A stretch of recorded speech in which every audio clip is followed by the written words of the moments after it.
try it again. I think potentially now we are live. Question mark? I believe we are live. All right. Welcome, ladies and gentlemen, boys and girls, ghouls and goblins. You're going to get the intro again. I don't think it went through the first time. So a little story for you guys today, I suppose. You'll notice we're jamming. We're jamming. And shout out to Wizards Music yesterday on stream. It was fantastic, except for the fact that it was copyright. And I woke up this morning with about 15 copyright claims on my YouTube channel, which is, oh, I don't know, not good. So that's brutal. We spent about 14 hours yesterday creating content that we were not able to monetize, which is so sad. So any support on the channel today will go a very long ways. Become a YouTube member, we'll take donations as well. But we've remedied the issue, right? Because when there is a copyright claim made, it shows me which company's making it, which song. So I'm able to, look up this company, and it turns out that they sell licenses for their music for $15 a month. So we had to pick up a license for today's stream as an additional expense. So not only have we missed out on some revenue, but we're actually spending, which is fine because it's worth it, because I love each and every one of you. Thank you all so much for your time, attention, support. It really does mean a lot. And if you're half as excited as I am for today's coverage, you're in a good position. We do have cards to be giving away, right? We've got a bunch of packs, bunch of Pizzacs to be tossing out to the community, which is cool. We also have some cards, which we'll be giving out. I know this is reversed, but oh, it's not reversed. Beautiful. I thought this cam was mirrored like the others. But this is a full art, holographic, alternative art, which is super exciting. We've got lots of rare giveaways today. We'll probably figure out how to do that once we get started here. But for the next, 15 minutes, we're going to be chilling out. We're just going to be hanging out, waiting for the Magic stream to go live, which it literally just has gone live. And there's the countdown. There's the countdown. Which is really cool, right? So let's jump into it. Let's mute my music. Mute it. No. Let's transition it.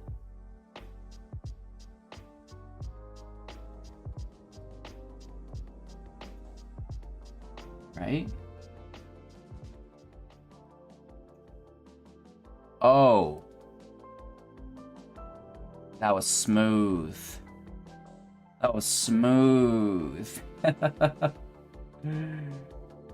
Beautiful.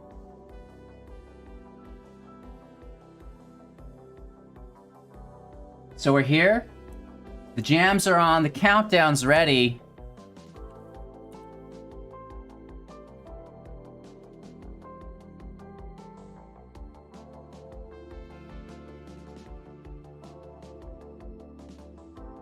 I should get a countdown like this for my stream. Look how good it is.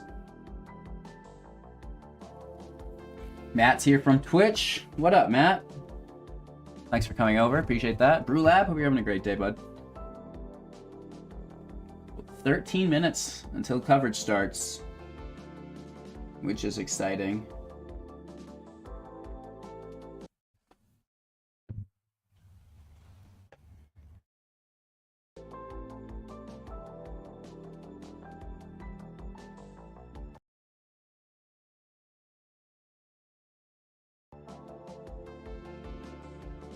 You guys remember yesterday? This Mojo just sent me this. That's pretty funny.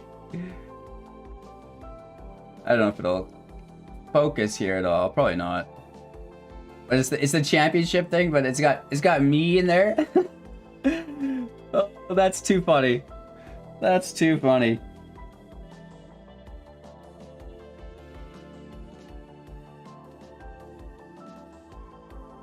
Whoa. Mojo cracks me out.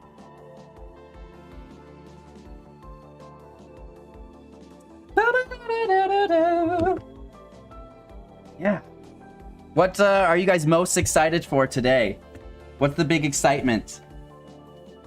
Is it the giveaways, or are you excited for the tournament?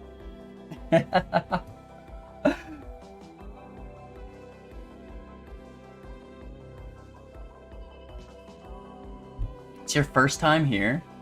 Wow. That's incredible. Now that I have like 40,000 subscribers, I expect, like, it's crazy that there's people still coming in. Alice, what's up, bro? Welcome. It's really cool that we're still, like, you know, meeting new people every day, which is super exciting, right?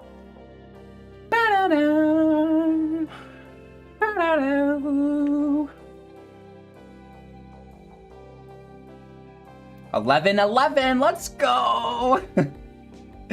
How was your guys' evening? I know you were, many of you were with me all day yesterday. I was exhausted. Had some snacks, wrapped up, and literally, I might have watched half an episode of The Simpsons and fell asleep. And I actually got a pretty good sleep and slept in a little bit more than I typically do. I'm an early riser, and it was nice to not get up at 3 in the morning, 3:30, right? So to wake up, you know, that 7 o'clock mark was just like, wow, I feel like a different person today. Did I sleep 2 days? First time on the stream, watch your vids every day, love the Dex. Thank you so much for the support. Typically, we don't stream a lot on YouTube. We're always streaming on Twitch.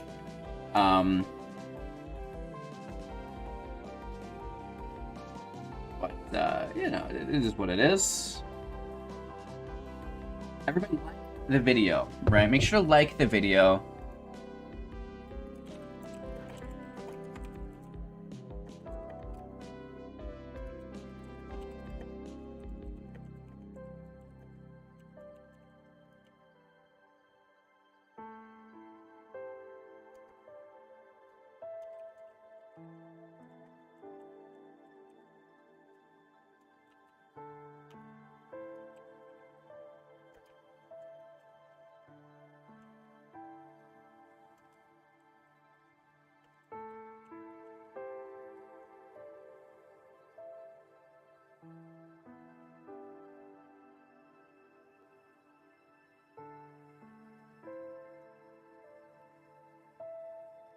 Boom, pinned a message.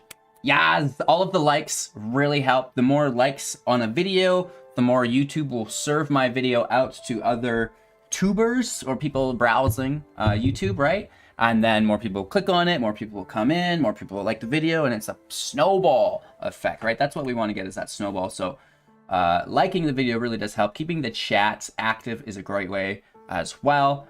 And I do have a question, because we have the live chat open for the stream. Is there an option to comment on the video as well, or is it only the live chat? Thanks so much, Billy. Appreciate that. So are you guys able to leave comments on the stream itself, or only through the chat? Because I need to figure out a way to do the giveaway, right?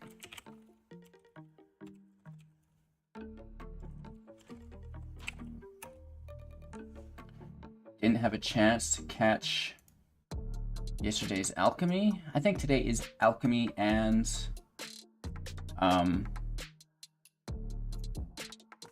Historic again. So there is no way to comment on it other than the chat. It's only live chat. Yes, okay, so Walter and WebDeath. How are we going to do these giveaways? How are we going to do the giveaways? Because I was going to make a comment in chat and then have people reply to my comment and pick a number. How are we doing these giveaways? How do we do the giveaway with just the live chat? That's what we need to figure out in the next however many minutes. No option. You can do both? Would you be able to, because I opened it up and I couldn't figure it out even.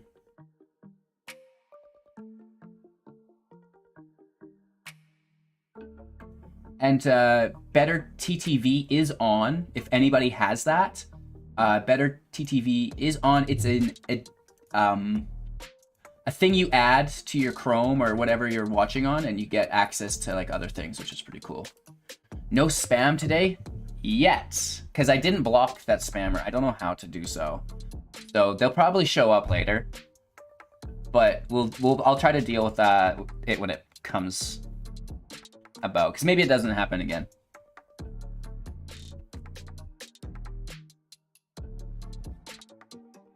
Just have people pick random numbers. Well, that's pretty hard to do.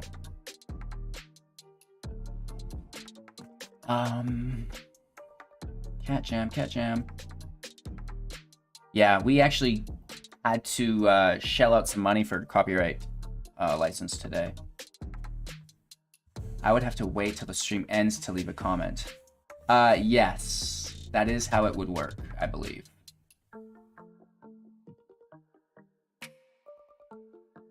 Sup, Nutty Blue? Big ol' Keck W. You don't see the emotes. Walter was having it work yesterday. Dun, dun, dun. I literally just had those, like, the better, there it is, better TV settings, chat settings, they are turned on. The sad Keck didn't work either, though. Walter had it working yesterday. Emote dashboard.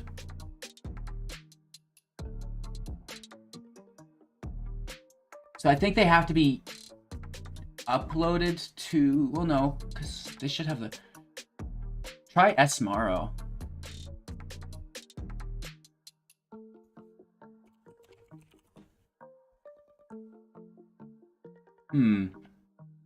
To be honest, I don't know how to use it. Walter's always getting me after it.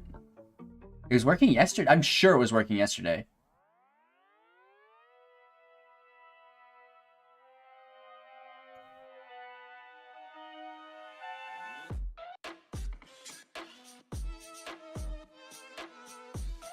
I don't know, though. Now I'm just confused.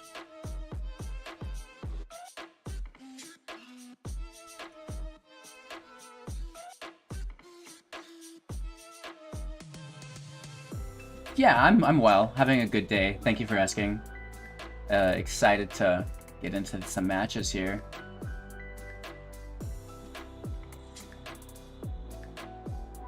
Yeah, I mean, it should work. It opens right up for me.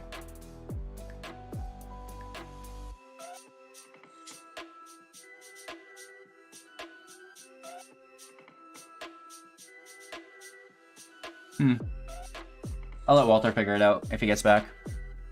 Or when, I should say. But, like the video, subscribe to the channel, become a YouTube member, maybe share the video out to the different groups as well. The custom emotes are on Twitch only right now. I know how you can choose giveaway winners. Yes, please do share.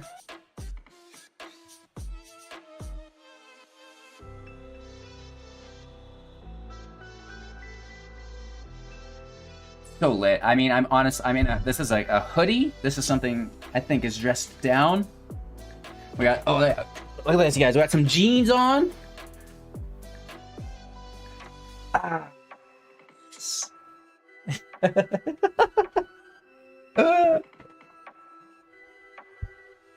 appreciate that you think I look nice, though. You use global better TTTV. Well, he tried the Keck W and it wasn't working either, though.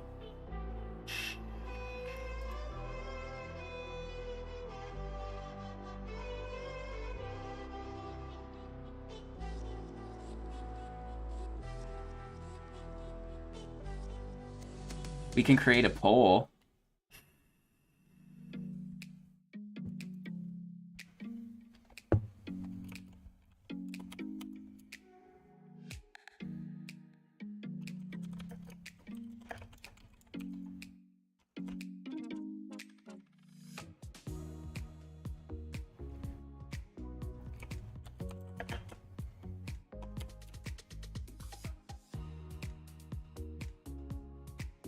Oh, just give them to... Okay, I got you.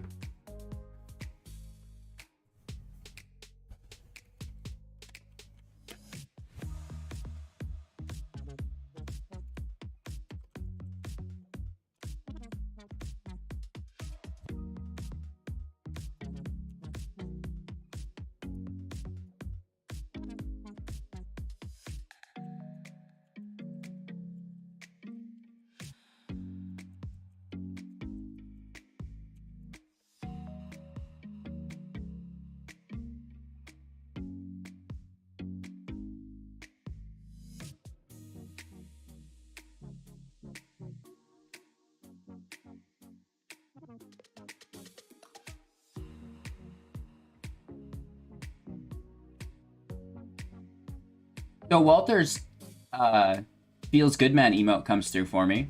Like that one has worked.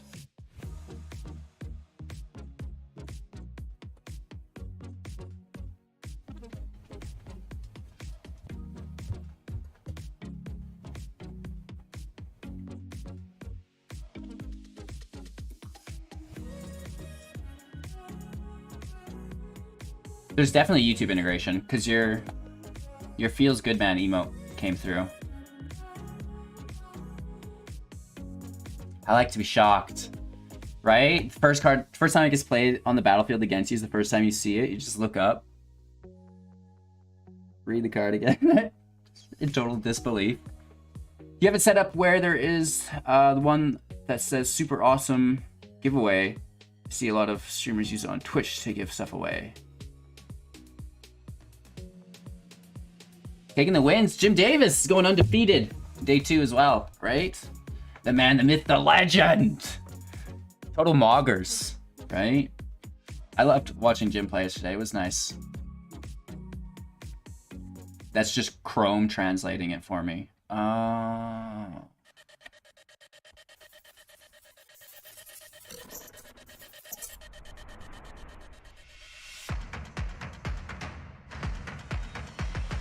Sick intro.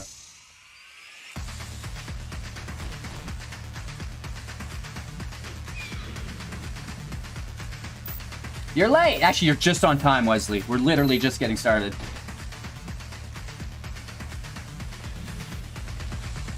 That is the game. This is going to be good game.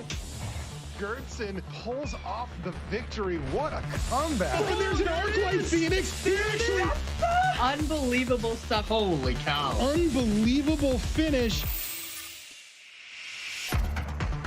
Are you ready?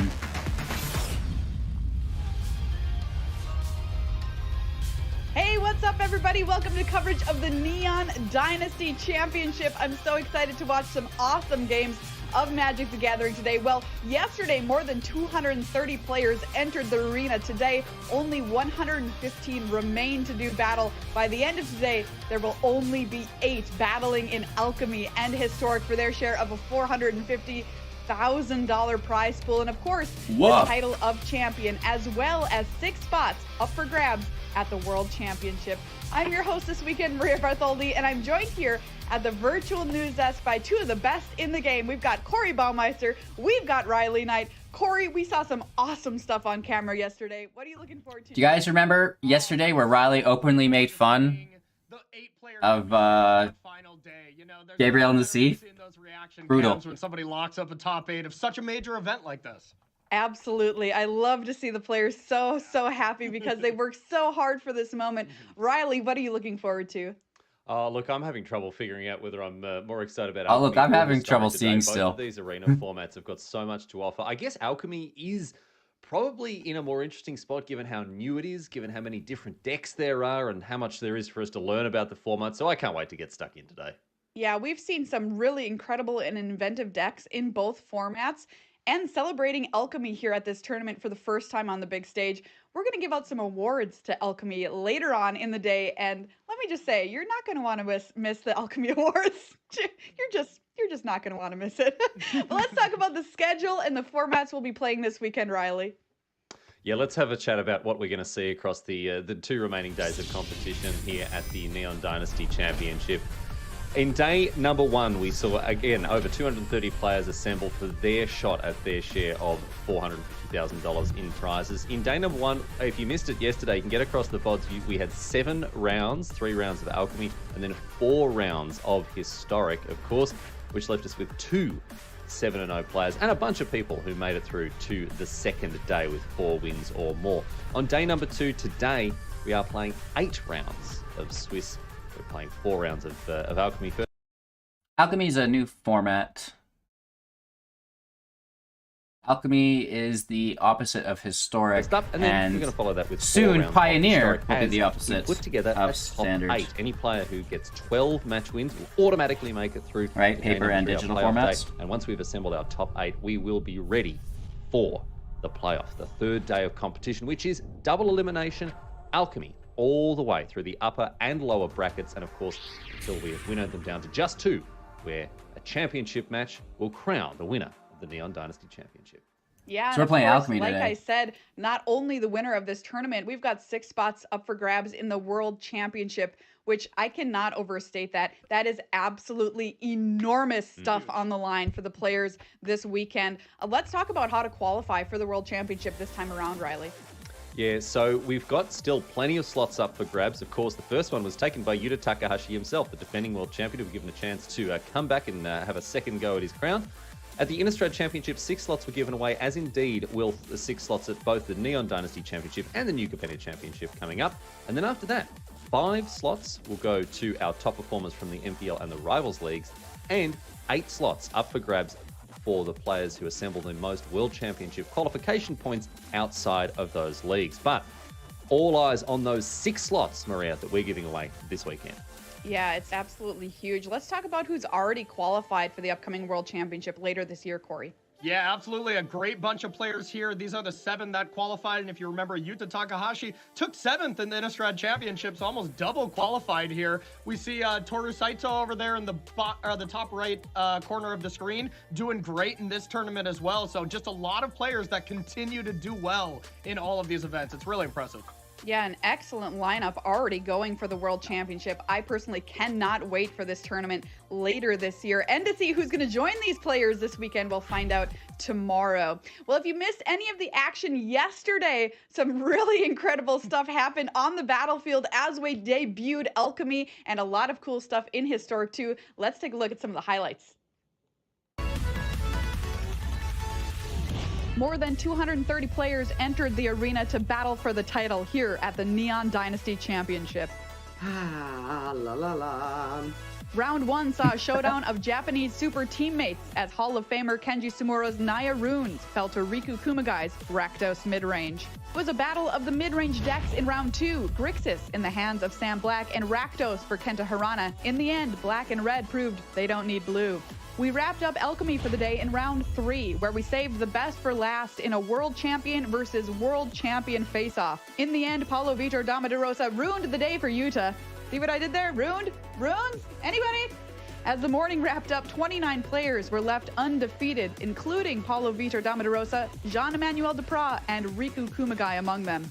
On to Historic in the afternoon, we kicked things off with Jean-Emmanuel Duprat versus Dominic Gertzen. JED's super cool affinity deck had an affinity for winning, it turns out, as it took the match versus the more popular Is It Phoenix. Hall of Famer Shota Yasaoka tried to make OJ out of Greg Orange in round 5, but the Citrus Assassin beat the pulp out of the 2-time Pro Tour winner. I apologize. Stop it.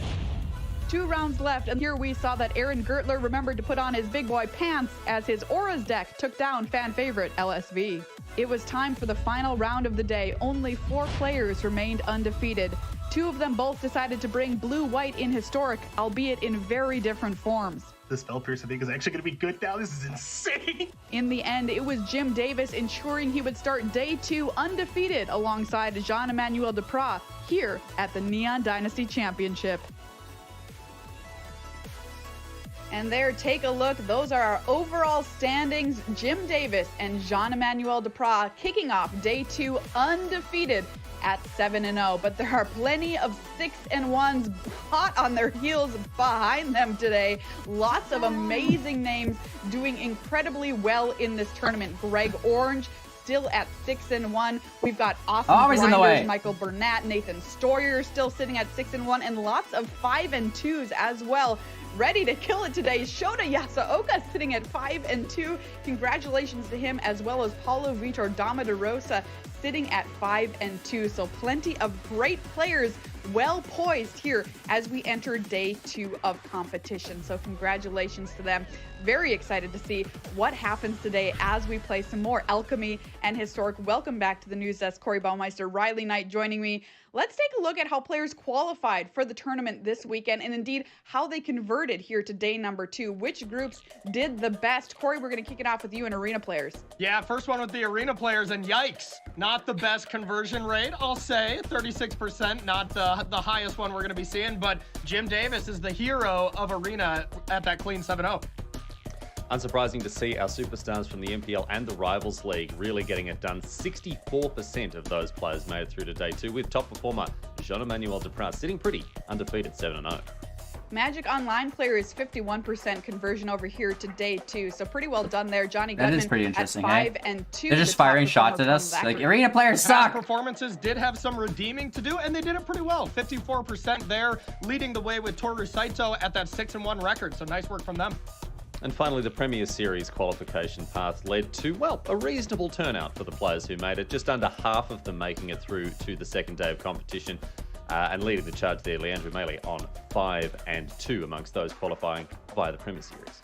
All right, that's a look at the conversion rates there for our players and how they qualified for the tournament this weekend. Well, we're celebrating Alchemy here at this tournament because we are setting the stage with this format this weekend. It's the first time here at a major tournament that we're debuting Magic's newest format, which is a really cool thing to see. It's not very often you I heard get to there's a big debut announcement new format this at weekend. this level. So Corey, talk to me about Alchemy. What exactly is it?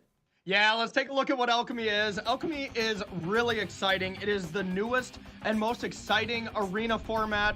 Now, this format is only able to Tiny be played on HGG. arena, so you can't really play this one on your kitchen table with how the cards work. It includes all the standard sets and rotates exactly when standard does, but that's kind of where the similarities end, because unlike standard, with Alchemy, we get to rebalance cards on the fly. If they become a little bit too powerful, not powerful enough, we get to give them a boost. We also had a bunch of supplementary cards with each premier set that are Alchemy specific. We'll be seeing a lot of those. And then we add all these Alchemy specific abilities that keeps the format nice and fun and fresh. So let's take a look at what the pros brought for this event. Mono White Aggro is that #1 deck at 53 copies and looked really good. Looked really good yesterday's. Not exactly what I can say about Naya Runes. I don't know if I saw it win on camera. You know, like I don't know if I saw that deck win once. Orzhov Venture looked really cool in the hands of Kai Buddha and other Magic superstars, and then a plethora of other cool decks, including Jeskai Hinata that we're going to see a little bit later in this round 1. So exciting stuff, Maria. Yeah, this is a very, very cool metagame, and I think it surprised a lot of our players. It surprised us here on coverage, what the players ended up bringing. Love that Orzhov Venture deck. I know you do too, Riley. But it's time to get started here for round number 8. We're going to kick off the action here on day 2 of competition. Let's go. Let's find out who will be watching in our feature match area. No surprise, here's our 2 undefeated players. Davey. Jean-Emmanuel Duprat versus gosh. Jim Davis.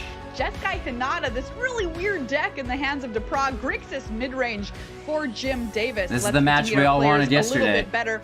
Jean-Emmanuel Duprat, this guy comes to a tournament, seems like he almost can't lose. He puts up excellent results at 30,000 almost every games. tournament he goes to over the past, what, like 5+ years? It's insane. He's so good at the game of Magic, as is Jim Davis, a popular content creator, qualified for this tournament in January on his stream. So everybody watching saw him qualify for this, which I think is really awesome. Running Grixis mid-range, which I gotta say is also a kind of strange choice for this tournament, but doing well with it here this weekend. Said he had a lot of fun Jim's on playing Grixis yesterday. and then Hoping to Azorius. just have a lot of fun today too, as well as do I think some today's all winning. Alchemy, though. So let's talk about these 2 decks, Jeskai Hinata and Grixis mid-range. Corey, what's going on there? Yeah, so Jeskai Hinata is a really, really cool deck. It is just focusing on Hinata to combine with Magma Opus he's here. trying to get a the Riley most die ball. important cards you're going to see here, Magma Opus and Hinata. If you can combine those 2 cards, you get to do some really insane things. You can make Magma Opus cost 2 mana if you have that card out there. So if we take a look at Jim Davis's deck, the main thing Jim is going to be trying to stop is that combo. So taking a look at Jim Davis's deck, he qualified with Rakdos mid-range, so he's no stranger to Town Razor Tyrant. But the card I really want to focus on is Kato Shizuki. This is a new one that we really haven't seen in the feature match, and Jim decided to play 4 of his cards. Broccoli So for there's a reason Davis. he's been doing Oh, really absolutely. well with it, and it's Steam extremely that good in broccoli these up. mid-range mirror matches like we're going to see, Maria.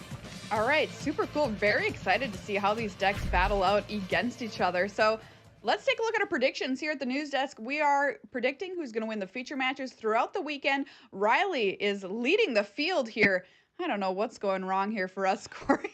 We're going to get him. We're going to get him. They're only back by All right, one. Riley, who's going to win? very clear what's gone wrong is you haven't been making the near perfect choices that I have. I'm going to make another one here. JED, I think the Hinata deck actually blanks a lot of the cards in Jim Davis's list in game number 1. And I think post sideboard, I still think the Frenchman has the edge here. So I'm going for JED. I think he's going to get off to a great start in day number 2. All right, JED for Riley. What about you, Corey? Yeah, I made the mistake of not going for Jim, and that's how Riley got lucky and got one win ahead of me last round. So I'm not making that mistake again. I'm going for Jim Davis. I tested this deck the most out of any other deck. I tested with Jim a little bit for this event, and it is super fun, and it's a really good deck. So I'm excited. All right, well, I'm going to go with Jean-Emmanuel Deprat. He's one of my favorite players playing the game today, running a really cool deck that, at least for me, kind of came out of left field here when I saw the metagame in Jeskai Hinata. So I'll be hoping that he wins this match. So that's where my vote is. We'll see if I can get one up here on Riley coming up. Here's a look at the broadcast team here. It's not just us at the news desk. We've got Marshall Sutcliffe and Cedric Phillips in the booth, as well as Ailey Loney and Mani Devuti calling the matches for you all day today. An awesome team assembled to bring you all of the action here from the championship. Ailey and Mani are coming up next with round number 8. Ailey, take it away. Thank you very much, Maria. Yes, indeed, it is I, Ailey Loney, alongside the one known as Mani Devuti. I felt like we needed a cool intro there, but Maria did give us a pretty good one. I'll take it. You'll take it. Mani, you excited? We're kicking the round off with some Alchemy today. Our 2 undefeated players, but there can only be one. Who's your money on today? I really There like can the only Grixis be deck. I think the players that one. chose to combine Fable of the Mirror Breaker with City Soccer Connoisseur just maybe one up the format. So I really want to see how it's able to perform against this more controlling Hinata deck that has it built to go over top of decks. Yeah, both of these deck lists are, you know, very much out of left field, I would say.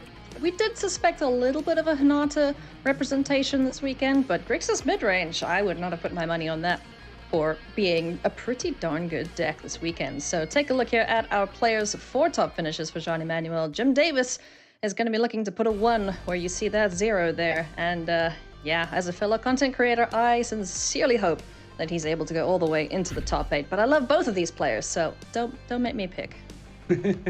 Yeah, Jim certainly has the start here to add that 1 to his name, and I'm sure with this Grixis midrange deck, he's feeling pretty good about it. He had an unblemished record yesterday, and both of his decks look quite impressive. So I think Jim has to be feeling good to start off the second day. Feeling good. Let's see if he can continue his winning ways as we take a look at the opening hand here for Jim Davis. Has all of his colors online and a pretty good curve to start things off. Perhaps would like to see a Graveyard Trespasser coming down on turn 3 just to get that aggressive start going, which this deck is very capable of. It is a mid-range deck, but boy, you can kill your opponents super quickly with it. Yeah, you're missing a second black source for Sorin, which isn't ideal, but otherwise this hand has a nice curve. You have a Voltage Surge that you can combine with something like the Blood Token from City Soccer Connoisseur to try to take down a Hinata. Maybe I can stay in the bottom corner here today. The big bad creature from the Jeskai Hinata deck, and Rahilda is just an excellent early threat to really put pressure on these sorts of more controlling decks. So I think Jim has to be extremely happy with this hand. I'd say so. Rahilda is a pretty rude card. Actually, this deck is just rude. Grixis has the reputation of being one of the ruder color combinations. You know, making you discard, stealing your stuff, killing your things. And Rahilda, if you don't like your deck or your hand's not that great, she could just, you know, let you start playing your opponent's cards. Yeah, it really is the type of card that is just excellent against slower decks just because it is cheaply costed and your opponent has to do something. If they ever take a turn off and they allow it to turn to night and flip, it's just so terrifying to face. So it really is exactly what this sort of mid-range deck wants against slower decks. All right. Jean-Emmanuel has made his decision. A keep here from Jim Davis. All right, guys, make sure to like the video. It really does help support the channel.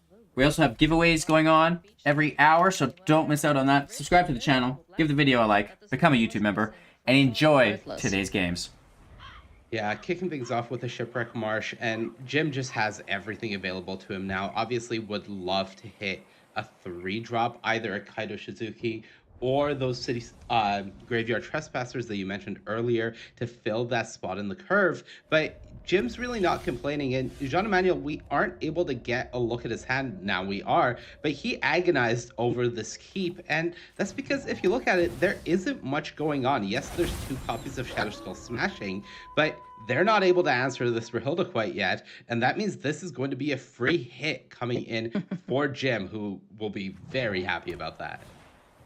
Very happy indeed. Nothing down on the battlefield to stop Rahilda from making contact, and no removal, at least at this point, to get rid of this pesky werewolf. So let's see what Rahilda gets. Oh, a Hinata. Well, cool, sure. Yeah, Jim can't has cast no it this sleeves. Turn, but Rahilda doesn't quite operate Wow, like other no cards sleeve, that we've Jim. seen in the past with this sort of ability where you can cast the card until end of turn. You can actually cast the card on any turn where you've attacked with a wolf or werewolf. Don't worry, guys. I'm still here. I'm still here. Don't worry. Turn, maybe the next turn, if Jim gets an attack and makes it with this Rahilda Feral Outlaw alive, he'll be able to take the Hinata if he wants to. So with the transition to nighttime, the Celestis is discarding the Shadow Skull Smashing, and there's an expressive iteration. Now, Jean Emmanuel does have an answer for Rahilda, and being on the nighttime side, Feral Outlaw, that's double strike, so that's 2 more cards that Jim Davis could potentially steal here from Jean Emmanuel. So is this a must-answer threat right now, or does Jean Emmanuel still have some time? Well, that's the thought process that Jean Emmanuel is going through right now. Jim didn't play a 3-drop, so he didn't present a further threat. But Jean Emmanuel taking this turn off while not having much in hand means that the next few turns will look pretty awkward for him. Especially, there is a temptation, I think, to want to hold up a card like Jawari Disruption going into Jim's 4th turn, knowing that cards like City Soccer Connoisseur exist, knowing that cards like Soren the Mirthless exist. So I think there's some temptation here for Jean Emmanuel to just hold up the counterspell, even though he understands that it's going to mean he's going to fall further behind. The turn gets passed back. Jawari Disruption available here to Jean Emmanuel. And there is a 4th land in hand for Jim Davis, so let's see what his play will be. He's got plenty of options available to him. Did find that Graveyard Trespasser, which he would have loved to have gotten down on turn 3 there.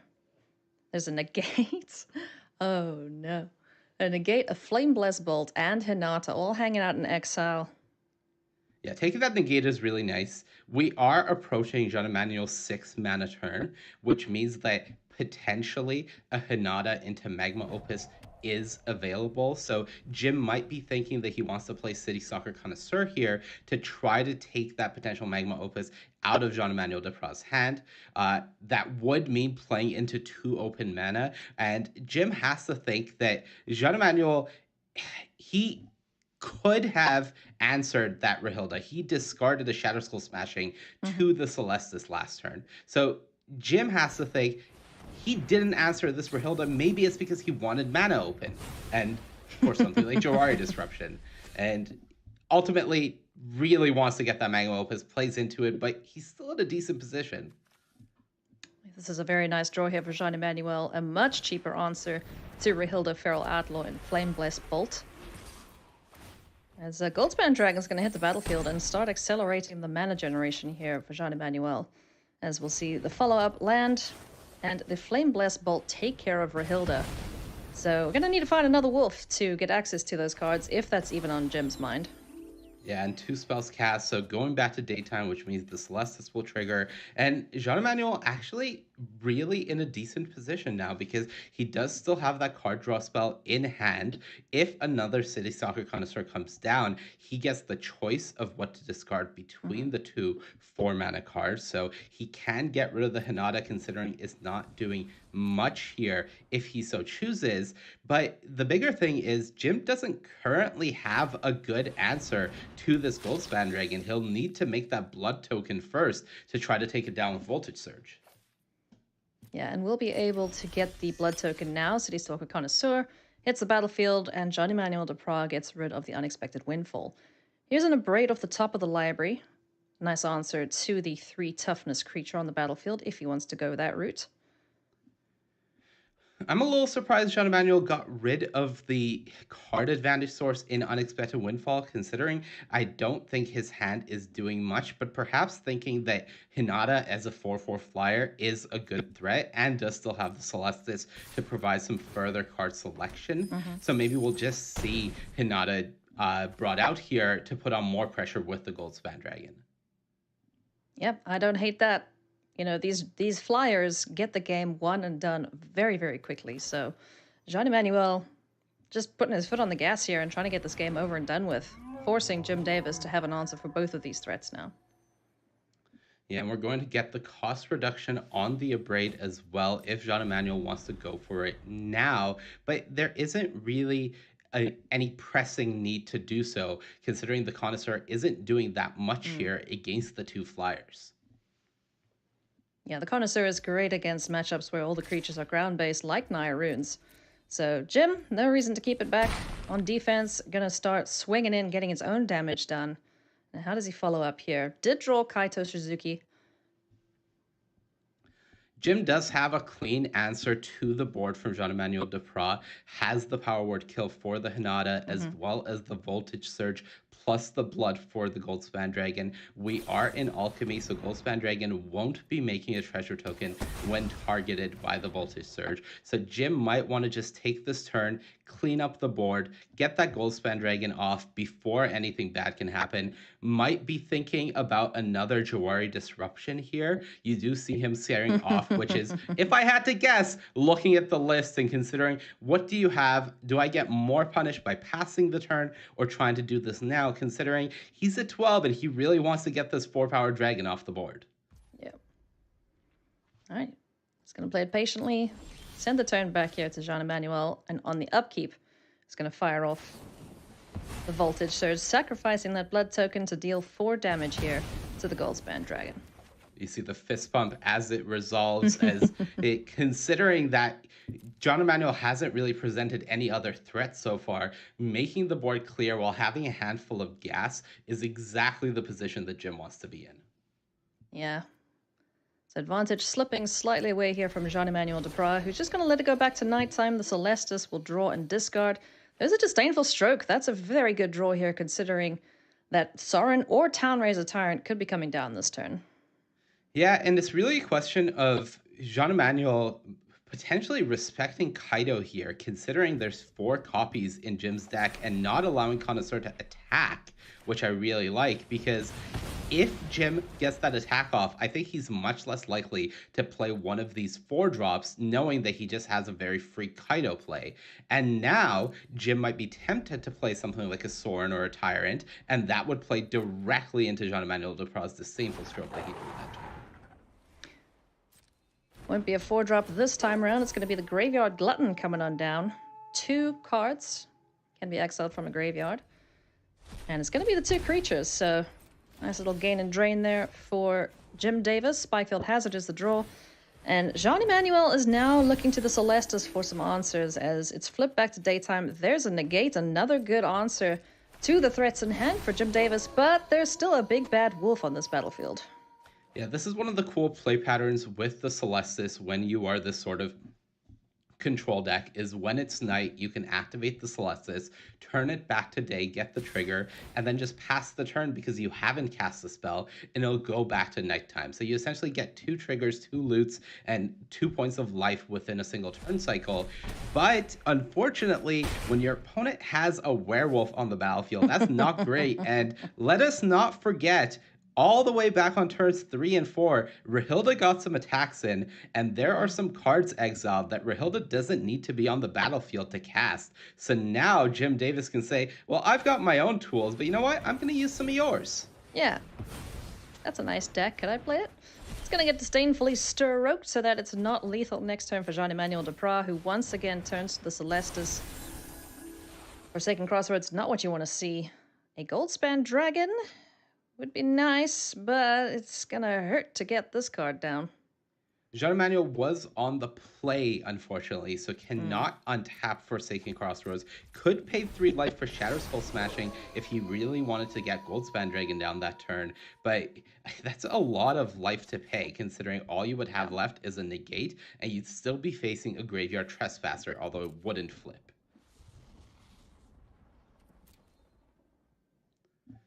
Jim is really feeling the strain of the land drops that he's missed, as he would love to be able to attack with this Glutton, have that negate available to him that Rahilda exiled way back in the day, and then be able to play something like a Fable of the Mirror Breaker with a negate up. As things stand, with that negate in Jean-Emmanuel Duprat's hand, if Jim chooses to go for a non-creature spell, that would be another turn of him being unable to develop something on this board. Considering the disdainful strokes and the negates, Jim does have a good hand. To see the Blood Tithe Harvester and Rahilda come on down. Well, there is only one copy of Disdainful Stroke in Jean-Emmanuel Duprat's deck, so I think Jim recognizes that I can now more safely resolve my 4-drop creatures than I can my non-creature spells. There are also only 3 negates. One is in the graveyard, one is exiled by Jim, so it might be difficult for him to put Jean-Emmanuel Duprat on having the 3rd copy, but considering Jim has the board state, that isn't what he cares about right now anyways. So I believe Shadow Skull Smashing can be cast for 6 here to deal with both of these creatures. It can. You would have to discard a card. Yeah. But you do have the treasure tokens available to you. And I think for Jean-Emmanuel Duprat, this is one of those situations where it's desperation and you just have to go for it. Get rid of the card. I would guess it has to be the negate here. You can't really put yourself in a position where you don't have something like a Goldspan Dragon or Expressive Iteration to try to get back into this game. So Shadow Skull Smashing. With that lovely clause that says if it's 6, you get to do it twice. So both these creatures die. There goes the negate, like you mentioned, Monty. And Deserted Beach, it's going to start bopping Jean-Emmanuel. You got to let it go. Unless he sacrifices it, yeah. Yeah, you can't really go down to 3 life. You're already in I think a Jim's pretty got precarious this. position, and you'll be given the same choice again the next turn. Just preserve your life total. You still have 5 for Goldspan Dragon, so not the worst position, and you just have to hope that Jim isn't able to double spell here. Something like Blood Tithe Harvester plus Rahilda would actually be pretty rough for Jean-Emmanuel Duprat, considering he just used that Shadow Skull Smashing, and his hand isn't really full of interaction. Certainly not at this point. So Jim's got a couple of options, like you mentioned. Sauron the Mirthless can dig through the top of the library and try and find that 5th land if that's what he wants to prioritize, but I'm not entirely sure about the deck on lists. this one. Blood Tithe Harvester plus Rahilda. He can seems access like a them pretty here. good bet, but while the shields are down, I know that. Sauron the Mirthless is going to hit the battlefield, and a 2/3 flyer Via Cardboard Live, joins the fray. which I didn't think worked with in the Alchemy. Did they position fix that it? Jim is in right now. They must have. He is sort of forced to put a threat onto the board every turn. You can't really go digging for cards because that's a free turn for Jean-Emmanuel Duprat to get back into the game that he's sort of behind in. So I like that Jim did make the Vampire token. Share deck. We'll get an attack in with it here. Arena but format. He's not able to clear off this Goldspan Dragon, and that makes Magma Opus live. So there is an avenue back into this game for Jean-Emmanuel Duprat. Here's Jim's It's just current list. Not looking great yet. I'll grab a link. Very precarious life total to be at here for Jean-Emmanuel, sitting at 3 to a healthy 19 from Jim Davis. No, it doesn't copy the Who link. still has a hand full of gas. He just Hasn't lists found his it. land drops every turn, but What's up, his Raphael? deck seems to do pretty well without them, as Rahilda wanted Cutthroat. There we go. So here's the link for Jim. Hits the battlefield as a Feral Outlaw, and Fable of the Mirror Breaker gets another threat down on the battlefield. This is nice for Jean-Emmanuel Duprat as well. Jim hadn't cast 2 spells in the last few turns, but did it now, which means the Celestis triggers. Jean-Emmanuel gets a point of life and a loot, which means more options. And with this Goldspan Dragon attack, he will have the mana for Magma Opus. So that can actually stop the pressure next turn from Jim Davis, clearing off 2 of the creatures, as well as tapping the 3rd one and potentially a land on the upkeep. So this isn't... Hey guys, thanks so much for jumping into today's content. Reminder that we do have packs and cards to give away. Just make sure to like the video, subscribe to the channel, maybe even become a YouTube member. See the upkeep stop set by Jean-Emmanuel Duprat. I would guess that the plan is to send 2 damage to the Shaman, 2 damage to Rahilda, and then tap the 1 blue source that Jim Davis has, as well as the Vampire token. Here comes Magma Opus. So many things that this card does. It's an absolutely ridiculously powerful card, even more so with Hinata down. I bet Jean-Emmanuel would love to see that, but you called it exactly right, Monty. Yeah, the flexibility of Magma Opus is what makes it so great with Hinata. Being able to target up to 6 things and make the insane spell that normally costs 8 mana cost only 2 is just ridiculously good. And, you know, I hate to say it, but I think Jean-Emmanuel Duprat might actually be favored in this game now. I agree Yeah, he's with coming you. back. And so does the advantage bar. Fable the Mirror Breaker, allowing Jim to discard 2 cards. Is it time to get Cheers, rid of Pox, I Kaito? appreciate you. Do we hang on to it? Well, let's keep digging. Aye, and there are the lands he was missing. Yeah, you see Jim shake of the head because he got rid of Kaido partially because he didn't have a blue source and he didn't want to gamble on finding one off the top of his deck. So he kept the Blightstep pathway, but unfortunately found 2 blue sources that are essentially not doing much anymore. We'll be able to discard a land to this blood token, but that's not already had a really blue going to source, be enough, FYI. considering Jean-Emmanuel has a lot of gas left for him and he's got the board covered. Yeah, he does. 2 4/4s up against these vampires who do a decent job most of the time, but yeah, not looking very good right now. Oof. I thought Jim was going to end them also. That could clear But the this way is here for this is Jean-Emmanuel turned right around. to pretty just start good. delivering the beatdowns. That is pretty You hate to good. see I it. don't know Yeah. if there's a necessity to do it this turn, considering you sort of have the board covered. You would maybe want to save an answer for that Fable of the Mirror Breaker when it flips, but the temptation has to be there to clear off this board. Oh yeah. Say, I have lethal next turn, you will have to chump block with that 2/2, so there isn't even great options left for you. And yeah, just get him off the board. Yeah. Away you go, small critters. Dragons and Wow. elementals coming through. So let's see what will the top of the deck yield for Jim Davis as blood token. Land Lands. and lands. Aye. Yeah, that's the look. That's the look from Jim. As this is just an insane game from Jean-Emmanuel Duprat, and I'm pretty sure he's in some level of disbelief here. I'm sure he'll want to cast this Expressive Iteration, try to find a removal spell for that flipped Fable just to get it off the board and be able to attack for lethal. We may see the second Expressive Iteration cast here, but he's just so overwhelmingly ahead considering Jim has absolute air. Yep. 2 cards in hand though. Time to start bluffing. Let's have a look. There See, it there's is. an Abrade. Well, that'll get rid of this blocker on the battlefield. And that is going to be Jean-Emmanuel Duprat picking up a game that swung wildly back and forth between these 2 players. So kudos to him. Very unlucky for Jim, drawing nothing but lands at the end there. And this Abrade will take care of the reflection of Kiki Jiki. In for 8 goes Jean-Emmanuel. He is so good. He's Wow. You see the shake of the head like, all right, well, I got that one. And just so I honestly thought Jim was going to take it home there for a bit. extremely impressive. Jean-Emmanuel's considering he's our world champion. No, and like Expressive Iteration is fantastic, right? So good. Jean-Emmanuel just impresses me every single time. Now, we're going to jump back into that game very shortly, friends, or into that match. But I wanted to ask about the turning point. Where do you think it was in that game that Jean-Emmanuel just started to get the advantage back and really accelerate to the win? Well, part of it was certainly the amount of threats that Jim was able to deploy. We saw the turn that Jean-Emmanuel Duprat was able to use that Shatter Skull Smashing for 6 on 2 targets and just clear off the board. Because Jim had been sort of starved for mana the past few turns and not able to develop out multiple threats, that Shatter Skull Smashing left him with an empty board. And that meant that Jean-Emmanuel Duprat was able to start snowballing because he suddenly had the upper hand and Jim wasn't able to catch up again. All right, well, the players are sideboarding. Let's take a look at the decisions they make. And I just want to give a little shout out to Celestis there, because that life gain really kept Jean Emmanuel from just being, dead.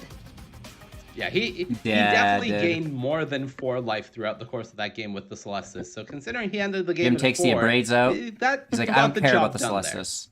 Certainly did. Brittle Bringing Blast some and the egg spicy in things for the sideboard. for Jean Brittle Blast Emmanuel. is a nasty card in Alchemy. What else we got going on here? Yeah, I'm a little surprised to see Windfalls Jean are Emmanuel gone. Duprat taking out his abrades, considering a lot of the power of Jim's deck comes from the cheaper creatures like the Rahilda, like the But you don't Graveyard need a braid when you're Trespasser, using Shatter and Spell. like the Fable of the Mirror takes 2 Break things for 1 Shaman card, and it's the just better. Reflection of Kiki-Jiki. So taking out some of the cheaper spot removal, and yeah, okay, I like this. We see the Flame Blessed Bolt and 2 copies of a braid coming back in. I think he's definitely in the market for those. Valorous stance, not particularly great against this deck, and you see he's bringing in Smoldering Eggs, Memory Delusions. He's just becoming more of a control deck, just more removal, more answers, a few more diversified ways to win the game, and all of this just lines up really well against what Jim's brought. Game number 2, let's go! Just a reminder, friends, if you're just joining us, both of these players are our 2 remaining undefeated competitors this weekend. But by the end of this match, there will only be 1. So let's take a look at this opening hand. Turn 1 Duress. Gotta love to see that. Yeah, decent hand from Jim for sure. The Power Word kill, not particularly great, but being able to slow Jean-Emmanuel Duprat down and have a Graveyard Trespasser is probably too good to pass. You do have a red source in that Blightstep pathway as well. On the other side, Jean-Emmanuel Duprat, pretty atrocious hand, did have some spot removal, but no blue mana makes it really hard to keep. And yeah, you see the shake of the head. This is not looking much better. Double Magma Opus, double Shatter Skull Smashing is far too slow against a deck that will be packing Duresses as well. Yeah, this is going to be rough for Jean Emmanuel, but hey, he's fought back against tougher things, so Oops. Take the land, get that Shatter Skull Smashing out of there, and just this is a brutal hand for Jim Davis to duress, as Jean-Emmanuel Duprat already bought him the Shatter Skull Smashing, and yeah, this is going to be a tough game. He's going to need some very good draws, and he's going to need Jim to stumble along the way. Do you think there was any consideration to keep that first hand? I know there are only 2 red sources, but Cathartic Pyre may have been able to draw into things. It probably just would have gotten duress though, right? Yeah, it's really tough. You're playing against a deck with discard spells, so in most situations, you don't really want to be mulliganing. But when your hand is looking so rough that a single discard spell can disrupt it to that level, it can be a bit hard to justify the keep. And I think I like Jean-Emmanuel Duprat's decision to mulligan it. It's just unfortunate that this is your 6, and you can't really afford to go to 5. Look at the land again. Look at this fucking land for Jim. Expressive Iteration, though, a nice draw for Jean Emmanuel, so hopefully that'll find him some more gas for the tank.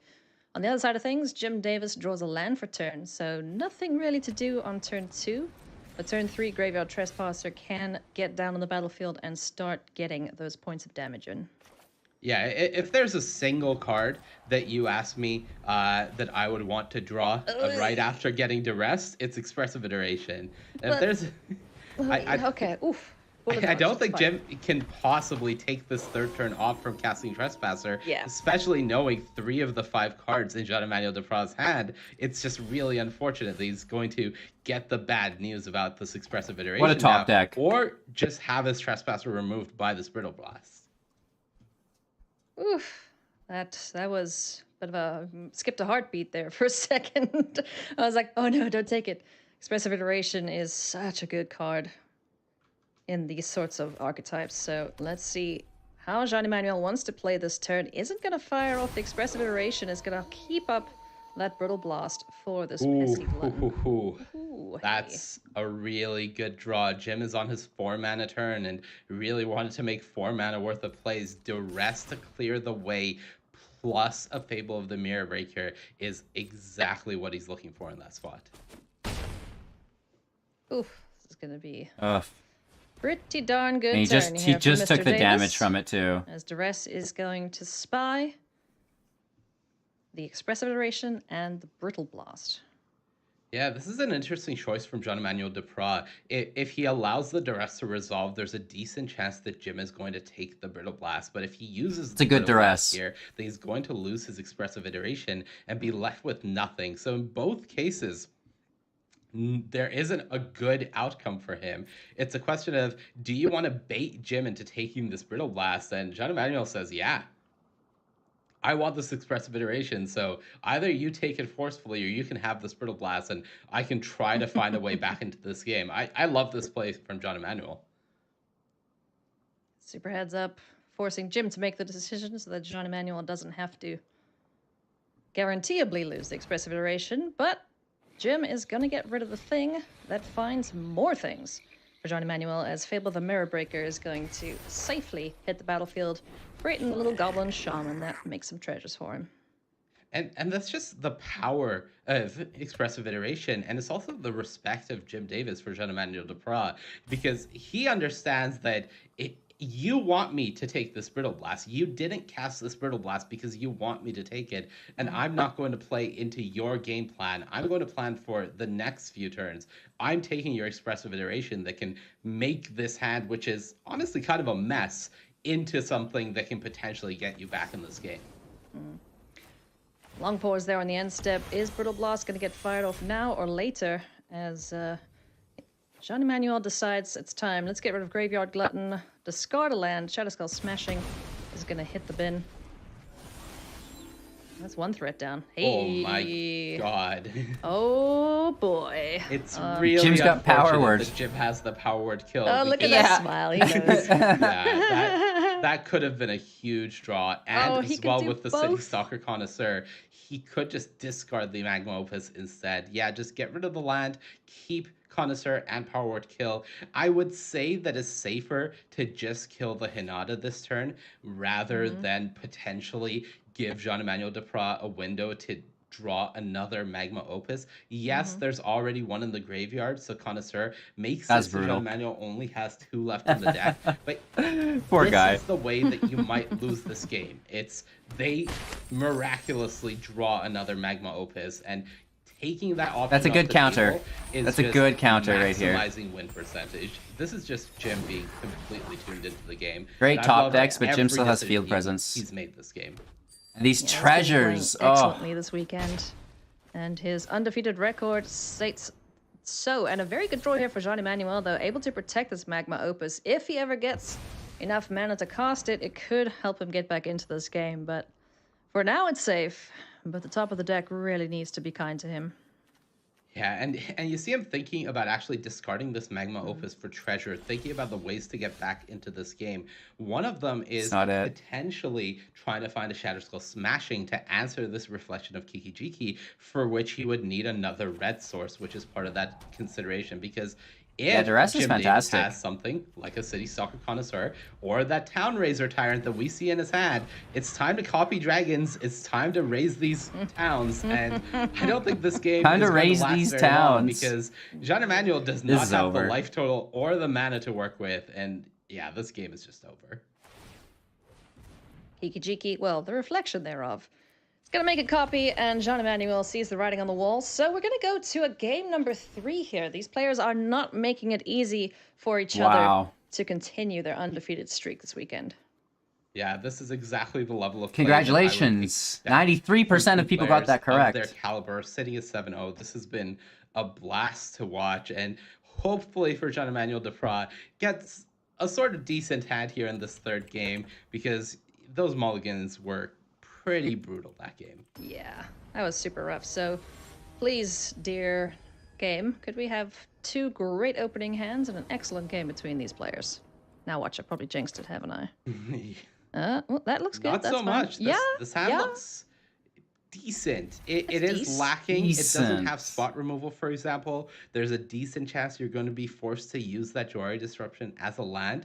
But all in all, this hand gives you a lot of good draws. And one of the most important things, considering you're on the play, is by playing that Jwari Disruption on turn 1, Jean-Emmanuel Duprat makes his hand duress-proof.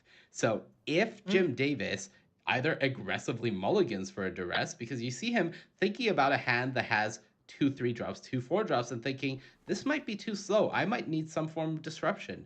So I just if he bugged mulligans Arena. to a duress and then duresses Jean-Emmanuel Duprat and finds nothing, that's essentially a mulligan to 5 on the spot, and that would be I like devastating Kato, though.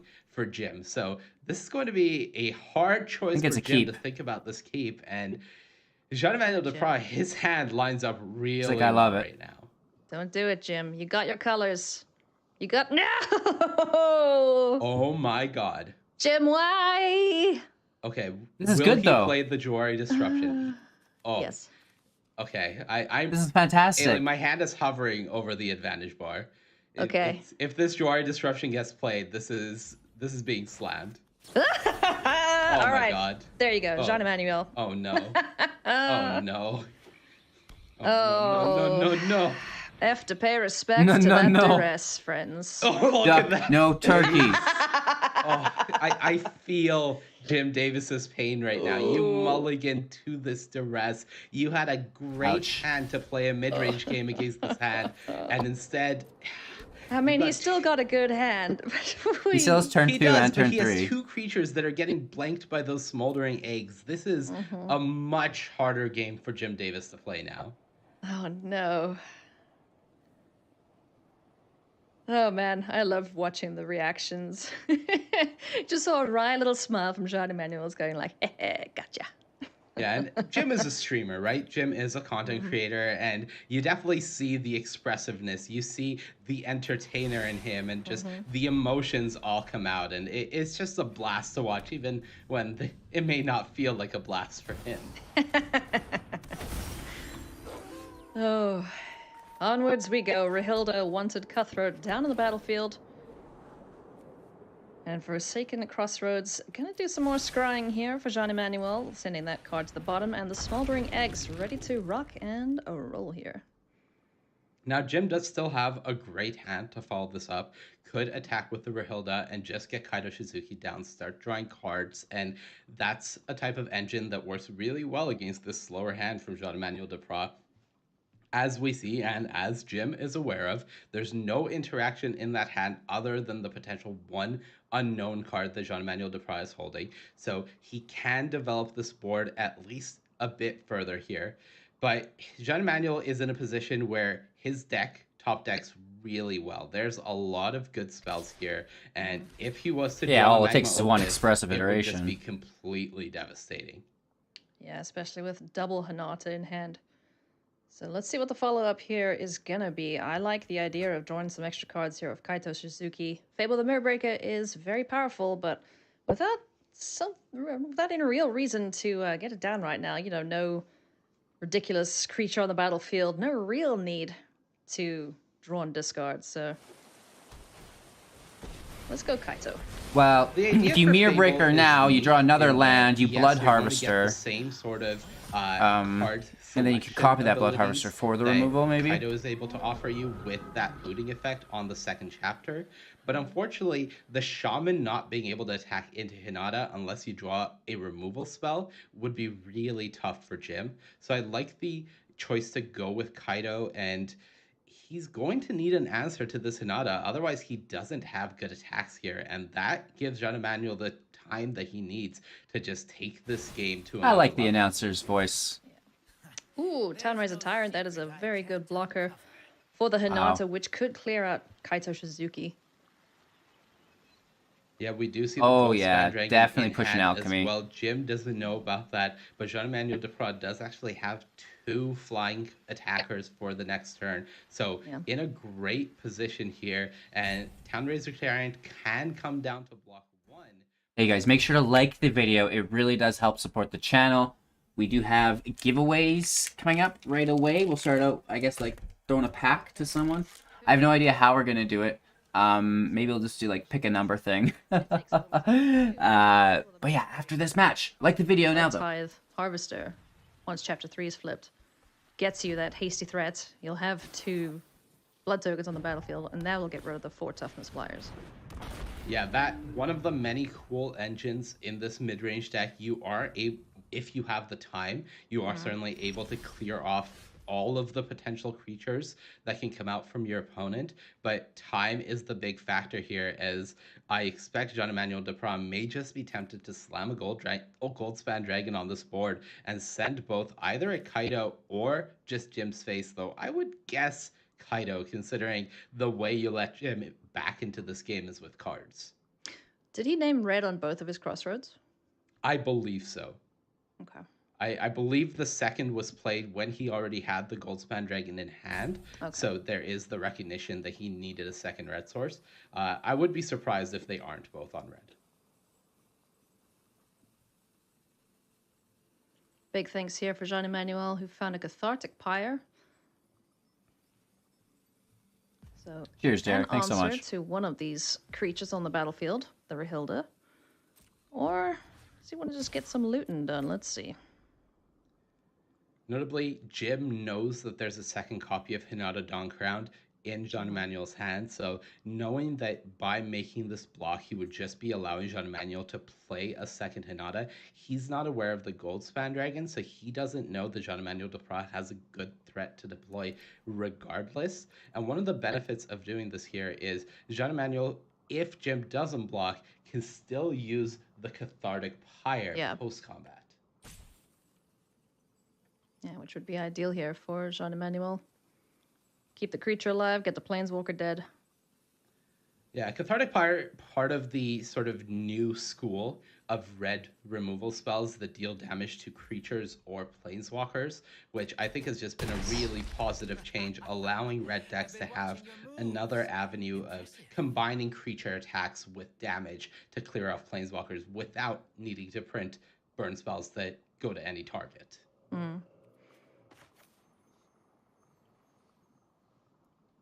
a really nice turn here for Jean-Emmanuel. He saw the head nod after no blocks from Jim Davis. So let's see, do we fire it off now? Yeah, looks like Crossroads is on red as the Cathartic Pyre is castable. So I think Jean-Emmanuel Deprat will want to get this Kaido. Man, the things that I would do for some Wendy's right now. Sure. Oh, don't get me started. What the timing for that? Oh, Ailey, can we do it twice in one game? Don't wait to be. Yes, of course you can. Oh, this would just be so sweet for Jean-Emmanuel Deprat if he's able to use Cathartic Pyre in response to a duress.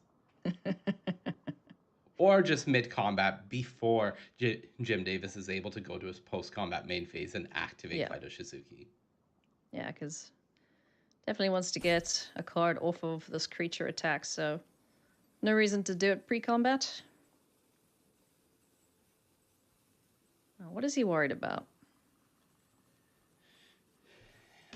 I think Jean-Emmanuel is thinking whether he wants to block with a Smoldering Egg on the Rahilda or two Smoldering Eggs. No real reason to block with two, and it's just a matter of whether he thinks Jim is able to clear off an egg here, whether the 2 damage will matter, etc. Okay, so Kaito does get a Good card counter. post-combat, and duress considered there momentarily for Jim. Is that how he wants to spend his turn? Yeah, I would be really surprised if Jim doesn't want to fire off this duress here. And it will ultimately force the hand of Jean-Emmanuel Deprat, who seems to be saving this Cathartic Pyre for something else. He doesn't seem particularly wanting to fire it off at Kaido, though I think at this point he might not just care about the Planeswalker anymore, considering he has the Hinata and the Goldspan Dragon to pressure it down in the air. So thinking the Planeswalker is gone anyways. And that's twice in one game. Jim. But on the plus side, that did give him the information he needed to hold on to this disdainful stroke and prevent good old Goldspan Dragon from landing. Yeah, it's good. It's definitely good. I would say the Jim is still in an okay position. The big problem being that he's facing down a Hinata, and once he answers it, there's a backup Hinata in the hand. Yeah. Speaking of backups, here comes Kaito Shizuki number 2. Townraiser Tyrant gonna swing in here, take Jean-Emmanuel down to 8, and we'll see the follow-up Planeswalker to get another card into hand.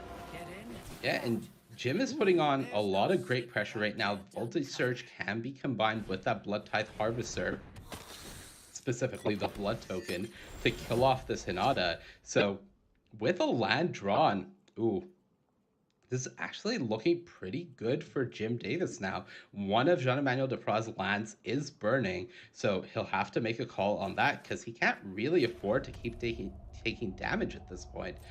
If he just passes with this Hinata, hoping to use it as a blocker, then Jim Davis has that removal spell, and Jean-Emmanuel Duprat is going to go down to 4 life here if Jim Davis goes for it. Draw step, light step pathway for Jim Davis. Has the voltage surge, so has an answer for the blocker right now. No reason to attack for Jean-Emmanuel last turn as Kaito was phased out. Notably, there is a negate for Jean-Emmanuel Duprat, so that will actually answer the voltage surge, which is good, allowing him to have a block and trade with the Town Raiser Tyrant. So not as bad of a position for Jean-Emmanuel Duprat as I thought. But considering Jim has the board right now, he still has a Planeswalker, he has a Fable of the Mirror Breaker, and Den of the Bugbear as backup threats, it's still not looking great for JED at the moment. So negate does take care of the voltage surge. Fable of the Mirror Breaker can come down now for Jim Davis. And this is one of the non-bows between Hinata and Smoldering Egg. Smoldering Egg doesn't care about the mana cost of the spells you cast so much as the mana you pay for them. So Hinata being on the battlefield, reducing the cost of spells you cast, means that your eggs are getting less counters. So where these eggs would have 4 counters on them if Hinata wasn't on the battlefield, instead they only have 2, which puts them that much further away from flipping potentially. So they're hard-boiled eggs is what you're telling me, right? They gotta stay in the pot a little longer. Yeah, basically. All right, let's get some unblockable threats down on the battlefield. You guys, so we just got a new YouTube member. Shout out to Dabs. Thank you so much for supporting the channel. I really appreciate it. But I had previously banned them on the channel. No! I'm so sorry. Oh my gosh, that's just too funny. So I had to go and unban them. What JD needs right now is a Magma Opus, as Jim has just gone further and further ahead in this game, thanks to just having these mid-range threats that provide you card advantage as well. Being able to deploy multiple Kaidos and having Fable of the Mirror Breaker has just had him inching over this line more and more, and Jean-Emmanuel just hasn't found any sort of card advantage. No, he hasn't, unfortunately, for the Frenchman. So, combat time. I'm guessing we're just going to see the big red button push for Jim Davis and swing with everything, including the Den of the Bugbear, perhaps? It's really going to depend on what the draws are from this Fable of the Mirror Breaker, considering Jim Davis is going to get the draw first turn and then the second chapter, giving him up to 2 more cards to work with. There we go. What's up, Dabs? I wouldn't be surprised if this is a play from Jean-Emmanuel Duprat to just replay the other Hinata in his hand after clearing off the Kaido, just recognizing that I need to take some action here. I can't deal with you having this many cards. So this is a you keep your dragon or you keep your Kaido. Either way, I'm going to replay a Hinata probably. Yep. You don't love to be in this position, but it's pretty rough either way here. You gotta flip those eggs. Yeah. You gonna burn those eggs, you don't flip them. Hinata number 2 does need to come down, get on blocking duty here.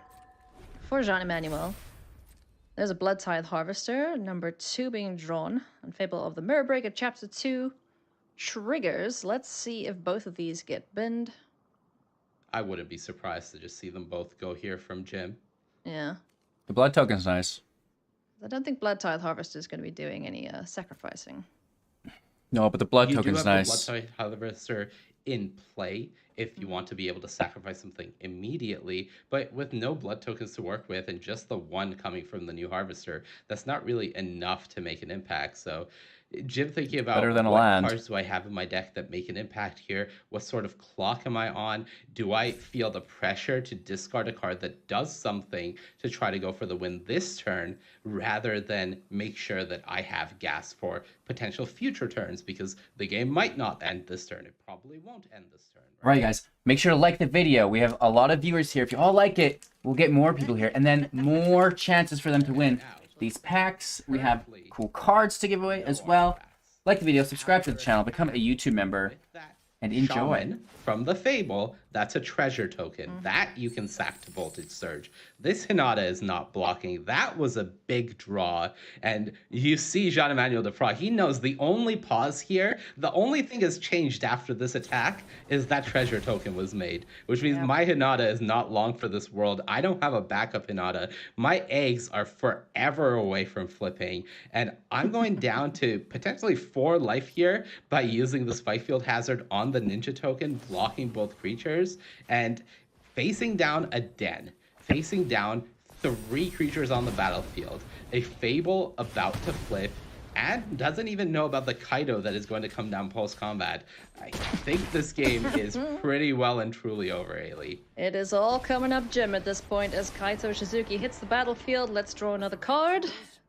Do or die time and Kiki for Jean-Emmanuel, Cheeky and flips I'm thinking here. it's going to be the latter in this respect. Yeah, unfortunately for Jean-Emmanuel Deprat, the 4-mana spells that he might want to try to flip these eggs, Unexpected Windfall, he doesn't have a card in hand to discard to it, so he can't cast that. Memory Deluge, he doesn't have double blue, so he can't cast that. So some of the cards that you would say, okay, 4 mana, add nets me cards. I would be able to flip these eggs and cast the spell afterwards. That might be good enough, but they're not there, and a Braid doesn't deal enough damage. It's over, Ailey. Jim Davis is going to be our lone undefeated player. After I like how 8 Jim puts his rounds hands of the up when he's Dynasty done. He's like, Championship. yeah, he just Ooh, that's gonna enjoys feel it. so good. There's the good game and the concession, and you can see how much retaining that undefeated streak means to Jim Davis. Jim gets the Congratulations, win. friend. 8-0, the lone wolf, as it were, undefeated this weekend. He missed on duress twice that game, including on turn 1 when he mulliganed to it.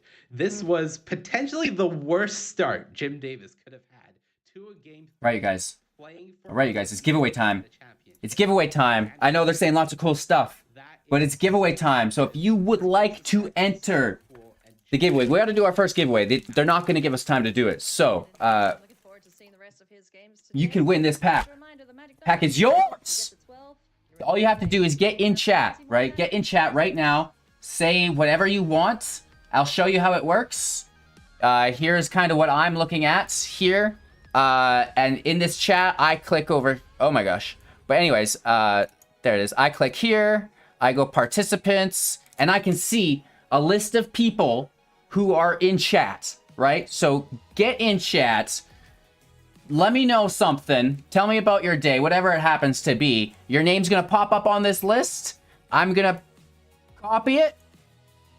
Right like that. Once it gets longer, I hope. I mean, that's a pretty good odds. Those are pretty good odds right now, ladies and gentlemen. So win a Kamigawa pack. I'm going to ship this to you. Maybe you'll even get a bonus prize. Should we give out a bonus prize? Let's do a bonus prize as well, right? So get in on that list. Just jump in chat. Say whatever you want. Say, I'm in chat. You know what I mean? It's as simple as that.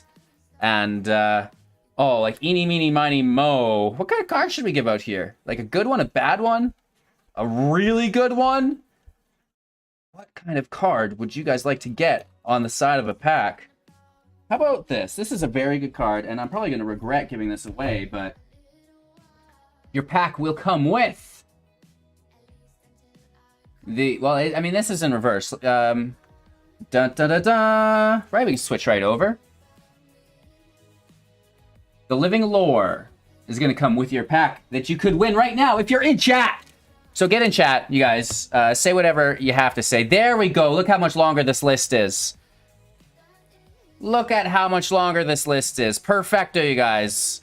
Don't miss out on it. Get in chat. I'm going to give you a little bit longer, right? A couple seconds longer.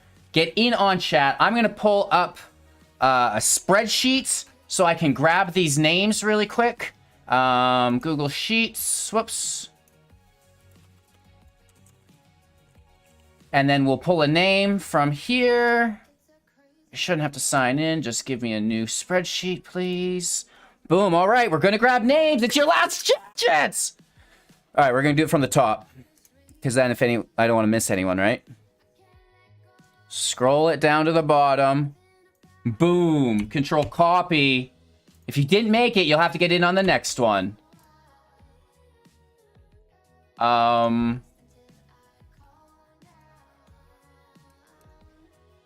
Oh, it's in... Dang it. Okay, so we need to make all of the text black. Because the text is white. Right? I can't read. Where's the information? There we go. Okay, so we got all of our names. 1 all the way to 79. So now we go to a Google random generator.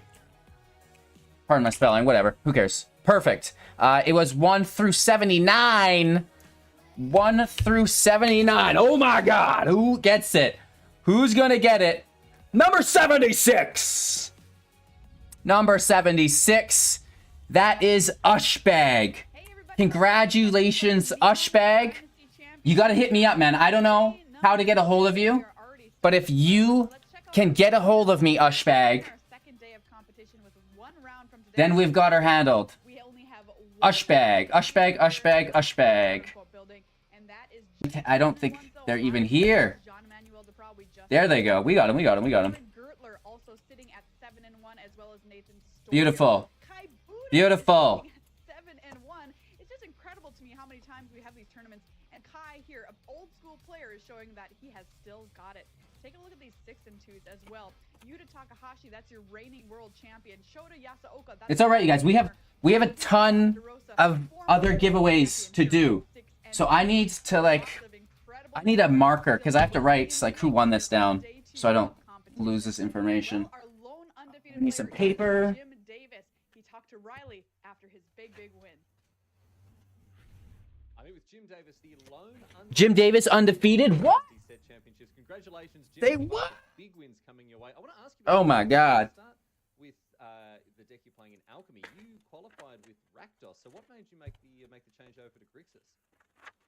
So qualified on the arena qualifier. Mostly doing content these days, not playing much tournament Magic, and put out a tweet about wanting to find a team to work with. Andre Mengucci had an open squad going, and they've been awesome. It's like 20 players. Some players playing the first Pro Tour, some veterans, some old Platinum pros, and they just had the Grixis deck. It was based off my Rakdos list, and Kaido is really, really good. The Cyborg cards are really cool. It plays a little differently. It's a little more like engine-based than my Rakdos list was, which is more of like a Jund deck. But it was familiar. It felt pretty good. A few of our team members played it, and it's been good so far. Ushbag. It's been working very well. Haven't picked up a loss yet, but you also made some interesting choices in Historic as well with your Azorius Auras deck. Not playing Light Force, playing Storm Chaser Drake, a bunch of cards that certainly weren't expected in this. Beautiful. Talk to us about your choices with Auras. Yeah, I think that Light Pause is fine. If you're playing Kaya's Ghost Form in the Aurazov versions, it's very, very good. I know some players they're splashing for Ghost Form in their blue-white decks, but I really didn't like how it doesn't draw you your interactive cards. So in my deck, I have main deck Spell Pierces, Karametra's Blessing, Cyborg, Dovin's Vetoes, and I like the ability of a deck to play sort of like this fishy game occasionally post-board, which you saw a lot of the games that I played where, I'm able to kind of leave up Spell Pierces, have Esper Sentinel in play, which I think is a really important card in the deck, and Light Pause is very, very limiting. It only finds auras. It doesn't let you kind of chain stuff too with your other card draw ones. I tried it. I wasn't really a fan of it, and I prefer playing the deck in a little more of like a interactive way, and it's worked out so far. And I think a deck is just better as a deck that can interact, and not a deck that's just kind of play like Boggles in Modern. You really have to interact because they can kill your creatures. So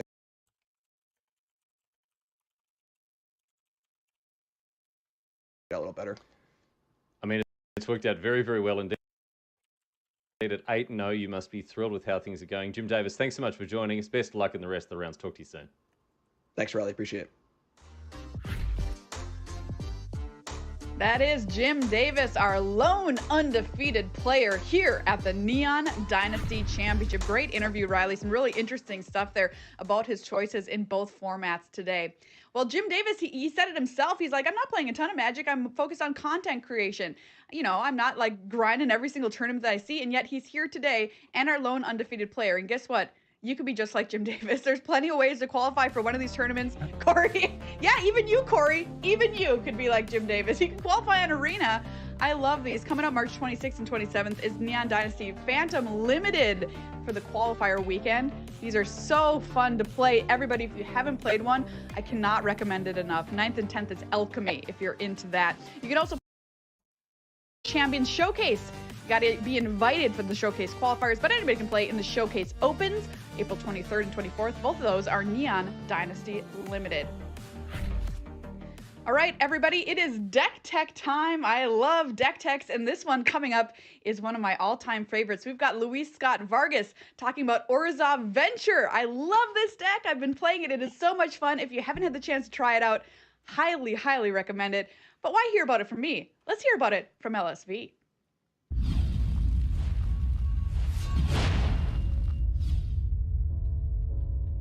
All right, welcome to a Deck Tech here. My name is Corey Baumeister, and I am joined by Hall of Famer Luis Scott Vargas. How you doing, LSV? I'm doing great. Really looking forward to playing in the set championship.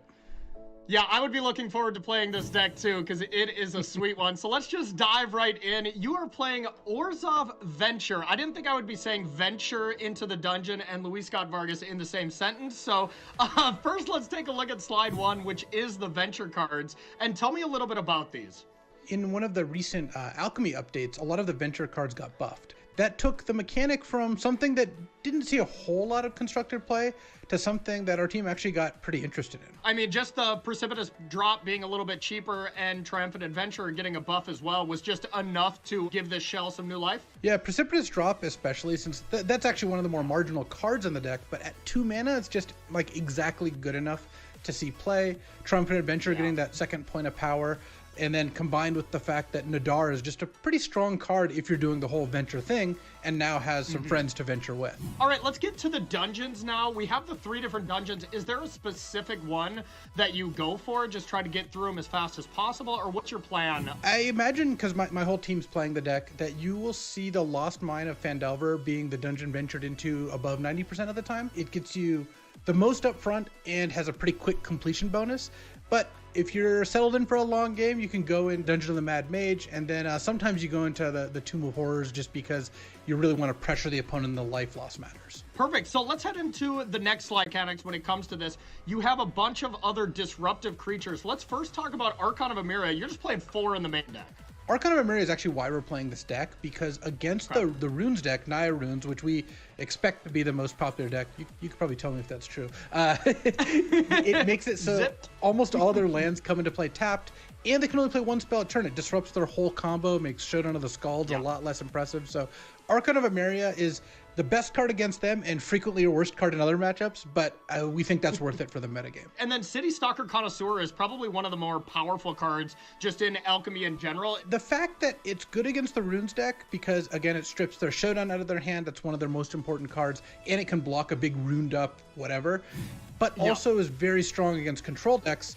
And the Death Touch body is just pretty effective against creature decks. It's just an overall very powerful card. It's almost always a guaranteed 2-for-1. Okay, perfect. And then we see Velki, which you can just cast as a 2-drop, but you can also just get up to 7 mana, and there's not a lot of red sources, and we were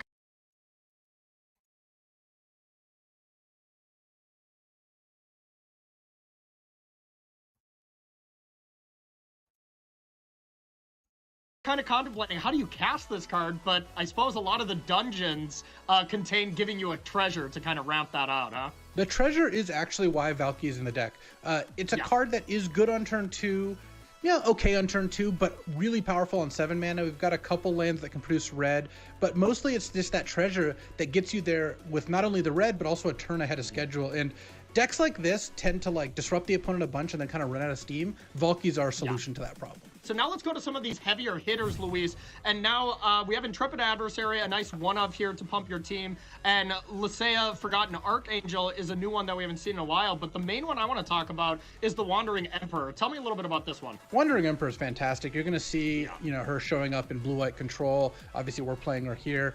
Just the fact that you get that first activation at instant speed, whether that's just to -2 to kill a big attacker, make a samurai to block, whatever it is you need, and then provide value over time. It's just a fantastic card, a good closer, a good defensive card, and an instant so that we can play on their turn with Archon of Emeria as well. Yeah, not a bad card to exile a ruined up creature as well at instant speed. That seems pretty sweet. So let's check out this last slide here, and this is just kind of your spells. This is kind of the glue that holds the deck together. The main thing I really want to talk about this, I like the one-of removals, Hogger Mauling is great, but the 3 Duress in the main deck, that's really saying something about Alchemy. You want to speak on that a little bit? Duress is really strong against the runes deck. We basically came from the perspective of if we can beat runes and we at least think we're okay against everything else, then that'll be fine, because we just expect there to be a ton of Naya runes. It's such a powerful, strong deck. Having Duresses in the deck to take timely rune or a showdown is good, and then they do help plenty against control. They're at the weakest against aggressive decks, so that's the card that gets boarded out pretty quickly in those matchups. That makes a lot of sense. Well, Luis, I cannot wait to see this deck in action. It looks incredible. So, everyone, this is Luis Scott Vargas, one of the best Magic players of all times, playing Orzhov Venture. Thanks so much, Corey, for that deck tech. I love this deck. So cool to hear LSV explaining it and hanging out in the chat. All right, everybody, it's time to set up our next feature match here for round number 9 at the Neon Dynasty Championship. We've got Shota Yasuoka versus Toru Saito here. Huge matchup. Is it Mill from Shota Yasuoka? What is going on here? We'll find out. Versus Naya Runes from Saito. Let's get to meet our players. I wonder how long it takes just to in case you don't get know. good again. Shota Yasuoka, one of the most decorated players in the game, Hall of Famer, 2006 Player of the Year, Right? 2-time Pro Tour Hopefully winner. it When he comes sits down to back. play a game of Magic, if you've ever watched him in real life, every decision We've he just went makes from is 220 so viewers to like 80. instantaneous. He knows what to That's do. brutal. Here's Toru Saito, has done great at the Elon! past few events. I blame you. At the Innistrad Championship, and of course a member of that super team from Japan as well, rockin' Naya Runes in this tournament. But let's get to these decks, Corey. What on earth is going on here with this? Is it Mill from Shota Yasuoka? Yeah, Shota always playing a very unique deck, and this one is no different. So this deck is really, the main win con is this Tasha's Hideous Laughter here. That is the main way that Shota is going to be winning the game. You also have Invoke Calamity that is able to kind of combo with it. If you have one in your graveyard and you have one in your hand, let's say you just get to cast that card twice. And most of the time, with most of the decks in Alchemy, they're pretty low converted mana cost. So let's take a look at the next one. Well, this is a low converted mana cost deck outside of Showdown of the Skalds. Naya Runes is just trying to strap up these creatures with a bunch of runes and go over the top. But if you don't have a deck, drawing all these cards off the runes can be a bit of a liability. So this is going to be a really interesting match for you. Yeah, I'm super excited to see this. First time we're going to see this Is It Mill deck on camera too in the hands of Yasuoka. It's time for our predictions here. Let's find out who we think is going to do the winning. Riley, you're up first. I'm going for the Mill deck here. This is just such a clear choice for me. Invoke Calamity, Tasha's Hideous Laughter, Galvanic Iteration to copy laugh. I tell you this, Yasuoka, he's going to be laughing all the way to the bank. Let's go, baby. All right, Shota for you. What about you, Corey? Yeah, same for me. I'm going Shota all the way. I love Galvanic Iteration decks. I liked pairing them with Alrund's Epiphanies. I know that's to the fan of nobody, but that style of deck is my favorite, and Shota's deck is just as sweet. Well, I'm a Townraiser Tyrant here, sitting at 4-4, so I got to do one better this round. I'm going with Toru Saito and Naya Runes. I know we haven't seen Naya Runes do much winning on camera this weekend, but if the Runes deck gets out of control and Shota kind of can't combo his stuff together, well, it's just going to run away with the game. And Saito, top 4ing the last championship, I feel like he can do it again. We've got round number 9 coming up here from the Neon Dynasty Championships. Don't go anywhere. Our players are getting ready to battle. We'll be right back.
Maya's face cam is here.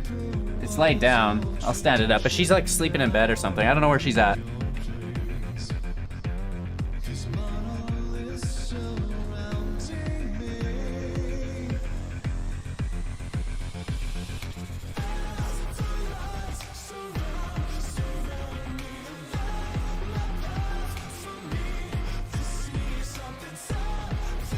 She's just, I don't know where she's at.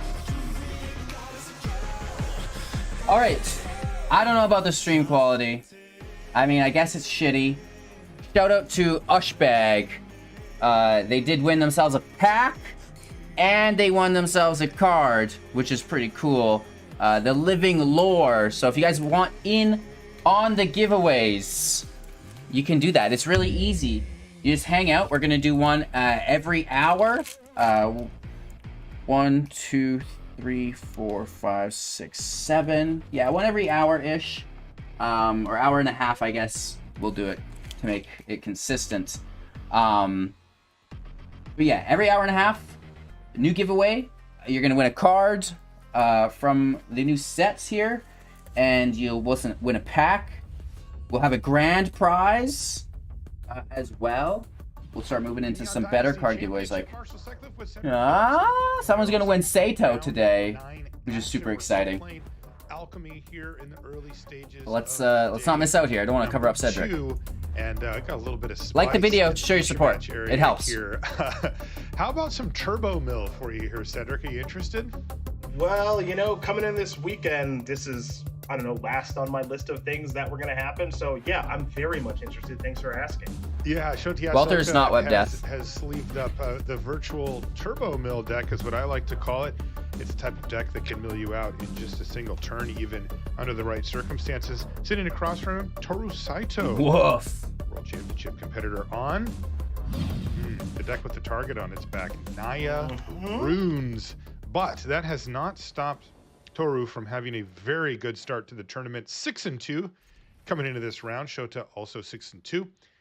These players both from Japan, and looks like they are ready to roll. Hand looks pretty good on the opener here for Shota. You see Invoke Calamity ×2 in the lower right part as well. This is a card that it can do numerous things in the deck, but how about 2 Tasha's Hideous Laughter at the same time? That is a powerful combo and perhaps a game winner. What's notable here for me with this Is It Mill choice is, again, coming into this weekend, you and I have talked about this ad nauseum, as has the rest of the gang. Look, we knew the Naya Runes was going to be the deck to beat, right? Now the question is how can it stand up to the hate and everything else? This Generous Visitor is going to bite the dust here, it looks like, in just a moment. But there's only one person playing Is It Mill this weekend, or anything Mill related. We're watching them. And that is a loud statement, right? Of, I think this deck is good enough, because let's think about what Shota generally plays. He loves a good control deck. He might play the team deck. And look, I know that he has like a pretty wide range, but I don't think this wide. I mean, only person in the tournament doing this thing where if he's right, looks like a genius, and if he's wrong, it's kind of awkward. Definitely. Well, it's a statement. I'm digging the choice. It's a huge statement, and I'm digging the risk and the choice here this weekend. Yeah, one way to kind of conceptualize what Shota's decided here is he has taken a blue-red control shell, and he's kind of picked a win condition that's difficult to interact with and can kind of one-shot you out of nowhere. And, you know, that's an interesting take, because, you know, you don't see a lot of Is It control decks either, but he must have felt that the combination of this deck's ability to keep pressure off of its back long enough to get its combo or, you know, string together the cards that it needs was good enough, and that's why we see it here. And look at this, an interesting decision here from Shota early. He has Prismari Command. He could have used it right away to kill a creature, maybe even make a treasure, but he decided to try to get value from Jwari Disruption, and boom, he gets it. Yeah, really nabs one of the best possible targets he could have. Looks like he may go for the command here, though. And it looks like Prismari Command, we're going to see deal 2 damage and create a treasure. Divide by 0, which has been rebalanced, so there's some slight shifts there in hand alongside 2 copies of Invoke Calamity. Invoke Calamity, to me, Marshall's interesting for this weekend, because as you kind of go through Alchemy and you figure out, okay, what are the most powerful things to be doing? You know, what are the pillars of the format? Runes is certainly one. Archon of Emeria, we've learned, is a second one. And Invoke Calamity is an incredibly powerful card, but we're talking about a card that has 4 red mana symbols in its casting cost, and you really got to build around it. But it looks like Shota felt like that card was more than powerful enough to try to build around. You can certainly see the upper potential on a card like that, right? You read it, you go, hey, there's got to be something stupid I could do with it. Right? And I will say, though, the third copy here, perhaps not really what he had in mind. I would agree. No arguments here. But he does have access to divide by 0 to keep Saito off balance, and then maybe even learn if the spell costs 4 or less, which I think they all do in this deck. Yeah.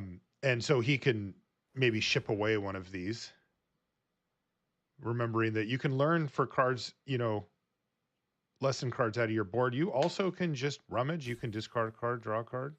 Which this deck is actually very interested in, given the power of Invoke Calamity. That's right. Perhaps a forced play here for Shota. Doesn't have a whole lot else to do. All right, I'm gonna learn and get a way to find a land here. Okay, That's right. This makes some sense. So far, so good here for Shota, right? Like he's at 18. Yeah, he's at 18. There's nothing on board currently. Finally, something's able to stick. He can play environmental sciences, and now he's drawn another. Oh, look at this. He's just going to sit, give himself maximum options on the divide by 0 invoke. All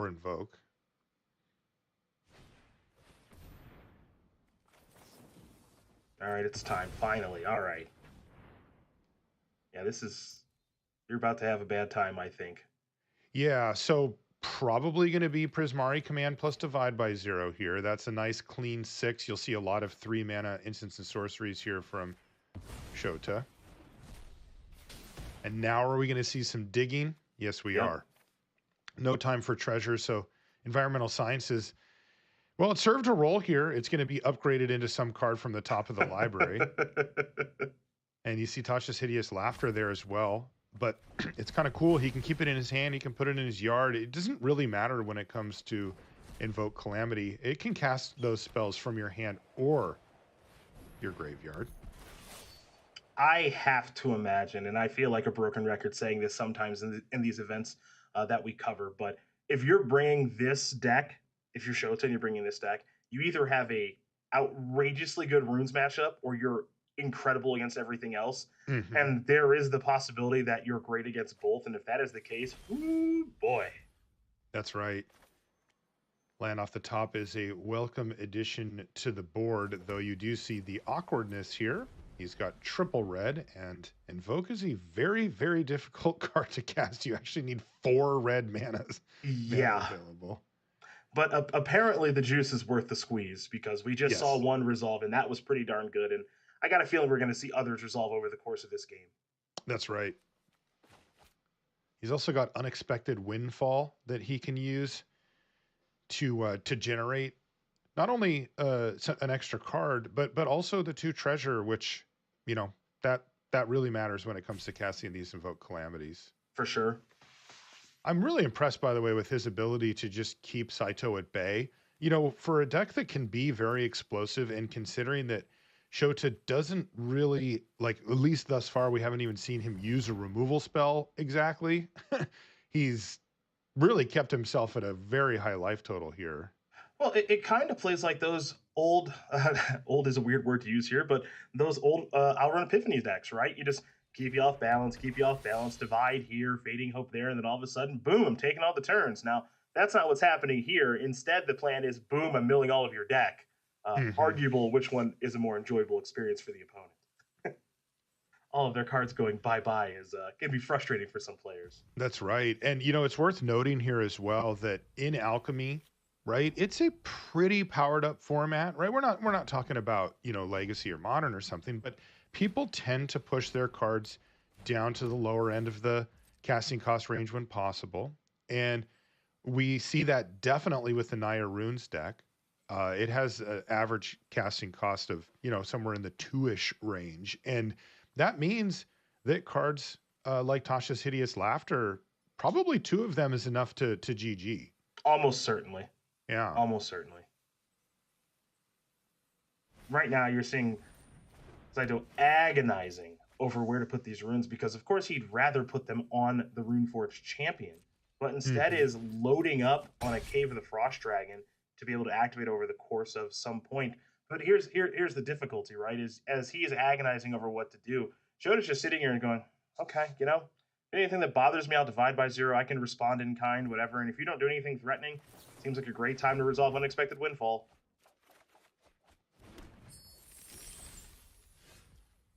Okay, there's the Windfall. There's the treasures. A couple of lands. And a Spikefield Hazard into play. There's the 4th red source from lands as well. It is worth noting that Invoke Calamity does exile the things that you cast off of it. It also exiles itself. Yeah, it's certainly for the best. Right. It'd get a little wild if that weren't true. Goodness. Yeah.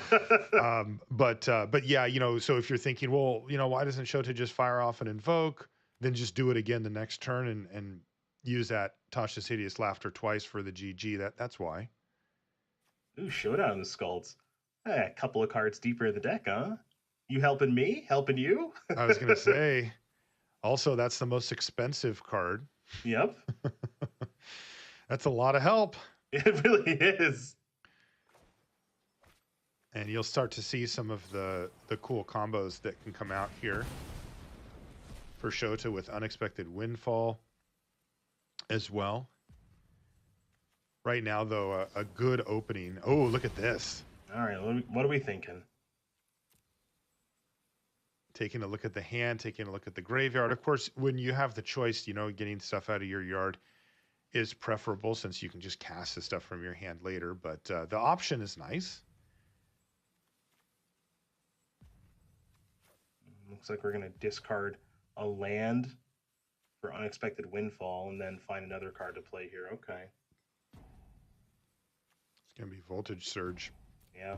But it's going to take a sacrifice of one of those treasures. And he actually does do that. He wants to get rid of one of these Runeforge champions. That upgrades the Surge to 4 damage, so enough to kill it. And Shota's just playing a good control game right now. Yeah, this is just interaction back and forth however I want to. It's basically all on his terms. Nothing is being forced right now, right? He's not going scrambling and, I need to find a burn down the house or divide by 0 or I'm really going to die. It's just kind of, pick and choose, pick you apart at my leisure. I'm still sitting at 16 as we're working ourselves into what I'd consider to be the late game now. So yeah, life is pretty good for the, I can't believe I'm saying this, is it mill player? I'm surprised too, but I'm here for it. And look at this, the full control shell coming together, mascot exhibition out of the board and into hand. And with that one last land, you can just cast it. Sure. Why not? This is kind of incredible.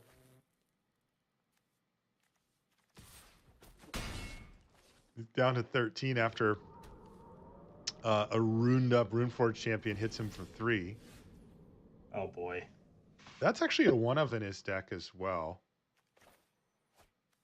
I call that a 1-of fun of there in Discover.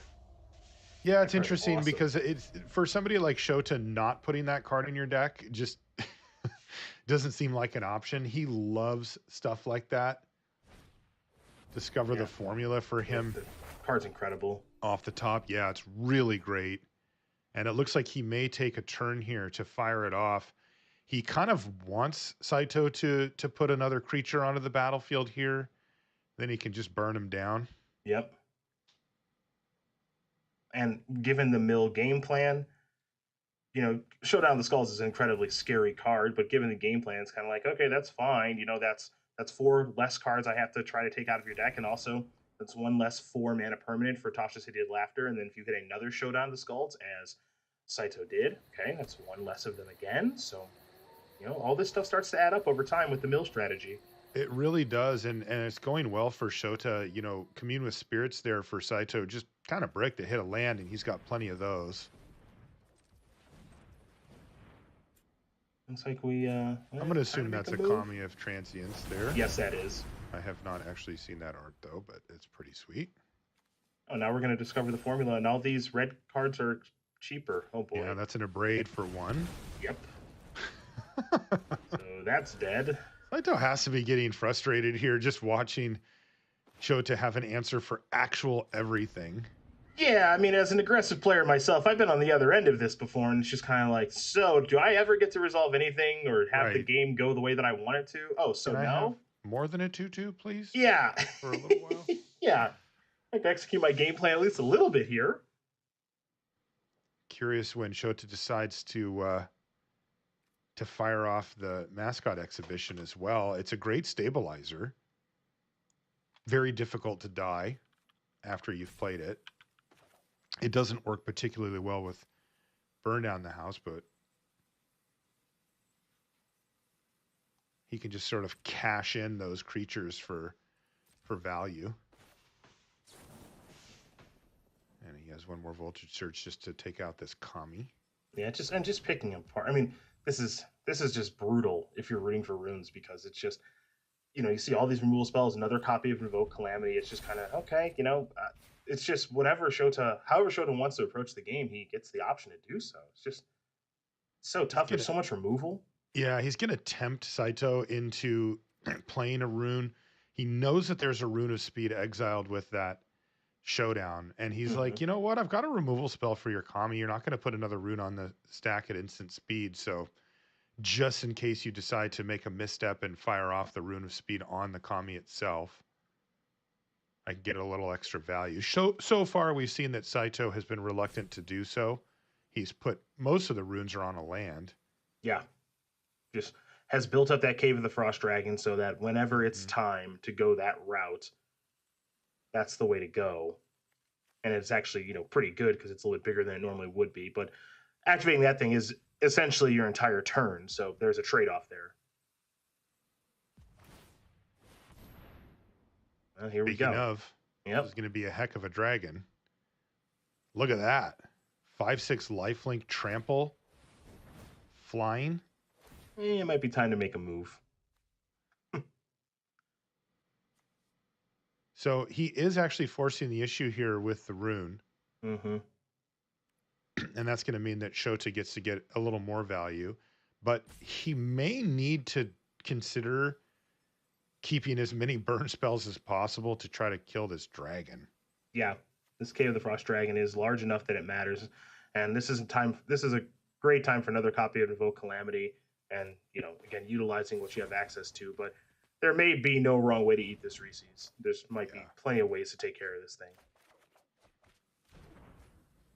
He's going to go for Cathartic Pyre here.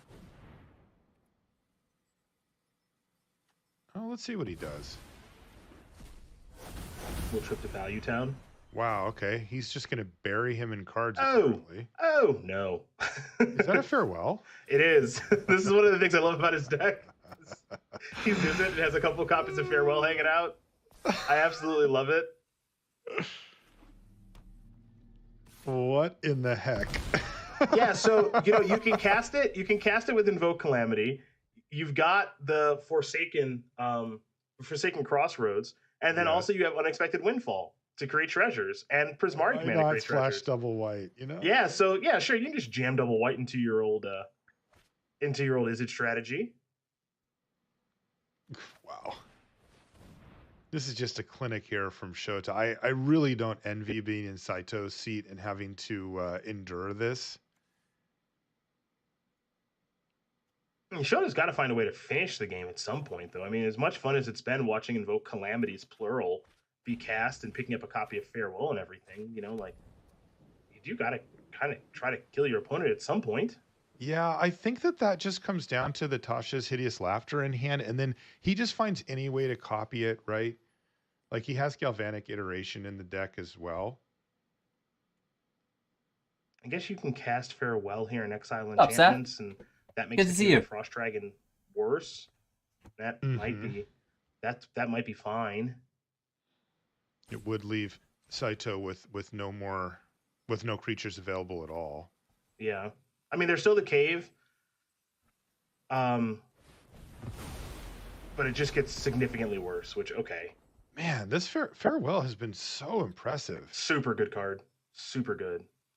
Like when we say sweepers, we usually just mean like, oh, it kills creatures, or this thing like that's a All reset but button right planeswalkers. there. Yeah. There's a Rune of Might. So I guess Saito just has to start rebuilding onto this cave again. Yeah. I mean, this cave, oddly enough, you know, it's a card Can he that I make it? personally, I don't think we're there. I think it's going to be over 2 turns. But yeah, I mean, this card has overperformed in spots that I didn't think it was actually going to be all that relevant because it's so expensive to activate. But they're playing 1. Yeah. So this is 5 power. Right, and he actually has a Rune of Speed. He's just a mana short from putting that on to making it just 1. That doesn't do much. Okay, so how much help does he need right now? Like, yeah, I think Saito, you see his hands on his head. Like, I think he actually might genuinely be surprised. Like, given everything that Shota has done this game, it is entirely possible that Toru can win, which I am actually just kind of awestruck about. Yeah, I wonder if Shota does the math. He has a deck list, and he knows the converted mana cost of every card that he's seen. You know, I wonder at what point just one Tasha's Hideous Laughter could get the job done. We're about to see it. We're about to see. How about 2 of them Yeah. for the win? And Saito looks to the skies because this is the combo finish here for Shota. Well, It's going to exile cards from the top of the Okay, library. Yep. He got it. Right? Yeah, until you hit 20 mana value total, but 2 of them is easily enough. That's the classic for Mill too, right? Where it's like, well, you were gonna have me dead next turn, but you're not gonna get a next turn. Right. Wow, what a finish there from Shota Yasuoka. Crazy game, and like you said, it's almost torture here for Toru, right? He's just he kind of felt like I was so close to maybe closing this thing out, and then Shota's like, "LOL, no." Yeah, you know, like, what I love about this is the dynamic between the 2 players. Toru is a lot more expressive, and you get a lot of body language from him on the top left hand corner, and then for Shota, it's just, I don't know, just over here just doing my thing. Not gonna get a lot out of me. I remember when he won the Pro Tour, and you know, a lot of people like look up or put their arms to the sky or whatever, and when he won, he de-sideboarded. Well, gotta get ready for the next match. I just put the cards back in the deck pot. It was just like business as usual for Shota. He is.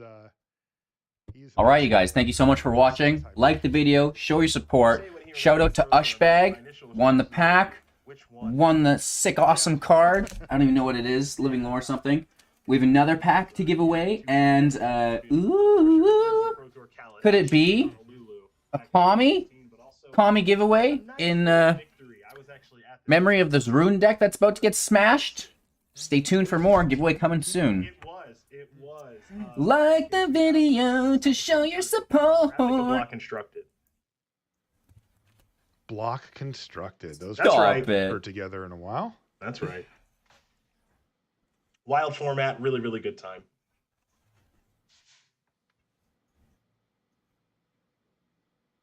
All right, looks like I believe, have mulligans from both players here. Oh, now hang on a second. Now take a look at Shota's sideboarding. What did he do? So the Tashas are out. Smoldering Egg? So the Tashas are out, the Smoldering Eggs are in, and that leads me to believe that the ways to win here are simply through the attack step now. Yes. As opposed to through milling. So he is just transformed into a pure control deck. Yes. Yes, that's exactly it. With 4 copies of Smoldering Egg. This is so sweet. Oh, Nice sideboard play. I like that. So still has Invoke Calamity, still has Divide by 0, you know, still has all of these tools to interact with the opponent. Ways to win, it appears, are those Smoldering Eggs, a Hall of Storm Giants, a Den of the Bugbear, and then I wouldn't be surprised to see perhaps Mascot Exhibition lead to a victory. So there you go. Absolutely. You can see a heavy burn spell opener here with actually both copies of Voltage Surge, but he'll be happy to have one here as he can put that Kami back into the bin. Now, it may come back later, but at least he isn't going to just get ran over. He's also got a Thundering Rebuke, and then he looks like he's found a land for the turn. And yes, thank you very much. I will take an Unexpected Windfall. Yeah, that's being on top there. And the draw step here for Toru, though, was a pretty good one there in Runeforge Champion. Really nice draw there from Saito, indeed. And as you can see, that's going to set him up for some seriously powerful stuff. He has the Jukai Naturalist, which is the other half of the combo here. That'll make his runes free. He's got 2 of them in hand. And then he also has Showdown as a backup plan. So as it stands, he is going to lose his one and only there. But he's got plays. Yeah, I mean, this might actually happen for once, Marshall. You know, so many times yesterday we were talking about, well, you know, Showdown on the Scalds kind of break open the mid game here a little bit for a Naya Runes player who's dying for it. Well, might actually see that come to fruition for once, though I might be wrong here because Jawari Disruption might mess that up. Kind of interesting. Really great set of draws there for Shota. Now he gets to play untapped land and have access to Jawari Disruption, and then failing that, he can play this Unexpected Windfall. It's really worked out nicely for him, though Saito's not interested in running out the Jukai Naturalist into what he presumes is a burn spell, and he's right. Shota's going to be able to really churn through his library here, though, because he found another Unexpected Windfall. Yep. And a land, so he'll probably want to get rid of it if he's not forced to use the Disruption or the Voltage Surge. And even then, he's got a couple of treasures that he can cash in if he chooses to. So a lot of hope here for Shota. Even though he doesn't really have the tools right now, he's going to be seeing a lot of cards, and he's going to have a lot of mana available. All right, so here's Unexpected Windfall number 2. I don't want to discard Force Spike. I want to get him. He definitely wants to get him, but I think he's noticed that Toru's just not interested in playing into it, so he's going to get rid of it. Very disciplined play there by Shota. A ton of mana now for Shota, too. That's right. He'll actually have access to 10 mana after playing this land.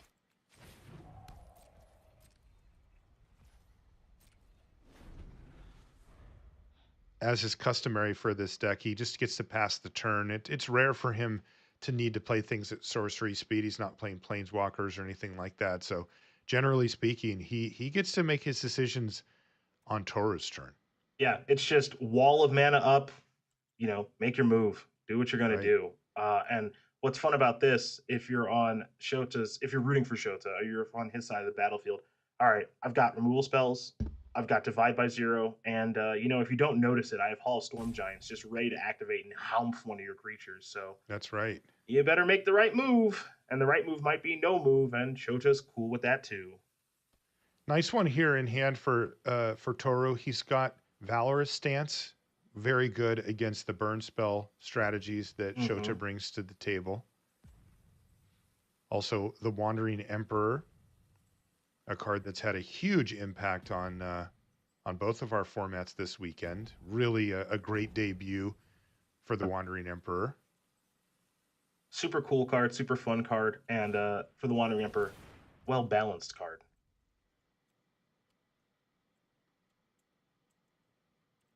Okay, it looks like Saito is going to serve up here and say, all right, let's see what we want to do. The good news for Shota is that he actually has a way to get around Valorous Stance. He can use Voltage Surge and just sacrifice a treasure to upgrade it to 4 damage and get a nice little blowout here if he'd like.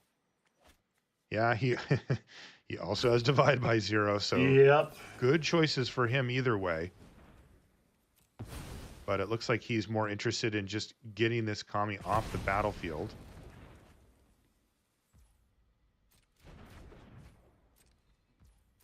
So the Kami bites the dust, the rune will go to the graveyard too, so nothing happens there. Here's an attack for 2. And is there any reason to divide by 0 or just use your life total as a resource? Okay, use the life total, fall down to 15. Shota's pulling the I'll allow it at this point, sure. Right? Yeah, that's fine. Because if you're in Saito's seat, you're just like, come on. He's on the wheel. He just had everything. No, Maya. Ooh, invoke land. Trouble's here. This is going to get very interesting with Teachings of the Archaics, which he's drawn here. And another Invoke Calamity. Fireworks on the horizon here for Shota. Toru is in agony. What right now. what is he freaking out about there? Well, just because I don't know. I don't know what he's hoping to draw. Fifth land clearly was not it, but just can't be feeling good about the situation. This is so reminiscent of game number 1, which is, yeah, we're in the mid game. You're at 15. I have no battlefield. This is agonizing. Definitely. It's been a very painful match. Yeah. For Toru. It's hard to put yourself in Toru's seat without seeing all the cards, but we're just over here answering literal just everything. Nothing gets to stick. Nothing stays on the battlefield. I brought in Valorous Dance, fire it off. Nope. Got the extra burn spell for that too. Just nothing going. Nothing's working. Gotta be Nothing's frustrating. working. Of course. Absolutely. I've been Toru before. I can actually say I've never been Shota because I would never play a deck like this. So I've been Toru for 20 years. Oh, that's great. You see that Shota's going to keep that extra land in hand here, perhaps eyeballing a little flashback on an unexpected windfall down the line. He also has the Prismari command in hand, and if he chooses to dig through his library, he'll appreciate having an extra kind of a dead card to give away with that. Here finally is the Wandering Emperor hitting the battlefield. This is going to make a Samurai. It appears there will be a response. Yes, indeed. So Yeah, one good thing about Voltage Surge is it also can hit Planeswalkers. So that redundant land's going to get discarded to the Unexpected Windfall. 2 more cards, Cathartic Pyre, and a land into hand. Does leave behind a Samurai. So still a favorable exchange there for Saito, at least not a disaster. And this is big. Is it? Is it I guess this is going to get divided here, or what is... Give me a Jawari disruption. Oh, yeah. Oh no, he's tapped out? Yeah. Oh. And maybe a little more value. So oh my God, this is... Shield your eyes. Like, this is just... absolute brutality now from Shota Ahsoka. You may not see it by the expression on his face, but he is in his happy place right now. Every control player is just like giving him a round of applause. This is how you do it. Yeah. Now a farewell. Sure. Aptly named. Kill that. Trigger this. Whew.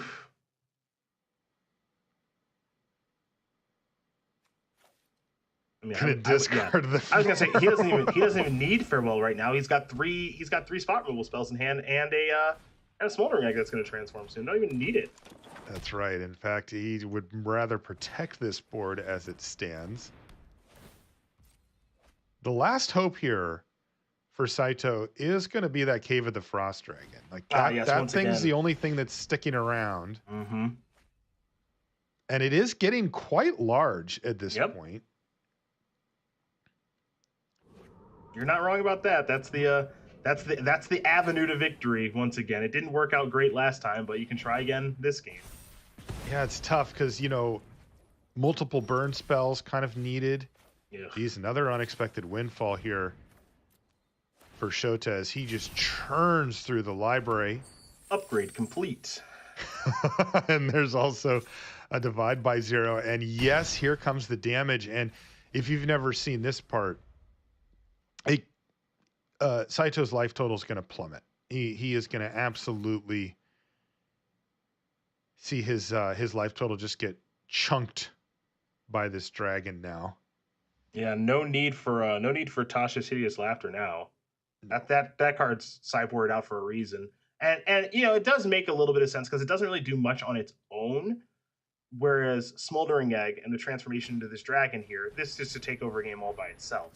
Yeah, Ashmouth Dragon is no joke. It's 2 damage extra per spell. Boy, by the way, good call said.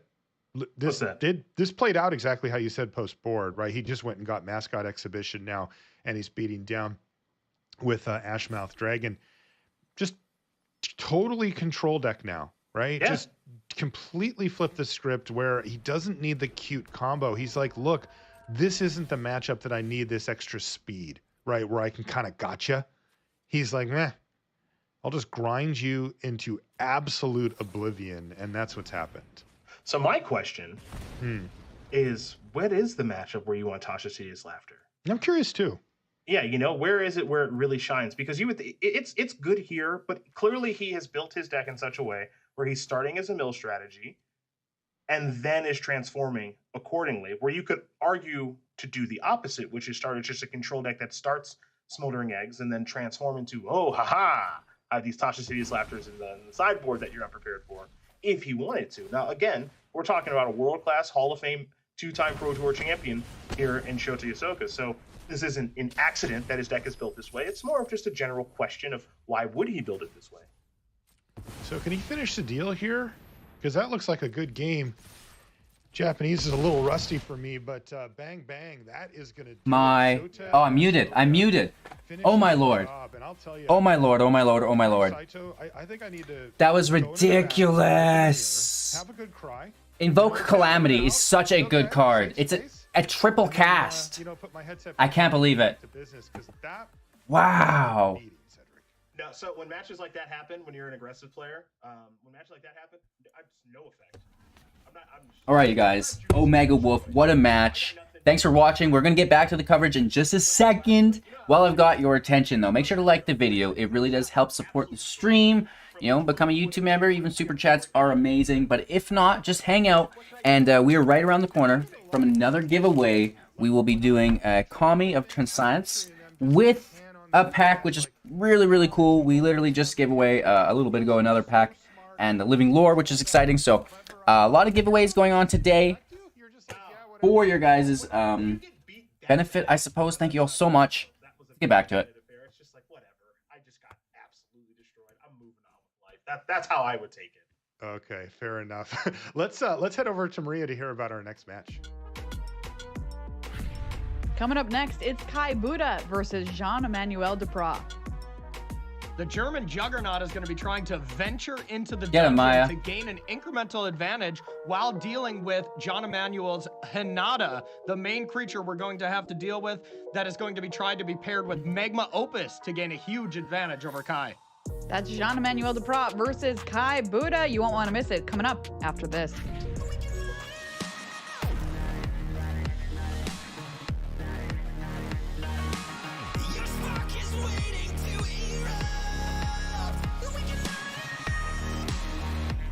Maya, do some laps, girl.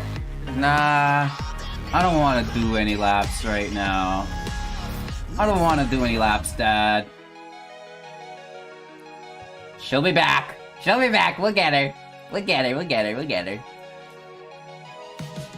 Hola. How's everyone in chat doing? Thank you guys so much for hanging out. No call to action here, I promise. This is just me. This is just me. Oh gosh. I absolutely love Cedric. Yeah, he's a funny guy.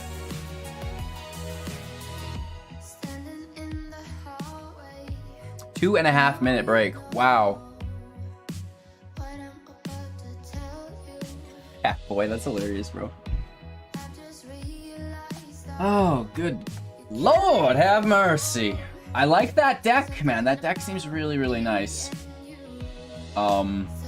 Did we get more super chats?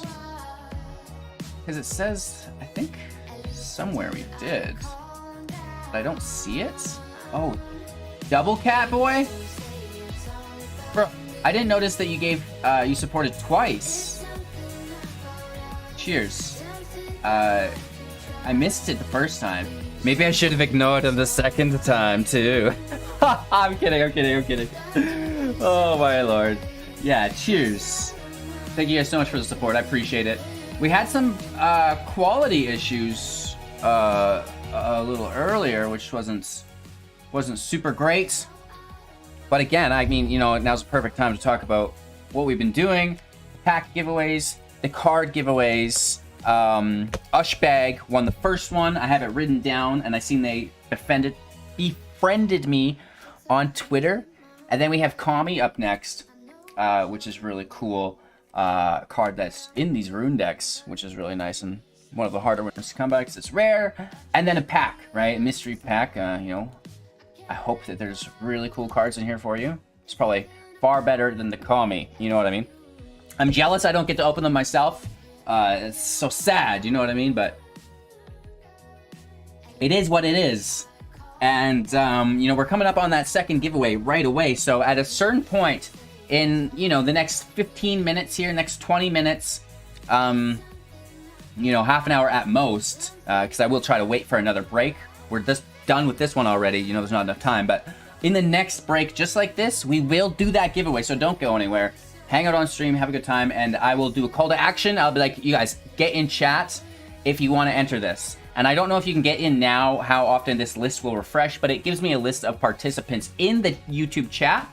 So that's why I call for your action in the chat. You know, you can say whatever you want in emote, whatever happens to be. It'll put your name on a list. I'll copy the list, random number generator. And then you, my friend, could win. We back. Of the Neon Dynasty Championship. Got two heavy hitters in the feature this time. Kai Bude versus Jean-Emmanuel Depras. Or Venture, Jessica Hinata. Let me get these polls going again. We've been doing polls on the channel live here. No green, but as you can see, it's Venture versus the last poll was still open. But I guess that did just end, so that's fine. Format. I think I forgot game 3 though. Players who Sidra coming in. Anyways, we're back. We're paying attention. We're doing our best. These are top of the standings. Our lone undefeated player who's sitting pretty at 8-0. You know, I'm kind of torn on who I want to win this match, Marshall. On one side, we have JED, Jean-Emmanuel Depras, who I picked to win the tournament, right? Okay, and he's doing well. On the other side, we have Kai, who was always mean to me on Twitter. So tough decision. It's tough to pick right now, and we're just going to watch it unfold. All right, you're not going to take a stance. I like Yeah. Based on what you said, I'm going to root for Kai here. Okay. Yeah, because he's mean to you on Twitter. Yep. So just always makes fun of me on Twitter. So that's all right. Let's go JED. His picture looks like somebody who's making fun of you on Twitter. Yeah, I know. And by the way, he's done it to me too, so yeah. I feel your pain. Let's see how this thing plays out. Land go from Jean-Emmanuel to kick things off. It'll be the same for Kai. This one should be, I imagine, a pretty long and drawn out affair. On one side, you know, you've got some dungeons to venture through, which is pretty cool. You know, slowly generating card advantage that way. On the other side of things, you do have like the combo of Hinata, alongside Magma Opus, if you can fire that off. So we could see some real fireworks here, or we could just see kind of some slow, each player building up small incremental advantages. And you see that starting already with Kai not having a play here on turn 2. He's down black mana currently. On the other side, though, Jean-Emmanuel content to just start to build out his card advantage here with expressive iteration. He also finds a land off of it. Oof. Juress, as they say in the business. Now, he does get to go for the Lost Mine of Phandelver to get that Scry 1 off of this Nadar to try to find black mana. That's going to go right to the bottom. Yes, we are going to the caves entrance. This is my favorite part of the show. Your favorite? Yes, this is my favorite part of the weekend by far. Oh, boy. So, a little bit unlucky here for Kai, having scryed and also had 3 draw steps. No black mana in sight. Hinata, Dawn Crowned on the other side. Now, he could go for Desperation here, and he could go into the mine's tunnels. There you go. Well done. How you like well that done. one? Yeah, well done. Get himself a treasure and then fire off Infernal Grasp to kill Hinata. Yep.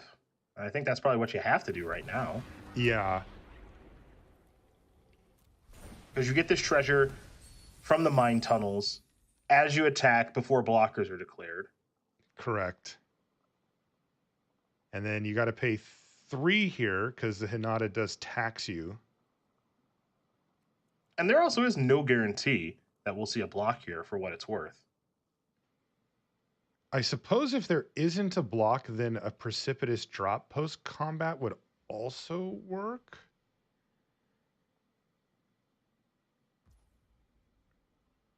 All right, so it looks like You're right. we're going to damage. There you go. Yeah, this is respect for the Wandering Emperor here from Jean Emmanuel, as Kai could play that, buff Nadar, and give it first strike, which would kill Hinata. Not a very powerful card. So what we could have seen there was an attack and then block and then precipitous drop makes it a little bit smaller. But now what we're just going to see is, all right, here's Infernal Grass. Just get this thing off the battlefield and let's just keep moseying along. So now everything's going to be kind of back to its normal casting cost. You know, given the relative desperation from Kai Buddha here with 1, 2, 3, 4, 5 black cards in hand and no black mana in sight, that could have gone a lot worse. Yes, it could have. Yes, it could have. Okay, there's Hinata number 2 on the battlefield. Jean Emmanuel with the backup plan, and there's an Abrade to kill Nadar. We really need to see black mana. Oh, and there it is. Shattered Sanctum off the top. All right, so we'll see how that changes things. Is it time to maybe fire off a Duress? Do you want to get triumphant with the Adventurer? Do you want to kind of pivot to the Wandering Emperor? Thinking Storeroom, Dark Pool.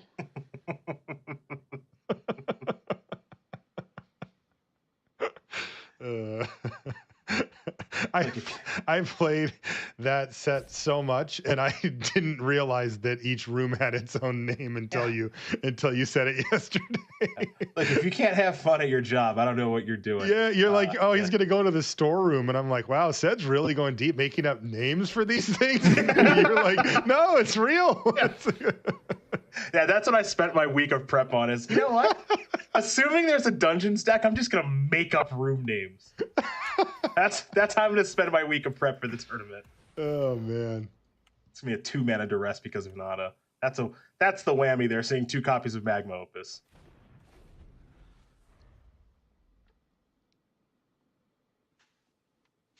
We always come prepared. I'm really hoping that we get to the Temple of Dumathoin at some point, though, because that's the big payoff for the Lost Mine of Phandelver. For sure. I'm sure you knew that. Seth. Oh well, I mean, who wouldn't? The listening wouldn't audience. Yeah.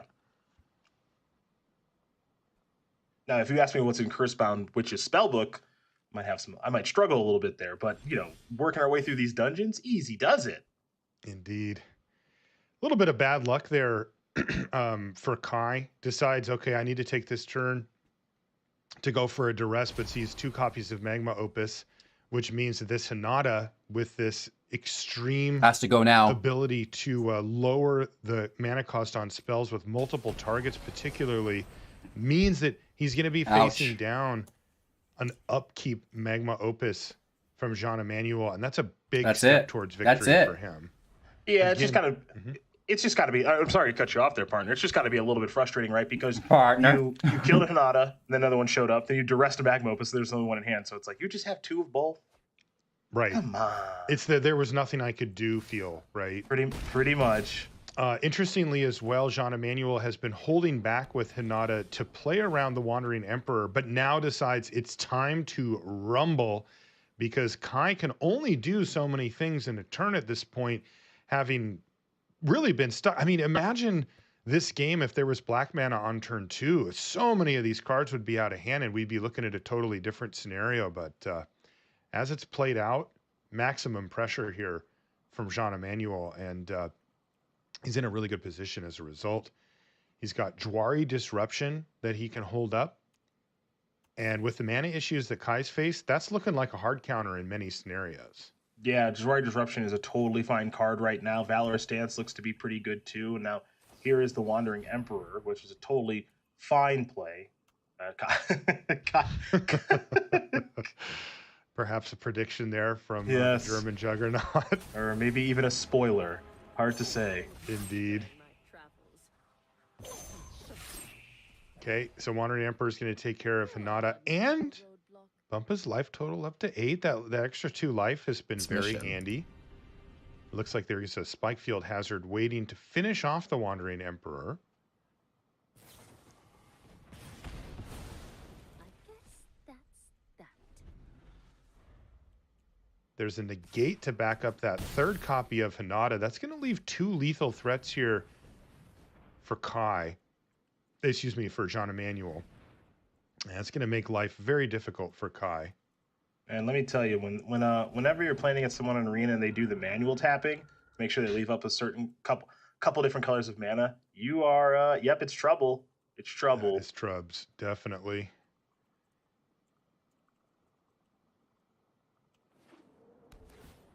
So let's see if Kai Buddha can come up with any way out here. He does actually have a few plays. The precipitous drops are decent here in that they're cheap, right? They got rebalanced down to 2 mana, and he can actually fire one off. Even if it gets negated, he can still cast the other one. That's true. And if he goes into the dark pool, that drains your opponent for 1. That would put him at 5. Then he'd need somehow to adventure one more time, which he could do with Nadar, that can't be negated, although it can get disrupted.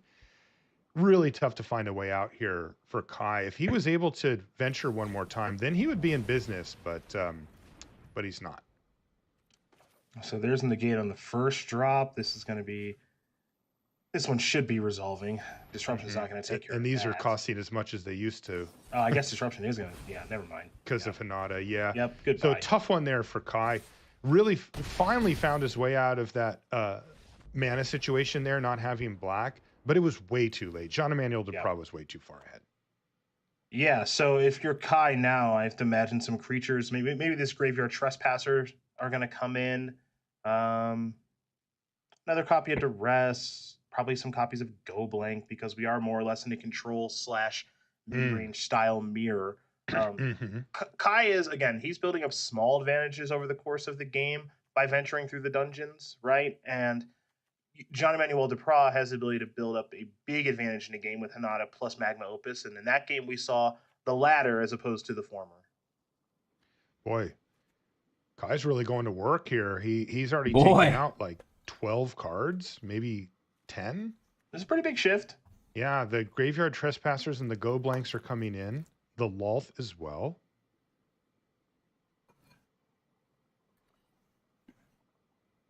Yeah, the Archon of Myriads are quite poor in this matchup. Again, players are main decking that card because of Runes this weekend, and I think that's part of the reason that Runes is having a very difficult weekend, at least when you and I are watching. And then, more discard makes total sense here. Go Blank is a very good card. Duress is cheap interaction. So there's a lot of stuff that makes a lot of sense here. Kai doing some very heavy sideboarding to be really kind of a really heavy discard deck and make it so that Jean Emmanuel Duprat kind of has to top deck the right card to get himself out of some very sticky situations. I don't know if anyone's been watching. This drop, he's mad at it. Yeah, get Didn't out perform well in the first game, so he took all of them out.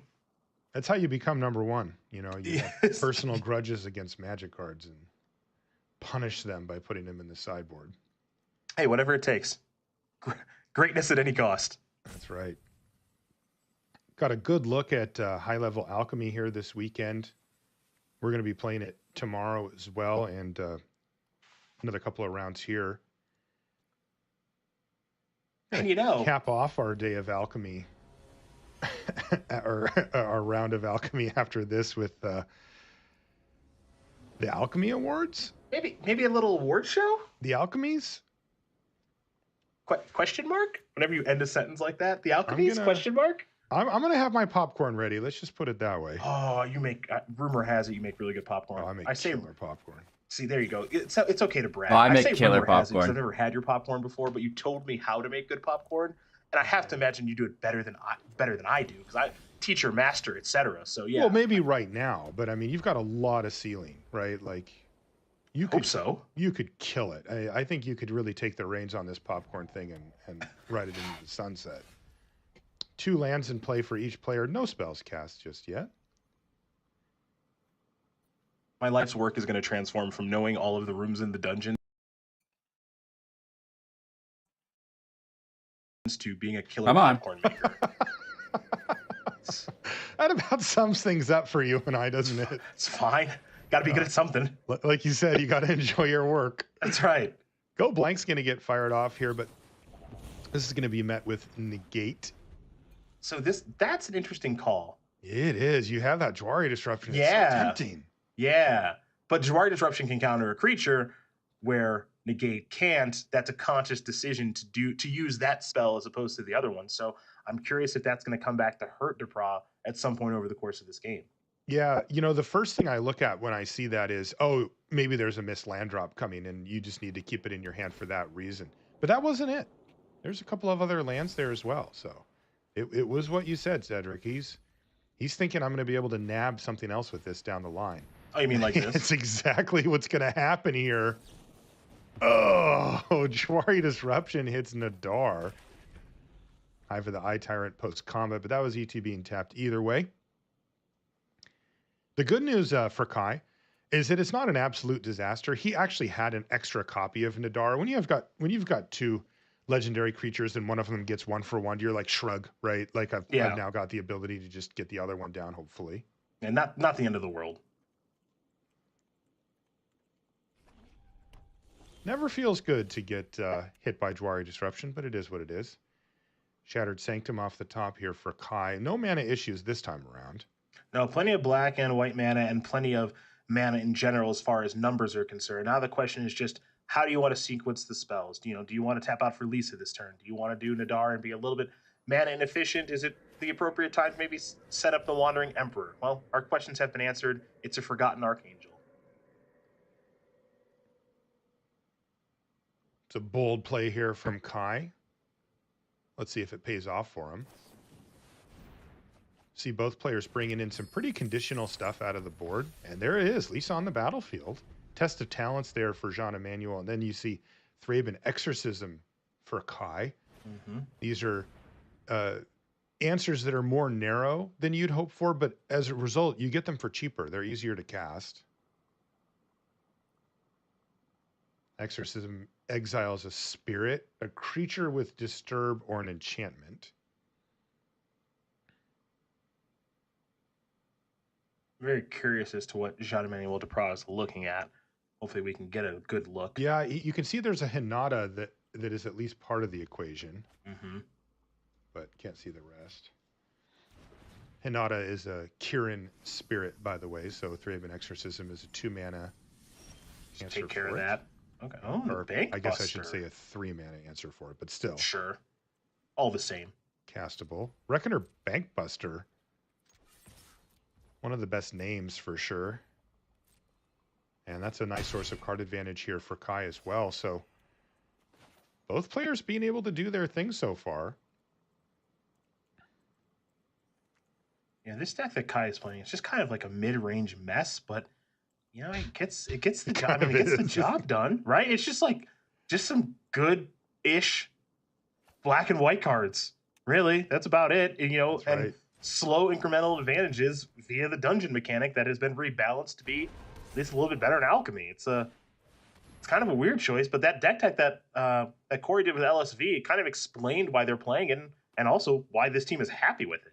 Yeah, particularly post-board is where it looks like very much like pile of cards, right? Like just sort of like, look what's happening here.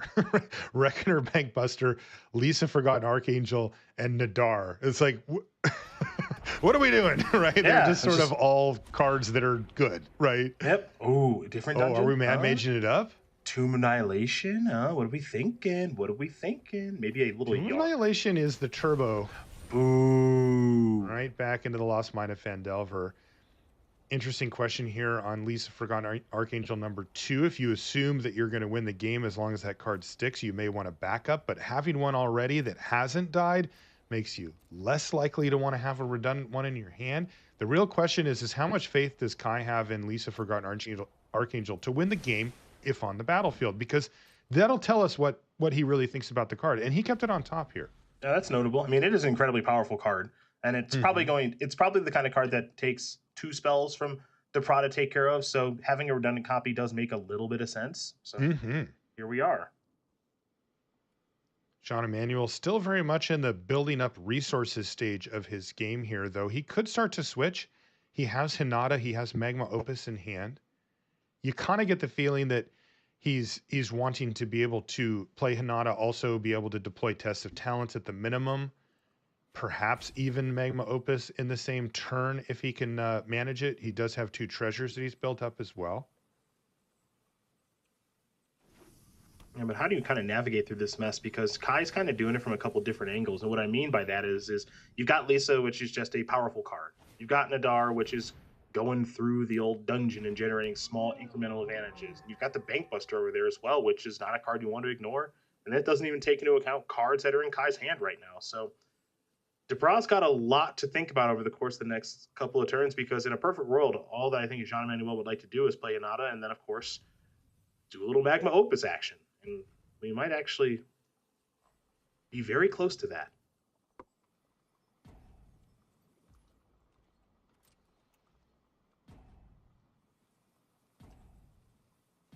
There's 2 Thraben Exorcism in the sideboard for Kai. He's brought one in and almost certainly has brought the other as well. Yep. Makes total sense. Relevant for Test of Talents if it does end up hitting that. Sure. Take away some of Kai's easier answers for Hinata. Wandering Emperor is an answer, but as Jean Emmanuel has shown, he's very, very aware of the Wandering Emperor as a potential option from Kai and is very much willing to play around it.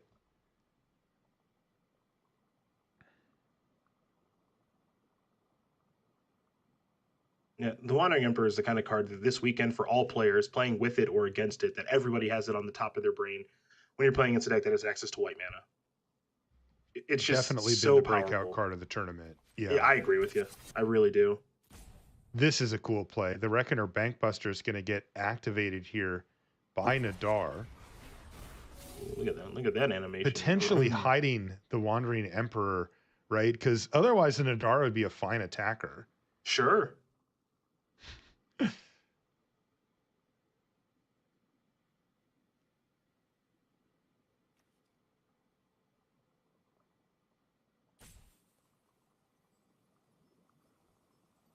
You can see Kai double checking the extra text on Lisa Forgotten Archangel, but there it is. Magma Opus is being fired off. And as I mentioned, there's these times where you can get Hinata down and, given the mana efficiency that card has, still be able to not only fire off Magma Opus, but even in some cases use a card like Test of Talents to protect it. And it's so annoying. It really is. It really, really is. And in the inception of Alchemy, this Hinata plus Opus combo was found right away, and it was a thing that people had to really concern themselves with. Now, it didn't show up much in this tournament.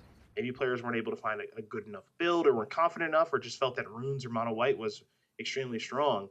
And those things appear to be true, but Depra has apparently found a way to make this 1-2 punch work perfectly for him over the course of this weekend. Yeah, that setup really paid off here with Hinata being there, able to cast Magma Opus and also Test of Talents here to protect. He'll also get to nab the other copy of Thraben Exorcism and does so.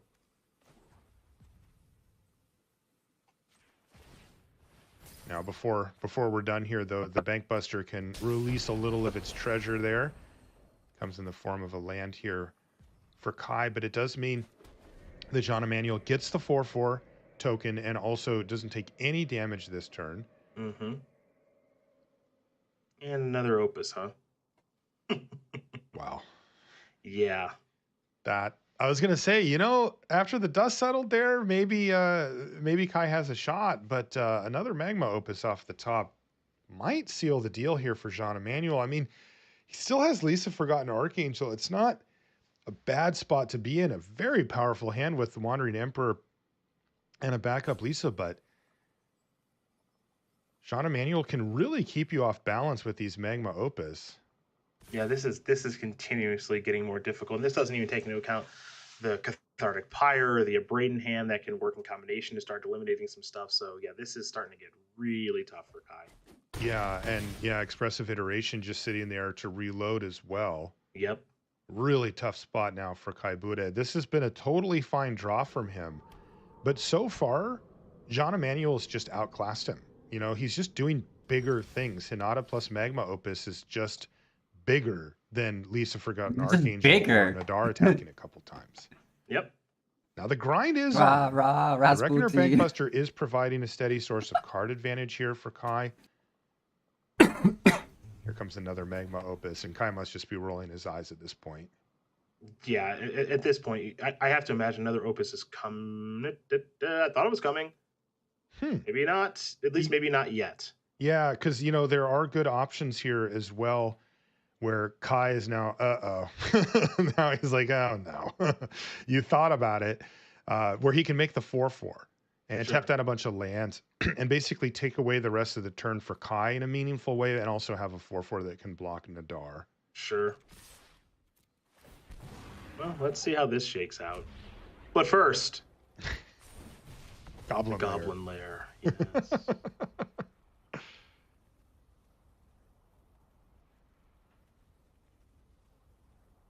Personally, just as from a flavor standpoint, I think I'd almost always rather go through the mine tunnels as opposed through a lair of goblins. Personally, Yes. when my One reward gives you for going, treasure and another you get a little goblin friend. yeah, my reward is one of those goblins leaves with me and is happy, I guess. Yeah, you are making the world a slightly better place, but it's kind of costing you, so it's a personal decision there. Yeah, you're leaving with some scars and stuff is what I would assume. Yeah, I mean, you can look at the goblin. Yeah. Yeah. Look like a nice goblin. Yeah. Where'd you get that shield? Literally yelling at you.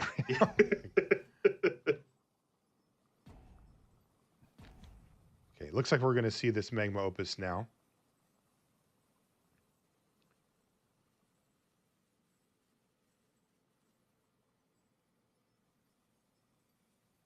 There are many a target to be decided here. Yeah, so. just weird sequencing timing here, right? Like, you can see the combos that are about to happen here. Lisa Forgotten Archangel's going to get nabbed by the Abrade or Cathartic Pyre here. Mm-hmm. Combination.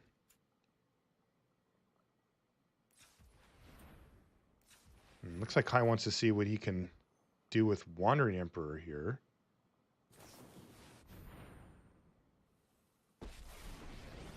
All right, so that's in there.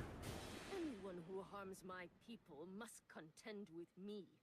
Is this the time to maybe just go minus kill This is Hinata? awesome stuff. This is just so next level, right? Because he could go for that. He is actually just going to let this stuff happen Okay. because he wants to be able to protect Nadar by giving it the +1/+1 in first strike if that's the choice that he makes. Now, having Nadar die here isn't the end of the world with Lisa on the battlefield already. Mm-hmm. And this forces Jean Emmanuel to decide when and if to fire off the burn spells on Lisa. Okay, so Right. there's the counter. And now we're going to see a flurry. Because this is an opening here for Jean Emmanuel to kill Lisa Forgotten Archangel first with Cathartic Pyre and then Abrade Nadar in response. Ouch. And that will Ouch. actually wipe That the hurts. board here. Yeah. So this is all really good for JED. Everything's great. Yeah. Yeah. Kai does have the ability to draw a card off of the Bankbuster still, but he's got a relatively stranded Wandering Emperor at this point. And he's facing down what could be lethal. It looks like it's one short right now for a 12 Close. plus the hazard. Yeah, it's 13. Perhaps an expressive iteration could find the last point of damage here. Hey, might as well sneak a peek.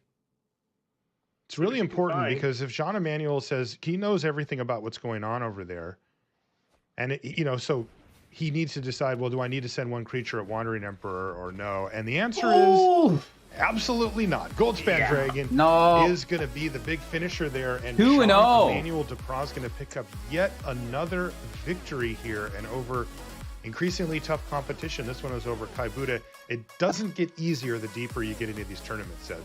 No, the weird thing about tournaments is the more that you win, you're going to play against better and better people as you go. So yeah, these things don't get easier. But for Johnny Manuel Depra, he knows that well because he continues to make extremely deep runs into tournaments. I will say, before we put a wrap on this round, it is interesting. Like that Hinata deck, there are not a lot of people playing it. Again, we know the kind of percentage breakdown. Mono white, there's a lot of people playing it. Then you have Naya Runes, and then you kind of have like some Azorius control style stuff. All right, you guys. You guys. Girls, goblins, ghouls, everyone. It is the giveaway time. Look, everybody knows. Spam chat. Put whatever you want in the chat. An emote, hello, you know, enjoying your stream. Maybe it's a super chat. I don't know. Like the video, subscribe to the channel, but most importantly, put something in chat. If you do, you'll be entered in to win Kami and a pack, which is super exciting. Don't miss out on that. I'll give you guys a few minutes so you don't miss out. Spam chat to enter. And before we get to our next match, we're going to pull the winner, right? Huh?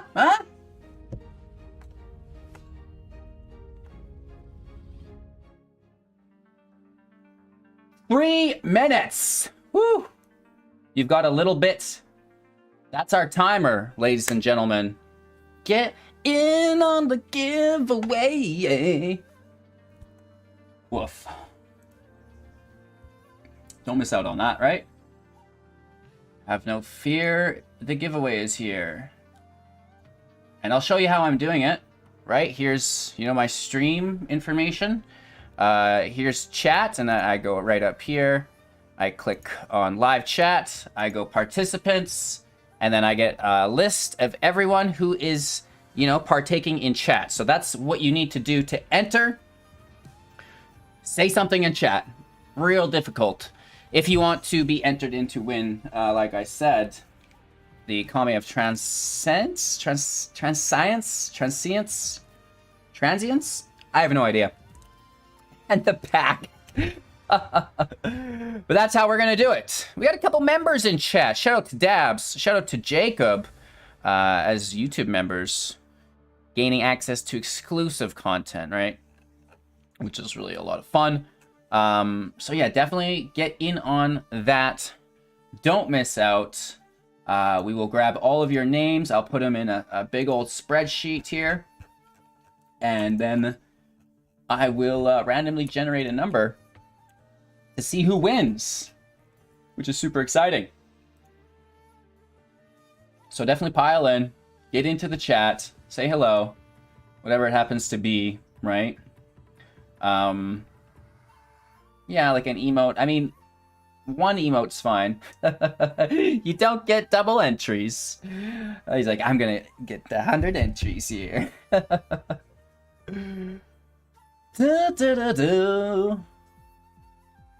right, guys, 1 minute. 1 minute. You're running out of time. We're gonna pull the names soon. You guys. Running out of time. You're gonna miss out.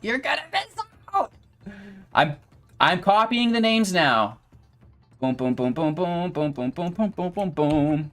Names have been copied. Going to the spreadsheet. Paste those in. Change the font to black. Only 37 entries. Before we had 80 some, so that's not crazy good, but whatever.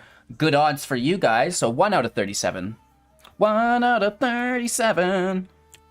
1 out of 37. Number 5. Who gets it? Number 5. Oh, Catboy.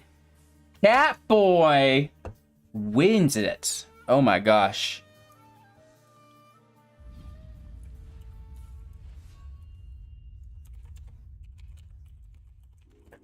And now, Do. virtual news desk. It's the Alchemy Awards. Please welcome your hosts. Please welcome Corey Baumeister and Maria Bartholdi. Let's see how this is. This is going to be rich. Hello and welcome to the Alchemy Awards, everyone. I'm so pleased you could Riley's join us eyes got here on bigger. Alchemy's They still look biggest the night. same. We are They're just celebrating bigger. Alchemy here at the Neon Dynasty Championships as its first time under the big lights here. And these awards are what every card has always dreamed of. We got 5 big awards up tonight. Look at Corey, Corey's what are you chain most he's excited got to see on tonight? with his collar popped. Fashion darling is all I'm excited to see. I'm excited to see what people are wearing, what deck boxes they brought to these events. It's really just going to be all about What the deck fashion. boxes they've Yeah, brought. I mean, spoken truly from a fashion icon himself. Your outfit tonight is. Oh, there's a word for it. I think it's probably stunning, but maybe there's another one. Riley, what are you excited Extravagant. for tonight? Yeah, certainly there are some other words I'd use to describe Corey's outfit, but I tell you what, the glitz, the glamour, all the excitement, The the hype, glitz and the over it. drama of an awards ceremony like this. I can't wait to get into it, and I can't wait to see some of the tears, both of joy and of Catboy, sadness congratulations. of the award recipients and those who were snubbed. You want yourself a commie? Yes, absolutely. Chat. You want yourself Let us a pack? know if the Academy got it right That's or exciting. wrong. We want to know what you think as we celebrate Magic's newest format. The first award we have up tonight is a highly coveted one, Best Supporting Card. This is for a card that does a great job in a deck. Supporting's not the main thing, but of course its performance Kiki in the deck is Jiki. crucial Every to the deck winning. award goes to And the Kiki nominees Jiki. are Kiki Fable of the Mirror Jiki! Breaker, City Stalker, Fabled Connoisseur, Mirror Breaker. and Jukai Naturalist. Well, that's it's every and single the winner reward. for Best Supporting Card is No, Jukai it's Kiki Naturalist. Jiki. Don't be like that. Jukai Don't be like that. Naturalist taking this down is really no surprise to anyone. This Don't be card like that. single-handedly has been All right, you guys, we do helping have out another all these giveaway Naya Ruins decks, just only around way the that's corner. helping them is with Don't miss Jukai out. Naturalist, so We got a some very stuff strong still. award. We got some And stuff. it's great to see Jukai Naturalist, musical career not getting in the way of its performance on the battlefield as well. A well-deserved victory for this card, I would think. Absolutely. I love this card. Making your runes You gotta shuffle free. packs that are totally sealed, Yes, right? Makes sense. Please. Congratulations to Jukai Naturalist on your Alchemy. Next up, we've got, of course, the coveted award of Best Picture. Best Picture. So we're talking about the art here, people. Best Picture in a supplemental Alchemy set. The nominees are Angel of Unity, Unexpected Conversion, and Sanguine Brushstroke. And the winner for Best Picture goes to Unexpected Conversion. Maria, I'm gonna let you finish. But Angel of Unity deserved to win this award. Have you seen that art? This is a travesty. It is the finest art All I've right, seen on Kanye. any card. I just can't even anymore. All right, Kanye, go back to work on bloody My Dark Twisted Fantasy, my friend. Everyone's waiting for it. Get out of here. I think the right card won. I don't know. Corey's gonna have some time to, I guess, deal with this reality that he's now living in. Sorry, buddy. So sorry. The next award up for grabs this evening is the highly coveted Best Adapted Screenplay Award. And for this, we had to nominate only spell books. Oh, Key. And the nominees are Obviously, Key wins. Cursebound Witch, Key to the Archive, and Ominous Traveler. Key to the Archive is the big winner. Congratulations. Really no Easy. surprise on this one. Key to the Archive has been drafting up one heck of a spell book, I must say. Really no surprise that this one takes it down, Maria. Now he's a cat man. Absolutely. Johnny, that's I love funny. this one, Riley. Right choice?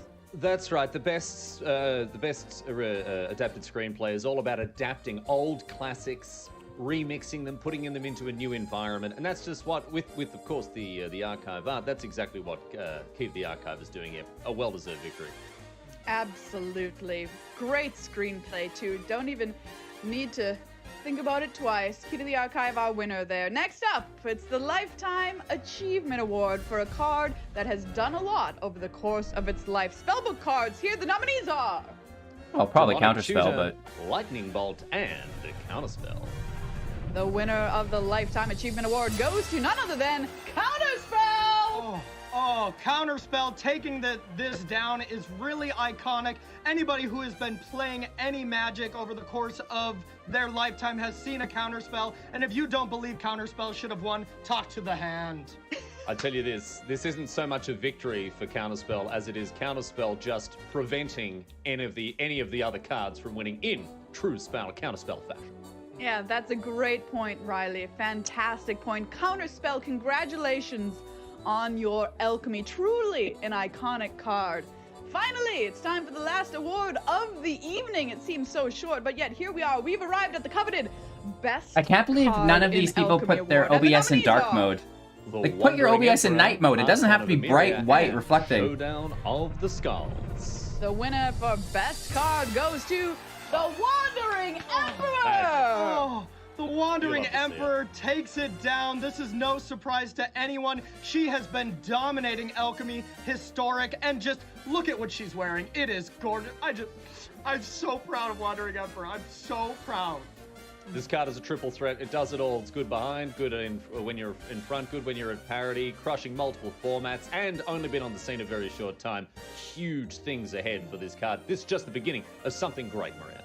Yes, the Wandering Emperor, what a fabulous Magic card, and looked great coming into the award ceremony tonight, entering on the red zone carpet. I mean, it was fabulous. It was wonderful. Stunning, darling. Stunning. Stunning. Well, that's all the time we have for the Alchemy Awards this evening. Thank you all for attending. You'll find the goodie bags under your seat. Yes, thank you so much. We'll see you back here for more from the Neon Dynasty Championship. Yeah, you guys, just check under your seat.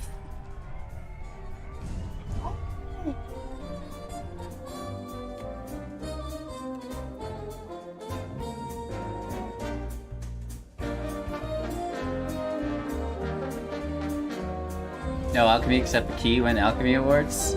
Weren't they all Alchemy cards? Oh, I guess they weren't though, right? They're just in the format. Well, Key is fucking busted though, right? Key is so good. Alright guys, let's get some likes on the stream. Get some likes on the stream. And Catboy! Catboy! Where are you, bro? You need to message me in Discord, Catboy. I don't know where to send this. Catboy, thank you for the support. Let me throw some of that love back at you. But definitely hit me up in Discord, because I don't know where this is going. I don't know where to send this. But I'd love to. I'd love to know where, so I could do so. And then, of course, Ushbag with the win earlier. Like the video, share, support, subscribe to the channel, maybe become a YouTube member, Patreon member, whatever it is. I'll take donations too. Any Bitcoins to throw around, right? I will trade feet pictures. I'm not a proud man, you guys. I'm just trying to eat. We're out here trying to eat, right?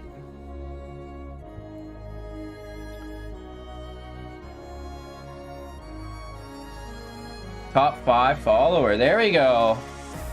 Love to see it. I appreciate you guys' support daily. You know, to those of you who've made me part of their routine, thank you so much. I really do appreciate it. It's made all of this possible. Catboy has messaged me on Discord. Rock and roll! Cheers, bro. Thank you so much. Ba ba ba ba. Dun, dun, dun, dun, dun, dun. Let me double check and make sure that Usher. I can't believe Usher's live in chat today. Yes, I have Ushbag. Who is Verse?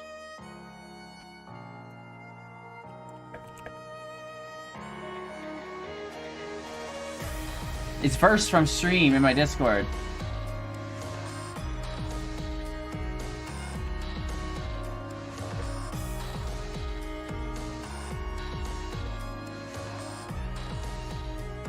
I think I remember now.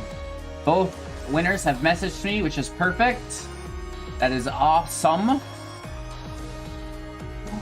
Yeah. Like the video, you guys. Show your support. Share it to your friends. I guess there's probably a share button as well. We be out here. You don't want my feet pictures. Yeah, you guys send me 2 Bitcoins, I'll send you back 4, okay? You send 2 Bitcoins, I'll send back 4.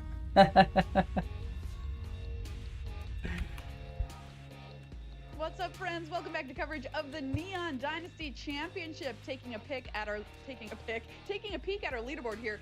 Jim Davis, our lone undefeated player left in the tournament, pacing the field at 9-0. We've got 3 players on 8-1. Right behind him, Aaron Gertler sits at 8-1. Jean-Emmanuel Depras at 8-1.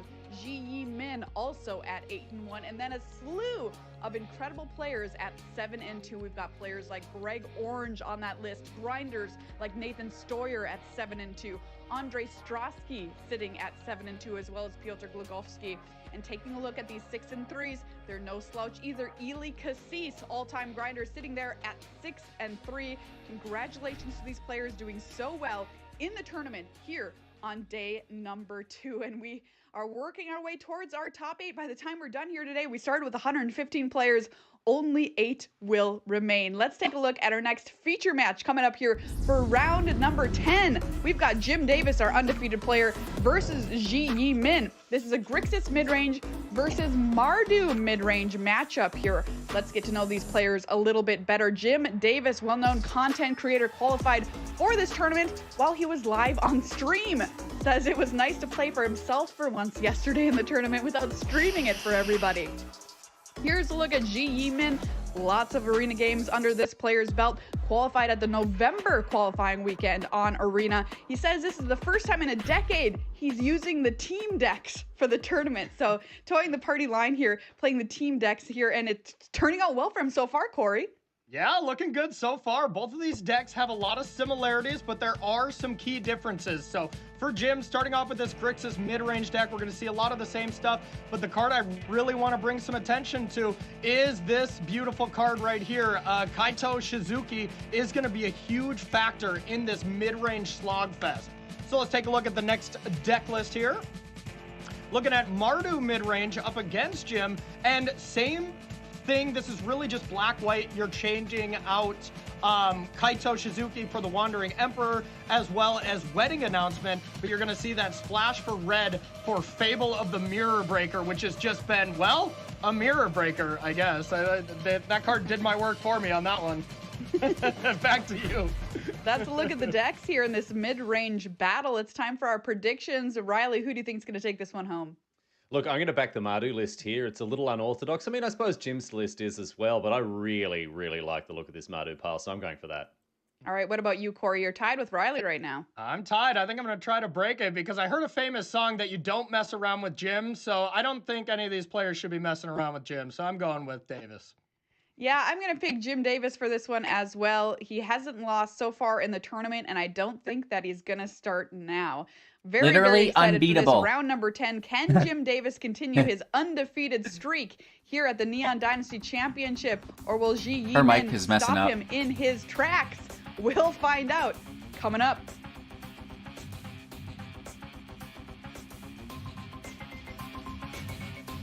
Let's get into the matchup, everybody. I'm Ailey Loney alongside Monty Navuti. It's round 10, it's Alchemy, and it is our lone undefeated player, Jim Davis, up against Ji Yi Min. What do you like in this matchup? It's going to be battle of the mid-range decks, Monty.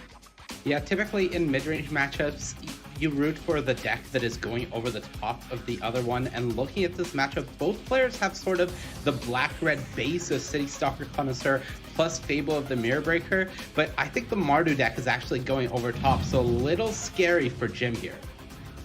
Yeah, both of these decks certainly have similar game plans here, but I've got to agree with you that the Vanishing Burst is Planeswalkers good. can add an extra element to this matchup that I don't think Jim is prepared for in the first game. So let's jump in and take a look at these opening hands.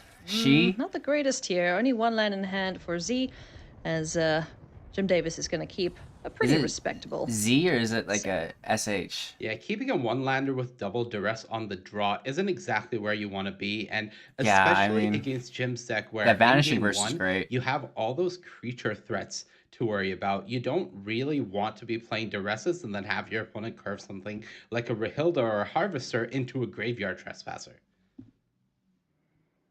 Yeah, so gonna send back one of the cards in hand, and we'll hope to find the third color source here. Yeah, I thought it was like an SH. As he's drawn a Tainted Adversary off the top of the library.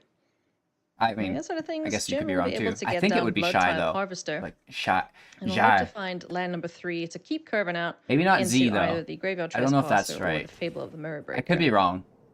Both players have really powerful 3-mana plays here. It's pronounced Z? Big for Z to find that third land. Jim So I am hasn't wrong. found Alias says quite it right. yet. It But makes one of the sense cards that she I'm would know really the actual looking at is pronunciation of it, Wedding though, Announcement right? in the hand of the Mardu deck. That has typically been a card that's been really impressive in these sorts of mid-range to control 9 times out of 10, I'm matchups. wrong. And especially if your opponent is stumbling like Jim currently is, it can just be a complete game changer.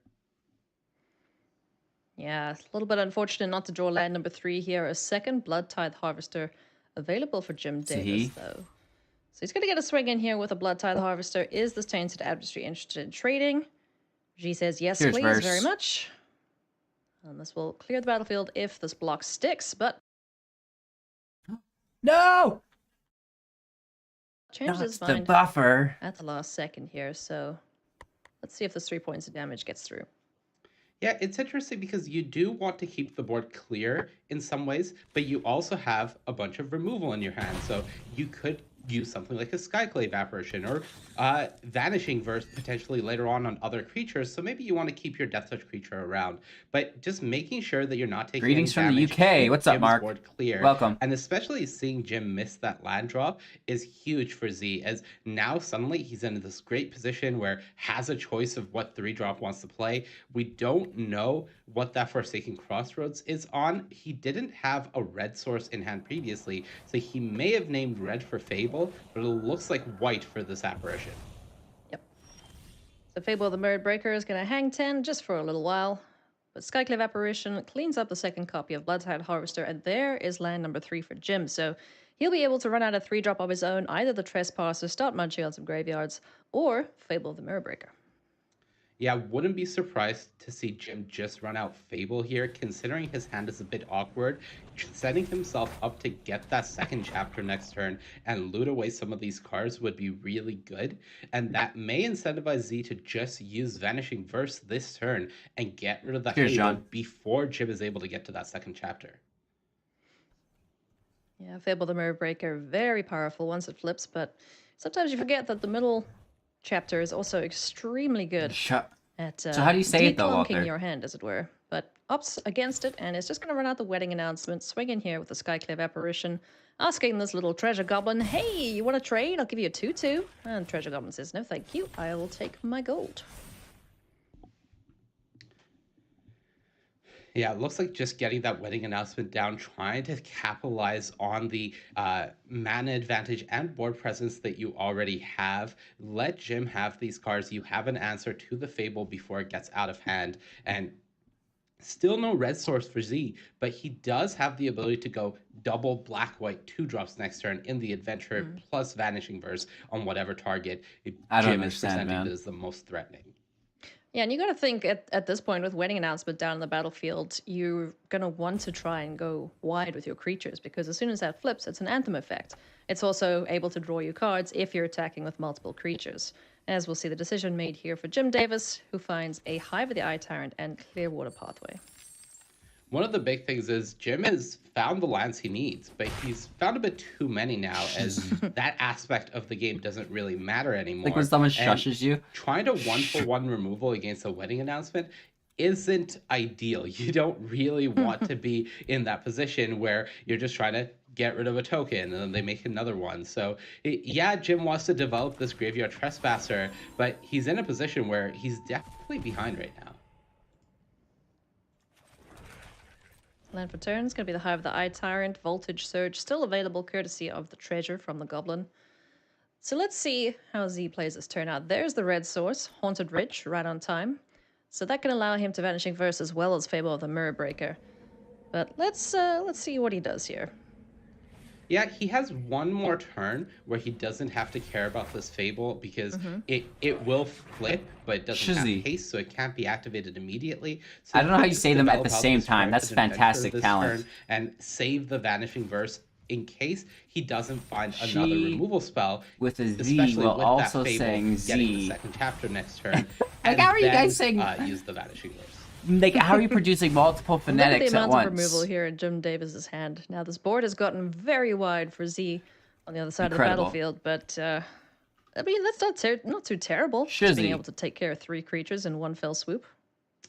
Yeah, certainly able to clear this up a bit, and I think something that's good for Jim. I here mean, it's is probably better he just to hasn't say been Z able than to butchering it like attack I'm and get doing. cards off the wedding announcement. So he is running a Like, at big least what she's low on saying is cards consistent. currently in this game, which I'm all could over the end place. up working out in Jim's favor, especially as he does have those blood tokens available. But to him. how We do saw you him make those with the blood pronounce type harvesters. So now that Gim? he has found his balance, he can discard any additional ones he doesn't need to try to find more gas. Zh. No blocks Okay. here from Z. Wants to keep this battlefield as intact I as got he you. possibly can. G. So 5 points of damage going through, down to 11. Goes Z.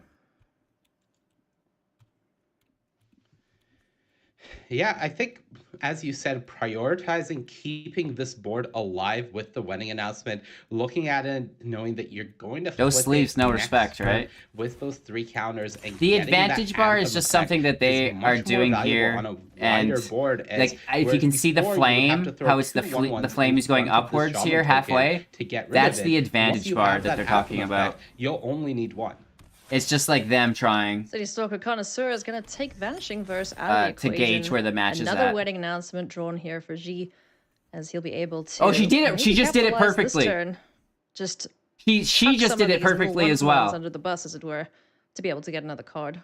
Alias Yeah, just but that was a big. she said it hit. correctly Jim that last drawing time that there. City Stalker Connoisseur means that G no longer has an answer for the reflection. They're of both Kiki. saying it This correctly was now. One of the As soon as I figure gambles it out, that he somehow took, they've got it figured out. in That's weird. 2 turns time, he'll have the flipped reflection of Kiki Jiki to be able to target his own Skyclave apparition. But we see Another 2 giveaway coming up removal soon, spells yeah. in Jim's hand, so that plan is never going to work out. We've done 2 and so far. Notably, Jim has now assembled the combo of Reflection of Kiki Jiki plus City Stalker Connoisseur. So there is a chance that G doesn't get to keep any card in his hand past the draw step for the rest of the game. So really relying on instant speed removal to come out. And this wedding announcement, I'm a little worried it might not be good enough. Yes, this turn G will draw 2 cards, so hopefully that will find a removal spell among them. But if not, he could be in a lot of trouble.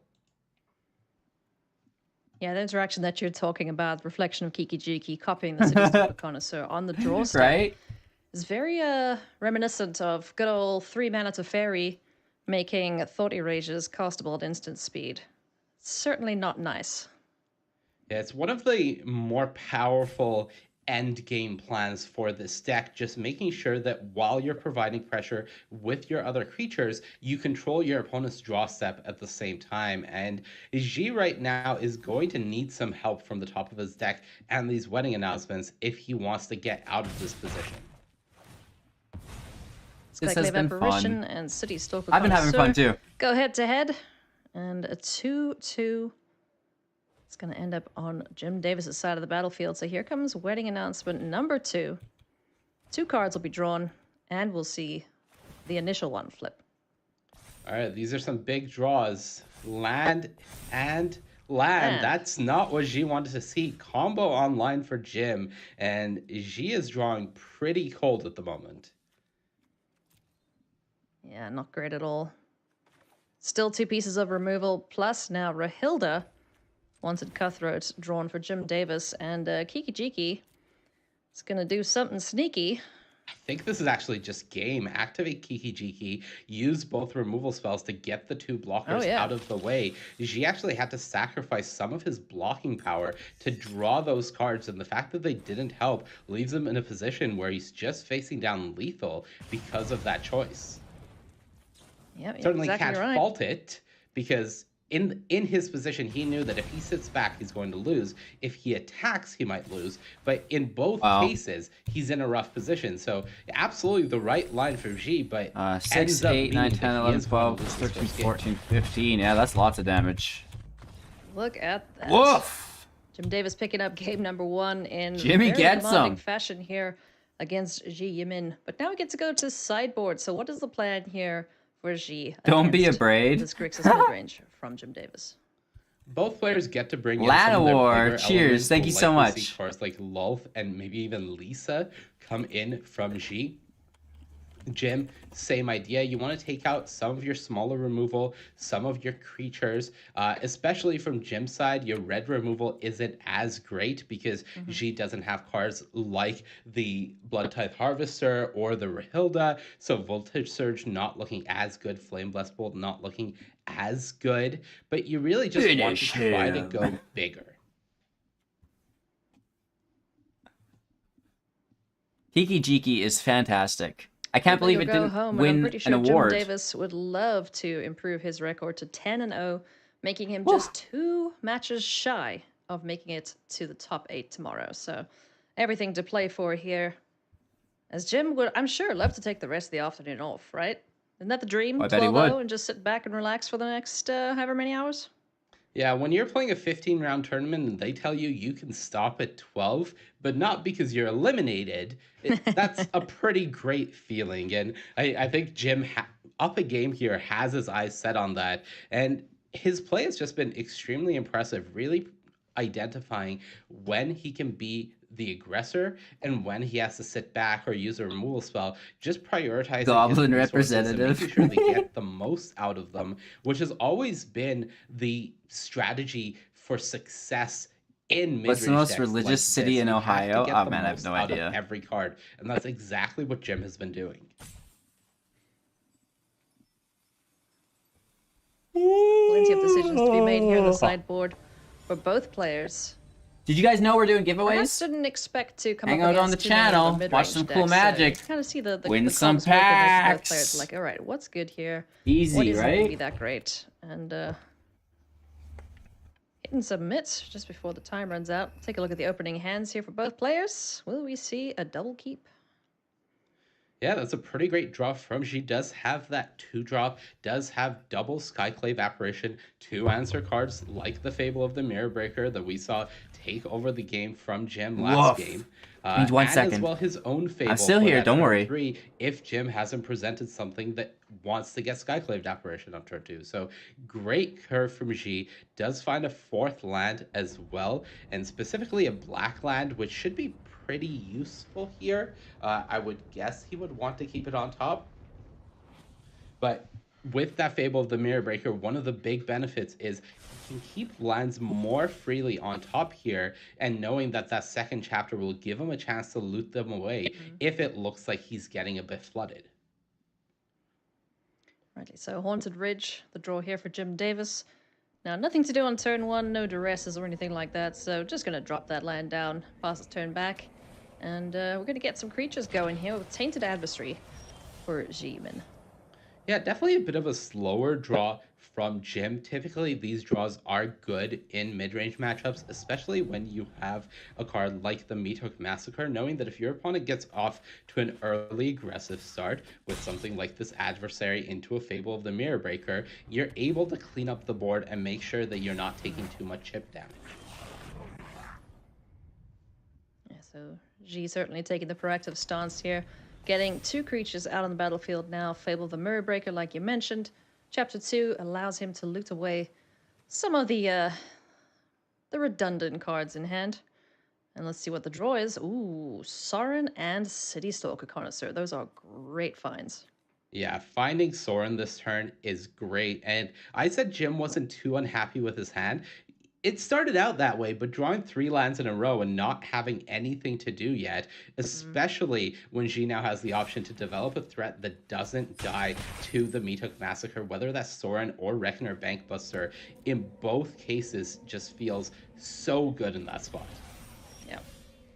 It's going to be Reckoner Bankbuster on the board, and there's a Turn Fable of the late. Mirror Breaker for Jim as well, but yeah, just 1 turn too late, so that might have to take a backseat here for a Sorin or a Townraiser Tyrant. Yeah, I think Jim in this spot would like to save that Meat Hook Massacre, try to get the Adversary and the Reflection of Kiki Jiki next turn. So I would be looking at either Sorin or Townraiser Tyrant in this spot. Sorin looks pretty good because you can develop, make a 2/3 Vampire that actually blocks this ward decently well and have the Sorin in play, but that would lose your Planeswalker if your opponent decides to throw away their Shaman token. Yeah, it's going to be Townraiser Tyrant. So Soren might not be long for this world, as City Stalker Connoisseur is in hand there for G. Town Razor Tyrant, just picking and choosing what it is that wants to target. It's going to be the Sundown Pass. Reckoner Bankbuster. I liked how you described it to me yesterday. It's kind of like a Maze Mind Tome that hits things. That's exactly right. Yeah, Maze Mind Tome that can attack is pretty good in these mid-range decks, and this is going to work out very nicely for Jim if G decides to just play the Skyclave Apparition. Yes, Jim will be taking a boatload of damage here, and yes, G is able to develop another threat thanks to that treasure token available to him from the Shaman token. But now when Jim plays the Meathook Massacre and wipes this board, he'll also be getting a 4/4 token back. Yeah. That is very, very nice indeed. So where does G go from here? Is it Planeswalker time? Is it City Stalker Connoisseur? Anything but a creature. The only thing I don't want to do in G spot is add another creature to the board. Up this Soren, play the wedding announcement. Just do not put another creature on this board. Yeah, no need to overcommit. With this amount of creatures on the battlefield, if you can just get through to your next turn, most likely he's going to win the game here. But Meathook Massacre is going to ruin those plans. Clear this board up, and as you mentioned, give himself a 4/4 for his troubles. 4 life gained, 4/4 made. This is still an okay position for Jim Davis. Skyclave Apparition not able to answer this token, so won't be able to clear that off the battlefield. And back at 10 life, Jim is feeling okay. He has gas in hand, he has follow-ups, and this 4/4 token really goes a long way towards stabilizing Jim Davis.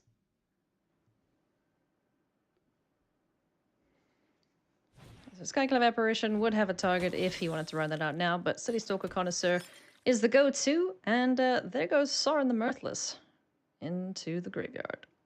Yeah, I think G might just want to make a vampire token here, get some air pressure, does have that mana to use that blood token if he wants, discard the Hive of the Eye Tyrant, or just play it as a creature here, honestly. Hive of the Eye Tyrant as a creature land looks pretty great in this spot.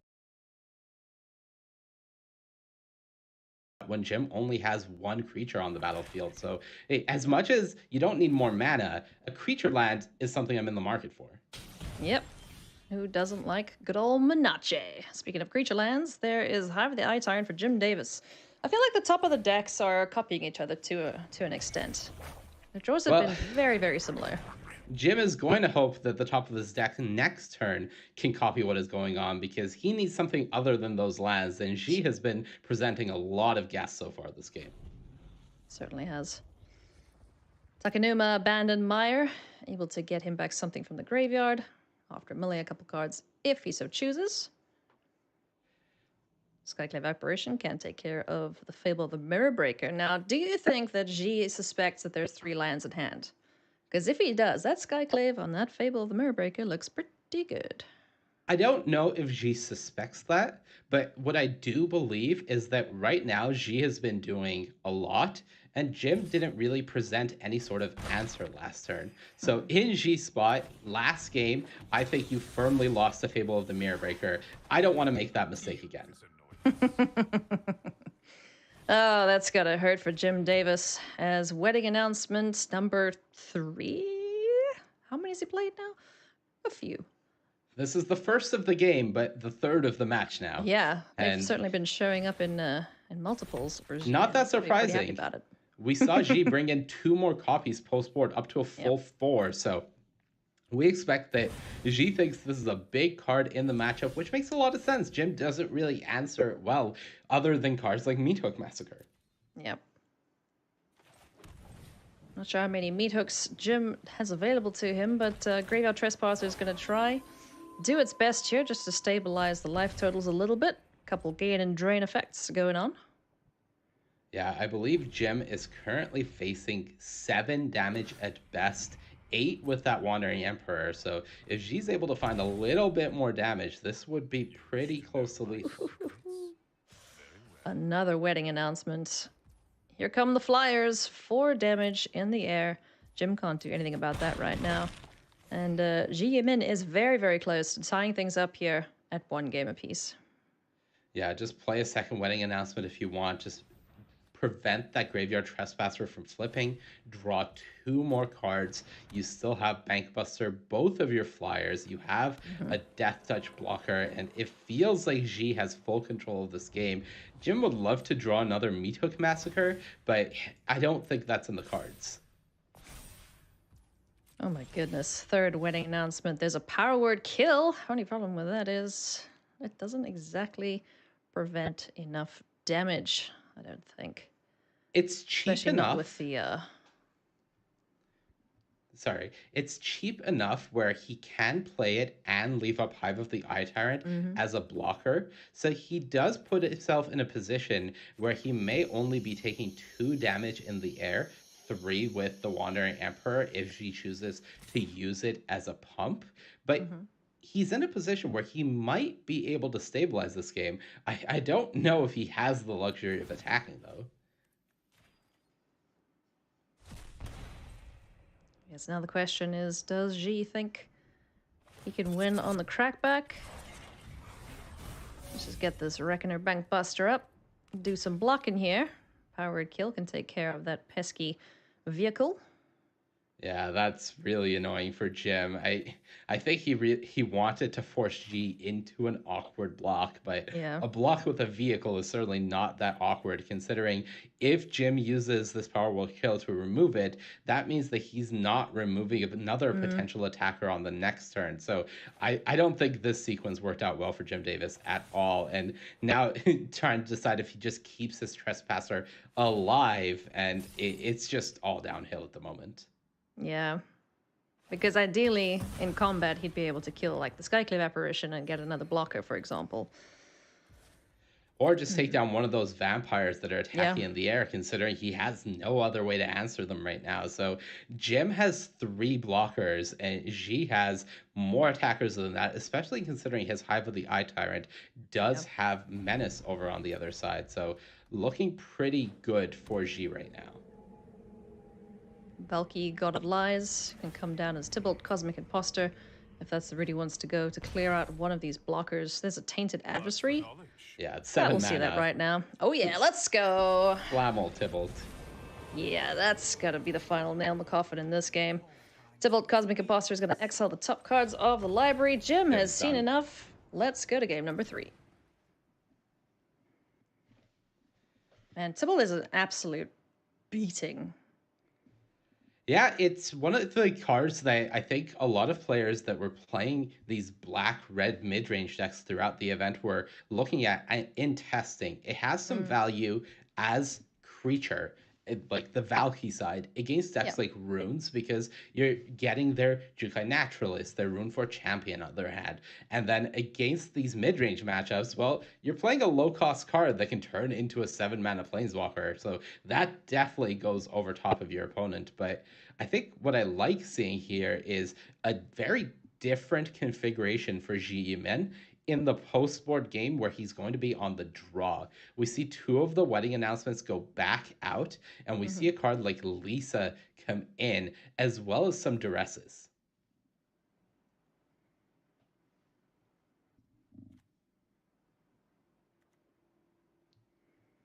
It's a very interesting matchup here between these 2 mid-range decks. It's never like 100% certain who's going to win each matchup, because, you know, if the top of the library behaves for you, it could well swing back in your favor. Similarly, we see Jim also changing his configuration post-board. We see all copies of Rahilda come back in. That is a card that has always been more impressive on the play, as well as cards with that sort of effect. You want to get it on the board before your opponent has developed something, and typically these decks have a lot more 3-mana plays than 2-mana plays, so there's a decent chance that on turn 2, where your opponent might be playing a tap land because they have these slow lands in their deck, you're going to get it to turn to night, get your flipped Rahilda, and maybe get that double strike hit in that can be quite devastating. Yeah, we saw it going ham earlier on against Jean-Emmanuel Depras, so Jim would love to repeat that, if possible. G's ready to rock and roll. Jim's ready to go.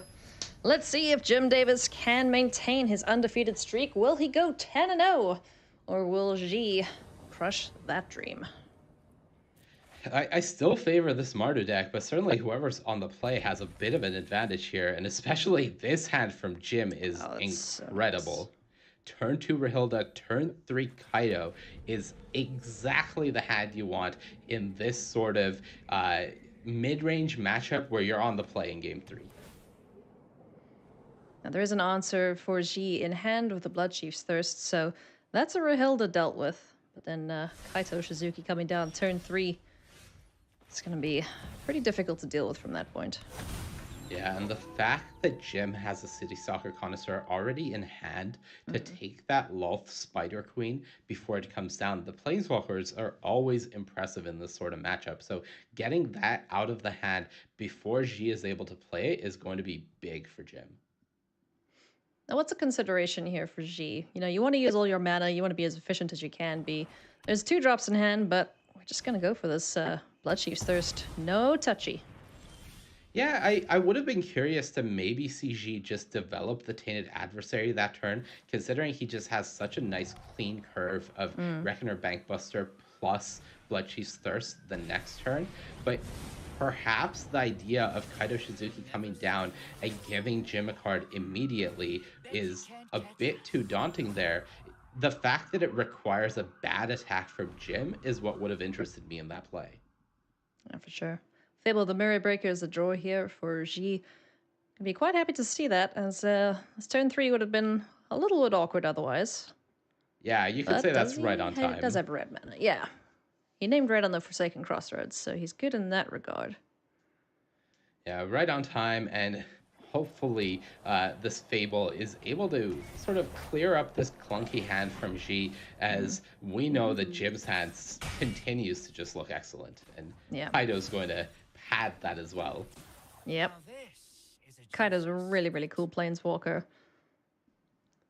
As is City Stalker Connoisseur, a really good creature now. Is this like a roll of the dice being like, and give me something good? Yeah, I think it's just thinking about the consideration, do I need to play this turn, considering maybe some of the cards that you're really trying to get out of your opponent cost 5. Maybe you could slow roll it a turn and just play Townraiser Tyrant there and keep up the pressure. I think Jim was more hoping to get something like a City Stalker Connoisseur out of G's hand that turn, rather than the Loth that isn't playable for another turn. But as things stand, if he could see G's hand currently, I would guess that Jim would be pretty happy with his position. Yeah.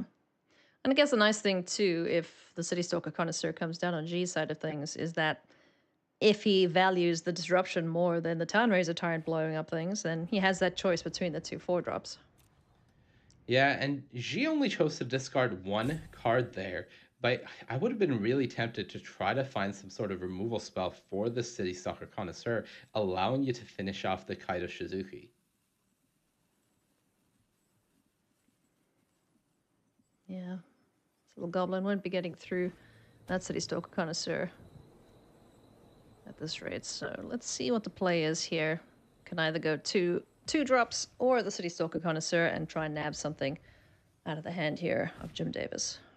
2 drops seems nice. You get the Bankbuster on the battlefield as well as a Death Touch blocker for the opponent's Connoisseur. But the big problem here for G remains this Kaito Shizuki with this unblockable token that he doesn't have a removal spell for currently. It's just going to fill Jim's hand with cards, and it almost feels like an inevitability for Jim to find an answer to this Fable of the Mirror Breaker.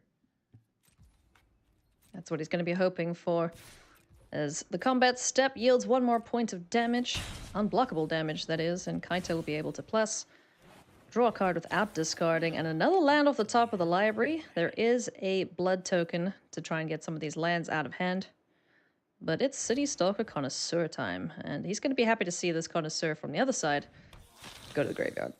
Yeah, this is going to be really big for Jim. Not only does he get that Connoisseur out of the hand, but again, with that land drop, as you mentioned, able to use that blood token, get rid of one of these extra lands, and feels like he's in a pretty good position. Though now she is able to use Valky to get this Townraiser Tyrant out of the hand, which is at least a nice break for him.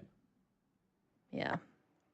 Likely gonna, thinking about leading off with the duress just to get perfect information. Because it is always feels bad when Valky hits the board and you don't actually get anything out of your opponent's hand. Similarly with that's- duress, right? Yeah, and this is what's awkward is if you go duress and see a creature, you can't activate the Reckoner Bankbuster anymore if you also want to play Valky. So I feel a little tempted to lead off on the Valky first here, as a lot of the threats from Jim's deck in this postboard are creature threats. So the duress takes a look-see and is disappointed to not find a non-creature spell. But Reckoner Bankbuster is going to be the go-to here. There's a Fable of the Mirror Breaker drawn. I wonder if G will throw away this Shaman token to get a treasure and just get Valky on the battlefield. Because if this Townraiser Tyrant hits the board, I don't know how much G can come back from that in this current spot. Yeah, passing through to the end step. You can see a little bit of frustration there for him. Ooh, two really nice draws there for Jim. Soul Transfer and the Meathook Massacre can clear off the board if things get a little out of hand on G's side of things.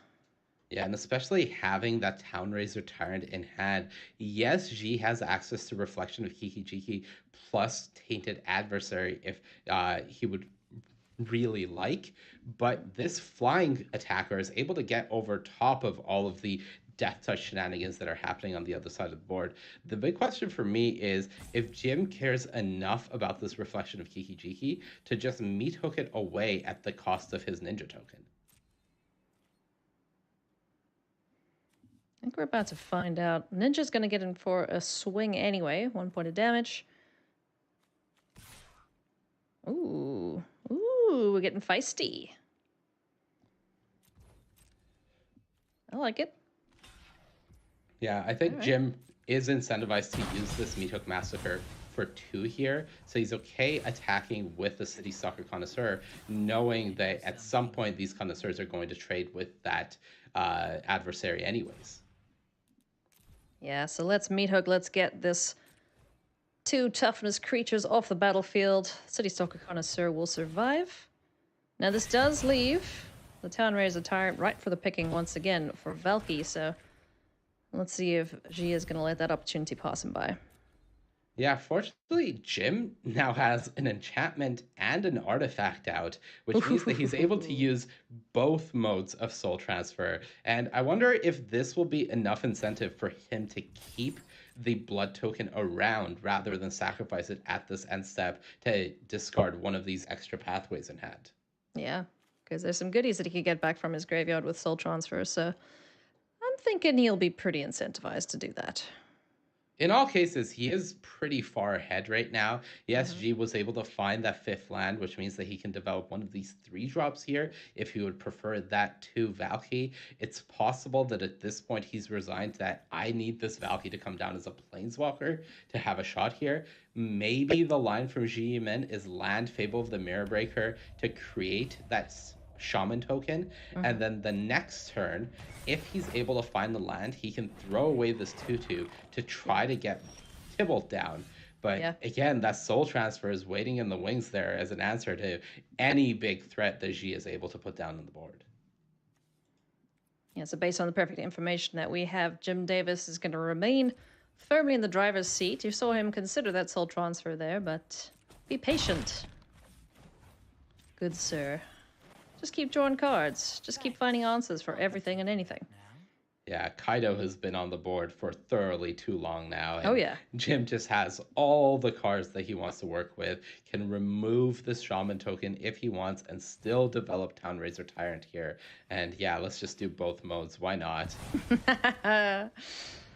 Oh, goodness. Now, wait, City Stalker, does that hit Valky? I'm not actually sure. Let's find out. It's probably going to be wedding announcement, but if it hits Valky, that's real cool. Nope. Yeah. All right. It is able to be cast, as we do see the casting cost there, but the card ultimately only has one face, and that face is Valky, which is a 2-mana card. Yeah. It's not like the split cards from Ravnica or... What was the last set that had them? Where you count the entirety of the face on the card. Right. And You see G actually opt to keep both cards. It feels like he's all in now on Tybalt if he's keeping that land and this Valky. And I don't know if he has enough time for this to work. I think we're going to see this turn start with a Reckoner Bankbuster activation, but Yeah. it feels like G is just too far behind for any of this to work now. I mean, if he wanted, he could Valky, grab the Town Razor Tyrant, and turn into the Town Razor Tyrant. Yeah, but that's not It's good not enough great. because these Death Touch creatures as well, we do see that Den of the Bugbear and Hive of the Eye Tyrant available for Jim Davis. Lots of dudes coming out. Valky's gonna grab the Town Razor Tyrant. Sundown Pass will allow him to become the big spooky dragon. And he's just gonna do it straight away. He's like, all right, this is me. That also protects him from the power word kill that he sees in hand. Exactly. Having the information about the power word kill means that you don't have the luxury of waiting, because if you activate it on Jim's turn once the mana is untapped, Jim will just respond and kill off your Valky. So now he does it. He's safe from the power word kill and able to crew the Reckoner Bankbuster as a blocker. But all of these sort of feel like desperate plays to me. It feels like you're doing whatever you can to try to stay in this game, but on the other side, your opponent is just pulling further and further and further ahead.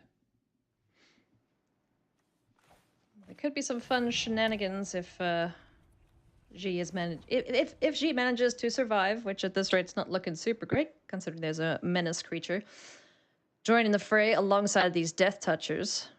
Where Mighty big if. Yeah, mighty big if. So if he could find some removal just to take care of one of these threats, he could start making a bunch of Town Razor Tyrants with Kikijiki, which sounds great, but probably won't happen.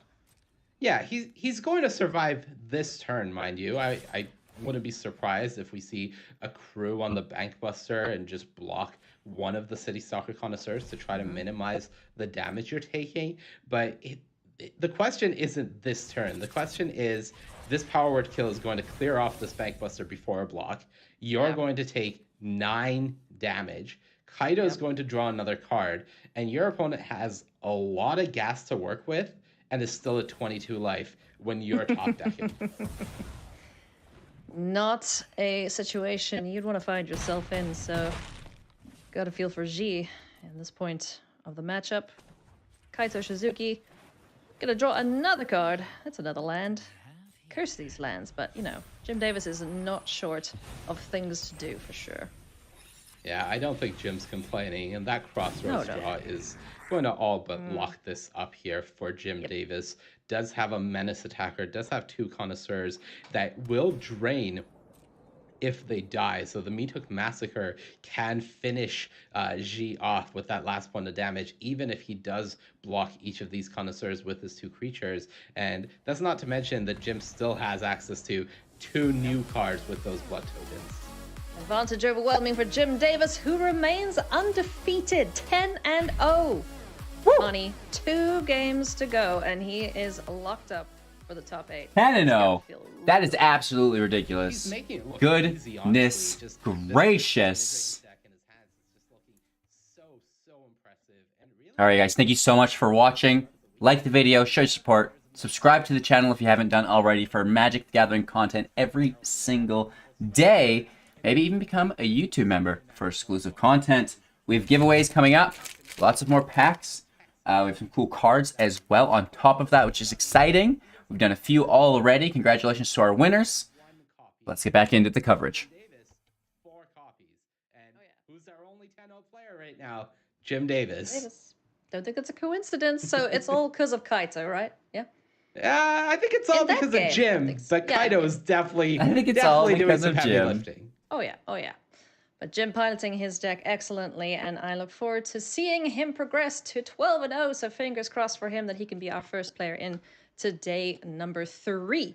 My friends, we have plenty I'd like more to see him go action to 12-0. come, so we'll be That'd be fantastic. right back after this short break. What's up, friends? Next up, we've got Johnny Gutman versus Udai Miano. Johnny's going to be flooding the board with a bunch of creatures and trying to go wide on the Esper Cleric strategy. Udai is going to try to amass a giant battlefield and go way bigger than the other mono-white creatures. That's Udai Miano versus Johnny Gutman coming up after the break.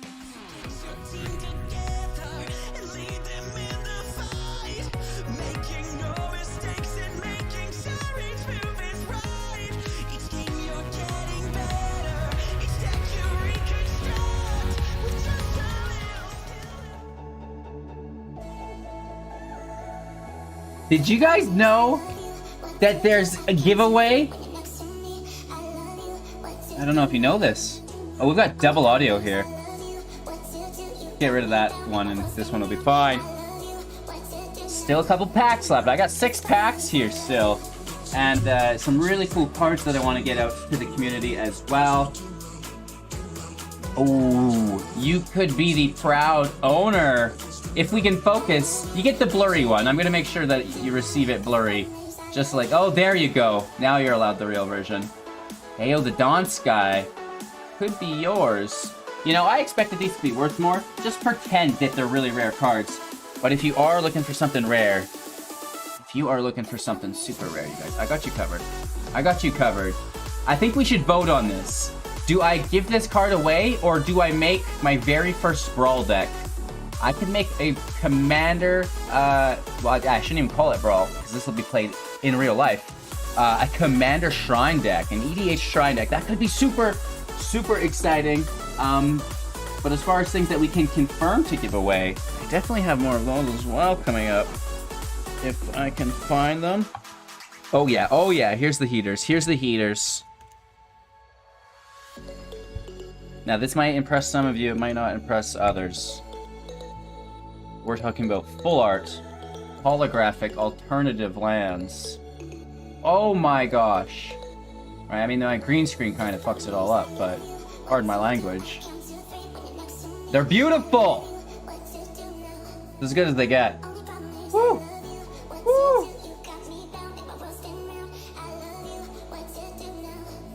Full alternative art holographic for you guys as well, potentially. One lucky viewer. And yeah, throughout the process of today and tomorrow, we're going to be giving these out. I have a lot more. You know, I don't want to spend all my time showing you guys cards. But each pack that goes out will come with a card alongside it, which is cool. And we've already given out 2, which is exciting. And I guess we're probably due for another one soon here, right? That must be coming up right away. So next break, this one's almost over, but next break, I'm going to do a shout out and be like, hey, everybody, spam chat. And when you spam chat, it actually shows up that you're in chat as a participant. And then I copy the participant list into a spreadsheet. You all get numbered. Then I do a random number generator and pull from the list, which is super exciting. So it's really, really nice odds. I mean, it was like 1 in 80 the first time, and the second one was only like 1 in 40. So fairly decent odds if you want to get in on that. And yeah, the next break, we'll do that for you guys here. So let's get back to the coverage. Welcome back to coverage of the Neon Dynasty Championship. We are going to jump into game number 3 between Johnny Gutman and Yudai Miyano. This is Yudai's very first championship. Says he was very nervous, didn't expect to make it, but he's doing very, very well for himself here. Johnny Gutman, fellow Canadian, and rocking good old mono white up against Esper Clerics. Yeah, like many of the first-time Let's go! competitors, Yudai was on that team with Andrea Mengucci and Eli Loveman, but where most of those team members played mono white aggro, Yudai brought this Esper Clerics list, one of the only 2 people in the field to bring Clerics this weekend. I love it. This list is super spicy. We should see some fun Nice, stuff having a happening little bit of here. a fit. So let's take a look at the opening hands, see if he's happy with this. I bet he would love a couple of 2-drops there, considering this deck plays pretty low to the ground, but, you know, some good 3-drops there. Elite Spellbinder, being able to copy that, or Skyclave Apparition. But as I say, 2-drop on time arrives good old Voice of the Blessed. Yeah, and we are joining this game in game 3, so we haven't taken a look at how the players sideboarded, but I would guess that Yudai is a bit more prepared for creatures here in this third game. We do see Voice of the Blessed off the top, but already has that Skyclave Apparition in hand that can do such a great job of shutting down some of these aggressive starts from mono white. Forsaken Crossroads, taking a scry. Gonna send that Clearwater Pathway to the bottom. Yeah, it takes a moment to think about it. That is a blue source that would have been helpful, considering I believe that Forsaken Crossroads had to come down on white, but you don't really want a 5th land in this spot unless you draw it naturally, so not in a position where you can comfortably keep that pathway on top. Yeah, it's also a little unfortunate. Hengegate Pathway could be the other blue source, but, ideally you'd like to get Voice of the Blessed down.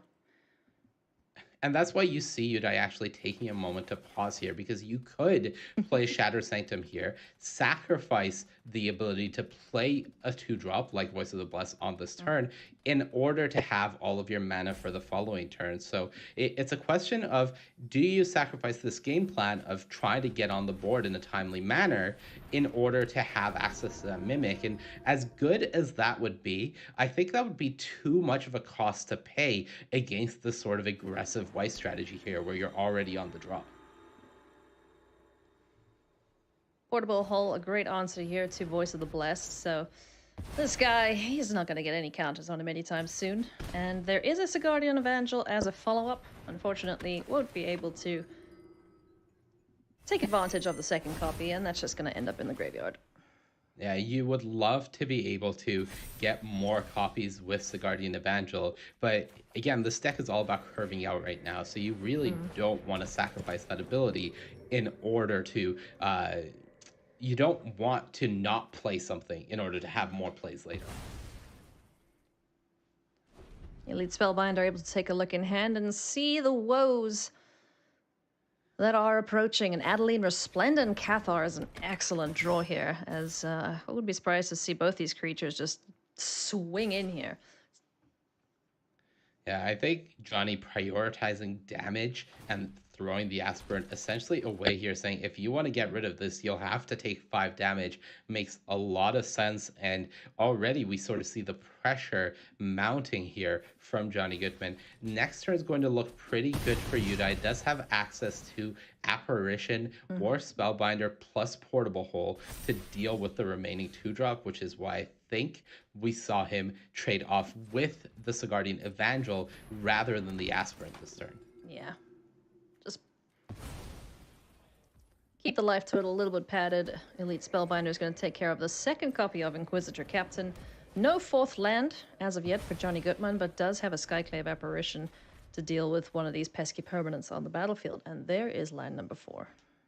And pretty relevant, this is one of the odd games where, because of Igandro's inclusion in this white deck, the mono-white aggro deck actually isn't able to activate their Faceless Haven yet. Still needs one more snow source. So still a little short of doing everything they want, but this is working out okay at the moment for Udai. Yeah, this is over. I don't know. Looks pretty scary here if I'm Udai. There's a bunch of dudes on this battlefield. Adeline is just going to get bigger and bigger. Yeah, Johnny Well, wins Until here. the Skyclave Skyclave. Apparitions come down. Right, you have Skyclave and you have Glasspool Mimic, and you know your opponent's empty-handed. So now you get to get rid of Adeline, and you have blockers for this board. You have Apparition to block the 1/1 token, or the Aspirant. You have Spellbinder to trade with either of the bigger creatures. And most importantly, you have that Glasspool Mimic, and now a second Apparition in hand. So I think this is still a position where Udai can pretty easily stabilize if Johnny continues to draw blanks. These Inquisitor Captains have been locked firmly away, and trading off this Apparition is a little awkward, as you're giving your opponent a 3/3 token that you can't then Skyclave Apparition away. So I don't know if I love that particular trade from Udai, as that can be a considerable threat that you can't deal with. On the end step, Luminarch Aspirant, the rebalanced one, is going to put a counter on the 2/2, on the 1/1 human. And here comes Pyre of Heroes. Unfortunately, no targets for it right now to go and fetch something cooler from the library. Yeah, Pyre of Heroes, one of the coolest aspects of this Esper Clerics deck, giving it an almost birthing pod feel, but unfortunately Skyclave Apparition is not a cleric, it's a core spirit, so not really sharing types with many of the creatures in the deck, so it can almost feel like it is the odd creature out in this deck, not able to start this sort of this pod chain. Yeah. Another awkward draw here for Johnny Goodman. Another Portable Hole. It can nab that little illusion on the other side of the battlefield, but no answer as yet for the Skyclave Apparition now. Let's see how Yudai wants to block here. If he values keeping that Skyclave Apparition alive, values getting rid of this 3-3. I think Johnny will certainly want to fire off this portable hole to get rid of that Pyre of Heroes. That's one of the only ways Yudai can get back into this game at this point, so you don't want him to stick around with that. Has the other portable hole for something pesky, like this Lunarch veteran off the top, but this is definitely a position where Johnny feels really good considering that Skyclave Apparition doesn't have good blocks right now, and when it dies, it's just going to provide Johnny with another 2-2. It's the gift that keeps on giving. Glasspool Mimic is going to hit the battlefield here. Another copy of Skyclave Apparition, courtesy thereof. And Portable Hole with the Pyre is gonna get got, but unfortunately for Yudai, there is another one ready and waiting in the wings. Yeah, I think I would have liked to see Yudai get their Voice of the Blessed back. I don't know if Pyre of Heroes is doing enough in this position, and Voice of the Blessed with the Lunarch veteran on the battlefield would have at least been able to start growing. But as things stand, you're at 7 and you're facing down considerable pressure from this mono white deck. So Faceless Haven's gonna get in here for some punchies. That hurts. And the 2 Skyclave Apparitions are gonna jump in the way here. Not the greatest trade for Goodman, but there is another creature off the battlefield, and he's just going ham. He's just like, right, your face is the place, and I am swinging for it. It really It's good needs to an take the Inquisitor Pyre. Captain. That's a huge draw there from Ow. Yudai Mayano, as that is one way to try to get back into this game. And you find a Skyclave Apparition as well. That is massive now, because Johnny has nothing in hand. Yudai has gotten their Pyre of Heroes back. Their life total is semi-stable, but Skyclave Apparition It's good will draw. once again change things. But as things stand, this isn't over. I don't think I've seen this many Skyclave Apparitions cast in quick succession before. It's incredible. It's been a while for sure. Yeah. Really, haymakers being drawn from both. You have to take players, Pyre. and I think for You have Johnny, to take one Pyre. of the things that he has to be thinking about is, if I exile this Inquisitor Captain, I may be putting myself in a position where if my opponent deals with my Skyclave Apparition, I'll be giving them a 4/4 token that is bigger than my entire board. So that is one of the awkward moments here. And instead of opting for the Pyre, I like that a lot. It doesn't play immediately to the board, but it's more playing to win this game in a few turns. One thing that Johnny has to look forward to is Yudai isn't in any position to threaten him. So he can sit back a bit, develop his ward, either go wide, or if he finds a couple of lands, Inquisitor Captains are going to be huge. Yeah, and having these 2 The verse Inquisitor is good, Captains of his too. own stuck in exile. Wow. Courtesy of Hallow. Archon of Emeria is the play for this turn, as only 4 manas available to Gutman at this point still. Now, I was just going to ask, where are the flyers? And there's one of them, so this could have gotten the game won. But, still Voice think of This the it Blessed. physically hurts to watch. We're just going to start gaining life and putting counters on dudes. Yeah, this is the power of the Cleric's deck once it gets the ball rolling. And one of the reasons why you saw Johnny so heavily prioritize making sure that Pyre of Heroes doesn't stay on the battlefield. Yeah, Autumn, you like to see that. You do. I wish Johnny had kept that Faceless Haven. I know that he was just trying to get the game done and over. But this would have been a captain on this turn, alas.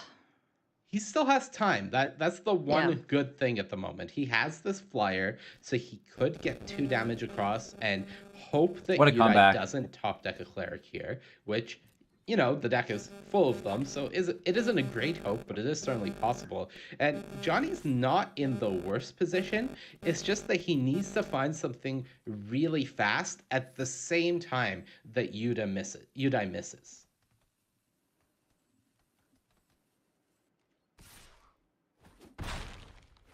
Also don't want this here Voice of the Blessed to get 4 counters on it, because then it's going to start Poor Ooh. Johnny. That's an Inquisitor Captain. That's more triggers. It could be a Skyclave Apparition. kidding but me? I don't think Don't we're in the think- market for a Skyclave No. Wow. Apparition, Ailey. I think we want a captain. I don't think it works anymore because you have to cast Captain to get the. But you are casting the captain. Glasspool Mimic is still being cast from Yeah, hand. Glasspool still They works. did rebalance it, so you can't use captain to get a mimic out of your deck and chain Yeah, it, and keep that but chain it going, still works out of the hand. And this is pretty huge here from you, Damiano, as this Inquisitor captain, and you can get a flying blocker for this Archon. Oh, this is huge. This game is completely turning around right now. I think this advantage bar needs to swing at 180 there. It is swinging. This Voice of the Blessed has flying. It has vigilance. It's an 8/8, and you have a second legendary land. I think we're gonna need to see Johnny use that Gargantuan play and replace it with the second one just to get an Inquisitor captain cast, because where you were ahead before, you are significantly behind now. Yeah. He needs to find one of his removal spells here to deal with this Voice of the Blessed, because that thing, that is gonna eat your face off. It's over, Top of the man. deck has been extremely kind to you, Damiano, in the last few turns, as this game looked pretty close to unwinnable in my opinion. And, you know, it certainly Johnny not being able to draw anything has contributed to that. But the fact that we're in this position now where 3 turns ago it seemed unfathomable is just incredible. He was so close. Time is running out, my friend. Let's see what you got up your sleeve here. This board on the other side of the battlefield is terrifying. Yeah, it's, you know, it's mostly one card that is terrifying, the Voice of the Blessed, but it is a very, very terrifying card. Yeah, tap one, play the other. Nervous. Slam your captain. Ooh. Okay. He needs to exile the Voice. I'm not sure about this one, Johnny. Tap the land, play the captain, exile the Voice. Keep going. Yeah, just throw away the Lunarch Veteran. You can always disturb it from the graveyard, and that feels pretty good. Yep, just comes back as a little flyer. Yeah, it's captain time. Yeah, and let's do it. You need a Skyclave. I don't know how many are left in the stack. Oh no, he doesn't have enough. Too many things have been exiled. Ah, that is why he's thinking so long about it. And Ailey, if these captains aren't able to get Johnny back in this game, I don't know if anything can, because there's more clerics being drawn, and this is the pain train coming. Oh yeah, choo choo, take 9. Down to 3 goes Johnny Gutman. Udai Miyano is looking poised to pick up the victory here with this Esper Clerics deck. Johnny was so close. It's not enough. It's still There dead. is 3 flyers on the side of that battlefield, and Look at all these draws. Udai needs to do is attack with everything, and that is not even everything, just the flyers. Wow. And that is going to I be freaking hate the game. clerics, I man. cannot believe it. This Esper Clerics deck just drew all the right things over those sequence of turns to get this game. That was so cool. Because I got It's one word for it. 13. Congratulations, Udai Miyano. One of 2 players rocking Esper Clerics and just showing us the power of this deck. Insane. Earlier today, I get a message from Paul, who is taking a well-deserved vacation today, and he asked me, hey, does Glasspool Mimic on Inquisitor Captain still work? All right, guys, thank you so much for watching. Back to the coverage in just 1 second. We do have giveaways still to go. We talked about that lots. Like the video, subscribe to the channel if you haven't done so yet. And, yeah. All that and more. I think it is giveaway time. I think it is giveaway time, isn't it? It's giveaway time right now, bro. Lady bras? In between bras? I don't know. You guys, I don't mean no disrespect. Anywho, so spam the chat. Spam the chat. That's what I need you guys to do. If you want to enter the giveaway, you have to spam the chat, right? Get after it. Get in the chat, and then I will pull up a list, because we need to be fairly quick about this, right? Here's the window. So if you post in the chat, I can pull your name from this list. We go, okay, we have to end this. One sec. End poll. And Oh, then I go here to participants. And then if you're in the chat, like you can't just be like watching, you actually do have to post, right? So go into the chat, say something, put an emote or, like whatever. And then you'll be added to the list.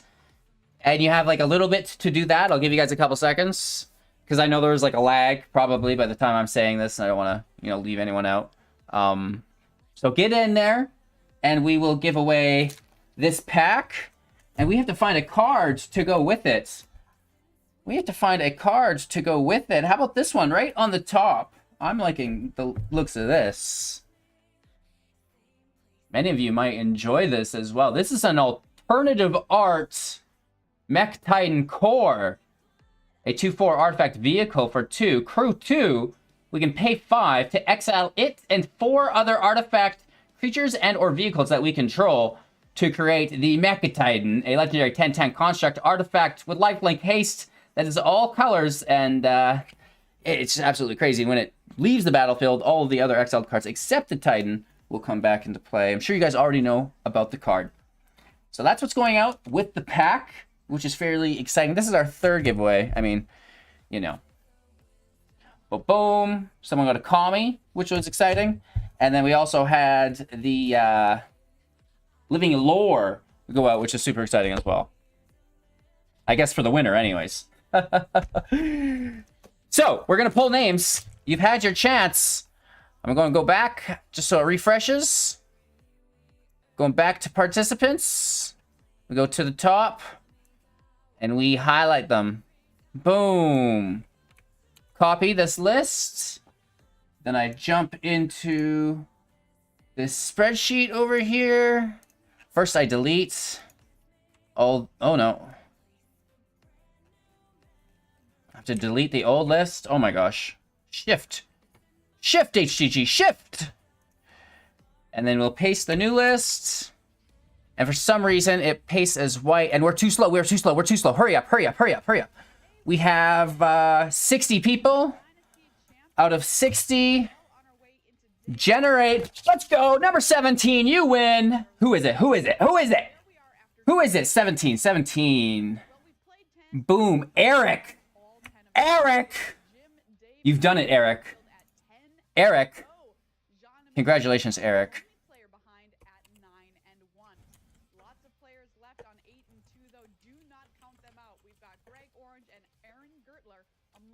Eric! You have to message me in Discord. I don't think I tagged them correctly. There's 2 Erics here as well.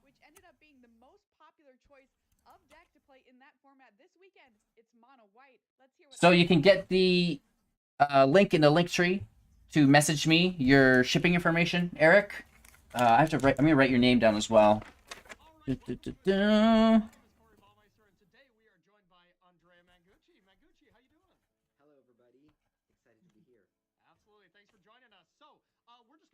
Boom, you get yourself a Mech Titan Core.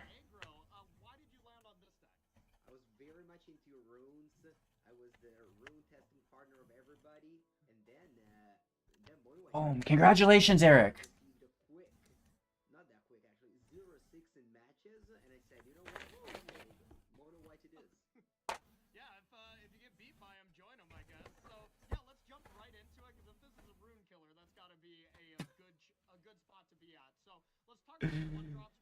So for anybody unfamiliar, we're just doing giveaways.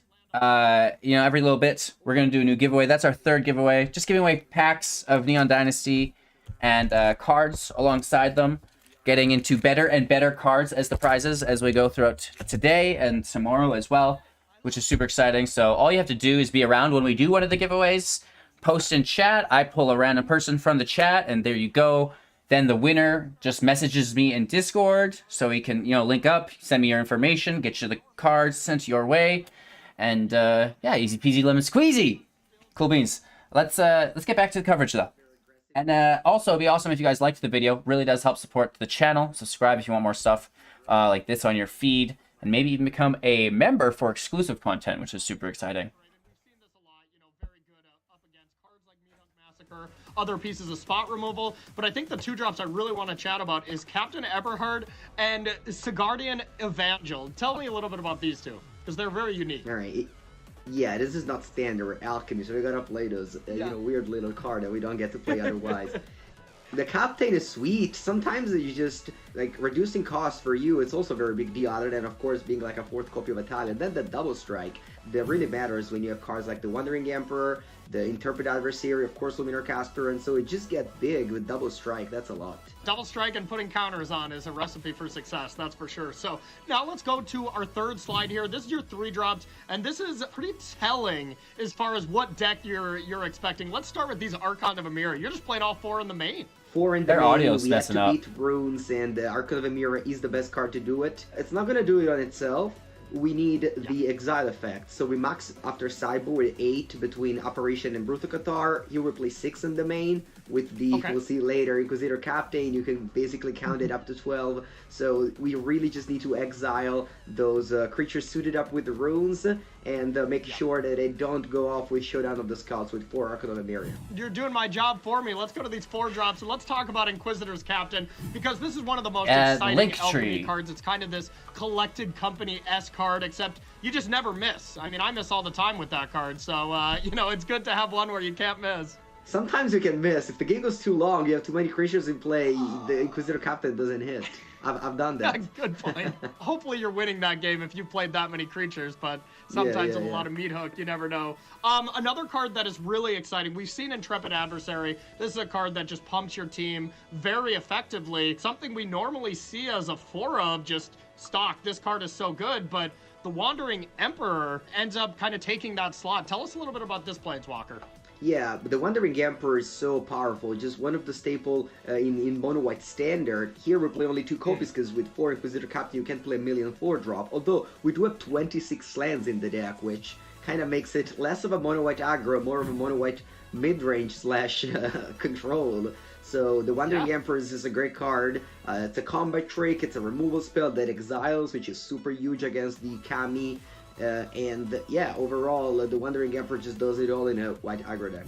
Andrea Mangucci, I wish you nothing but the best of luck with this. I hope you crush it. This has been Mangucci playing Mono White Aggro.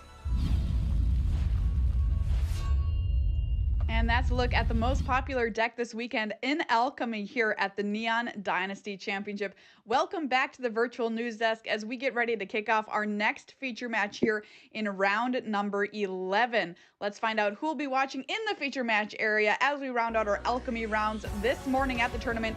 We'll transition into Historic later on. Take a look. Andre Strosky versus Aaron Gertler. This round, Andre Strosky on Azorius Control versus Aaron Gertler on Grixis Midrange. Let's get to know our players a little bit better. Andre Strosky, Mythic Championship 6 winner, more than 16,000, almost 17,000 games played on Arena. First last season in the MPL scrum.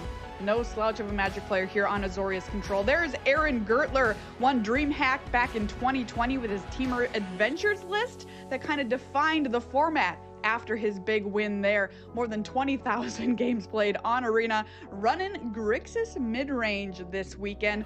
Corey, talk to me about these 2 decks and how you expect them to play out. No standards this weekend, I don't think. Starting with Andre Strosky's list, Control is not something that we expected in Alchemy very much, but there are certain cards like Discover the Formula where you just get to seek out 3 cards from your library. Everything gets cheaper, as well as Divine Purge that exiles everything converted mana value 3 or less. Just ends up being really strong at dealing with all these mid-range and aggressive decks, and that's what we're going to be up against here with this Grixis mid-range deck if we look at the next one. So these cards are definitely going to come in handy.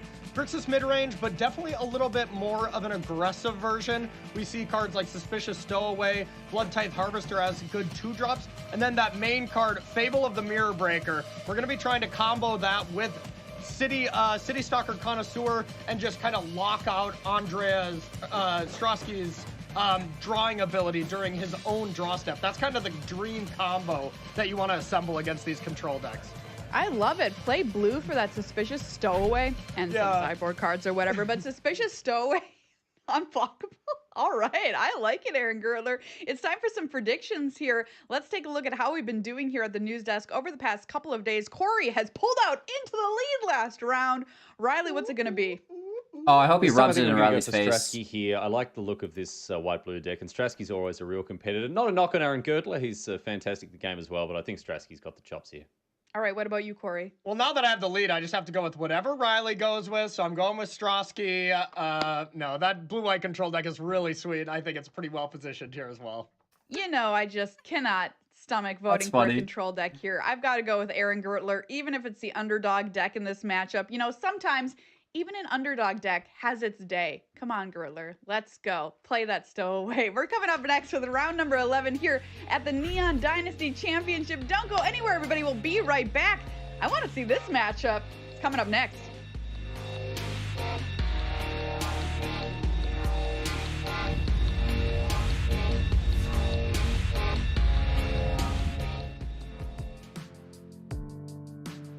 Oh my gosh.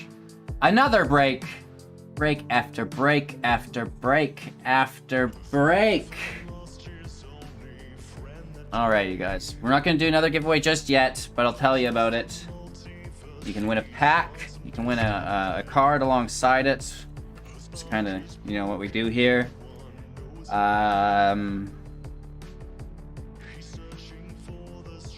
Ooh, I mean, that might be all right. It's a alternative art cards, right? Someone might like that.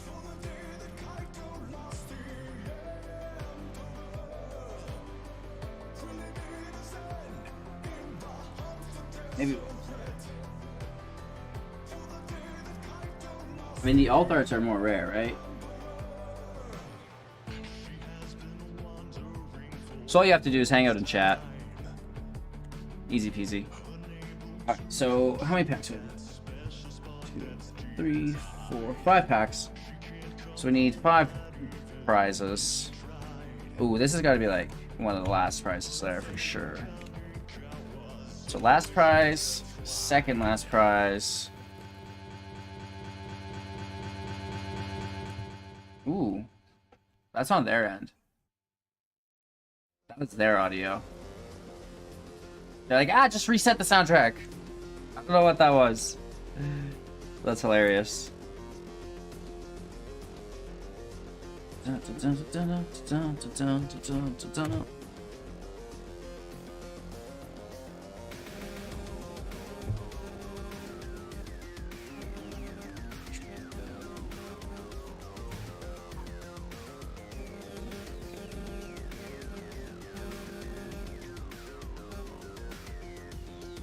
Ooh.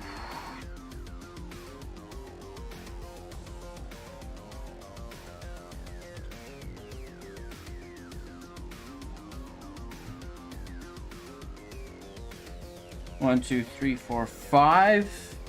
All right, you guys. Oh, let's do the architect, and then we'll move into the rarer cards. Let's do the singularity. I think that's a cooler card to give away. All right. So the next cards we have for these packs, because we have a whole minute left here, we're gonna do the architect.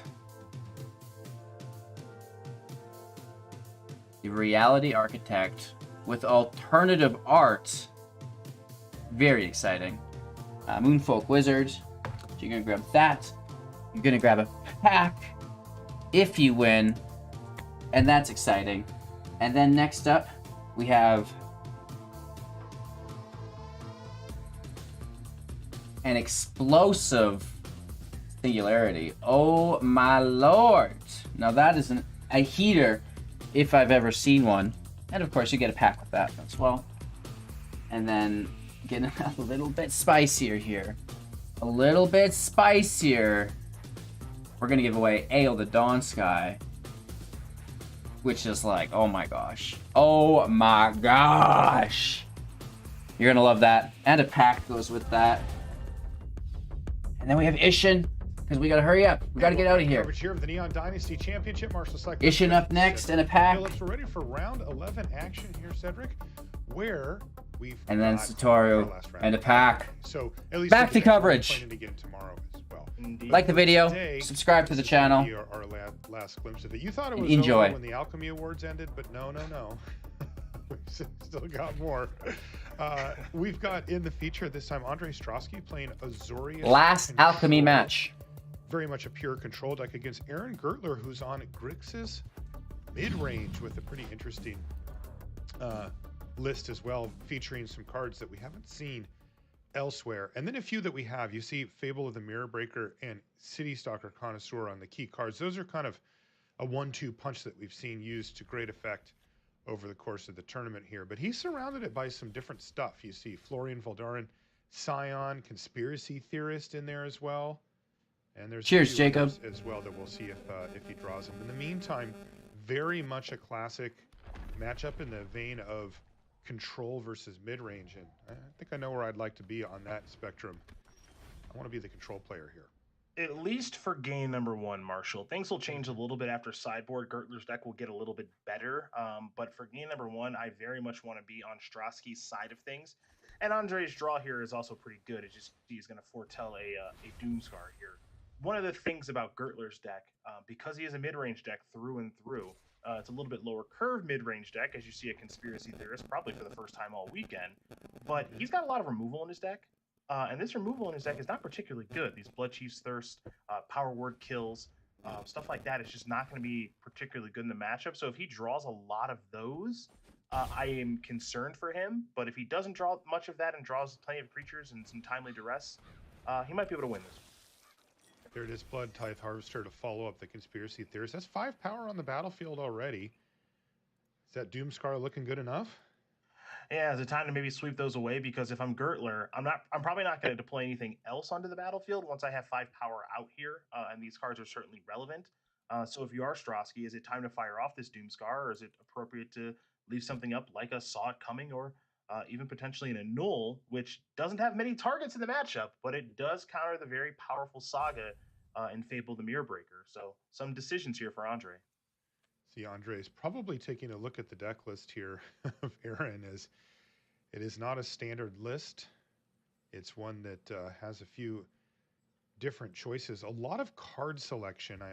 You and I kind of were talking before the match about what we thought about the list, and it looks like a deck that's trying to take advantage of graveyard synergies, because it actually has the ability to put so many cards into the yard for value, but that isn't actually the case. Not a lot going on in the yard. It's just card selection.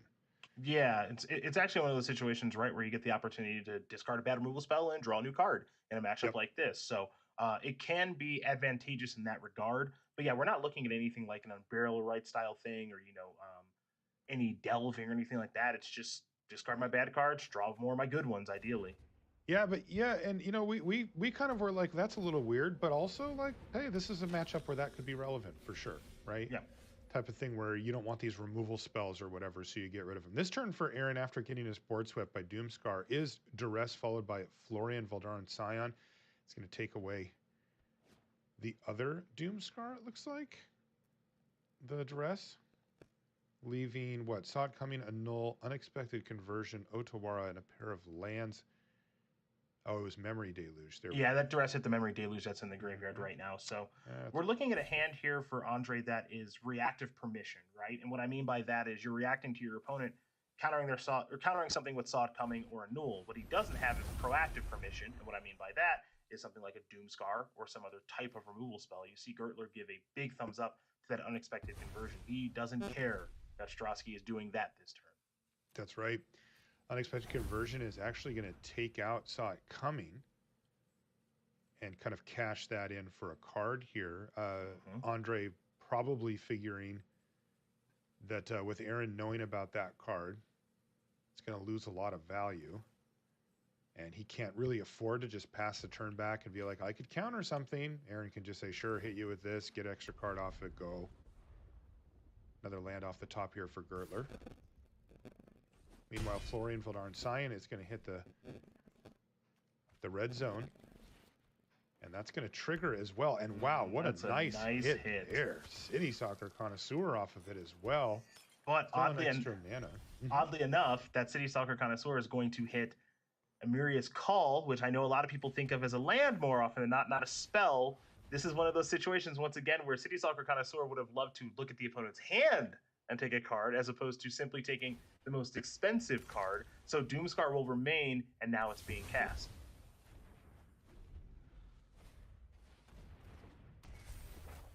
All right, one blood token is going to get cashed in to get rid of a land, and that's going to lead to a nice 5-mana turn here from Gertler,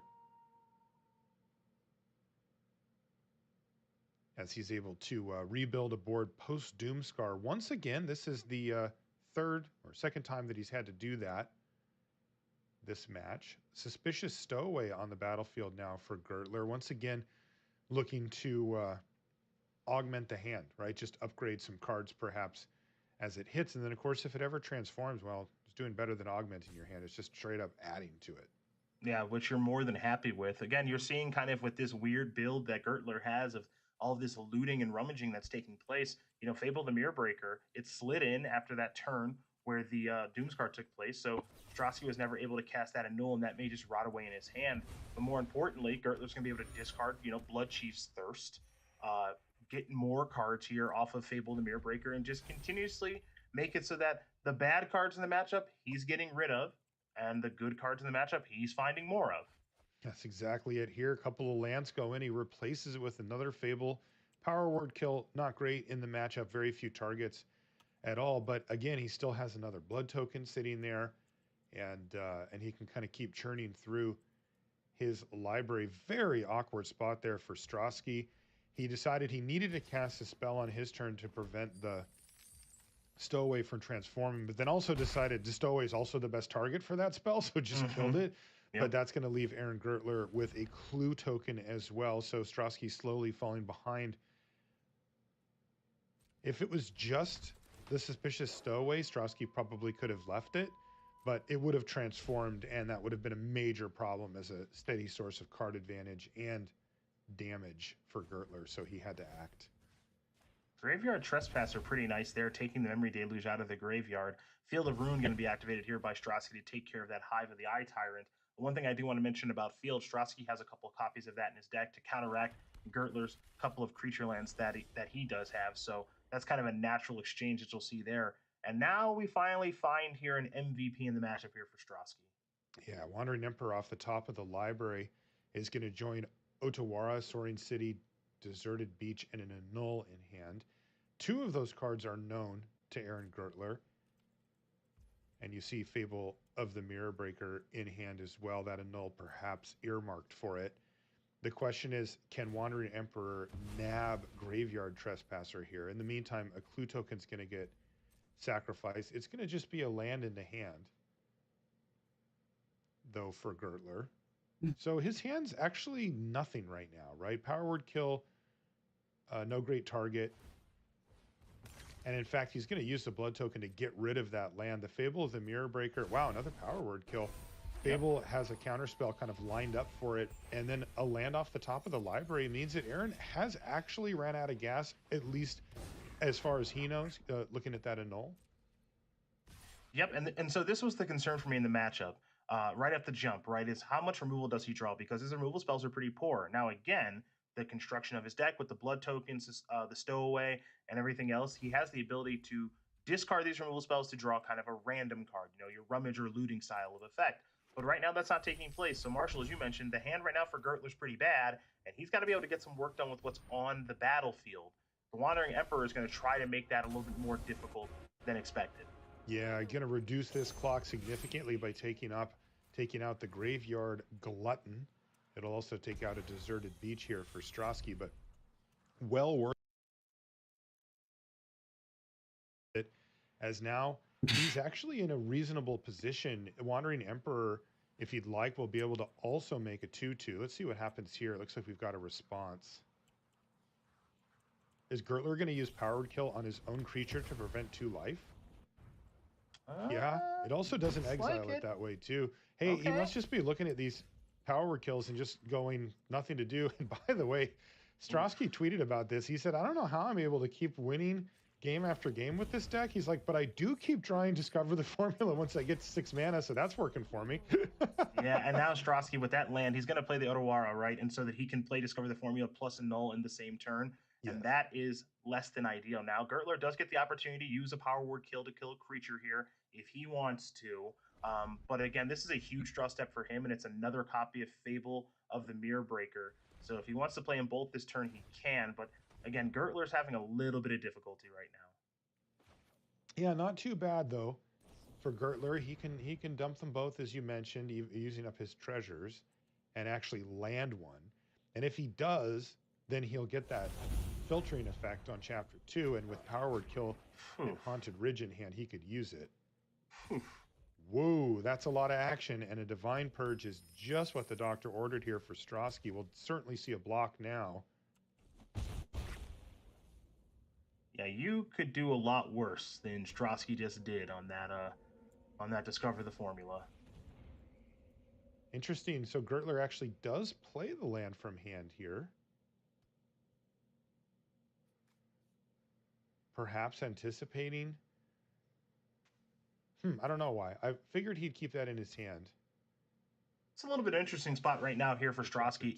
The annul is actually pretty obvious, right? To just annul this thing. But if you're scared of something like a Connoisseur coming down with all the treasures, you know, and nabbing your best card, that might be problematic. But he does eventually just go with the annul and that Fable and the Mirror Breaker. Here's a second one, create another token. And if that's as bad as it gets here for Andre, I don't think he's that concerned because his hand's really darn good. Yeah, he's in a pretty good spot now. Divine the Purge is tasty. Kind of weird interaction here with Memory Deluge. Thinking the same thing. Doesn't get quite as deep into the library here. Only 3 cards viewed. But he did find another card draw spell. That was pretty important for him to discover the formula.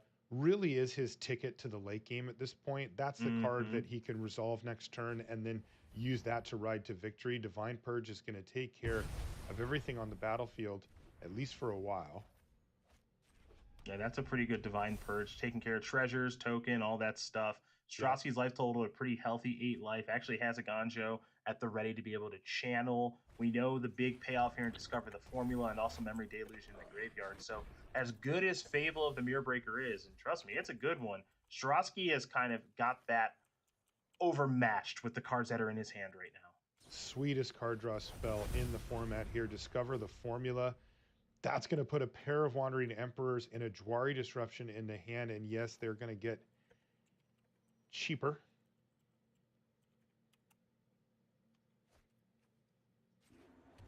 Strosky's just going to go ahead and play out a Ganjo here. And it looks like he's interested in foretelling. He can cast Disruption or Disdainful Stroke off of just a single blue.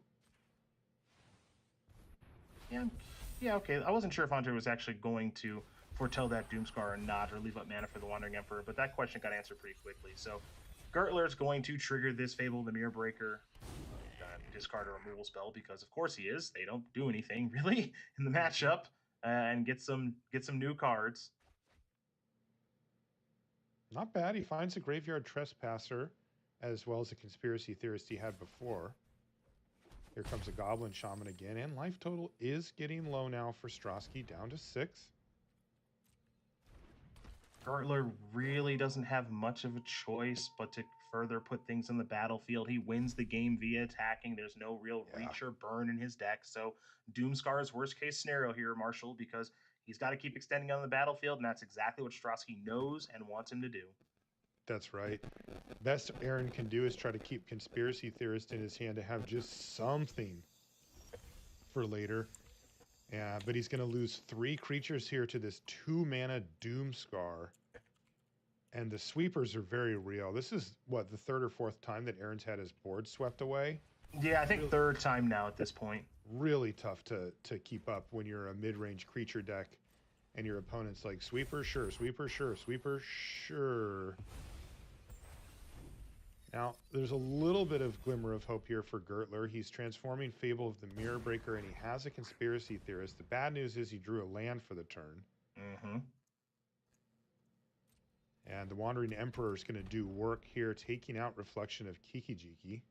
Yeah, that would be my assumption as well. It's kind of a little bit of a freebie here. If Strosky wants to go that route. May want to go the end of turn, make a Samurai route for some other reason, but he's going to play this Planeswalker regardless, and he's going to get 2 life, which is nice to further buff that life total from 6 to 8.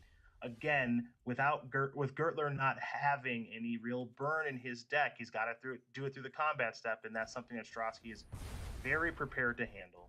How about another sweeper? This one only kills 1 or delays 1 card, but still, yet again, Gertler finds himself with no board state to speak of. This is a big top deck for him, and it's a removal spell. Mm-hmm. Really not what he wants to see.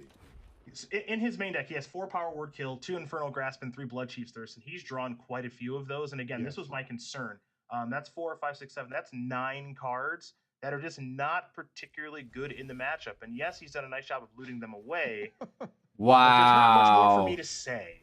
You know, that formula has been discovered 3 times this game by Strosky. I think he's got it memorized at this point. What a card. Yeah. And things looking very, very good for Andre at this point.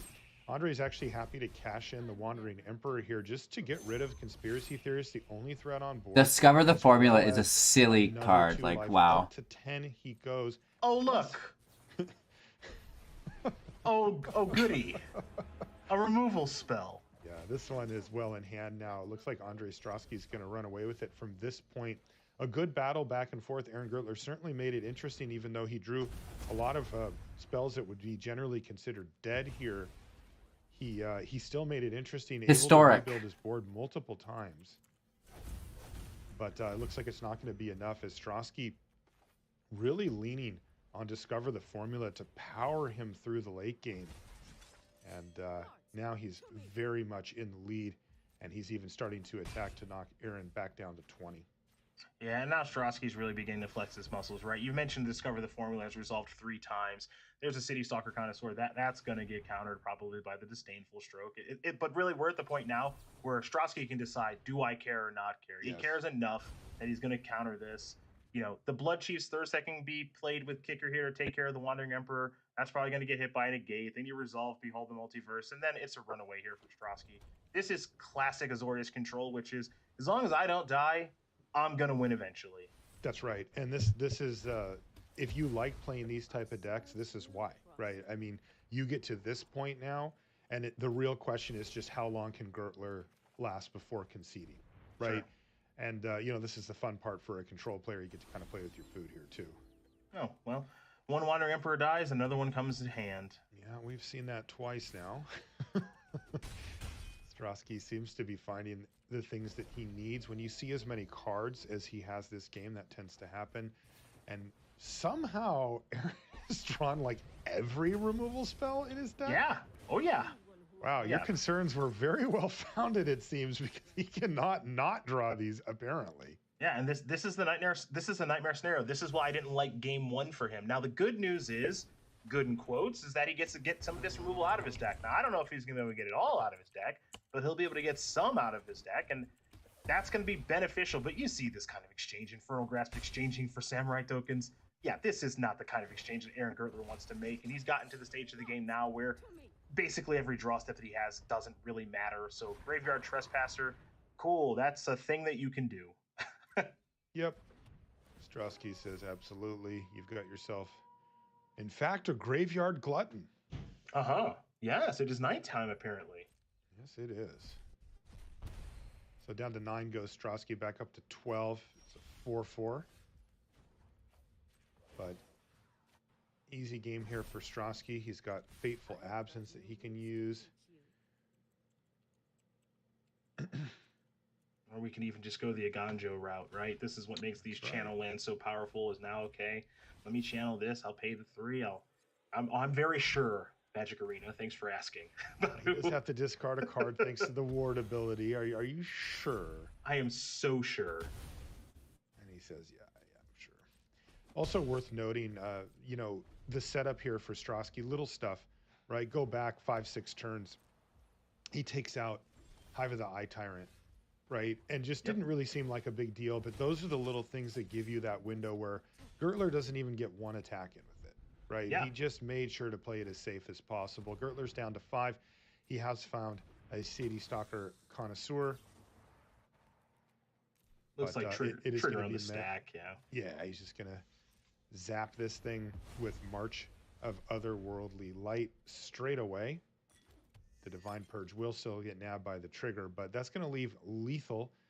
And on an opponent with no cards in hand, even the Blood Token won't save him this time. In comes the team, and that's going to be game number 1 going to Andre Strosky. Our players are 8-2 if you look at their records. And 8-2 is good enough at this point for a tie for 3rd place, Cedric. This is you're very, very near top of the standings at 8-2. They're doing great. They're having a fantastic tournament. You got Jim Davis sitting at 10-0, unscathed record as of right now. So, he's in 1st place, and then Jean-Emmanuel Duprat is sitting in 2nd place. So 8-2 is a great record in almost any tournament that you're playing in. But in this particular tournament, you're sitting basically 3rd, 4th, 5th place right now are these 2 players. So a lot on the line for pretty obvious reasons when you're trying to get to 12 wins to make it onto the Sunday stage. But they're having a fantastic tournament, though, for Gertler. This is a tough pairing for him. You see the 5 removal spells coming out. A couple About Kaitos. as fast as you possibly could take those out, he got absolutely, absolutely. Kaito Strokes, another copy of Duress coming in, so his deck gets a little bit better. But Andre's does too, because Andre says, "Man, Discover the Formula was so good. I'm going to board in a 4th one, along with another copy of Doomscar, a Devastating Mastery, and more copies of March." All Andre wants to do in this matchup is just control the creatures on the battlefield. The rest will really take care of itself. I like Does the sideboard intro here music for, remind you guys for of Gertler, Survivor? Right? An extra duress, the disdainful strokes. I've not watched Survivor in like a decade plus, but that's the same sound, I'm sure of it. An annoying threat that's harder to deal with for Andre than the creature-based threats that Aaron normally puts out. So he's going to be able to put a ton of threats on the board. It really just feels like Andre's up for it. Looking at his draw, looking at how his deck's built, it just feels kind of like he's in a position where he can go toe-to-toe, answer everything that Gertler does. Like, what does Gertler do that puts him over the top, right? What's the draw? What's the card where you're just going like, oh, well, Andre can't deal with that? I don't think there is one.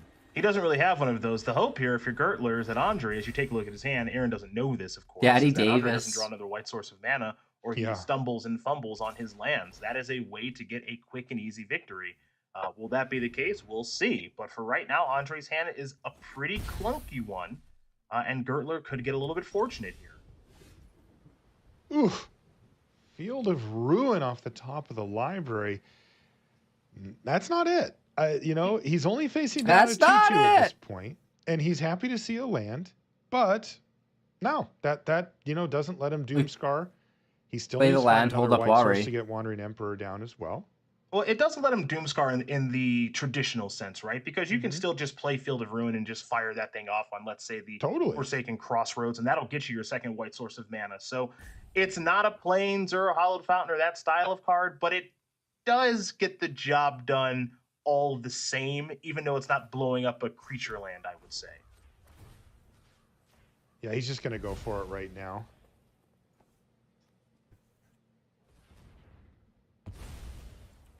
Also interesting to take out a dual land here. Yeah, Forsaken Crossroads given on the play here is not as good as just taking out a duel. So if you're Gertler, it's a minor annoyance. Hopefully it doesn't mana screw you too much, but now you do have another blue source and you can go towards the Connoisseur. But this is still just going to be a tough road here for Aaron. Yeah, I wonder what the Crossroads is on because he's ditching these red cards. Is it red? Yep, looks like it. It is. Okay, so there you go. Fable the Mirror Breaker comes in off of the Conspiracy Theorist, so nice little value punch there for Aaron Gertler, but there's the Doomscar to reset the board and a land to hit. Yeah, and now I think the Strosky's in the driver's seat, and we're going to see a lot of what happened in Game 1 look like it's going to happen here, so long as Andre continues to hit his land drops. Now, Amiria's Call in hand would be the next land drop, but City Stalker Connoisseur would be hitting that card if that's played this turn. So does Gertler want to play a 4-mana spell? Does he want to play a 2-mana spell like Suspicious Stowaway and then leave up Disdainful Stroke if the top of his deck does cooperate? Questions like that, and that question just got answered pretty quickly.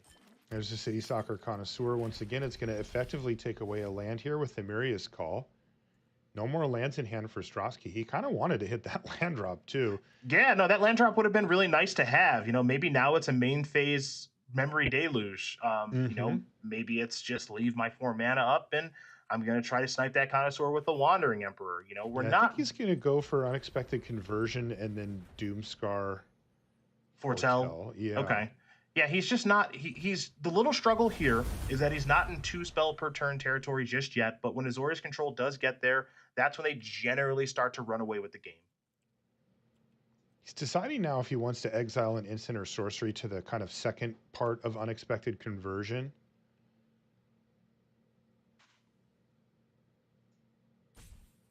He's thinking about it. You know, I think that there's a real issue here with his mana where he is looking and going, am I really going to be able to cast all these spells this game, right? Like 4 mana, 5 mana, 4 mana, 6 mana, and then he's got a 3 and a 2 with a land. It's a lot, right? If he can, he's going to win the game, right? Like if he deploys that hand, he will certainly win the game at some point. And what it looks like he said is, yeah, I'm actually going to take a shot at doing just that because I can Doomscar next turn, right, with this land drop. Yep. Wipe the board again, and then off to the races.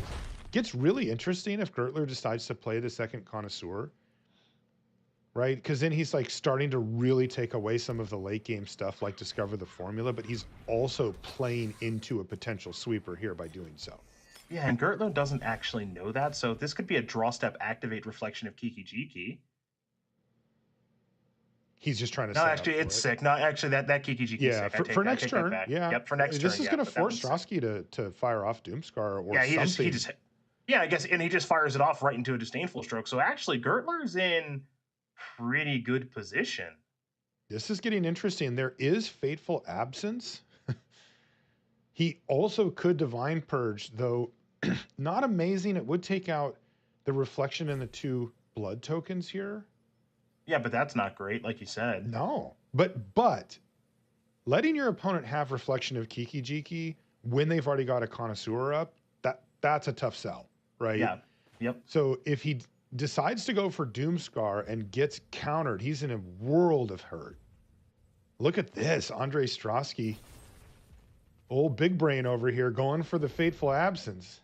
Okay, so he Fateful Absence is here. That'll die. Clue token given. Play Field of Ruin. Looks like he's going to fire this off right away. Take care of the creature land there in the Hive. And he'll be able to get a land out of his deck, of course. And this land, it's like it's going to be a white source, and then he can foretell again. Okay. It's not a bad little turn. Pretty sweet line there. Yep. Very tempting to just be like Doomscar, right? Like it's really, because that just solves all your problems. But boy, does it have a big downside if your opponent has a counter for it. Minor thing worth noting, may come up, may not. Strosky's playing 2 main deck copies of Field of Ruin. He's fired them both off. Gertler just drew his other creature land in Den of the Bugbear. So that Den of the Bugbear is going to be kind of doing its thing this game if it comes down to that, because Field of Ruin is not there to check it. Totally. This is where cards like the Wandering Emperor really come in, right? Your instant speed ways to kill things really matters at some point because, you know, Strosky is playing such a sweeper heavy deck.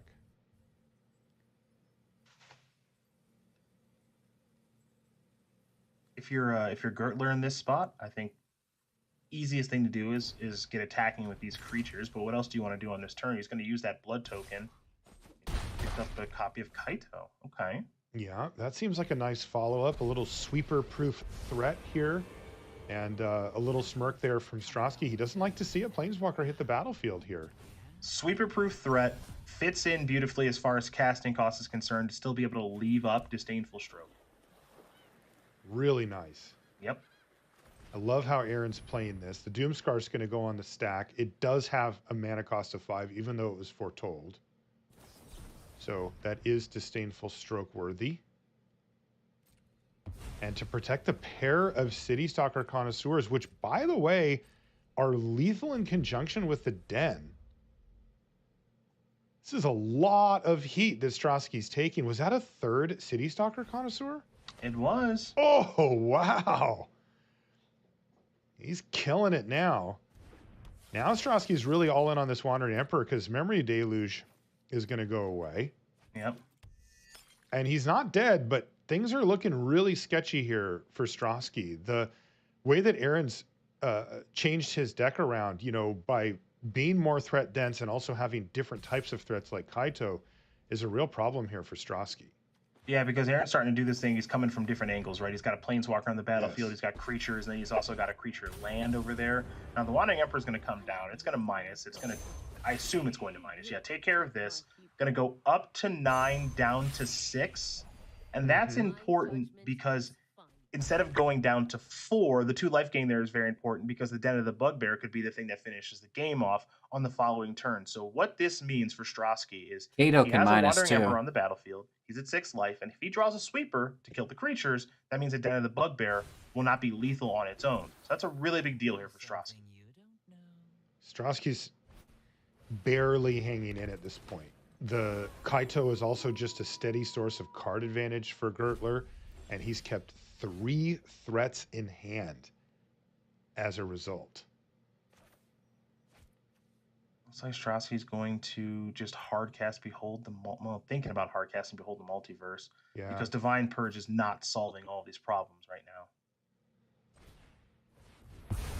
Divine Purge's not going to get the job done. Taking away the Graveyard Trespasser and the blood tokens, but that's not great.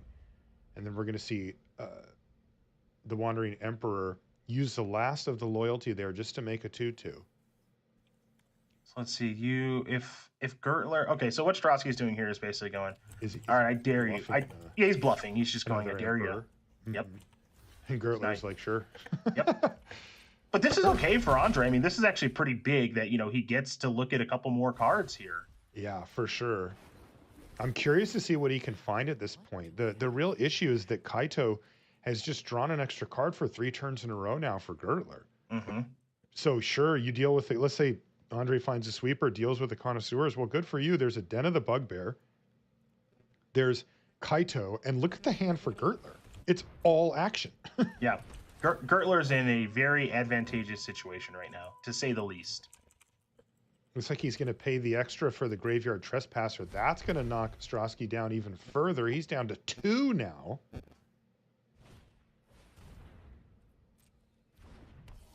And he's going to run out the Harvester because he says, look, if you're going to sweep my board away, then my Den of the Bugbear is just going to finish you off anyway. Wow. Yeah.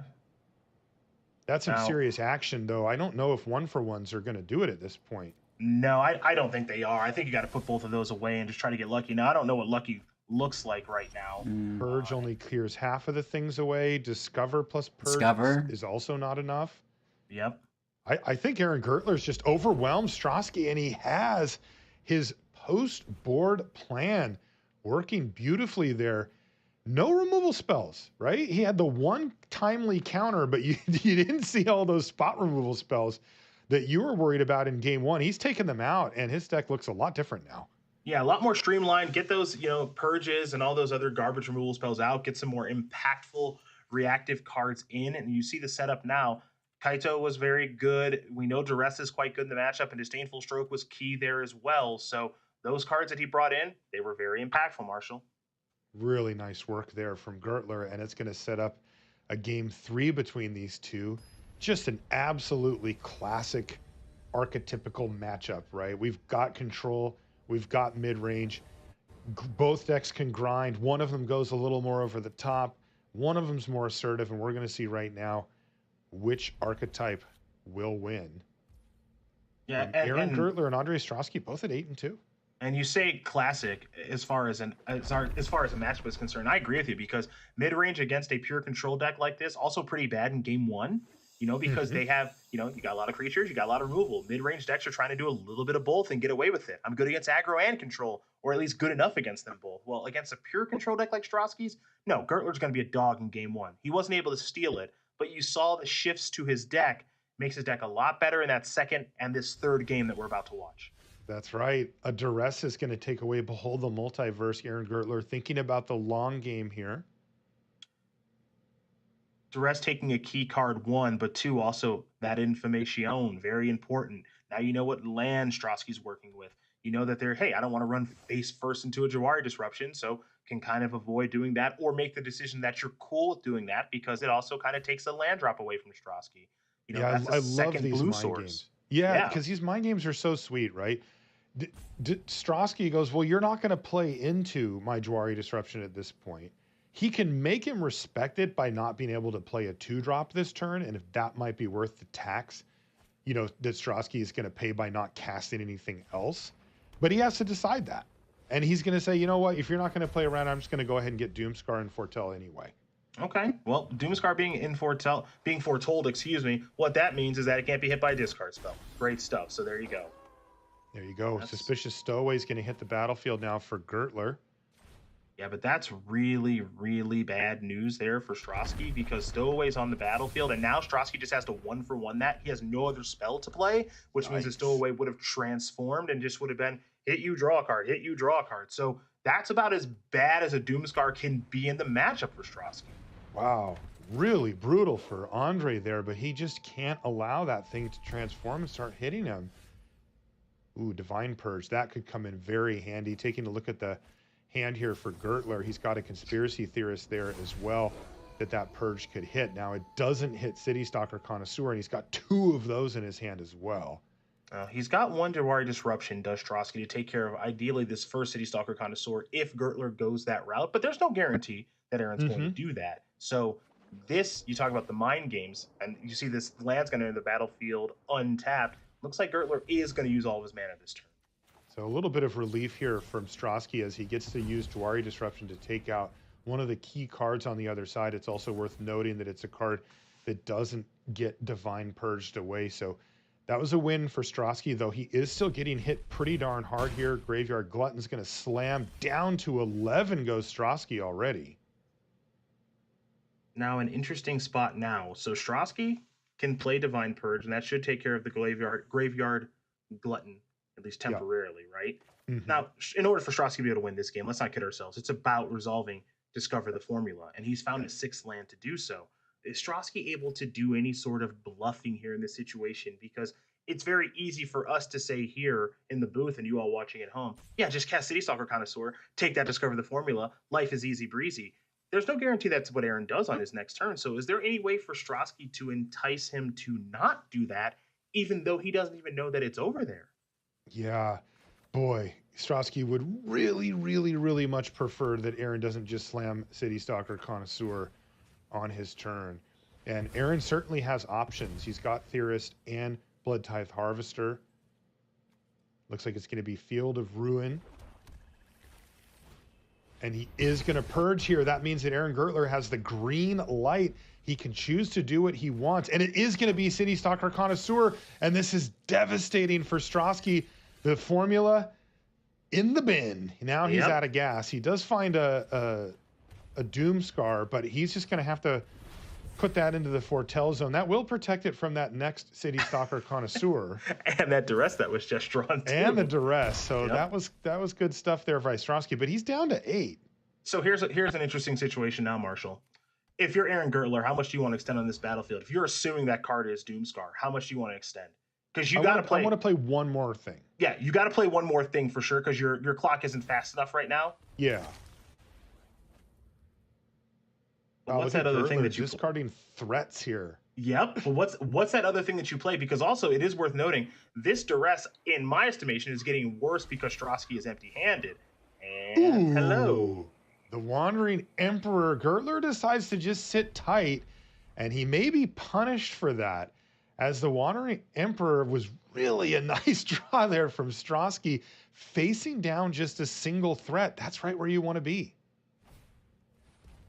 This game's going to get really good because Strosky's top decks, there's a wide range. Lands are pretty bad, but Discover the Formula and some other stuff like Sweepers and Planeswalkers are really freaking good. Yeah, now Gertler does get the information out of the Duress that perhaps he doesn't want to attack, or if so, he knows that he needs to, chip away at the loyalty of the Wandering Emperor. He's going to do just that.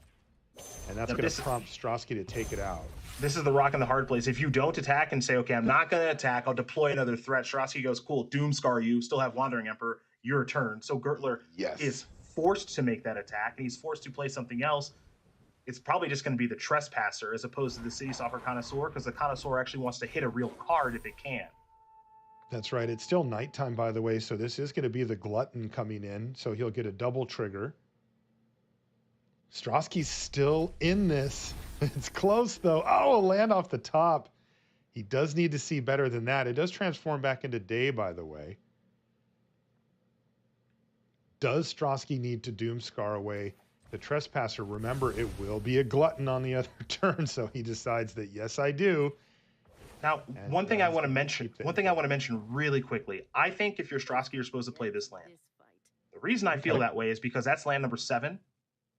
That allows you to cast Amiria's Call if you draw it, and if you keep it in your hand, City Stalker Connoisseur hits it as the, quote, most expensive thing, unquote. So Strosky was thinking about should he play that land or not. He eventually did. I think that's the right thing to do in that situation. Great point. Said, oh, and there's to discover the formula off the top, right when Strosky needs it, and he even finds a sweeper. The question is, can he stay alive long enough? His life total is going to be low, but it looks good for Strosky. Boy, I told you, he tweeted about this earlier today. He said every time he runs out of cards, he draws Discover the Formula, and he's done it again. Yeah, and that's exactly what I was saying about these draw steps here for Strosky. There's a wide range of cards that he could draw. Lands and some other cards are really bad. Discover the Formula and Planeswalkers are really darn good.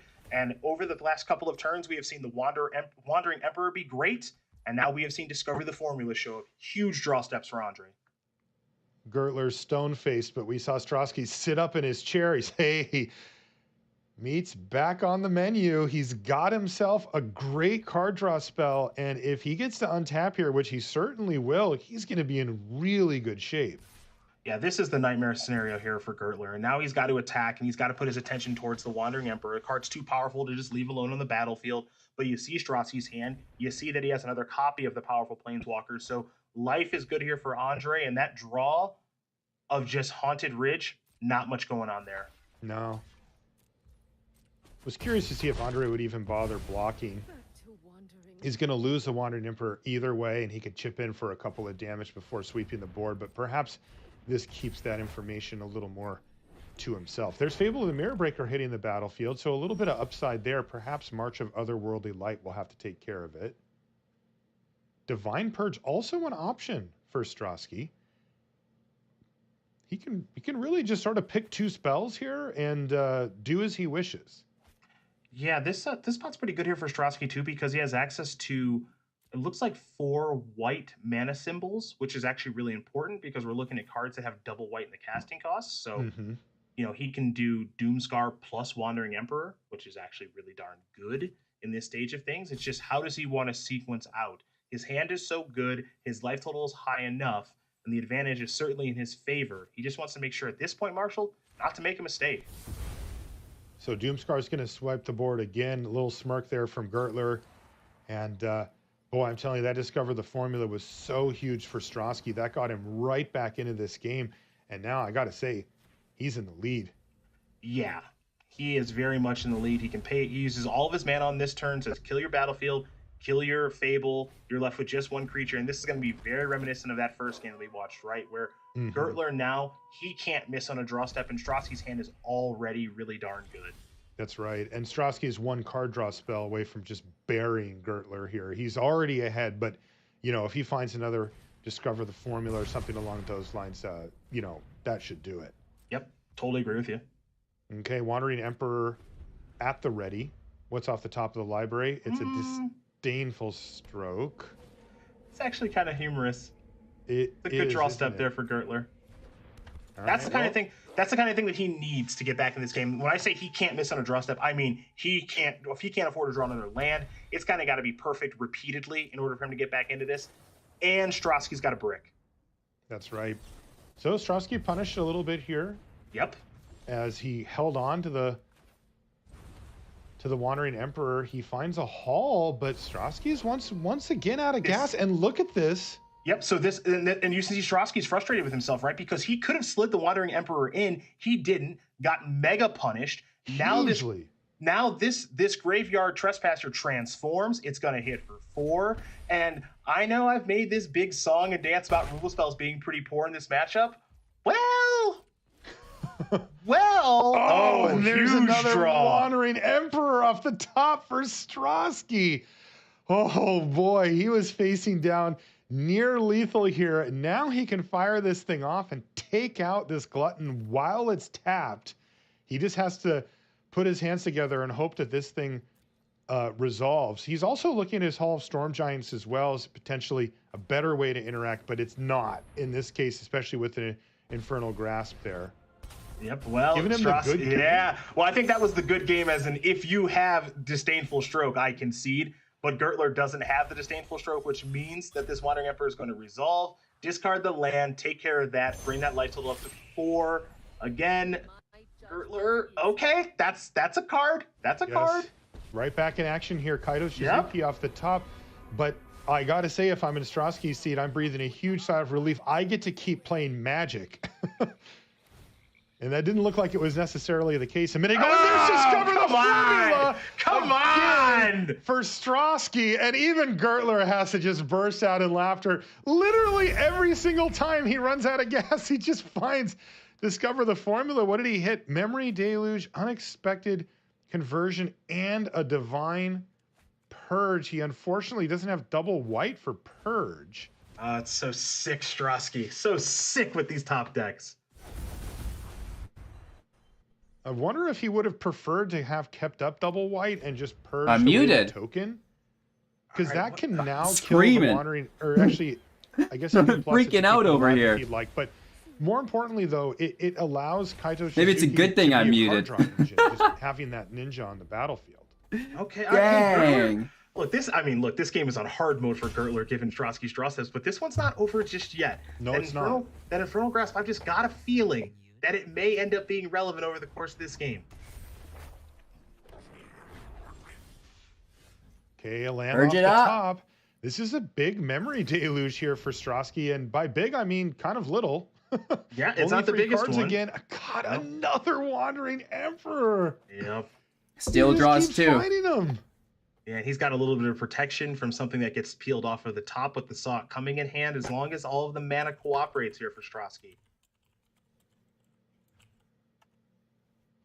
Strosky kept that Deserted Beach in hand before. That was really clutch. He needed it for the ward ability so that he could not die the next turn. He's managed the cards in his hand very, very well. It's easy to forget that one, where you're like, hey, I just need all the mana I can get, and then all of a sudden you get zinged by the Glutton, and it says, yeah, discard a card, please. And you're, no. Yep. No, that's a very, very good point. It's a very good point. I mean, that Wandering Emperor play, where he got mega punished by that top deck Disdainful Stroke, that was huge over the course of this game. But Strosky is really beginning to claw his way back into this one. Almost slipped away from him. I wonder if he's going to use Fateful Absence on the 2/2 and then just attack Kaito here. What's up, Derek? Gotta be It's good to see you. Yeah, just to get this Planeswalker off the battlefield. That's right. Yeah. The downside to that play, of course, is if there is a removal spell from Gertler, and your favorite over there. Why would there be? The removal spells are so bad in the Voted matchup. him Why? out. Yeah. Why would they keep any in? He does have Saw It coming, of course, as a way to protect his plays here. So it's not all for naught for Strosky. Just a little less efficient if that were to happen. Okay, so we're gonna go to Divine Purge. Interesting. Okay, I guess maybe. you just want to attack first, though, right? It is worth noting. TikTok Try to kill does go to Kato the clock first. marshal underneath 4 minutes here for Strosky. Yeah, good point. And Gertler's going to protect his Planeswalker here by blocking. What if he absenced the token, killed the walker, and then still tempting wiped? to get rid of this ninja. It really is a that just being able to attack at all. Also, it's a clock. He's at 3. Yeah. No, that ninja is the definition of annoying. Little chip shot here, little chip shot there. I mean, you can't ignore it forever. Just minus on it. And it's enabling Kaito as well. We're going to see an upkeep Fateful Absence. This is actually just going to hit Kaito. Maybe. He better make his mind up, because that clock is really going. You can't take 15 seconds here, you know. Yep. And also, if we're being honest, Gertler's at 26. 26 life. Yep. I mean, we know that Strosky's deck can close out the game quickly. Strosky's down to 3 minutes on his clock. Like Amiri's Call and such, but didn't have that right now. Like, he needs to get moving for sure. Here's Clue Token for Gertler. Okay, that's something. That's better than nothing. Definitely. It's currently daytime, so that will just be a stowaway. Wow, Strosky's going to take it. He's down to 2. Yeah, that's the life total as a resource there. Willing to take that damage. He's got to be careful with his life total because of those gluttons, potentially. Any creatures in the yard can get gobbled up and turn into life loss. Here's Wandering Emperor, though. I can't believe he didn't purge. I'm really curious to see what he does with it here. Because it's tempting to kill the creature and gain the 2 life, but that's not most of the efficient use of his of the loyalty on Wandering Emperor. Oh, look at that. He's just going to plus it. Yeah, this has got to be plus purge. That's the only thing that makes sense to me here. Agree. Yep. Okay. Bye-bye. And that was a particularly Unless he wins this match. Because those were both tokens. They're not. Wow, he's got to be quick. Yeah, he's only got 2 minutes and 40 seconds. 5 loyalty. So what this is now that Strosky's setting up is if you do anything in relevance, I'll counter it. If you don't do anything in relevance, I'll daily. But it only takes 30 seconds to hit with the Hall of the Storm Giants a couple times, right? And Strosky doesn't care about that at all. Got that covered. So this is huge memory deluge now. Because Strosky needs to find some way to close out this game and needs to do it quickly. It's going to be more cards. Coming from Yu-Gi-Oh! This is a lot more fun to play and watch. Nice. There between that end step and draw step there for Strosky. Gaining some life. Yeah, no shortage of those. Okay. And more removal as well. But you know what? He's in the market for threats at this point. The March of Otherworldly Light is great. That's going to take care of the reflection and leave Gertler on nothing. Yep. But now, at about 2 minutes left for Strosky, it's time to start making creatures and getting in there. Yeah, so the only concern now... Hit with the hall, man. My thought process here is I've got control of the game, right? Yes, I've got card 100%. drawing for days. I've got a counter spell. Not worried about losing. I'm not worried about Aaron killing me as my way of losing. The only thing I'm concerned about is tick-tock goes that clock. Really? So not attacking. Call, it's going to make things a lot easier for him. There it is. There it is. Call off of the Memory Deluge. Is there enough mana That's to even cast better. this turn? That's Actually, even better. Yes, there is, but he'd rather keep Saw it coming up. And that makes a lot of sense. Look, this isn't going to cost him Just much one clock turn. to just pass for one. Just one turn. Little and clock. Now he could really safely close out this game with the Mirius Call. Yeah, Strosky is a top deck. And that's exactly where he's going to be. He's not really going to fight over much of anything, in my opinion. Like, that Spikefield Hazard last tournament was ridiculous. I don't need the Wandering Emperor to win the game anymore. Your deck doesn't have any burn in it, so I don't really care about anything. I'm just going to cast this, leave up my counter magic, maybe activate Hall of Storm Giants a time or two. We're going to get this baby over with. Wow, what a game. He's got it. He's got it. Totally sick match between Aaron Gertler and Andre Strosky. And it's looking very much like Aaron got Andre's so close. The eventual winner here. Even with only a minute and a half left on his clock, he should be able to close this thing out. Yeah, should not be a problem. It's not enough. Any creatures that are played are going to get killed however Andre wants to do it. Wow. So March of Otherworldly Light here, Fateful Absence there. I don't think we're going to see Andre under normal circumstances. Yeah, he'd probably further pat his hand with Memory Deluge, but we ain't got time for that. And that's going to do it. With a minute left. And Andre oh my lord. Very wow. hard-fought match. Incredible stuff from him, Cedric, particularly with his ability to find card draw spells at just the right time. I'm a little jealous. I'm not going to lie. Look, Andre Strosky, I know he goes retired sometimes, not retired, whatever. If I drew like that, Rippy Longstocking, I'd never stop playing Magic because, my goodness, discover the formula just whenever you need it. We'll see you on Sunday, probably. You keep drawing like that, my friend. Yeah, I feel like he just wrote the formula down on his hand, right? He's not going to forget this formula because every time he needed it, it came up for him. Great match between those two. We've got more to bring you as we transition over to Historic. Let's send it over to Maria in the news desk. Hey, everybody, you're not going to want to miss Greg Orange versus Shota Yasaoka coming up next. Greg's going to be trying to give the beatdowns as fast as humanly possible. And Shota is going to be playing a really cool deck that is going to be trying to mill out the aggro deck. Should be exciting. Yeah, sounds really fun. That's Shota Yasaoka versus Greg Orange coming up after this.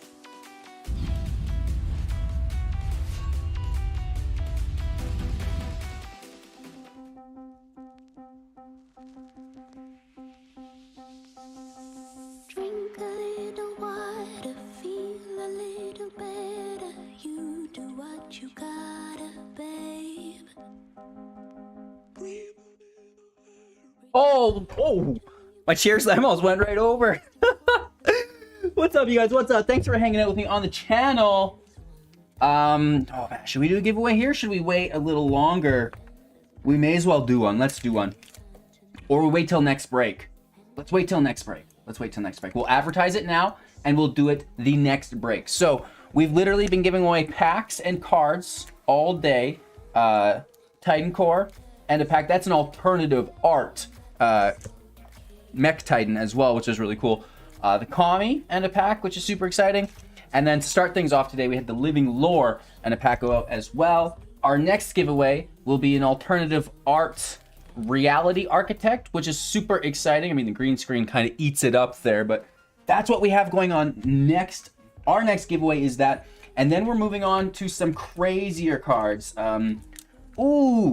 We've got the Explosive Singularity for 10 mana and a pack coming at you after the Architect. Right, we're gonna do that Architect first, and then we have AO, the Dawn Sky, if we can focus here. Come on, webcam. There we go. And a pack going out after that as well. And of course, Ishin is on the showcase as well. These are holographic as well, which is fun. That's going out second last. And then our finale, we're going to have the full art holographic Satoru alternative art as well, which is pretty sick. And I think this is actually a promo card as well. This is the buy box promo, which is exciting. So we have plenty of giveaways going on as well. I do not have a time. It will be the next break. The next break that we come to here.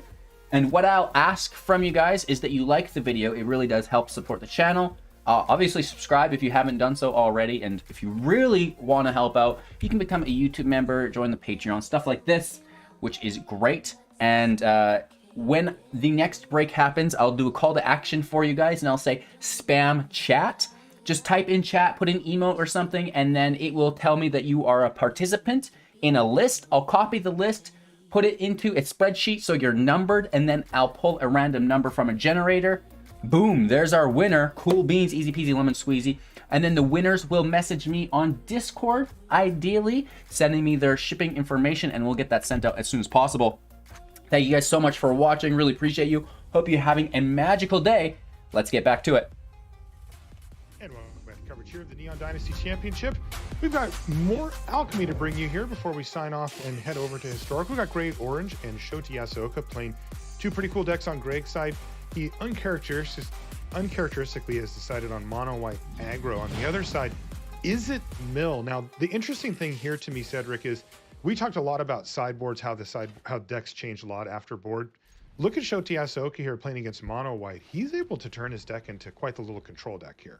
Yeah, the lean, mean aggro killing machine potentially with these smoldering eggs and just all of this removal. So this could be really bad news for Greg Orange, because Greg Orange's deck does one thing and does only one thing. And that's right. It does it fairly well, I think, but it does that one thing. So we're going to see if that one thing, which is the red zone, is going to be good enough. That's right. Now, bad news for Greg is that the 0-4 Smoldering Egg jumps in front of Intrepid Adversary pretty well. Good news for Greg, though, is that Adeline still is able to allow an attack here, which gets an additional 1-1 on the board with no punishment.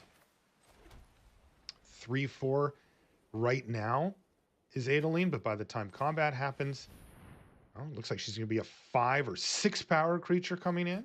Yeah, it does look like it'll be able to work through 7 maybe? Like, that's insane. Yeah, this Inquisitor Captain, that's... Well, I guess that is going to happen. I guess Adeline's going to go back to the grip. Inquisitor Captain's going to resolve. Let's see what we seek. Ooh, big. Huge. Guardian of Faith, and I guess you could just start off with another Adeline, though. Tempting to not take it here, given the other two in hand, but you know, this gives you the most right now, and that's what Greg's interested in, even though Shota's life total is still at a pretty healthy 17. The board's getting Shota needs to field white very quickly here for Greg. Yeah, but part of the reason I want to take that Adeling, though you do have, redundant copies in hand, and so the other ones are very, very poor, the thing that's really compelling about that is Shota bounced that for a reason, and so I think you want to deploy another one. It's your best damage output card in the matchup, and you got to hope that you can get this thing kind of rocking and rolling over the course of this game. Makes sense. Ashmouth Dragon has now entered the scene. That was fast, and there's still 2 mana left over thanks to the treasures. So we could see Intrepid Adversary go away, for example. There's a lot of different options now. Well, Show decide, wow, Guardian of Faith off the top. Slam. Finding the right Slam cards is correct, but is it going to be enough? Because one thing his deck does not have an answer to is this Slam Ashmouth it. Dragon, and if you can't answer this, and oh, by the way, Shota's at 17, not something like 7, it's Right. going to run away with the game all by itself. So let the triggers begin, Marshall. That's right. Now, interesting to see what Shota does. He's got a Braid at the ready. That represents 3 plus another 2 damage from the dragon. So he can spread that around, kill the captain plus the adversary, for example. Or if he really cares about Adeline, he can take care of that in and of itself and say, look, I've got a 4/4 dragon left over. You don't have any good attacks. A little bit of a decision here for Shota. Certainly don't want to leave Aileen on the battlefield indefinitely, but the chance to kill 2 creatures might be worth it here as well for Shota. Let's see what happens. Yeah, it might just be too much to pass up. This is a really tough decision because you and I, of course, have the knowledge that Greg's hand, truthfully, is pretty weak. So had Shota known that, if he had the information that we have, it would very much guide his plays. But when you're seeing a mono white deck with 4 cards in hand, you're thinking, okay, there's probably at least 1 more threat coming, maybe 2 post combat, but you don't know that it's just redundant legendaries. Guardian of Faith could be a big game here as well for Greg. He's lining up a nice big attack. Doing a little attack dance. In reality, I think the attack all button's pretty obvious to him here, but maybe wanting Shota to have to rethink about Guardian of Faith and if that could be in hand here. He's going to snap off a block on Inquisitor Captain. And look at this. He's just going to say, wow, you may do your damage. And he ends up taking a ton. He's down to 5. And nothing on the end step. Such patience here from Shota. Will it pay off for him? We're going to find out shortly. Environmental Sciences is going to act as a burn spell. Kind of a little mini lightning helix here. Yeah, which is, that. Come on, don't be like that. It's not a bad spot to be in. Every point's going to matter right now here for Shota. So up to 7. He's got, what, 5 mana available now? I see. So he wants to be able to keep up Divide by 0 and a Braid in case Guardian of Faith were to come down. Clever. This turn, this is our key. This is our key turn right now because this is Skyclave Apparition plus Guardian of Faith for Greg versus how does Shota want to respond with the 5 mana that he has available because he can play Divide by 0 plus a Braid. Yeah, and it's tough because Divide by 0 will not get the job done fully here. If, Greg's plan is like, hey, I want to get that dragon off the battlefield, you can just do it again. And I think that's what Greg's going to be thinking here because getting the Ashmouth Dragon dead is very, very tempting. Mascot Exhibition off of the Learn is also pretty tempting here too. I think this has got to be at least a minor advantage to Greg right now. That Skyclave Apparition was an enormous draw, but does he want to try to cast it again? Part of me just says yes, but it's unfair. I know what's going on over on the other side of the battlefield. Such a big swing in his favor if he does go for it. Yes, Aileen will die. I'm sure we'll see the Abrade here, but if that were to happen, the Ashmouth Dragon comes back as a 2/2. Not even that great. Oh, and look at this. Greg has decided to play him a little more patiently. He's actually gone to combat here. He's going to make Shota fire off whatever he's got here now. And it is going to be a Braid. So that'll kill a 1/1 and Adeline. So Shota's got to be happy. He's getting his value here. He is. There's no good attack to be made here, in my opinion. I mean, basically, you're throwing away a creature to deal a point of damage. So now, if you're Greg, do you want to play Skyclave Apparition? Do you want to deploy another? I think you do. Or I mean, the Guardian of Faith window is passed, so, okay. He's decided this thing's got to die, so it's finally dead. Yeah, a little awkward how it played out for him since he did it after combat when he Mhm. could have done it before. But No he, hole at all. He was looking at it Zero and saying, hey, there's holes. a lot that can go Not even wrong in the here. So it sideboard. took a little bit more of a, interestingly, a little more conservative route, even though it led to an attack. At any rate, this is huge now for Shota. He's got another Smoldering Egg, Expressive Iteration, and he's got a lot of action. You know, just the mascot exhibition itself is enough to transform the Smoldering Egg. He's going to be able to do that pretty easily. He just needs to find some more removal. Uh-oh. Invoke Calamity too. Yep. Is this slipping away from Greg Orange? That's the question. He still has a really nice hand, Adeline plus Guardian of Faith to protect his board.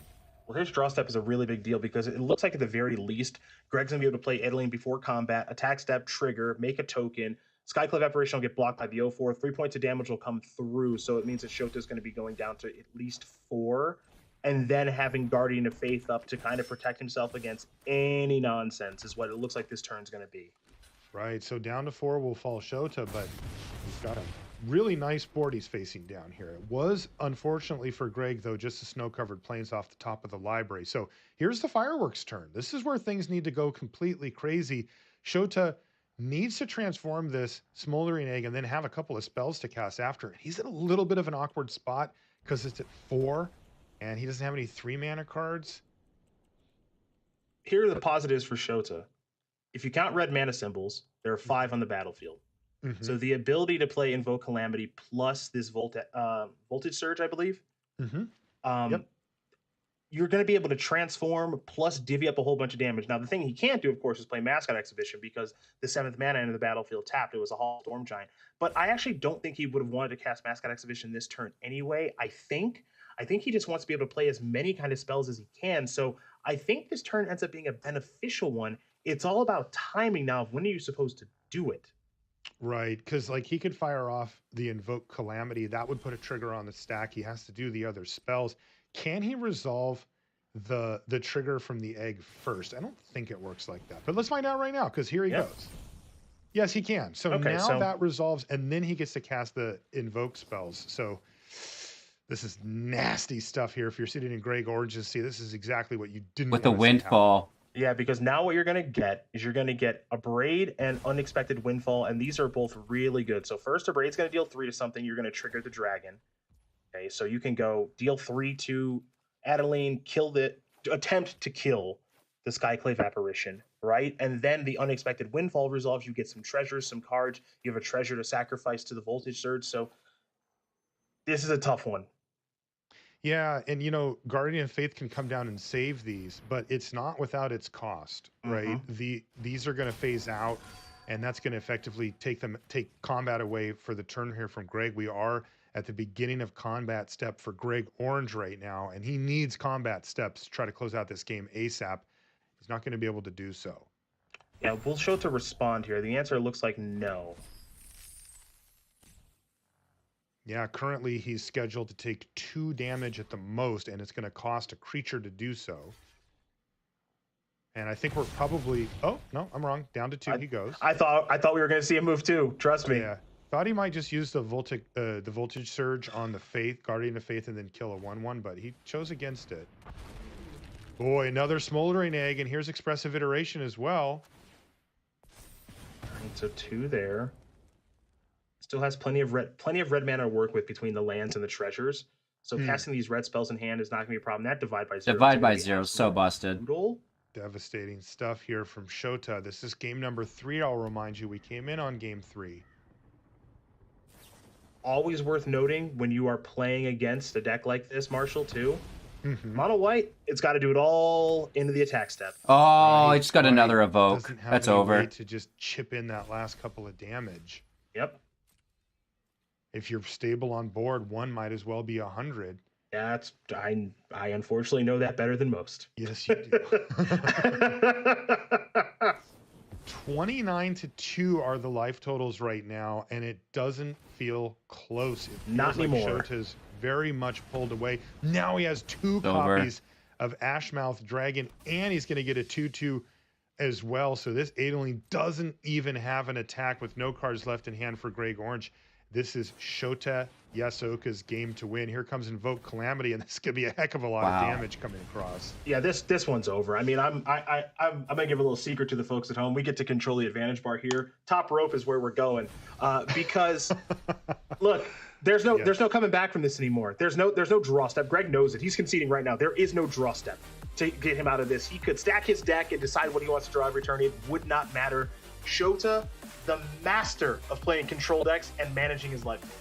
Totally. He's got this really cool way to win the game in his main, and he just seems to sideboard it out every time and play blue-red control, and that suits him just fine. Thank you very much. It's been really impressive from Shota. I mean, one of the things I want to take away from that game really quickly, at some point I'd love to rewatch that game, because there were multiple times there where we're like, I think he's going to make his move now, and he's going to play these spells and kind of maybe walk into Guardian of Faith or something, right? Like, think of that one turn where the Smoldering Egg transformed, and he was just like, I'll take it all and go to 5. I know. It's like, excuse me? It's incredible. You have spells to play, and he's like, yeah, I know, but it's not the right time to play those spells yet. There's a reason he's a 2-time Pro Tour champion. There's a reason he's a Hall of Famer. Many people have gone like, I got to fire off an Abrade. I got to do this. I got to do that. And he's like, nah, 5's good. I'll untap and I'll do some other stuff. That's incredible. I don't think I could have done that, but that was 100% the right play, because look at how the game ended. Yeah, totally. I think that's a good spot to go back to and kind of pause and ask yourself, what's going through his mind? What is he playing around? And would you have done so as well? Did you have that play in you? A lot of times people think it's just like, well, if they have it, they have it, and I just got to throw my cards into it. Not always the case, and Shota just showed us why. Big win for him there as he marches onward, perhaps with a top 8 inside. We're going to take a short break. When we come back, we'll have historic here from the Neon Dynasty Championship. Don't go anywhere. Did you hear that? It's the break time, which means it is the architect time. You guys, spam chat. This is the time to enter the giveaway. Enter the giveaway by spamming in chat, right? So spam it out. Go crazy. Go crazy, you guys. Get in that chat. Spam it. I don't see literally any new messages, which makes me sad. But I guess those who are in chat will not mind winning this alternative art reality architect, and of course a fresh pack as well, which is really cool. So how do you enter? You just type anything you want in chat, literally an emote, whatever you want, and that's how you enter. We'll give you guys like a minute or so to do so, probably less than a minute. We want to be under this minute and 20 seconds here. We have to finish it all, but definitely get in there, spam it like it's hot.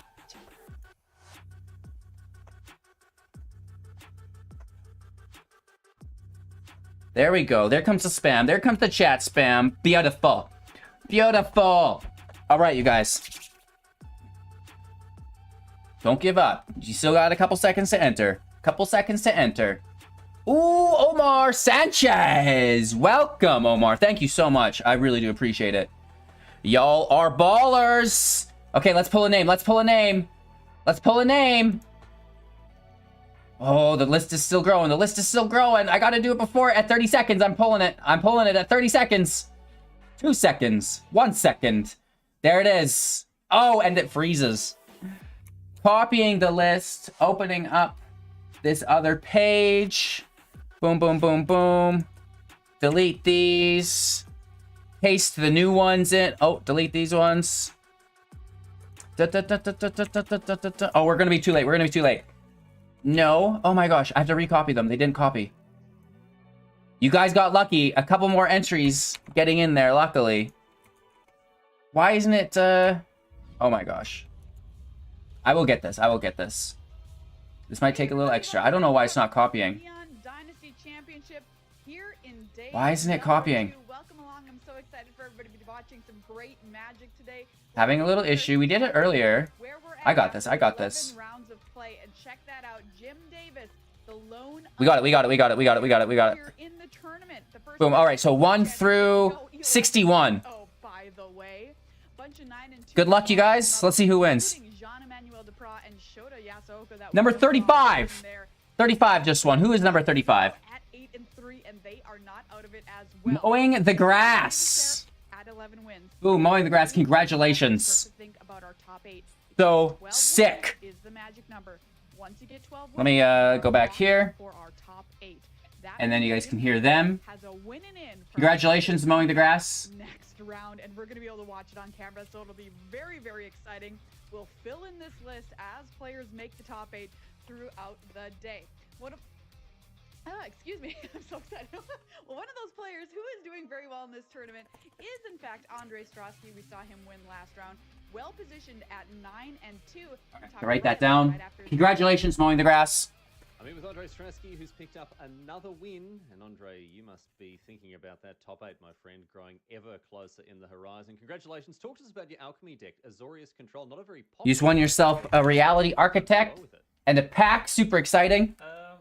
Yeah, I definitely didn't expect this. First of all, we didn't put much work into Alchemy. This is our deck is basically like last minute, 5 hours before submission. I just went up to his room and brewed up this control deck. And yeah, we didn't feel very great about it after playing on ladder after deck submission. But I just keep getting lucky, you know. Classic Andre. Classic Andre, getting lucky. Better lucky than good, although in your case, I'm sure it's both. How are you feeling? Right, shout out to our winner.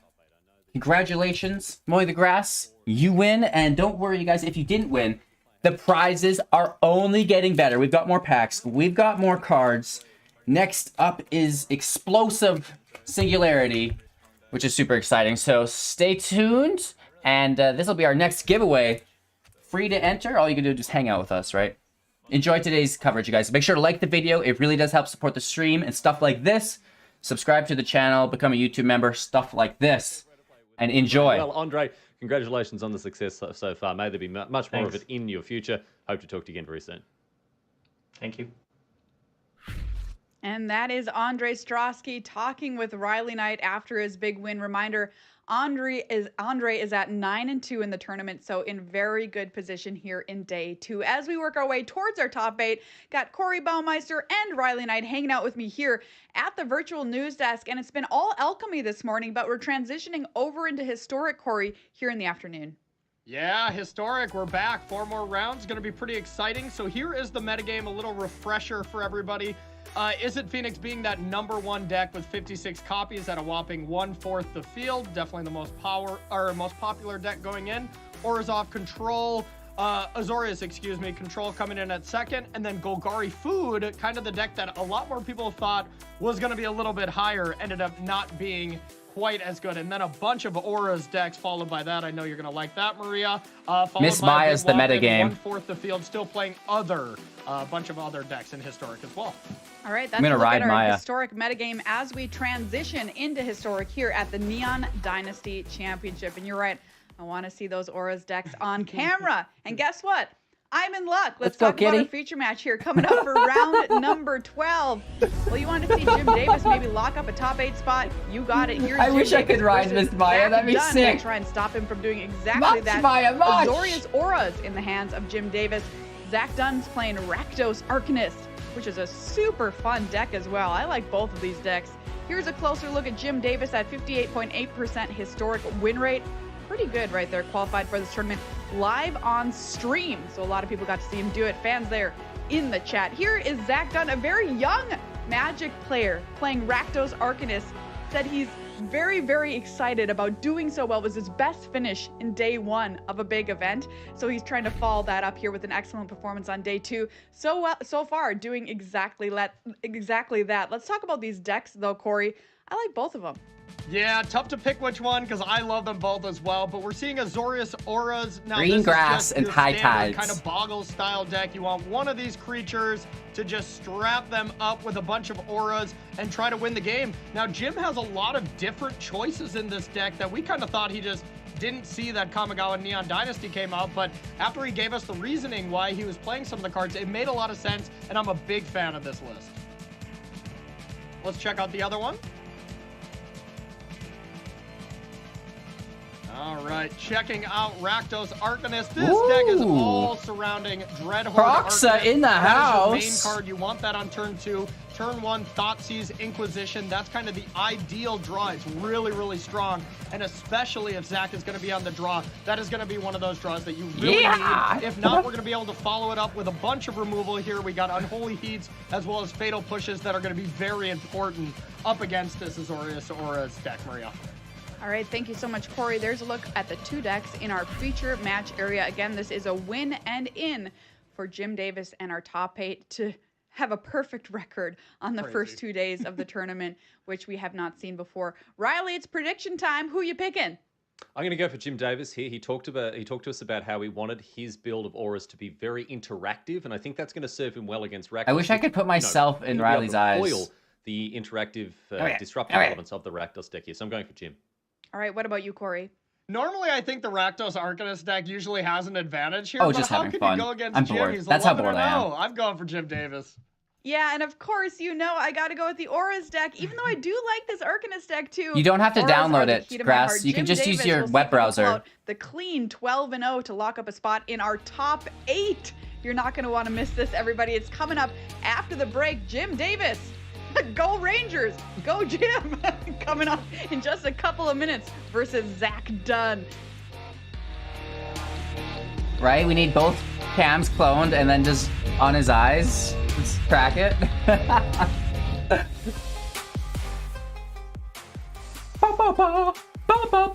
You guys obviously know what time it is. If it's break time, it's advertisement time.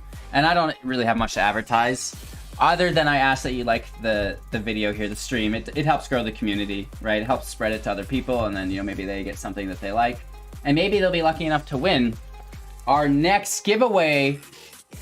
Look at this. This is a mythic card here. Holy Toledo's for 10 mana explosive singularity. You guys already know what it is. It'll be backwards here, but it's still just as good.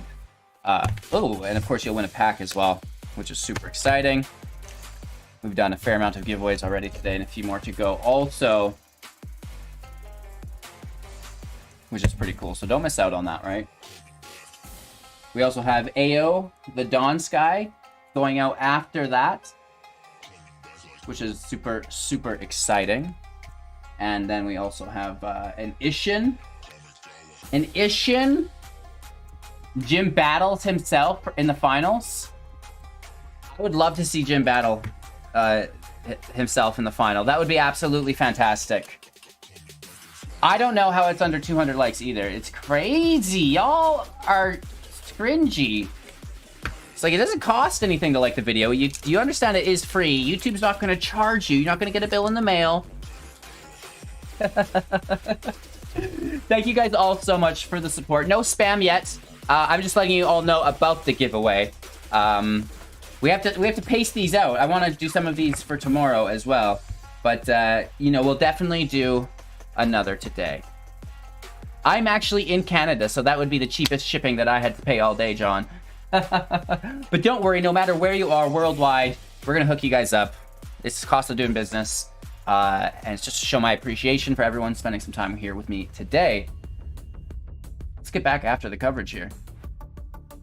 Welcome back to coverage of the Neon Dynasty Championship, everybody. We are back to your corner, HGG. I'm Ailey Loney alongside Mani Davuti, and we could well put someone into the top 8, Mani.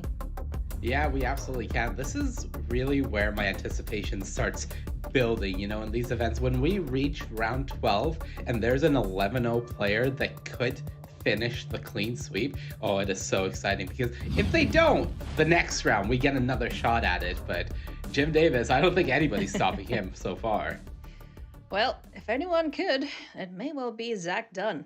Let's go! So he's rocking this Rakdos Arcanist list, which we haven't really seen all that much of this weekend. And I'm not too sure what the matchup is like against Auras, but I know that this deck loves to disrupt and it loves to kill things, so Jim's gonna have to take care of his little bugly boys. Yeah, kind of an awkward mulligan for Zach. The first hand had 2 copies of Arcanist, no removal spells. This hand has a discard spell and a removal spell, but no Arcanist.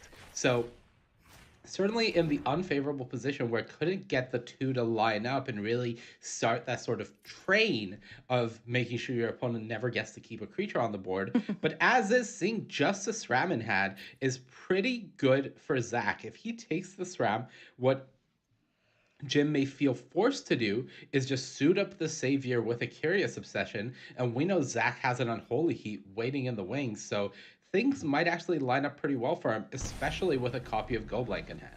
Ooh, Jim's happy to see that.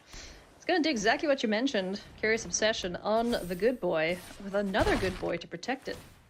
Yeah, and this is where Zach is going to get the bad news. Everything was working out exactly as drawn up until the second good boy comes up, and now the dogs are protected. So Zach's plan not looking great, and if he can't get the Selfless Savior off the board, one of the most powerful things against this Arcanist list is just the ability to draw cards. That's why this matchup could go either way, because Arcanist certainly has the draws to disrupt a lot of what Aura's is doing, but if Aura starts snowballing, suddenly this go blank doesn't look particularly impressive.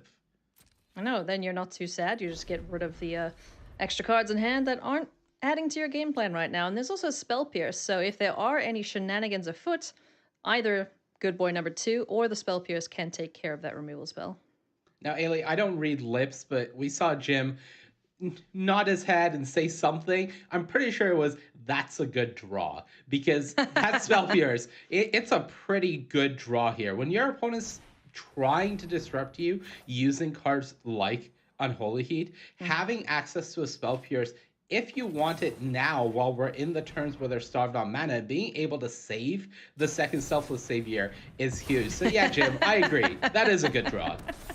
Love Zach's expression there. Just the eyebrows raised, just like, well, okay, sure. So... You can't blame Zach for feeling this way, because he shakes his head a little there. He had perfect information. He led off a Thoughtseize on turn 1. He was like, man, this game plan is good. I take the SRAM, I have the removal spell, the dog dies, and everything is okay. But Jim's like, no, I'm going to draw a second dog off the top. I've got the Spell Pierce as well. What are you doing then? Yep, he has certainly found the answers he needed to combat Zach Dunn's game plan. The Scope Blank will clear out Jim's hand and get rid of the graveyard, so no fun for Luris when that eventually makes its way into the equation, but does have the Curious Obsession strapped onto this pupper, so there will be an extra card and a staggering insight too. Yeah, you love to see it, Jim. Come on, you're gonna get 2 cards off of this. Yeah, he's a little worried right now. He's in a position where he's going to draw a card here. Would love it to be another protection spell, because he's in a position now where if Zach has something like that Spikefield Hazard to deal with the 1/1 Selfless Savior and a removal spell for the other dog, it would essentially reset things to 0. But fortunately for Jim, Zach has just the Spikefield Hazard and nothing else, which means, okay, this Selfless Savior dies, but I've got 6 damage on the board. Yep. Making sure that it doesn't get exiled, because obviously your graveyard matters a lot in the Luris deck, and Jim needs 1 point of damage. The third SRAM, maybe not what he's looking for, but he's going to draw 2 more cards, and fortunately, Zach is sitting on just air, so it doesn't really matter that Jim whiffed there. Yeah, things looking very, very good here for Jim Davis. He is rocking out. I want to know what he's listening to. It's got to be the music that's giving him his secret powers, I tell you. I think he might be listening to We Are the Champions. We Are the Champions? Because he's on his way there. He is already up a game here and 1 game away from locking up his top 8 spot. So friends, we're going to take a very quick intermission here and chat about Historic a little bit, as we have a bit of a delay on the back end just to try and make sure we keep up with our 10-minute delay to ensure competitive integrity. So while we get caught up, or at least lengthen the gap between live and when you guys see it, Monty and I are going to chat a bit about Historic and what we've been impressed with this weekend. We've got the metagame here. Let's take a look-see. And yeah, what have you been impressed by this weekend? What hasn't performed well? I really like seeing the numbers that Azorius Control has put up in both its iterations, or all 3 of its iterations, I should say. We see Azorius Control as our second most played deck, but there's also Azorius Lotus Field and Azorius Yorion, both of which function similarly as control decks. So really control a big chunk of this metagame, and though typically control has a pretty rough Phoenix matchup, so you're not happy seeing Phoenix sitting there at the top of the metagame, you certainly would have liked to see a lot more Golgari food, it's still been putting up really good numbers, and you have to somewhat attribute that to the new cards that Neon Dynasty provided.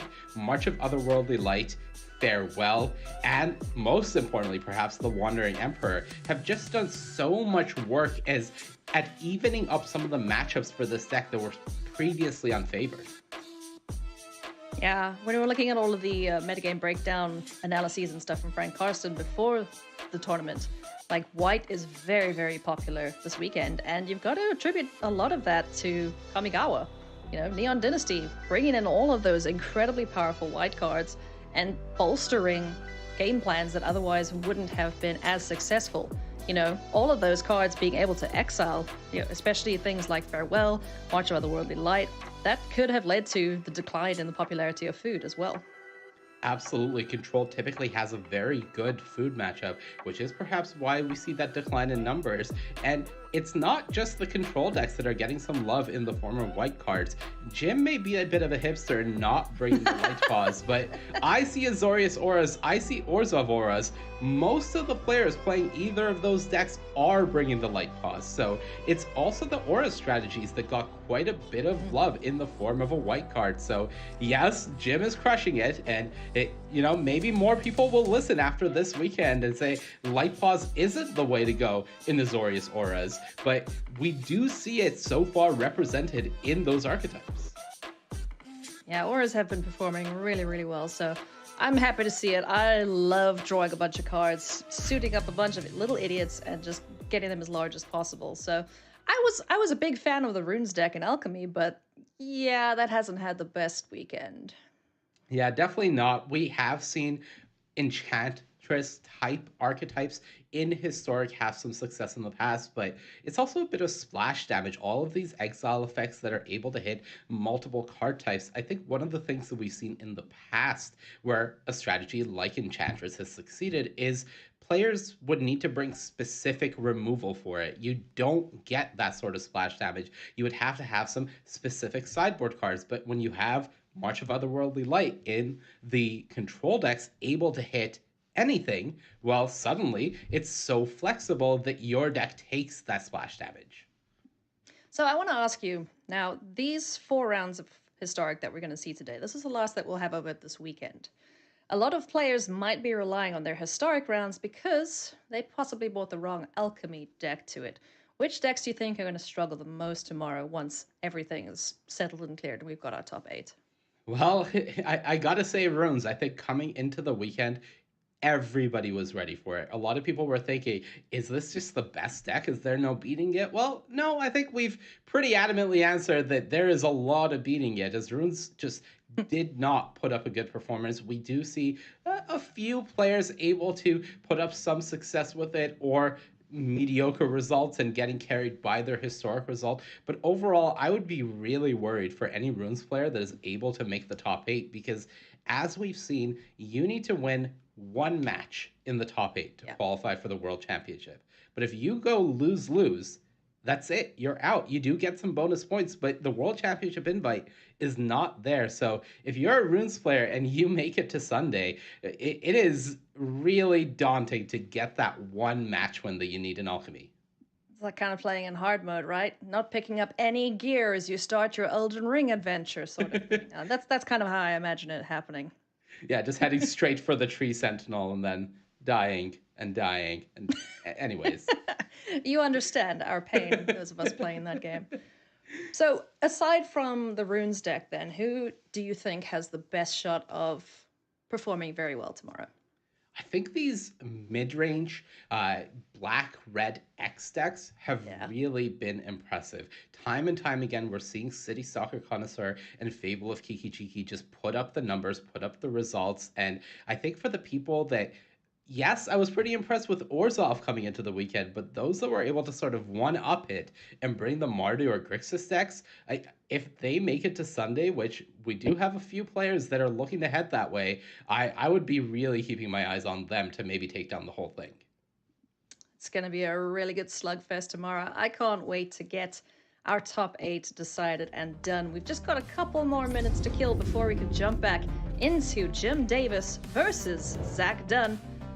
So let's take another quick look here at our players. 2001 versus 2014. I guess we can call it 2014.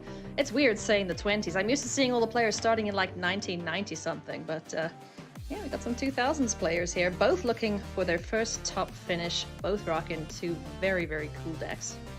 Yeah, I would definitely still consider Jim as part of the old school. Maybe not the oldest school, but he's been around the scene for a long time, gone through the different stages of competitive player and mostly a content creator now, but certainly still showing that he has what it takes to keep up with the best of them. And for Zach, certainly the new school.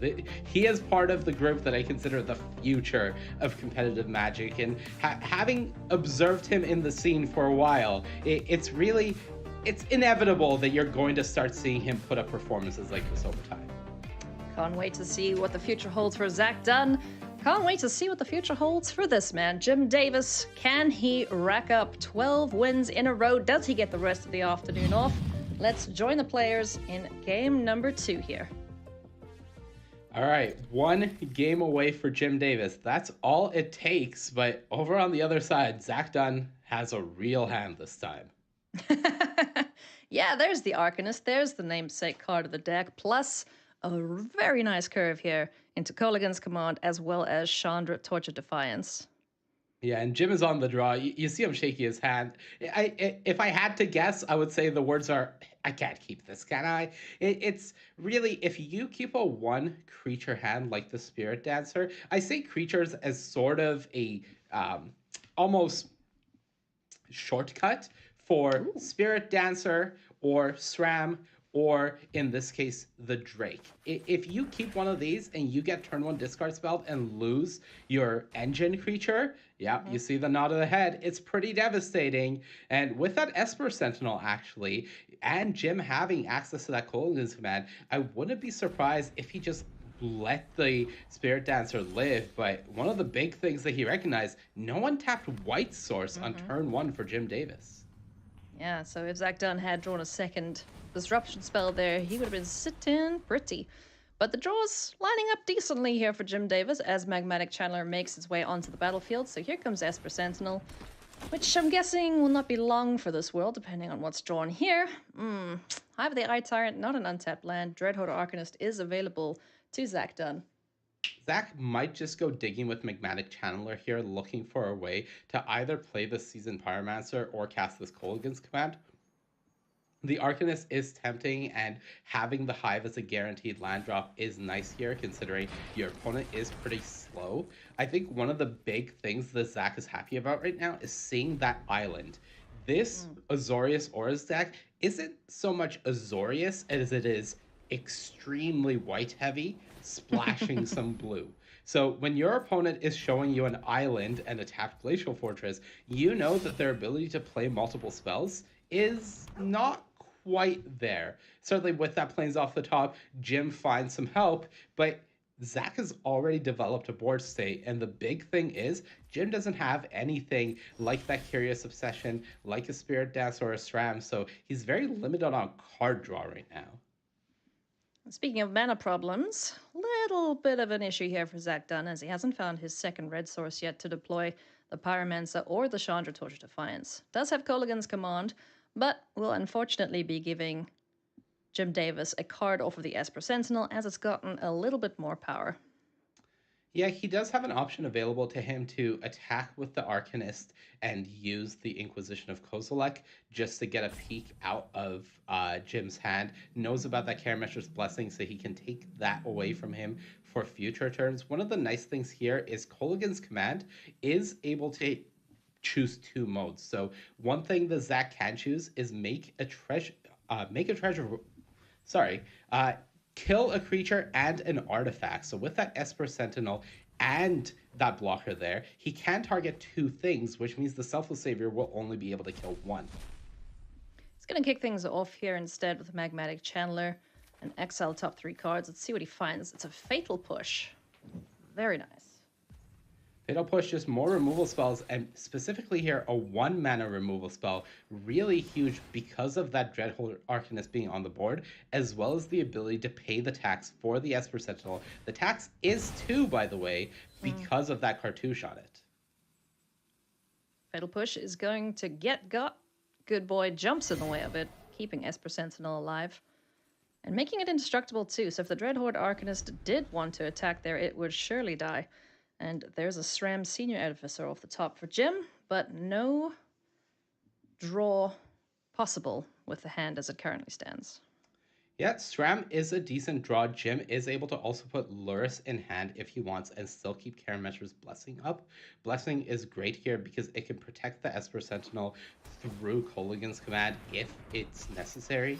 So pretty decent position for Jim right now. But again, having that fatal push in the graveyard is huge here for Zach because he'll be able to attack with the Arcanist, force the matter from Jim to use that Karametra's Blessing, and then respond. In this exact position, dealing 2 to SRAM and destroying Esper Sentinel as an artifact would just be absolutely backbreaking.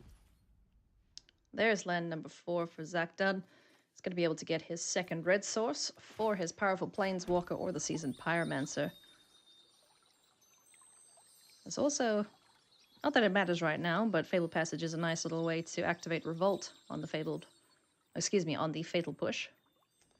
Yeah, finding that second red source really nice for Zach here. Now has a lot of options available to him, but I think the biggest thing is I need to get rid of this SRAM before Jim is able to start chaining some auras together. So I think the question for Zach here is what is the most consistent line for killing SRAM here? And starting with the Arcanist on the Fatal Push, knowing about that Karametra's Blessing in hand is the biggest thing here. You target the Esper Sentinel and you force the Blessing from your opponent because again, you have Kolaghan's command. Oh my god. That's a big draw, Ailey. That's a really big draw. That's a huge draw, Ailey. Oh my goodness. Oh. You couldn't script this better if you tried. Spell Pierce off the top of the library, Kolaghan's command. Look at him, he knows. Zach is like, there's no way. Oh. There is no way. Yeah. I feel you, Zach. No way you just drew that. And Ailey, this is horrible because yes, you're not getting rid of the Esper Sentinel, but also it's blocking your Arcanist. You're losing that as well. This is just Zach Dunn being devastated by that Esper Sentinel trigger. Oh my goodness. Esper Sentinel MVP and a selfless savior to protect against any further shenanigans. Could this be going any better for Jim Davis right now? I really don't know if there's a way for it to be going better. And you know, it's all about that cartouche because you see Zach has 1 mana. He could have paid an Esper Sentinel tax for 1. Yeah. He couldn't pay it for 2. And that made all the difference in that spot. Oh my goodness. Oh my god. Unbelievable stuff here. The top of the deck just being an absolute gem for Jim Davis right now. As he's going to get in here for 2. Magmatic Channeler is going to do its best to block the damage coming in and lures to hand now. Things aren't looking super hot here for Zach. Yeah, it does still have a Chandra, but unfortunately that Selfless Savior makes it so he can't really use the minus ability to remove a creature. We may just see a Seasoned Pyromancer next turn depending on what Zach draws to go digging. But this is one of those situations where exactly Spell Pierce needed to come out from Jim Davis off that draw from Esper Sentinel. If it didn't, it could have just been GG in favor of Zach Dunn. But as things stand, now Jim is firmly ahead, I would say, considering he has Luris, he has the Sentinel, he has a SRAM, and most importantly, a Selfless Savior. And very soon, a Luris to start looping it, as we've seen so many players do before. All right, where does Zach go from here? Is it time to start digging to the top of the library, try and find something to keep him in this game? Otherwise, Jim is just going to keep pressing the advantage. Magmatic Channeler is going to exile 2 cards. Let's see what he's got. This is one of the cool tricks from this deck. You do have the ability to go Seasoned Pyromancer when your hand is empty from Magmatic Channeler. Instead finds a Croxa, that's great. It's an answer to Luris in hand. Really good. But Zach is now set up for next turn. All he needed was to fade an aura from Jim, and oh, that's a really good aura. That is a very good aura. Jim is snowballing this game, and even more. Zach is falling further and further behind. I really would like to know how the players sideboarded because I'm curious if Zach brought in the copies of Hidetsugu Consumes All. typically not a great card against this deck because so many of their important creatures cost 2. But on this specific board state, it would go a long way at trying to at least semi-stabilize you. On the plus side, though, Zach Dunn does have an escape proxy. It dealt with Lurrus of the Dream Den, as Jim Davis only had the 1 card in hand. So let's see how much of a wall this big old Titan can put up. Yeah, it does have the ability to escape the Croxa, and we do know that if Jim doesn't attack with a creature, Curious Obsession will fall off. So the 6/6 now being on the board means that Jim is going to get stalled for a bit unless he finds some auras off the top. Ugh. Okay. All right. It's okay. a land. All right. That's good. That's a break. That's the type of break Zach Dunn needed. And notably, he's still sitting on an empty hand except for a Seasoned Pyromancer. So if he gets through a turn from Jim, maybe just throwing away a 1/1 token here just to keep his Curious Obsession, that might be something that Jim is considering. If he can get through a turn where he doesn't take any damage and Jim doesn't draw any cards, being able to play Seasoned Pyromancer, draw 1 to 2 new cards would be really valuable for Zach, as that's the way back into this game now. So this 1/1 is going to foolishly challenge this Elder Giant here. This Croxa Titan of Death's Hunger is quite hungry and will very much like to gobble it up, I'm sure. Yeah, just taking the time, making sure, what is this? Triple check the list. There isn't destroy target creature that blocked this turn randomly coming out from Jim Davis. Nothing like that. And then, yeah, you're just trying to keep Curious Obsession alive. And Fabled Passage, pretty great. You could just discard it to Magmatic Channeler, empty hand, play Seasoned Pyromancer, draw 2 new cards, and I think I saw a Fatal Push there as well. Push, yeah. There is one of those. Okay, I'm not sure what the other one was. So yeah, things are looking a little bit more even Stevens at this point. Advantage is heading the other way, Lee. It's creeping back towards Zach Dunn, and you know, Zach recovering from the sequence that happened earlier is so extremely impressive because he's in a spot where he is playing for potentially his tournament life. He is 9-2 in this tournament, and that was just, for some players, that could just break you. Just mentally, you're just done after that draw of the Spell Pierce. But Zach is still in it. He's making great decisions, and it looks like he's very close, if not already there, to pulling the game back in his favor. Ooh, those are some good draws. Those were some pretty good draws. Spikefield Hazard can take care of the Selfless Savior, if that's the line he chooses to go for here, and pay for some of the tax. But he's just going to be patient, pass the turn back, and Heliod's Punishment. Oh, I hate Croxa. Uh-oh. Guess what? Uh-oh. Uh-oh is correct. All right. Back we go the other way. Wait. Okay. Now this opens up the attack here for the Esper Sentinel. He can swing in happily without any fear of dying to the Seasoned Pyromancer. Crox is going to be grumpy as heck, no doubt. Yeah, he's being punished for a while. He's in timeout. He's got 3 turns to take off before he's able to get back into this game. And Zach will likely be forced to chump block with the Seasoned Pyromancer. He needs to start fighting through this Selfless Savior. So we'll see the Spikefield Hazard likely aimed at the Savior, able to pay one of the taxes on the Esper Sentinel, but not both.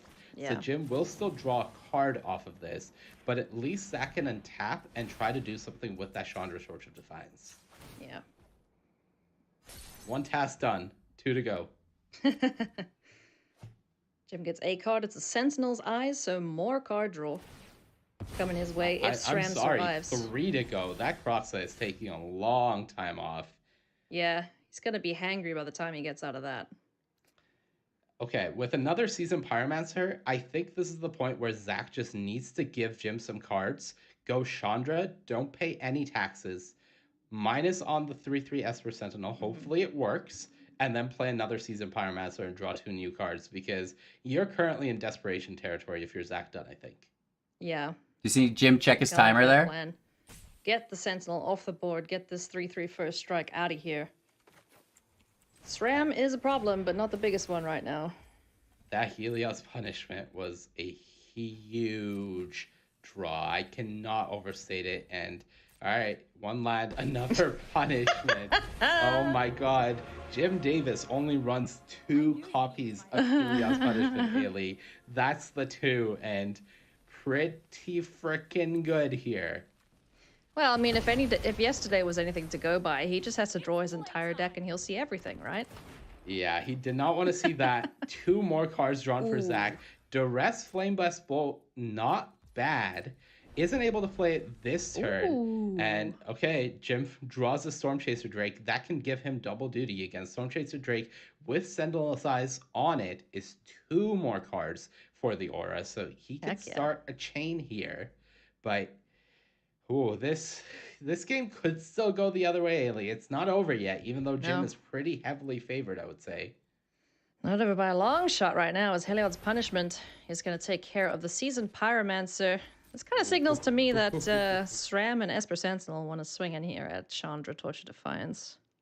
Yeah, I would guess so. And Jim is still able to suit them up and draw some cards here. So I wouldn't be surprised to see just, let's make these a bit bigger. If he can make both of these 3 power, so they're able to just safely attack through this Magmatic Channeler, that would be excellent for Jim. Yeah. Both attacking, though, will kill the Chandra Torch of Defiance, so there's a pesky Planeswalker off the battlefield at the very least. All right. Yeah, no real reason to block there. Chandra's going down whether you like it or not. It's going to die. Let's not risk it. Great decision from Zach. We're going to complete some tasks here in the meantime. Seasoned Pyromancer not even able to complete a task as it is summoning sick this turn. So really being punished for an extra cycle and... Ooh. Now a Spirit Dancer. Jim has the trifecta here. No auras. Oh, we called it a trifecta. Moment, but that's a rare leads occasion. Up with this duress and sees the Spirit Dancer. That's going to be pretty disappointing. Will it though? Because then at least he knows it's not a whole bunch of auras coming next. Surprise!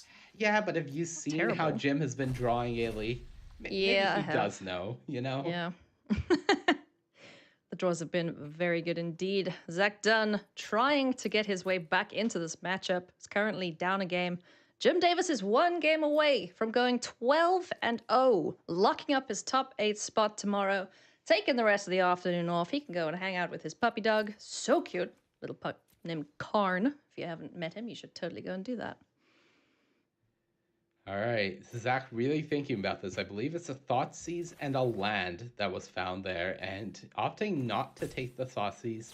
Instead, just going to start off with a Flame Blessed Bolt. And I would guess has to pay the tax here, but by doing so, he wouldn't be able to activate that Seasoned Pyromancer in the graveyard. So a bit awkward, and now leading off with the Duress, finds nothing but a Spirit Dancer.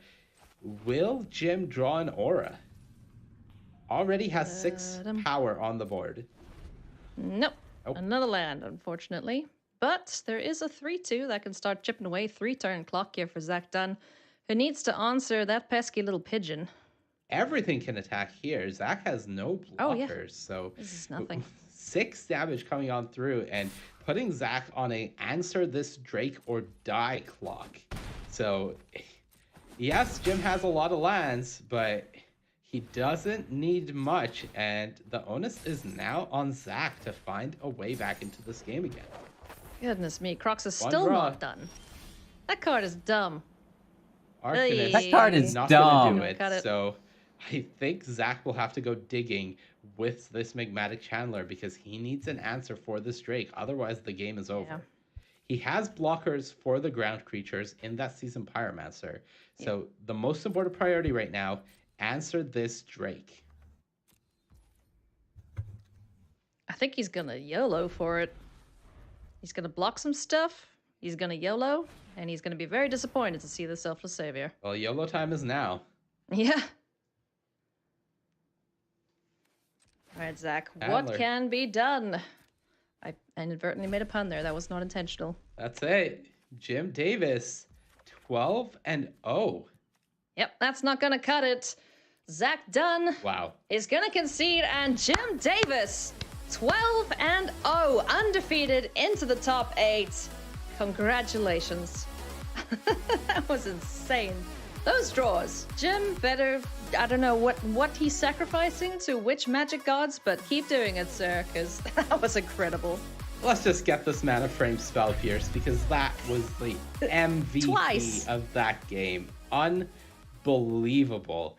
That could have been the entire difference between Zach Dunn taking this to a game 3 and not. And instead, Jim Davis, 12-0, and the first player here to lock it up for the top 8. Just really impressive from him.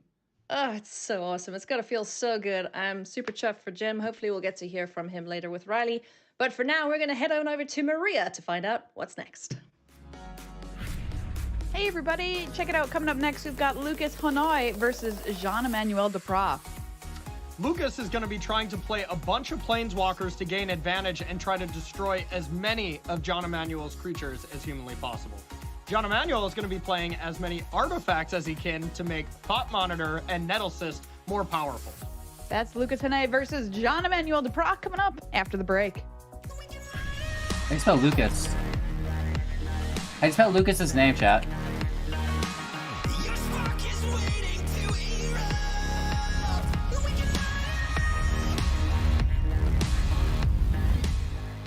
I didn't catch it.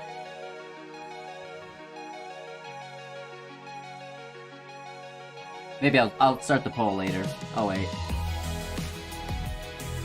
Anywho, what's up? What's up, chat? How are you guys doing today?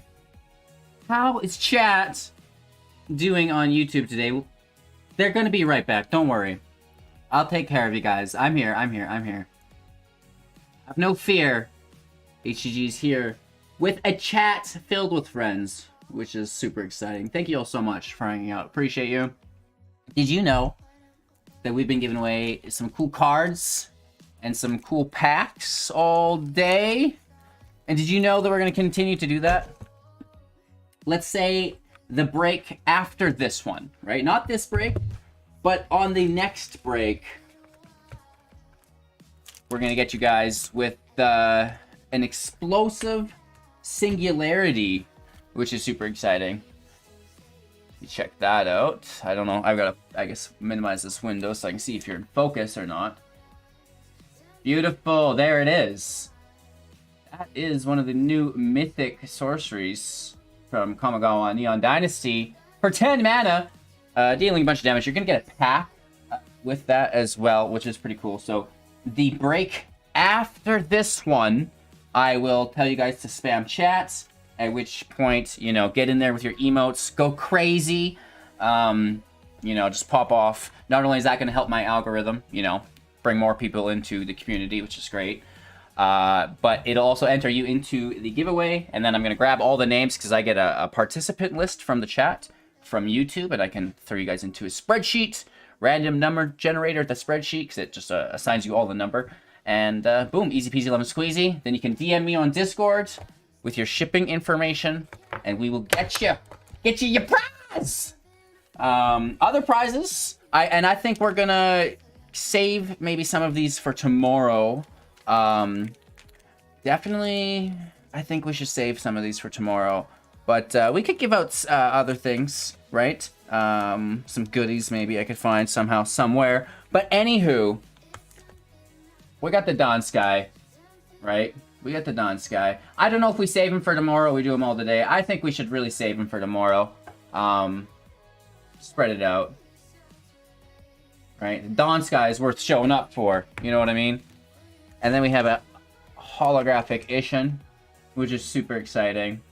Like, that is just beautiful. Oh my gosh. Oh my gosh. And of course, they're coming with their own packs. And the grand prize, I guess this is the promo buy a box. Alternative holographic. Full art. Holy Toledos. Yeah. Let's get back to it.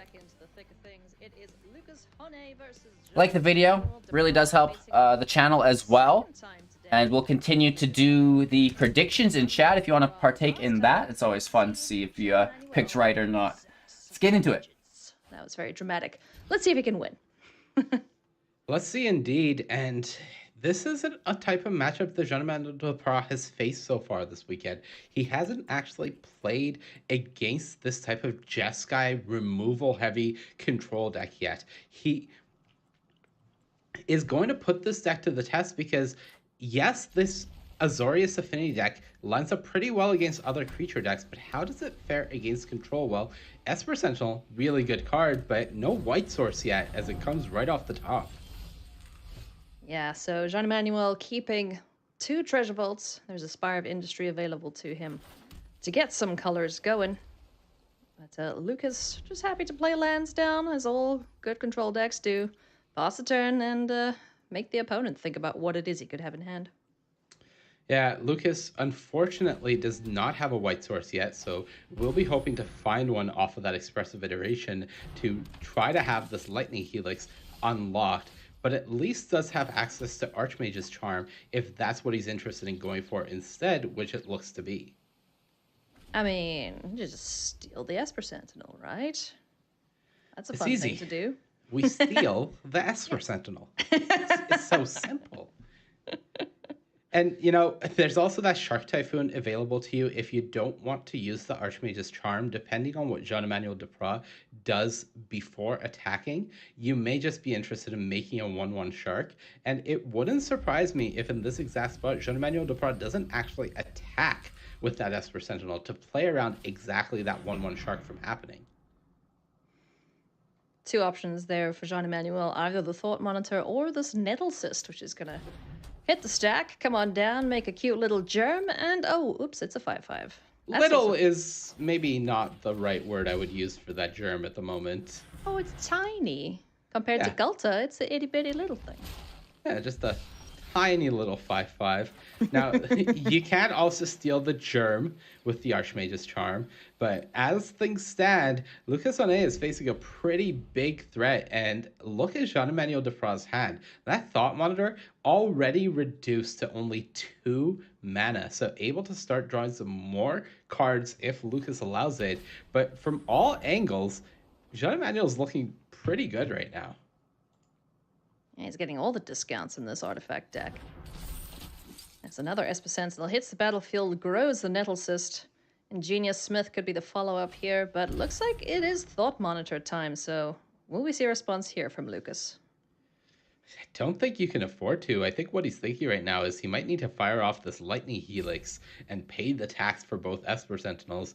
Archmage's Charm countering a 2/2 flyer while giving your opponent a card anyways isn't exactly the winning line that Lucas Oné is hoping for in this spot. So Thought Monitor lands on the battlefield, draws a Shadow Spear. Ooh-hoo-hoo-hoo. I know a certain germ that would love to get suited up with that, plus an Ornithopter.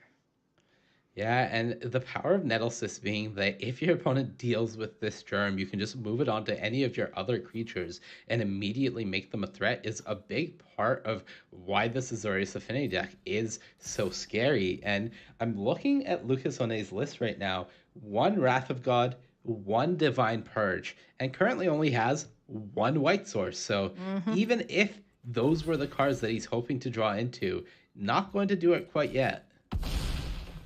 Poor baby shark is going to jump in the way of the 7/7, preserve that life total just a little bit, hopefully to buy Lucas some time here to find an answer and to find the second white source. Yeah, second white source important as it unlocks some of the answers, but there's not that many answers in the deck to begin with. Yes, there's some spot removal, but right now Jean-Emmanuel Duprat is putting on way more pressure than Lucas can answer with 1-for-1 removal each turn. Ooh. Lightning Helix in response to the re-equip, as Esper Sentinel is gonna get got here, and he's also able to pay the 1 for each Sentinel, so no extra cards for Jean-Emmanuel, who, to be fair, has already drawn a bunch. Yeah, Jean-Emmanuel was willing to sacrifice that germ token there, go down a creature, just to make the larger Esper Sentinel that would be forcing the tax on your opponent, but he's fine with that, and Lucas Oné actually allows Jean-Emmanuel Duprat to keep the germ alive just to make sure that giant Esper Sentinel doesn't happen. Yeah. Metallic Rebuke. Ooh, that's Pretty a good draw. Very, very good draw here for Jean-Emmanuel, because if this Archmage's Charm says, hey, this germ is nice, I'd like it to be on my side of the battlefield, Metallic Rebuke is going to go, no touchy. Yeah, I think Jean-Emmanuel Duprat would love to hit something like an Archmage's Charm, or like a potential Wrath of God with that Metallic Rebuke. If Lucas Hone has enough time to even draw one, that is. Which Genius is Smith. Gonna take a big look, if. see? Pretty big if indeed. All right. Taking a look at 4 cards, so there's something there at least. I wonder what the choice here for Jean-Emmanuel Duprat is between, as he does end up going with the Treasure Vault, knowing that it not only is it a pretty free artifact to play and pump up your creatures, both the Smith and the Nettle Cysticoid Germ, but also it's more mana to work with when you have cards like Karn, Scion, and Versa, and your opponent might be forced to give you some cards with Esper Sentinel. So definitely just a very appealing hit there from the Ingenious Smith. Big things here before combat. Does Jean-Emmanuel want to get the Shadow Spear down on the battlefield? This will leave him open to a sneaky steal if he equips it now, though. Yeah, we'll leave him open to a sneaky steal, but all of those can just be re-equipped next turn. So Jean-Emmanuel feeling pretty good about the board state. How big can we make this germ? Well, we're about to find out. Thought Monitor and the Nettle Cyst Germ. Gonna swing in here for 11 points of damage. Now, does this prompt Lucas to use Archmage's Charm? Doesn't look like it. It's gonna be happy to take that and go down to 12. Not yet, and I think this might have to be a gain control of Esper Sentinel post, like during the end step, and then just try to untap with it. But I don't think this Esper Sentinel is doing as much for you as it is doing for your opponent. So Jean-Emmanuel Duprat has this Metallic Rebuke and just doesn't really care. Yeah, he's not too fussed about that. Considering the amount of power he can push through next turn without any removal from Lucas, I mean, the Shadow Spear is going to make this 8/8 chunky and give it trample. Yeah, I don't know. I would have loved to see Lucas try to do something. Expressive iteration could be anything, though. During combat, just to block the Nettle Cyst with it while it doesn't have trample and mitigate some of that damage. But as things stand, it just feels like Lucas is very slowly drowning and doesn't have much hope for getting back into this game.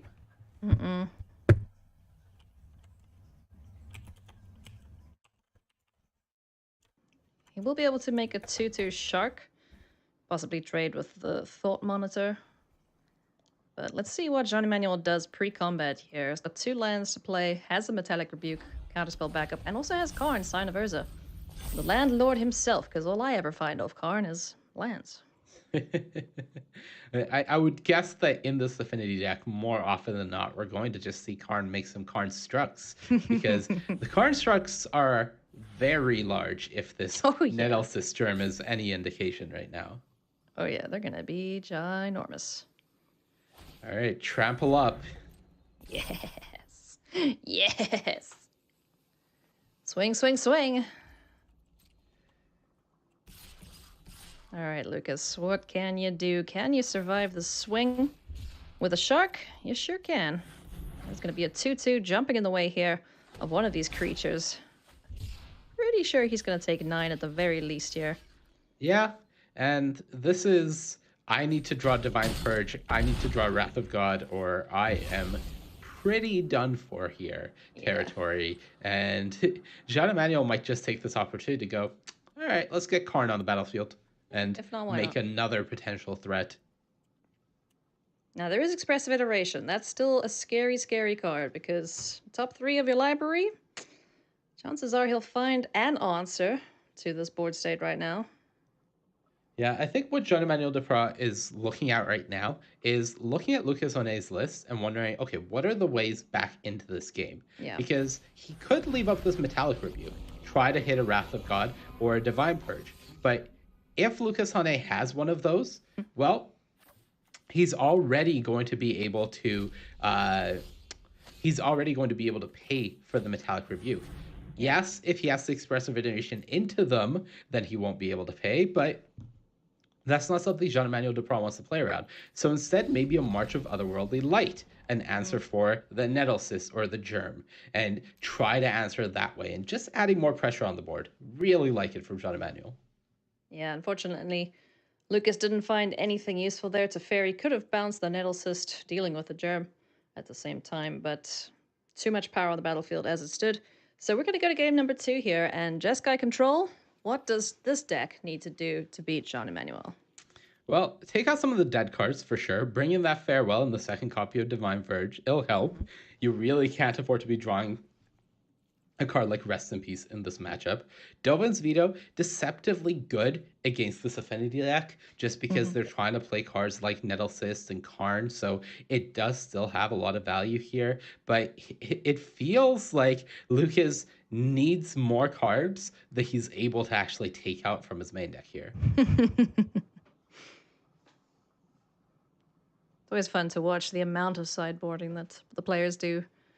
Some know exactly what they want, and it's a couple cards here and there. Others shift everything from the sideboard in, depending on the matchup. And notably, Ailey, a lot of players have sideboard plans when they go into a tournament. They know against, let's say, the 10 most popular matchups, this is how I'm going to sideboard with my deck. I know what I'm taking out. I know what I'm bringing in. But what happens when you play against a deck like Affinity, where I believe there's 2 copies of this deck in the tournament? Yeah. There's no way that you've brought a sideboard plan prepared with Azorius Affinity in mind. Nobody expected that. So when you end up playing against Azorius Affinity at 9-2 in the tournament, you might be lost for what to do. Very nice looking hand here for Lucas as we go into game number 2 between these players. They're both sitting at 9-2. Great draw from Jean-Emmanuel Duprat. Beautiful. Was looking at an awkward hand with just a tap land on turn 1 and double Esper Sentinel. Was able to find the untapped land, which unlocks this turn 1 Sentinel and allows him to do even more on the second turn. Just really working out well for JED. And there's land number 3 off the top as well, so can run that out. Decides he's going to go for the second Esper Sentinel, and this March of Otherworldly Light is going to get rid of the first one on the battlefield. Yeah, give him a card, get rid of that. You can't afford to be paying tax on 2 Sentinels. And Jean-Emmanuel Duprat was short on lands before, not anymore. Has the Treasure Vaults to back it up, and both players' hands shaping up pretty nicely this game. Yeah. Wandering Emperor, it's been an all-star this weekend. Shows up in time for turn number 4 for Lucas. And there's a second copy of Metallic Rebuke. 3-mana counterspells can just be fine against these slower control decks when they're trying to resolve cards like Wrath of God and the Wandering Emperor and Teferi. Well, you've got some answers. We even saw Lucas boarding out 3 copies of Teferi in the matchup just because of how slow it can be against what the Azorius Affinity deck is doing. Yeah. We saw yesterday just how quickly Jean-Emmanuel can win with this deck, especially with that Nettlecyst and the pokey stick, as I like to call it, the Shadow Spear. So his hand is very reactive at this point. Yeah, and one of the things I really like is seeing Jean-Emmanuel Duprat respect the Shark Typhoon here and not attack with the Esper Sentinel. Just wanted to be extra sure that he's not running into a potential Shark to get rid of the Sentinel that is providing him with attacks on the opponent at the moment. Thought Monitor is the draw here for Jean-Emmanuel. It's a pretty cool draw because Jean-Emmanuel can play it this turn and still have Metallic Rebuke up. So even if Lucas goes for a Wandering Emperor in response, for example, Jean-Emmanuel Duprat can still Metallic Rebuke it. The downside would be that the defenses would be down for whatever Lucas Honet plays the next turn, which is what Jean-Emmanuel Duprat might be worried about. So it looks like this is going to get an answer from Jean-Emmanuel Duprat. Wandering Emperor, bit of a pesky planeswalker you don't really want to deal with if you don't have to. So Metallic Rebuke is going to take care of this copy of the Wandering Emperor.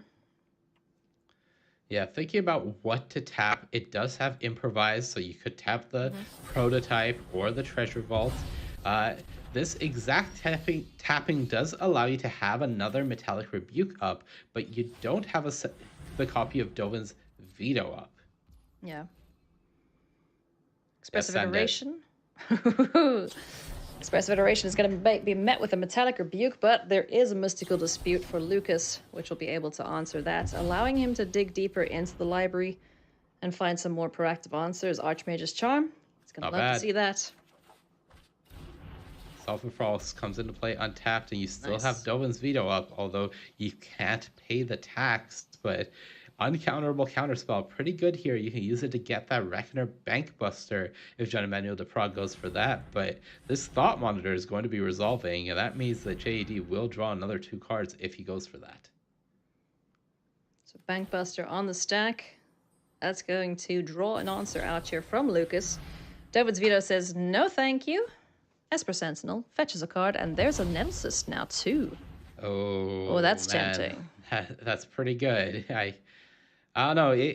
The question is, does Jean-Emmanuel Deprat want to put the shields down from this Dovin's veto? Because feeling pretty confident while hiding behind that the opponent isn't able to suddenly, for example, hard cast a Shark Typhoon. That could be pretty problematic. Yes, JD does have that Moon Snare prototype in hand to bounce the Shark Typhoon if it was to be played, but do you want to put yourself in that position and take this time to really develop? Because just a 1/1 Esper Sentinel isn't doing enough here, and it is a losing game against the control deck.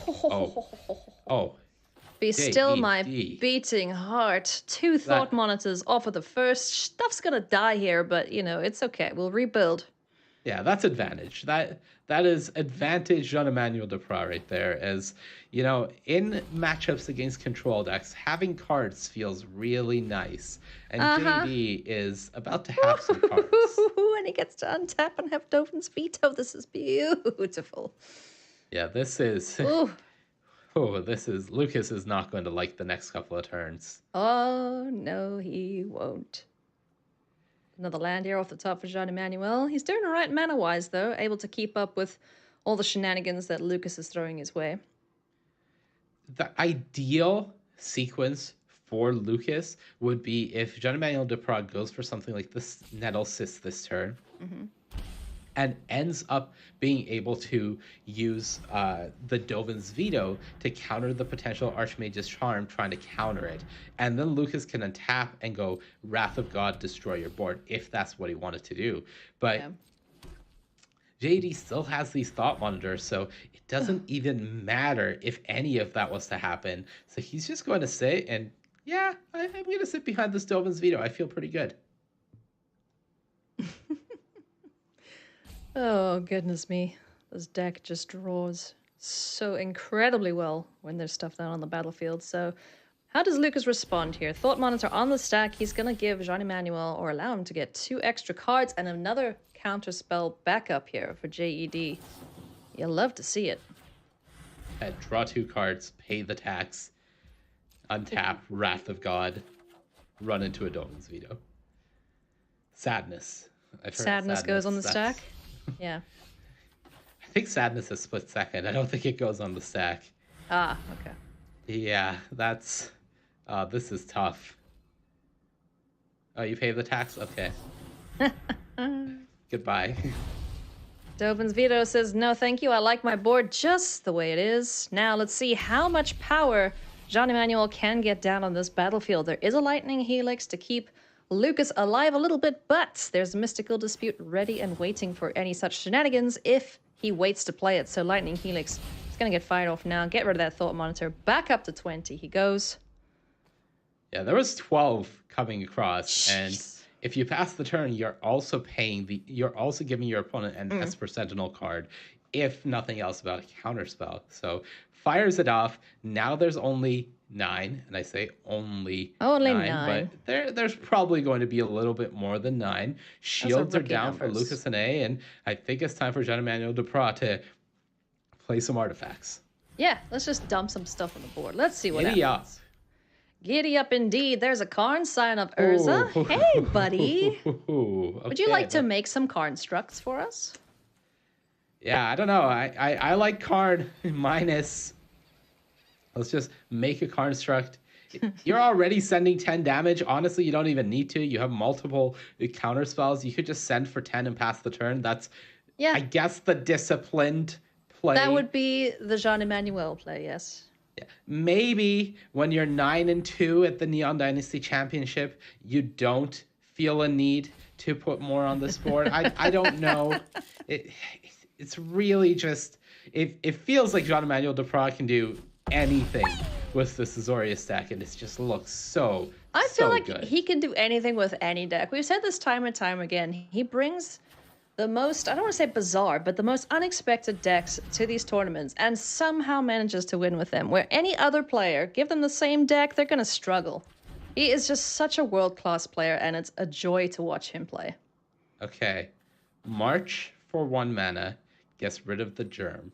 Mm-hmm. However, there's a Metallic Rebuke that would force Lucas to pay 3. Lucas could miss. Never mind. All right. Never mind.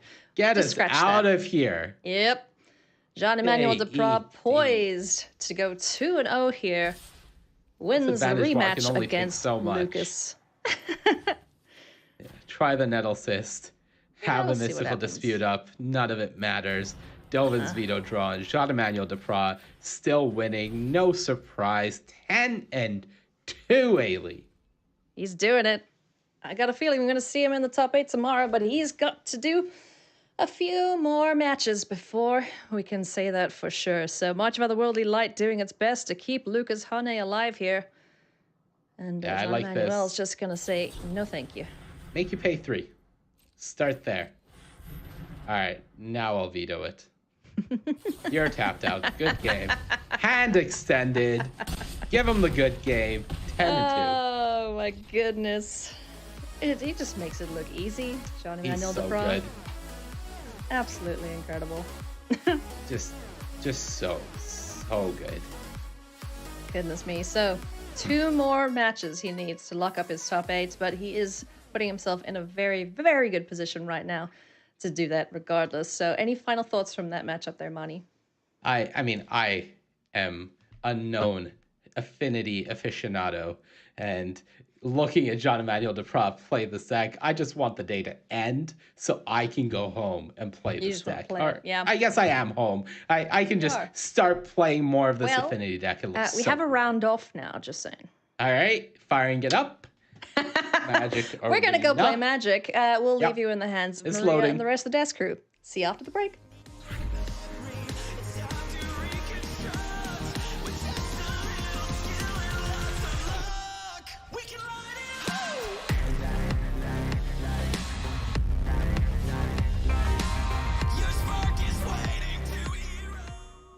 Holy Toledos. I was just grabbing some food. Just grabbing some food. Couple pieces of barbecue chicken here. You know, that's what I'll be gnawing on. There's potato salad available to me, but not a big fan. Not a big fan. So I'm gonna pretend that this chicken is a full and balanced meal somehow. Right, I'm gonna make that story up in my head as we go on here, but hey, it's better than nothing, right? So, and I'm excited about it. It looks delicious. I gave Maya a whole bunch of chicken already, and yeah.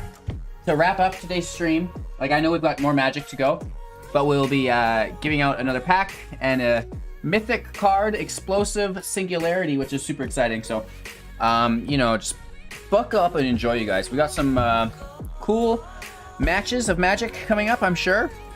I feel like we just started a match and it's already over. I guess Jean-Emmanuel clapped him, didn't he? Is that what happened? It must have been.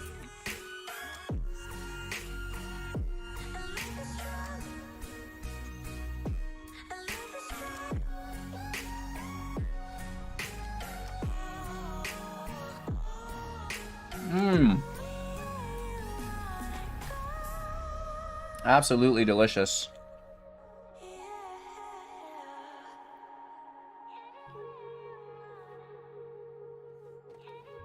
12-0. That's crazy. What a legend.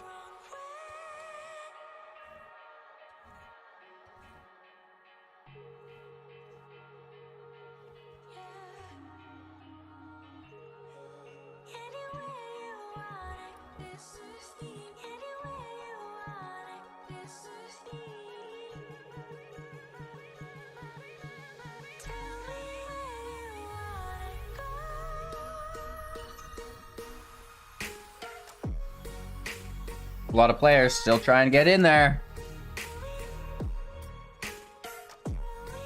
There's just so many people that are like close. You know what I mean? Like it's going to come down to like that one win.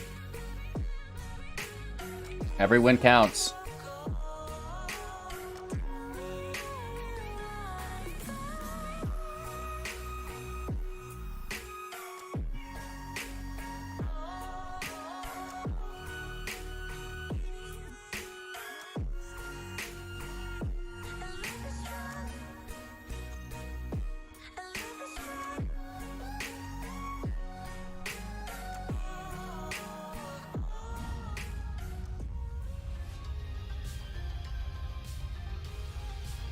Hey everybody, welcome back to coverage of the Neon Dynasty Championship as we work our way through day 2 of competition, coming ever closer to finding out who our top 8 will be. Check out our overall standings.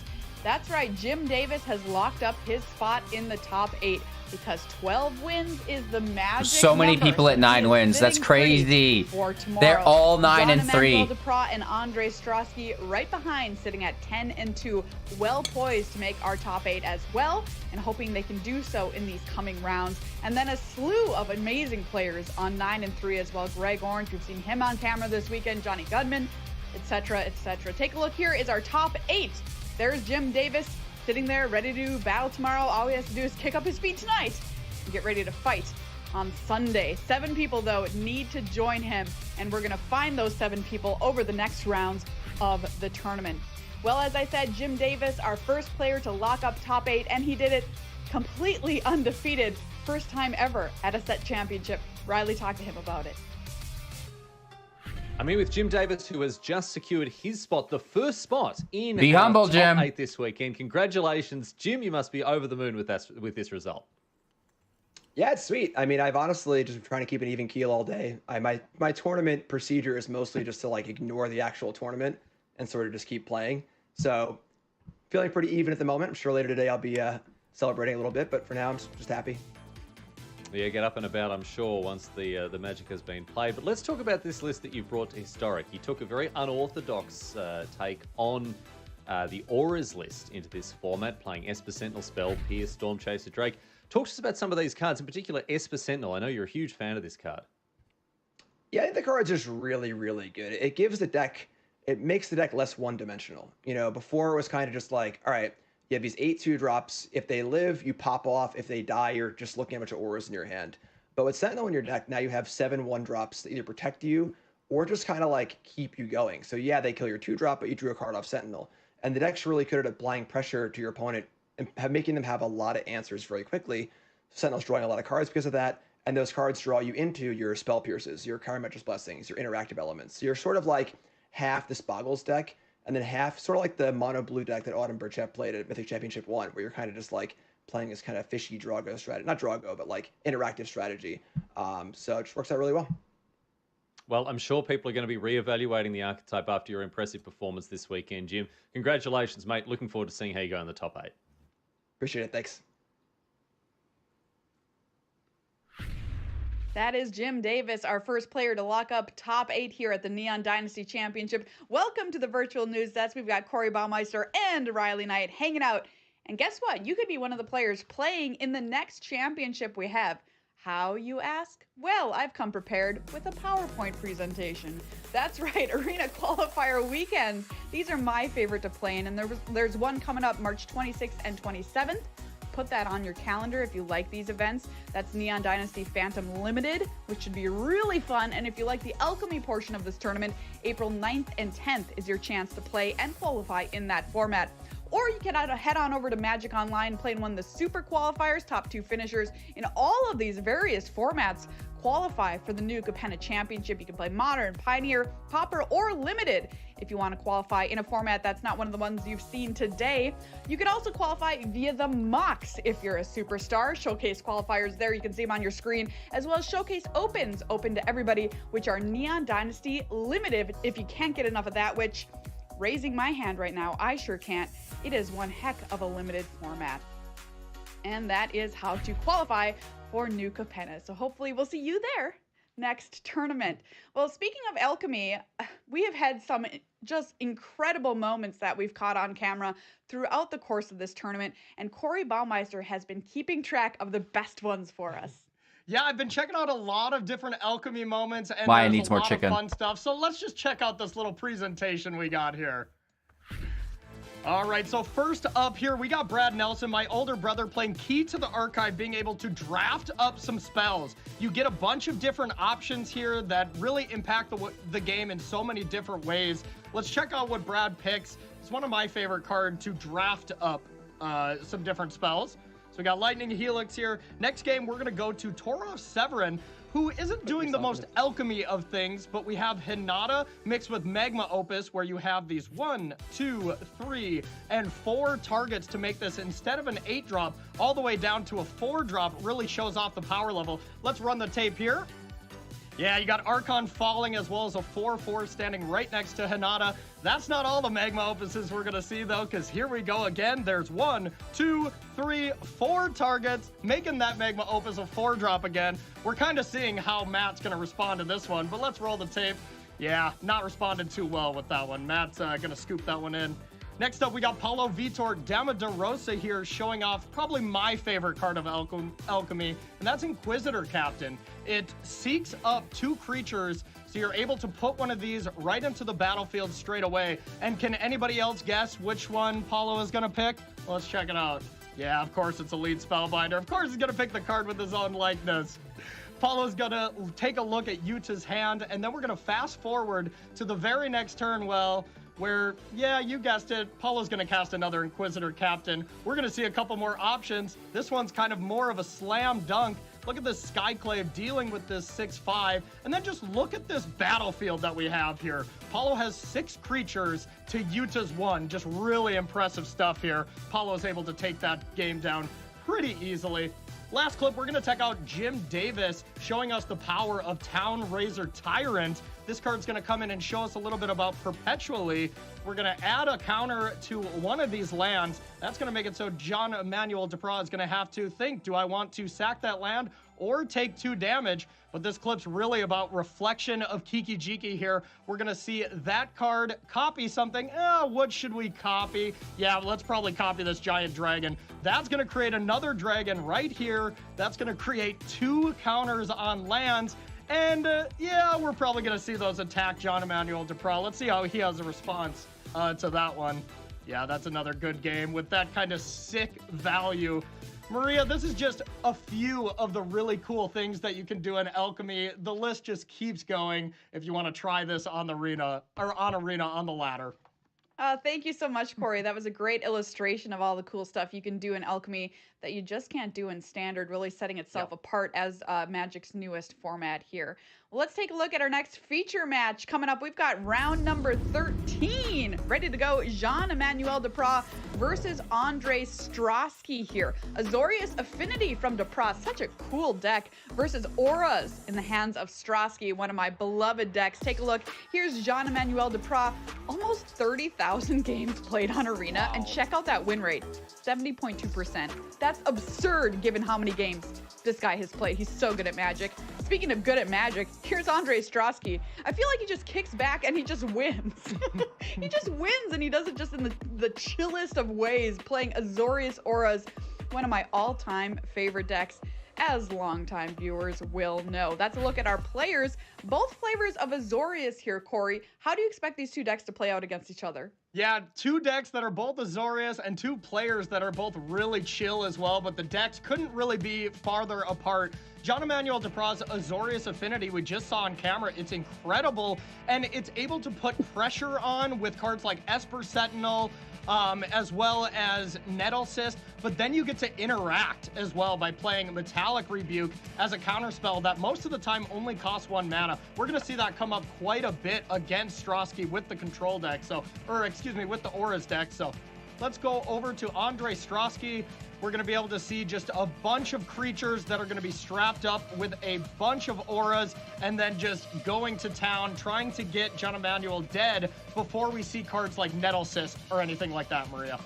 All right, there's a look at Azorius Auras with the powerful Light Paws new card, new addition to some Auras decks here this weekend, which has been really cool to see. Take a look at our records here for predictions. Corey, once again, in the lead. Riley, who are you going to pick? I'm going to go for Strasky this time around. I feel like this deck, Auras, has really come to the forefront. I mean, Jim Davis is playing it. I mean, Strasky's version is a little different, admittedly, but this deck seems to be in a pretty good spot this weekend. All right, Auras for you. What about you, Corey? You know, I'm really going to go with John Emmanuel Duprat here. This Affinity deck has just really impressed me every single time we've seen it on camera. I don't know about this Auras matchup. It could be rough, but John Emmanuel hasn't been disappointing so far. Yeah, I'm excited to see what happens in this matchup here. I'm going to go with Andre Strosky as well, obviously, because I have to pick the Auras player here. It's in my contract, as well as only green M&Ms. That's just how it goes. But round number 13 is on the way. I'm very interested to see how this plays out. Hey, if you're somebody who likes Affinity and Modern, you can relive those days here in Historic. John Emmanuel Duprat versus Andre Strosky coming up in just a minute. This shit, is my webcam on? Ah, it was. Damn it.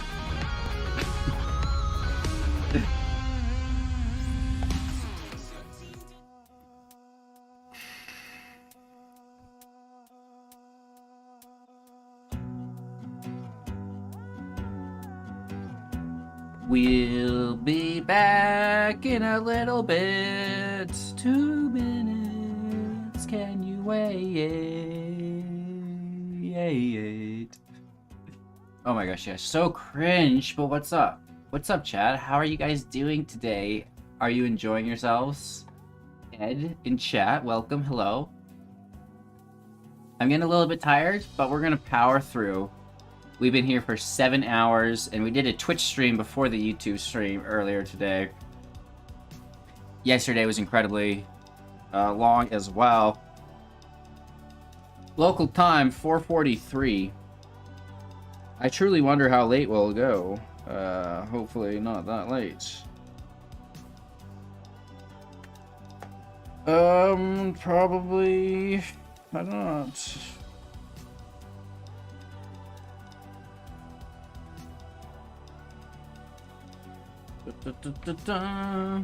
Could go late.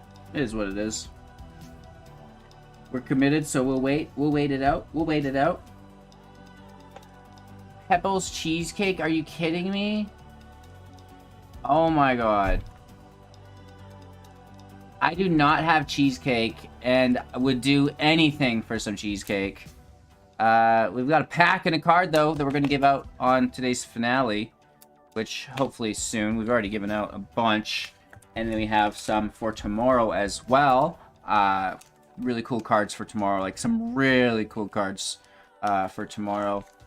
I know I've yelled about it 100 times, but like the video, subscribe to the channel, all those things, and you can get in on that.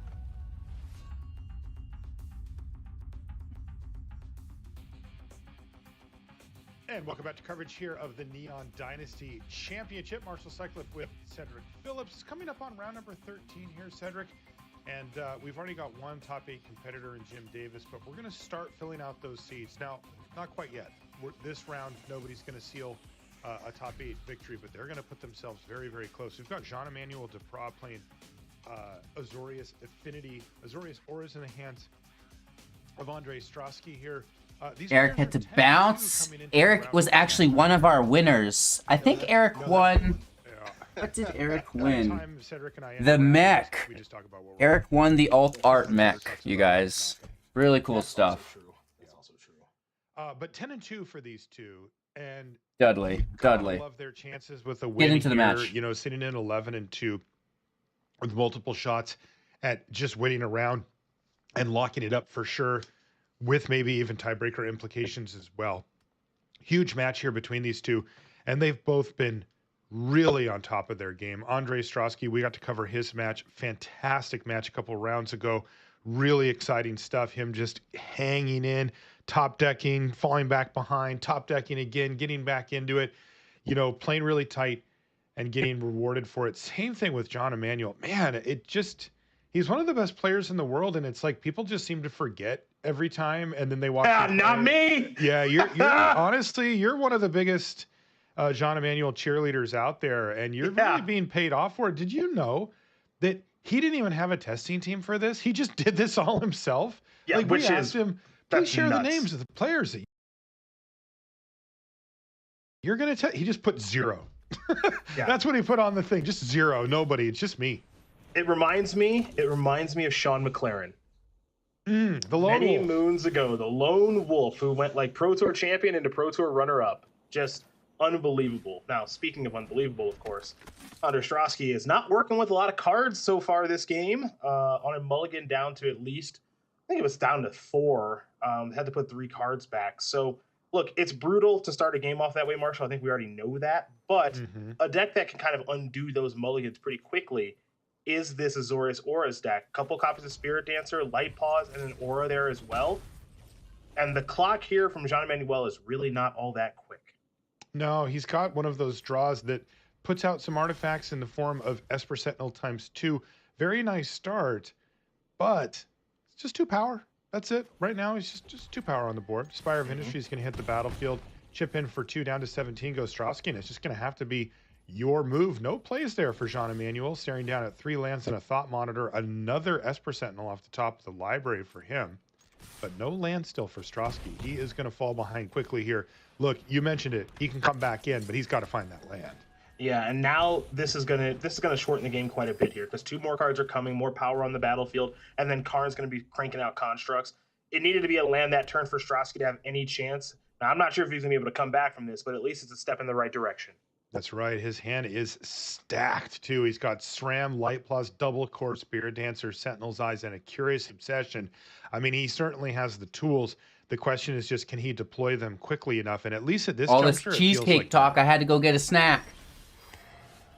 He's going to lead off with SRAM Senior Edificer and pass the turn back. Another land. Now, we have seen this happen sometimes, right? Where you've got the old one player doesn't have enough, one player has too many. And if they can just hang on, the player with not enough usually does win, but they do have to hang in there and not die. Here we see all the creatures attacking for Jean Emmanuel. This represents 4 damage coming across. That's kind of an interesting spot, right? Because I think there's a part of me that believes that Jean Emmanuel was going to make this attack, and it was going to be, oh, well, you're not going to block because obviously I have a Ganjo. And Strosky's like, well, I have all of these 2-mana aura creatures, so I will block. I think what Jean Emmanuel was going to hope was going to happen that turn was, I tagged all my creatures, I bluff a Ganjo, you take damage, I play Karn, make a Karn struck, and then life is really easy. Speaking of making life easy, Portable Hole is going to make this game super easy. That's right. That might have been the nails in the coffin there. Just with the amount of damage coming across here, it'll be 5 damage right now, plus a Karnstruct, as we call them. And that's just simply too much for Strosky to come back from. GG. Game number 1 goes to Jean-Emmanuel Duprat, who just beats up on the mana-constrained Strosky there for an easy game 1. He'll take it. And I'll tell you what, when you're making a deep run in a tournament like both of these 2 players are, and they're both incredibly talented and skilled, never hurts to get more or less a free one on the house. And that's more or less what Duprat got there. The Strosky did little of anything, very easy for... And also, the other thing I want to know, too, is that Duprat's draw that game, not particularly good. So for him to get the win in easy mode there, which is kind of an above... I don't even want to call it an above average draw. I'm just going to call it a dead average draw, is very fortunate for him as we move on to game number 2. He'll take it, no doubt about it. This is a huge match between these 2 players. 10-2 is the record coming in, and we're really in that, you know, tighten up your collar stage of the tournament here. These players know that there's not a lot of room to give, and a victory or loss at this stage could definitely mean that you make the top 8 or that you don't. Yeah, this is my favorite part of the tournament, right? You kind of get the opening stages yesterday if people are kind of feeling things out. Did I bring good decks? Did I get the metagame right? Early stages of any tournament, it's always you're always a little bit nervous as a player, but then we kind of work ourselves in the middle of the tournament. Now is where the pressure gets amped up. Now is where every decision matters more than it did before. And look, Strosky, unfortunately for him, had to take that triple mulligan, but not out of it yet, not by a long shot. Yeah, they were talking at the news desk about how chill Andre Strosky is, and I don't see it that way. When I watch him play, he's a bundle of nerves. I think, yeah, he doesn't express it quite. It's usually small stuff, right? He's not usually the type to, throw back in the chair and put his arms up or whatever. But if you look at his mannerisms, like look at him. I mean, is this like somebody who's pulling just on his calm, hair, cool, and collected? Like he's agonizing over every decision here. Shota Yasuoka, he is not. Right. That's what I'll say there. John Emmanuel is actually quite chill. Like something really bad will happen and he'll smile. He'll just be like, yeah, well, what are you going to do? He loves playing the game. And I love, one of my favorite things of doing coverage over the past decade is I love seeing a player kind of come from nowhere into being one of the best players in the game. And I think that's what's happened with John Emmanuel over the past couple of years. A handful of years ago, I couldn't even have told you who he was. Now I think he's arguably the best active player in the world. And that's a testament to him and how much hard work he's put in. Maybe next Pro Tour or maybe next Mythic Championship or whatever we're calling these things, someone will want to team with him. I don't know. Yeah, it feels like it was funny because when Riley asked him about it, he's like, yeah, I've been playing a lot of limited. Just drafting it up, Is my game sharp, But he certainly has a knack for finding the right cards here. Now, much better start here for Strosky on turn 2. Core Spirit Dancer on the play. My favorite deck is Mono Red. But hey, at least he can cast some stuff this Mono Red Bird game, get himself going. Yeah, we're gonna have to get to see Light Paws in action this time around. Now again, Jim Davis, who's already there, he's already done his job. I think most people would have expected him to play that card in his Azorius Auras deck, myself included. It wasn't until I took a deeper look at the deck list that he elected to not play Light Paws. Strosky is playing it, so I'm kind of excited to actually finally see this card in action, assuming Strosky draws an Aura, of course. Yeah, it sounded like a close call for Jim. He said, yeah, I tried it. It was pretty good. Just preferred the other options. Now it gets a little interesting here. It's decision-making time for Depry. He's got a couple of options, right? You can go towards Psy. You can get Nettle Cyst on the battlefield. That's a pretty big creature. You can do the Ingenious Smith route and maybe hit something. That's ideal. Do you just want to maximize your mana with one of these 3 drops? Nettle Cyst is pretty large and only going to be getting larger. That's right. Esper Sentinel's going to have to stay home, of course, because of the 2/2 Light Paws Emperor's Voice. Pass a turn back, and there's one ingredient missing here, Cedric, and no auras in sight, at least not yet.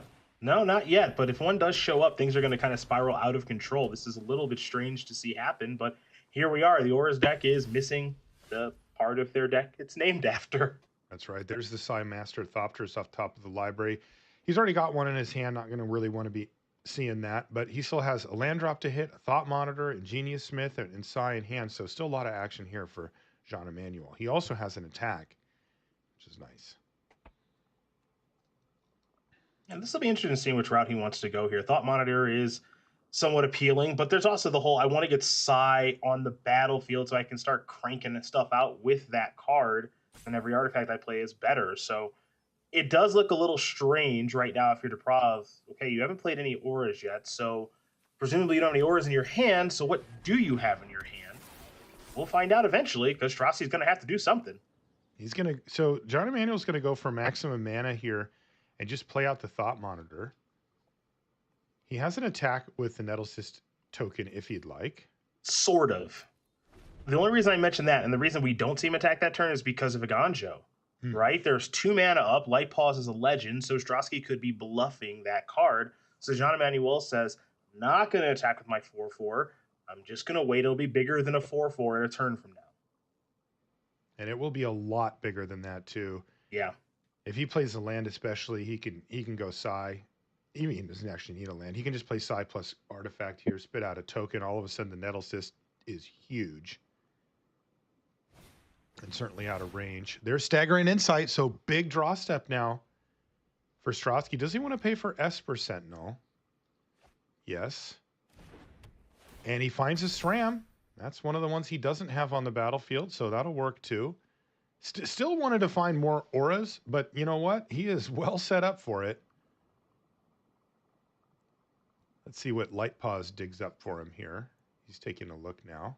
Yep, that is the question. A little bit of chaining going on with that legendary creature. He's got to find one with a different name. There we go. Arcane Flight. So that's going to put Light Paws up in the sky. And he's actually going to attack with it as well. All right. And we're going to see SRAM post-combat. Boy, that table is set for Andre Strosky. He is absolutely ready to just pop off if he starts ripping auras. Yeah, but on the flip side of things, this is pretty nice for Depra insofar as he can just kind of do his thing, right? Not even really worry about counter magic or what have you. Can play very much like an affinity deck he's supposed to, which is, I'm going to dump all my stuff and hope that it's good. Yeah, this is the green light here for Jean Emmanuel. He's going to go Psymaster Thopterus into Glass Casket. Kind of interesting, the portable hole Glass Casket. You know, both of those feel like an enchantment, but they're not. They're artifacts. They're removal spells that add to your permanent count, that buff your, in this case, Nettle Cyst. Really impressive. Okay, he's going to come in for a huge attack here from Jean Emmanuel, looking to try to finish off Strosky. Can Strosky find something? Yes, there's an Arcane Flight. He needs something to kind of get this chain going. His deck has just not really performed at all like we would expect it to thus far for Andre. So Arcane Not Flight muted. at least kind of I gets don't the think party I'm muted. started a little bit here. Just quiet. He's got SRAM. He's got Light Paws.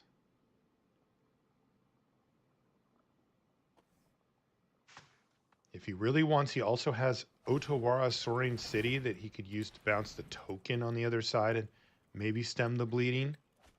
Both of these decks are really kind of looking to do their own thing, right? They did pack some interaction. It's pretty tough to show up with a deck with 0, but they're definitely focused on their own game plan more than trying to stop you. Arcane Flight's going to hit SRAM, but it's going to find a Hallowed Fountain here for Strosky. Light Paws trigger on the stack, but he's fallen a little short of chaining them together. You know, he hasn't quite been able to keep multiple card draw creatures on the battlefield. As you can see, the Portable Hole and the Glass Casket both scooping up some Spirit Dancers. All right, it's going to be Cartouche of Solidarity, though. That could buy him a chump block on the Nettle Cyst.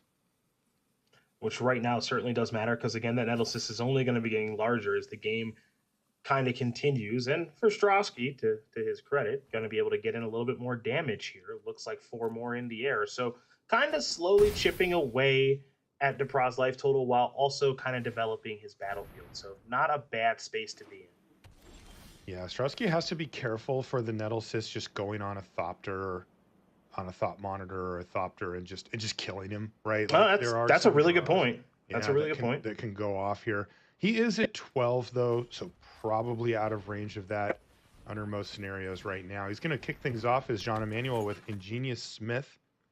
This is going to dig up something for him. Hopefully it does. And then this is what you're kind of talking about, right? One, that those cards that feel like they're enchantments, Portable Hole and Glass Casket, they actually are artifacts, and they're cards that can be hit by Ingenious Smith. It's actually really, really nice for this deck.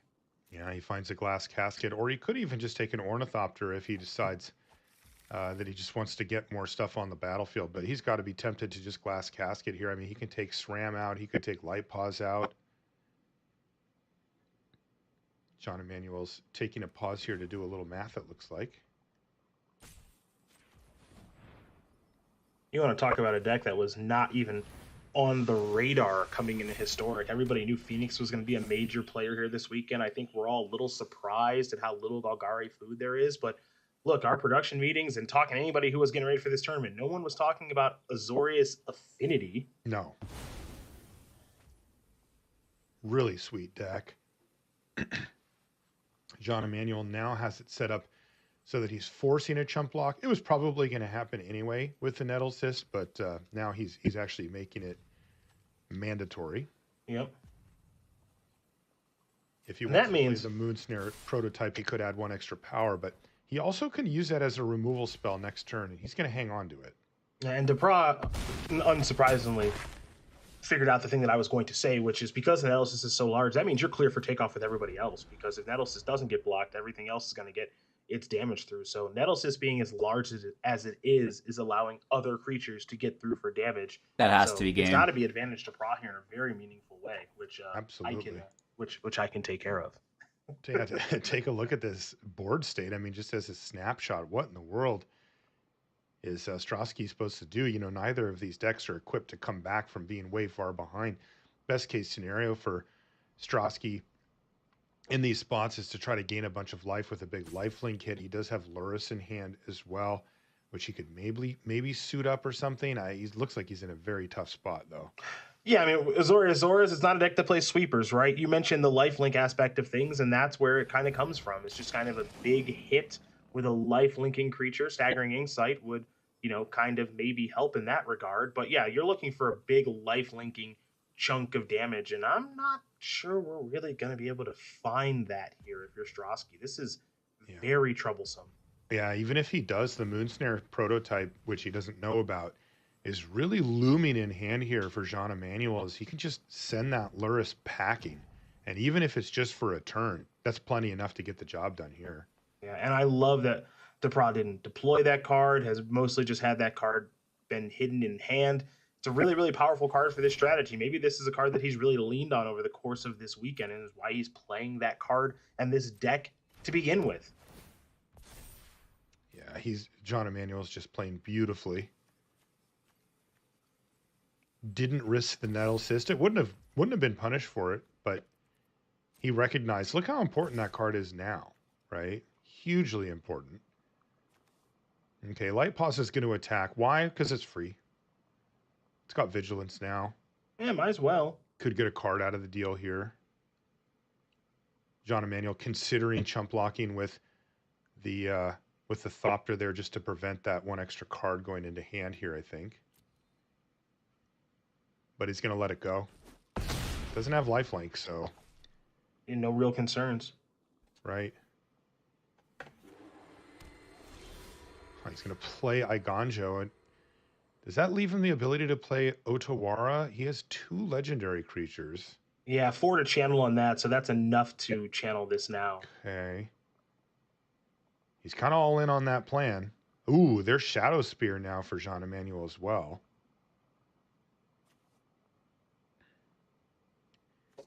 So if he bounces the Germ, he actually can survive. So it looks like this Moonsnare prototype is looking to get rid of Luris of the Dream Den for the turn. That leaves 1 blocker no matter how big. And it is lethal with the other creatures, even if Nettle Cyst were to get blocked by Light Paws. The question is, does Otawara change that math? And the answer is yeah. It would leave Andre Strosky at 1. Yeah, so right now, the 2 Moonsnare legendaries, prototype, which we're going to have a little reduces channel the off city, here. right, though? So I'm going to say, hey, get this Luris out of here. Now, in order for Strosky to respond, he's got to do it now, because if the Moonsnare prototype bouncing resolves... So brutal. Then the channel cost on Otawara goes up an additional mana, so it would be 3 to channel, not 4. And he let that happen. Yeah, I think that's got to be an error then, unless I'm missing something. I mean, it seems like he knew about it. Maybe he...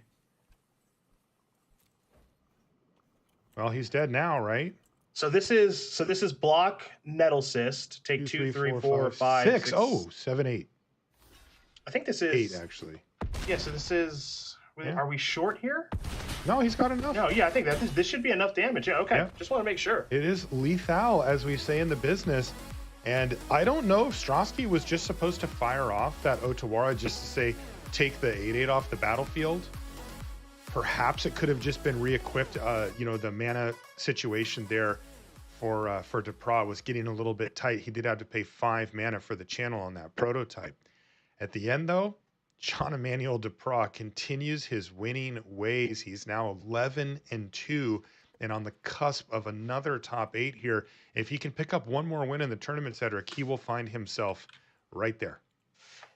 You know, I know he had a bad run at the Innistrad Championship, but ignoring that, I mean, the past handful, I mean, let's just call it the past year and a half, 2 years for the Pra has just been incredible. You know, I'm thinking some of those Mythic Championships that we covered in California and the various locations that we had there, where it was like, oh, this guy just kind of, he's near the top of the standings regularly. And like, I remember the interview that he did with Becca where he was like, oh, I'm qualified for the Worlds. I didn't know that. That's nice. I think you were there for that. So was I. And so the winning ways just keep continuing. And most importantly, at least to me, he keeps doing it his own way. You know, you think of the decks that he's played in this tournament. I think about the Teamer deck that he played as well, that he had a really good finish with. And it's like, no one's doing these things. And he's always like, why isn't anyone doing this stuff? I don't understand what's going on. Yeah. John Emmanuel, if you're listening, if I ever qualify for an event like this again, I'll team with you. Bring me on. Punch. I'll do it. 1-2 punch. Yeah. All right. He's locked in a teammate no matter what. I love it. Let's head over to Maria and find out what we're going to be seeing next. Hey friends, coming up next, we've got Aaron Gertler versus Udai Miano. Aaron is playing Orzhov Auras, so you're going to strap a bunch of his 2-drops with a ton of auras and make one gigantic attack. Udai is playing Rakdos Sacrifice, and he's going to be trying to put Cat into the oven over and over and over again. That's Udai Miano versus Aaron Gertler coming up after this.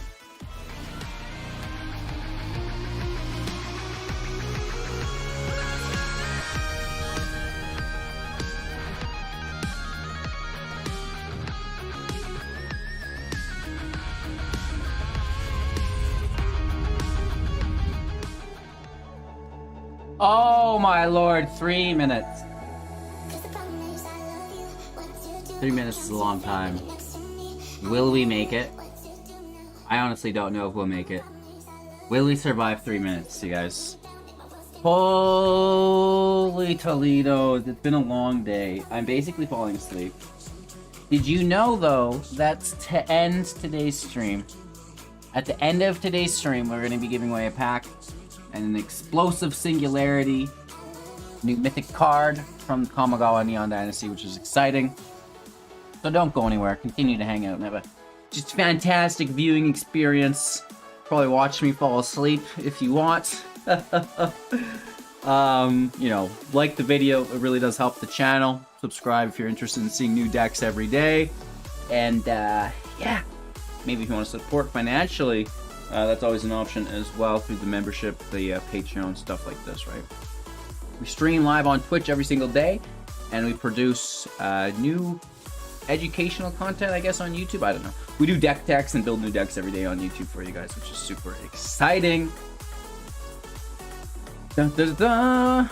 Cool beans, you guys. Yeah, what a fantastic weekend. Tomorrow, we have more giveaways, which is super exciting, right? A lot of heaters, if you will, on the roster for tomorrow's giveaways. Like, I know I've said this 1,000 times, I feel like. Boom, get your hands on that bad boy tomorrow. That's going to be exciting. We also have Ishin up for grabs tomorrow. Very, very nice. These are holographic as well, which is even cooler. And, well, this one isn't, but it doesn't need to be. You know what I mean? Ayo, the Dawn Sky could be yours just by hanging out on stream with us tomorrow. And again, there's that explosive singularity this evening, and we did a bunch earlier as well. Oh my god. I might have to declare bankruptcy just on the shipping charges of these, but we did a Core Titan, we did a Reality Architect, and a Living Lore, which is exciting, and a Kami. All went out today to some lucky winners, or viewers, I should say, who happened to win, which is a lot of fun. So, you know, a lot more of that coming up your way tomorrow, and a little bit more of it tonight while we wrap up. As far as how many rounds we have left, I don't think there's too many rounds. 1 or 2 for sure, right? I would be leery on 3. and even more so on 4, but definitely a couple more rounds, right? We need to get 8 people to 12 wins. We've got Aaron Gertler. Right, let's jump into this next match. Playing against Yudai Miyano from Japan. Challenger status for both of these, though Gertler is the more experienced player between the two. Yudai said he actually didn't think he'd be able to qualify. He said, I didn't think I could win the qualifier, so I'm very surprised to be in this championship. No testing team. But look at this 9-3 at the set championship level here for Yudai. That's really impressive. Maybe no testing team is the recipe for success. Huh? Do it your own way. Maybe that's how you win at Magic tournaments now. I don't know. Here's what I do know for Yudai, who's going to fire things off with a Thoughtseize here and get a good look at Gertler's hand. Lifetime winnings, 0. First big event, qualified via the January 2022 qualifier weekend. I say all that to say this. You got to start somewhere for your professional Magic career. He didn't think he'd even be here. He got here. Now he's making the most of it at 9-3. Kudos to him. And with a win here, that's one step closer to joining Jim Davis into the top 8 and making it, I bet you, if you asked him, way further than he expected in his first major event. So yeah, let's see it happen. Impressive debut. Yeah, let's see what can happen here. He's got a cool deck, too. This is a Rakdos Sacrifice deck that takes advantage of a few new cards like Oni Cult Anvil, an experimental synthesizer, which you see in hand here, to generate card advantage and also eventually beat your opponent. Hand's getting a little rough here, though, for Yudai. As you see land and a synthesizer. It's going to be kind of a lot on that synthesizer play next turn. Light Pause is next. A removal spell? No, not yet, but here comes the synthesizer. This is going to exile a card from the top of the library, and it's a land. So Let's much get land. to play it, but that means that Light Pause is going to stick on the battlefield here. Now let's see if Aaron can take advantage. He's got Valor of the Worthy all lined up. Good start. Light Pause is going to be able to pick up an aura of a different name from it. And look at this. He's just going off now. Light Pause is going to trigger again. Well, once you have Kaya's Ghost Glitter in the Glitter equation, your light pause is fairly safe. Yeah. And then you can really start to suit it up with some real bangers. Just do it. So Just kill him. Be a Glitter quick it. one. Yeah. all that Glitter glitters 'em. might be the weapon of choice here.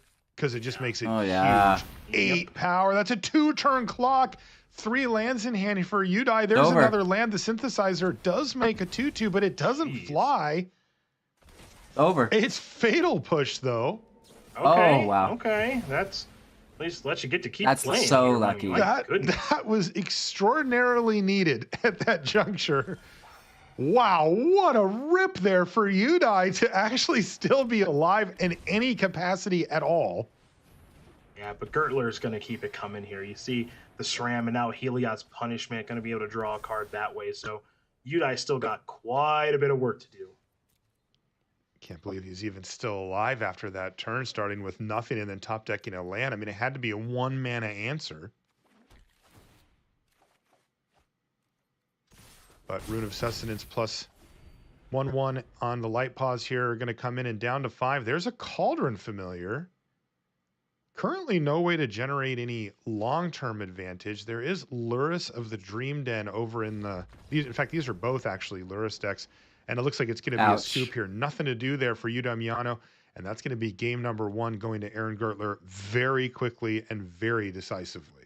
Yeah, that was about as one-sided as it comes, and that's what the Auras decks are looking to do here this weekend. Jim Davis can tell you that. Gertler can as well. Ostrowski, unfortunately, in his last match, unable to be able to check that box of make some creatures, suit them up, and kill you very, very quickly. So, for Gertler, up a game here, and I am curious how much better things do get here for Aaron as you see him taking his time with the sideboarding.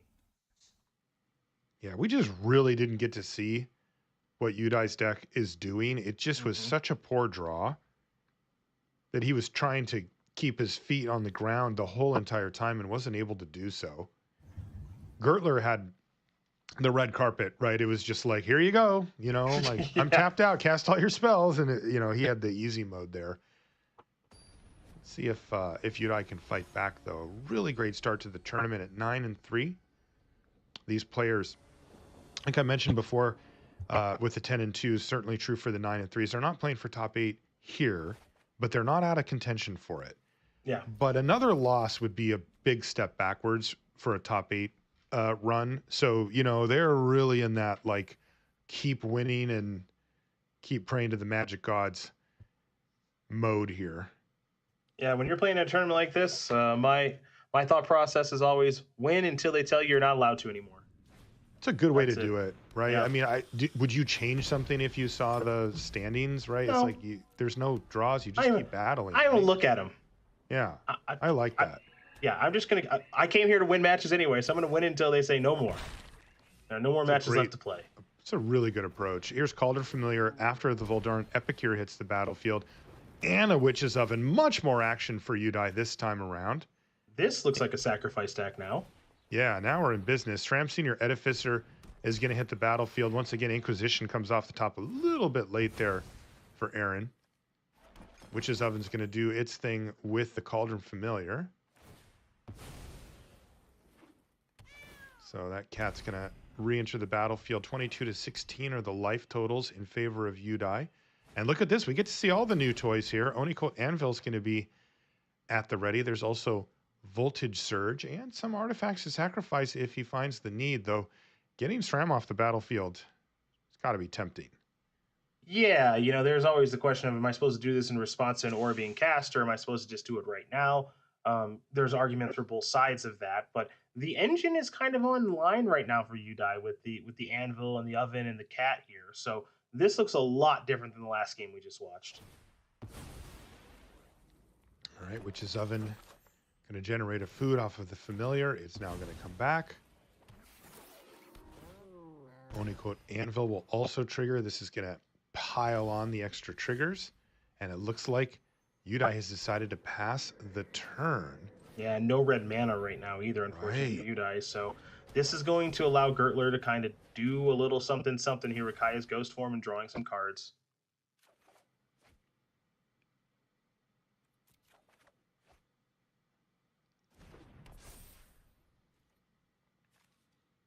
You see Core Spirit Dancer already a 2/4 with the Kaya's Ghost Form on it. SRAM, no good attack though, doesn't want to trade it off. Aaron Gertler is going to have to be content to just continue to build out his board, but he's got to love it right now. The window is open to take out this Core Spirit Dancer with Voltage Surge as well. Things a little awkward mana-wise. Yeah, there we go. Okay, getting a little bit better. Yeah. Yeah, that swamp over there, has a lantern on it, and sometimes you glance at it and go, oh, it must be red, but that is actually a swamp. But he did find a second red source here. Cedric, also of note, we're talking about the great start here for Udai in his first big event. Aaron Gertler as well, racking up the wins once again. He's got a top finish under his belt, so much more experienced. But there's a very meaningful threshold at this level. The 10th win means that you get to come back and play the next set championship. That's a qualification in your pocket right there. And that's where, I think that as you're playing, this is the first stepping stone, right? Like here, it's going to be this. Okay, I locked up a qualification. If I can keep winning, I can make a top 8. If I can do well there, I can make a top 6 and qualify for Worlds. And then you got your eyes on the trophy after that. So this is a huge first step. I mean, if Udai Miano can qualify when he didn't even think he could qualify and then re-qualifying his first shot out, I mean, that's, you're starting a career there. So let's see what happens. And you never know how it's going to get started either. You don't know what event it's going to be. You don't know if it's going to be your 6th or 7th high-level event. You don't know if it's going to be your first one that you weren't even sure you're going to qualify for. So while you're here, you might as well take advantage. And he's 1-1 away from at least a requalification. But given the 9-3 record and how many rounds are left, I think he might be eyeing up a little more than that, Marshall. I hope he is. This is an opportunity that doesn't come around very often, and he should really focus in. Sometimes you've seen players, I think you've seen this as much as I have, Cedric, that when they make it to the top 8, they kind of let their guard down a little, right? They're like, hey, I made top 8. If I win, I win. I don't really care anymore. You don't want to do that, right? You want to keep your guard up. You want to keep your focus in. You don't get these chances very often. By the way, Gertler's just straight up going off. Look at his hand. Yeah, a lot of cards. A lot of cards here. The worst of the bunch are probably these discard spells. So Thoughtseize is going to hit the graveyard alongside a land. I suppose the following turn you can lead things off with an Inquisition of Kozilek if you'd like to, but Gertler's hand is just full up. The question now is the life gain's going to win it for him. Go over the top of what Udai is kind of set up here. I mean, both of these decks at the end of the day, These are engine decks. One of them is trying to put auras on creatures and draw cards. The other one is trying to set up this crazy battlefield with sacrifice effects and getting a lot of value that way. So whose engine is going to stay online? Yeah, and if for my money, I like Aaron Gertler's engine. It's more explosive. It gives you more in the short term. But he just had half of that engine cut out from underneath him. That voltage surge took down the Spirit Dancer. That leaves just SRAM. And by the way, this Inquisition is going to look really nice because Luris of the Dream Den was put into hand here by Udai on end step. And it's time for that turn, I mean. Yeah, I mean, that thing's got to go to the graveyard. So bye-bye, Nightmare Kitty. Hello, more auras, perhaps. Yeah, this is going to be another big turn here for Gertler, but he is running actually low on action, which is hard to say, which is weird to say, given his last turn. But he's got a lot of lands. He has 2 extra SRAMs and then 1 more cartouche left. He finds Mox Amber here, which could keep him moving. But, you know, you would have hoped he would be better set up than he is here, where it's like land, blank, blank, blank, blank, cartouche. Not great. Okay, SRAM's going to get in the red zone here. The Cauldron Familiar will jump in front of SRAM and then jump into the oven. Like they do. Like they do indeed. So no red mana, or is the Mox Amber alive? It is, right? Yeah. I see, but it looks like Luris being more mana efficient is the play here for Gertler. That once again could unlock a whole heck of a lot next turn. He could cast it, get a Spirit Dancer, then cast a Cartouche, for example. It's felt like Aaron's has sort of been on the verge of just completely going off like multiple times and just has yet to do so. Looks like we might have a deadly dispute on the way here. This game still feels somewhat even. Just because Gertler, you mentioned, you know, kind of on the verge of going off, but, you know, the hand is just a couple of lands, redundant size, Luris, which of course will be good, and this Cartouche that's really uncastable. So even though there's so many cards in hand, not really doing a ton with it. By the way, Chad is ever so gently reminding us that Mox Amber can only make the color of the thing. Oh, the legendary so it thing. Makes white, yeah. Yes. In their typical ultra gentle fashion, Chad's got our back. It's what we appreciate about them. Thank you, Chad. It's what I appreciate about them. Okay, Caius Ghost Form's just fine here. You know, he just really needs to find these type of things because now he can do a similar line to what I mentioned before. Just instead of the Cartouche, it would be the Ghost Form, where he goes Luris, then from his graveyard, he can buy back the core Spirit Dancer and then play Ghost Form and get 2 cards. That's a really strong turn there for Gertler. I think you take Ruin and smash. Oh, wait, chumps block. That chump block cuts out the life gain. Spirit Dancer might be thinking something. He needs else. trample. What is he looking at here? Aaron needs the life gain to go to connect. Ghost Form, perhaps? There's already one in hand, so... Yeah, he would have that down either way. Now, this is interesting. You know, this is where, you know, Gertler's next level with this deck. Not my cats. And yeah, is there a reason to play his reasons. Yeah, is there a reason to play the one from the hand as opposed to the one from the graveyard? You can do something better from the graveyard. It looks like he might be thinking Spirit Dancer now. Right. So he had a reason to do that, but I just don't see it at the moment. Yep. He needs life or he's going to die. Because if you're going to cast a Spirit Dancer from the yard, then, you know, the highest upside play, of course, is to get the extra card when you cast the Ghost Form. But he's decided against it. And I've watched enough Gertler to give him credit here. No good attach me made. So yeah, this game is just kind of gummed up, right? You know, yes. Luris is on the battlefield, Spirit Dancer's on the battlefield, kind of setting some things up, yada yada yada. In the meantime, no good attacks can be had because of Cat plus Ovens. So end step, just gonna do that, and then hope for the right draw step, whatever that may be. Down to 7 goes Gertler. He really wants to try to set up to get a big hit in with a lifelinker, right? Luris of the Dream Den down there. Maybe get Skyblade's Boon on it next turn or something like that. I think he has enough mana to buy it back and then do it. Assuming that he can survive here. We do know, of course, that these decks can do that. Ooh, Heliod's Punishment. Yeah, he also has Rune of Sustenance, so he could even do kind of a big 2-creature double lifelinker attack. Right now, the Onikote Anvil is tap, so it won't be able to do. Yeah, the I can't block believe attack that. to take I away can't believe the lifelink, anvil tap. though That's the Witch's Oven ridiculous. will. And the Fatal Push in hand may be helpful here as well. Revolter or It's a not, massive this might misplay. be actually a helpful card in this situation. Oh, yeah, very good. Ooh, there's Thoughtseize, although that would probably just force the Fatal Push. Yeah, and at 6 life, Thoughtseize feels maybe a touch risky when you're getting chipped out here by Anvil and Witch's Oven. Yeah, yeah, you're right. It's tough because now that he's found all that glitters, if he can get a life-linking attacker, he's probably in good shape. But realistically, he wants to get it in the air so that it can't be blocked by a familiar and then sacked to Witch's Oven. Wow, John, But I he mean, can you gotta force be the quiet. issue now by thought seizing. I just wonder if he's going to run out of mana here.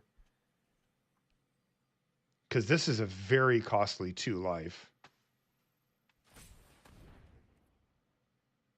All right, so looking to clear the path with the Thoughtseize, and yeah, here comes the predictable push. But that's going to take out a lifelinker. Does he have enough mana to buy back the Skyblade's boon and then attach it to Luris here and maybe get in for a nice hit? Ideally, he'd like to put all the glitters on it as well. I don't believe he has quite enough mana for that, though. Boy, you have to work hard on Skyblaze Boon. That's It's a clunker. That is it comes back. But expensive. goodness sakes, 5 mana. But this is huge, right? Because if he can keep getting in It's a with good this hit, finally. Luris, that's going to be able to keep his life total out of chip range from Witch's Oven and Oni Cold Anvil. So that was huge for Gertler. Yeah, and the Kai's Ghost form also protecting the Luris as well. It's kind of a 1-2 combo punch there. So, all right, doesn't seem like there's any real clean way to get Luris off the battlefield. So I'm curious what Udai's best draw step is. And, well, Deadly Dispute means we get to go a little deeper, perhaps. Oh, well, okay. Attack. Wait, so you block there. You take 1, 2, 3. Oh, this is just game. Okay. 1, 2, 3, 4, 5, 6, 7. Wow. Okay. Wow. Gertler may have missed it entirely, or maybe hoping that Udai missed it, because I didn't see it right away, which was, fire up Den of the Bugbear. You got to block the 3/2. 5 power going to come through, and then sacrifice one of the oven, sacrifice another of the anvil. That's 7. So, yep. Boom. Yeah, this is apparently just lethal. Very nice attack there for Udai. Gertler really kind of ran out of options. He was trying really hard to get that big lifelink attack in. He did get it in for 4, but the difference between having all that glitters and not there was just too big. If he got all the glitters down, then he's in good shape. Yeah, different world entirely. Right. Now, so what's interesting there too is we just watched another game where Udai, I guess I could say, had the engine online. It didn't really feel like it was all the way online with the anvil and the oven and the cats, but no, it was bad hands. enough to be able to win that game ultimately with all the chips and then the big attack for the win. So maybe that engine was more online than you or I realized, because right, that win felt like it came out of nowhere. Right, it did to me too. And normally we're used to cards like Trail of Crumbs that kind of complete the trifecta. Right, they're chipping away at your damage. They're maybe hitting you with the cat every once in a while, blocking with it, but then they're generating card advantage. And that wasn't actually the case here for you. 2 ovens. It's a much more kind of aggressive and bend. an anvil. And we see Inquisition of Kozilek to kick off festivities here for Gertler. He sees You Ravenous just take the Squirrel, squirrel. Synthesizer, pair of Witch's Ovens, and an Anvil. How do you want to pick this hand apart? Let's see. Squirrel is obviously the perfect payoff card for a sacrifice deck, so Yep. that answers that question. See you later. Squirrel would get absolutely huge this game with all of those sacrifice outlets available, particularly if a cat or something were to show up. So it's going to be a Witch's Oven. 2 more hand disruption spells here for Gertler, though it looks like he's only going to be able to cast 1 this turn, as he doesn't have a second black mana source. Meathook Massacre is the new card. It's going to be the Anvil going in. Yeah, Second Witch's Oven. This is getting scary from Gertler's perspective. It There's has to nothing be going on, but he just doesn't have much else. He's got Thoughtseize, and this is going to be his play for the turn. He sees Voltage Surge, Experimental Synthesizer, and the Meathook Massacre. Synthesizer has the highest upside, but he's going to go for Voltage Surge. He figures he's going to need to draw a SRAM or something here and have it stick on the battlefield to win this game. Yeah, and you talked about if a cat showed up alongside these ovens, it would be bad news. And a cat has been found, unsurprisingly, not sideboarded out. We do still see a good look at these sideboards on the screen here for both players. But one thing that's never going to change here for Udai is these cats are staying in. That card is just much too powerful in this matchup, and I'm already going to put the die because when you've got cat plus 2 ovens online.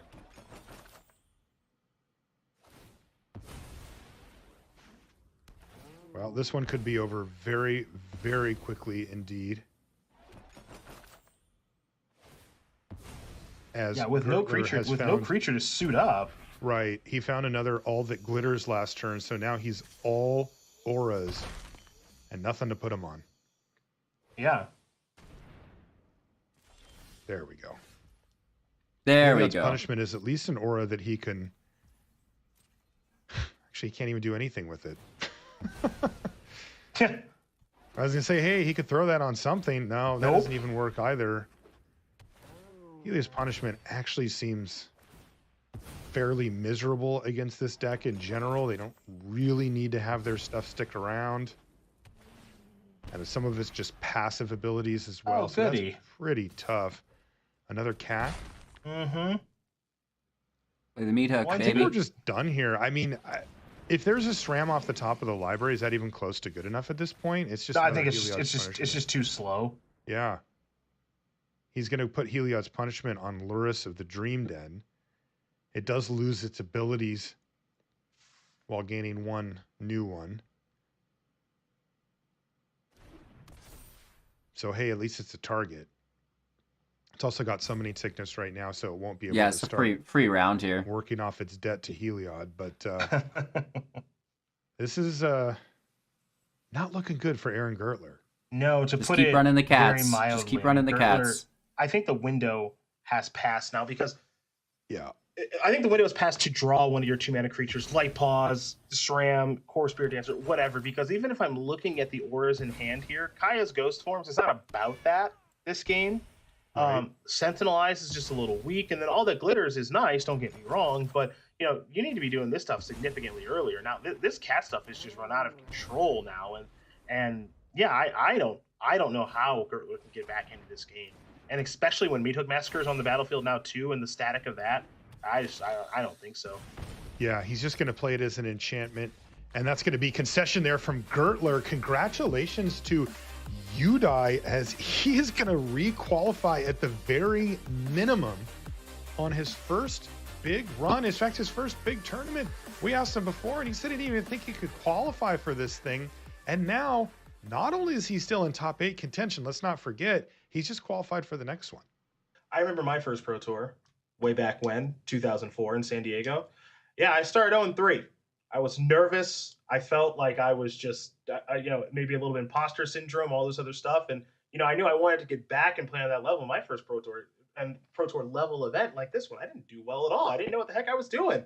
And to see someone who didn't even think they're going to qualify for this, and now the requalification is already in the books and there's room for more. It's an impressive debut. And we may, Marshall, at some point in the next handful of years say, we remember that first event.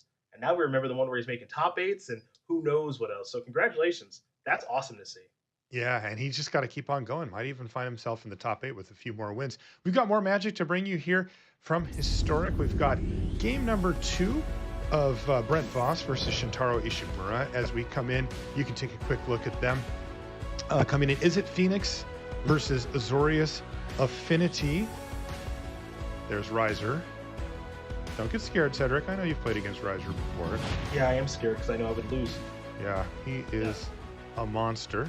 And it looks like we are underway here in game number 2. Said we've got Brent up a game with his Is It deck. And how's he looking here? He's got Sprite Dragon on the stack. Maybe another one to follow it up. So this is somewhat telling and interesting. There are 2 people playing Azorius Affinity in Historic. Mm-hmm. One, Jean-Emmanuel Duprat, who won this round. And the other one here is old Riser, Shintaro Ishimura. So that might be a major player in this format moving forward based off of these 2 players and their records thus far this weekend. And they have fairly different builds too, which is also notable. So pretty cool stuff to see, kind of a new archetype breaking out here. But old trusty Izzet might be looking to play foil here, Marshall. Yeah, it's interesting that Shintaro also tests alone, just like Jean Emmanuel. So these 2 players found this deck independently. and chose it independently of each other. Maybe they should team up and compare notes. They seem to have a similar style. Maybe they should team up. That doesn't seem fair though. That would be. I'd like that. Boy, that would be John Moxley, Bryan Danielson-esque. Which that's a reference you don't get, and that's fine.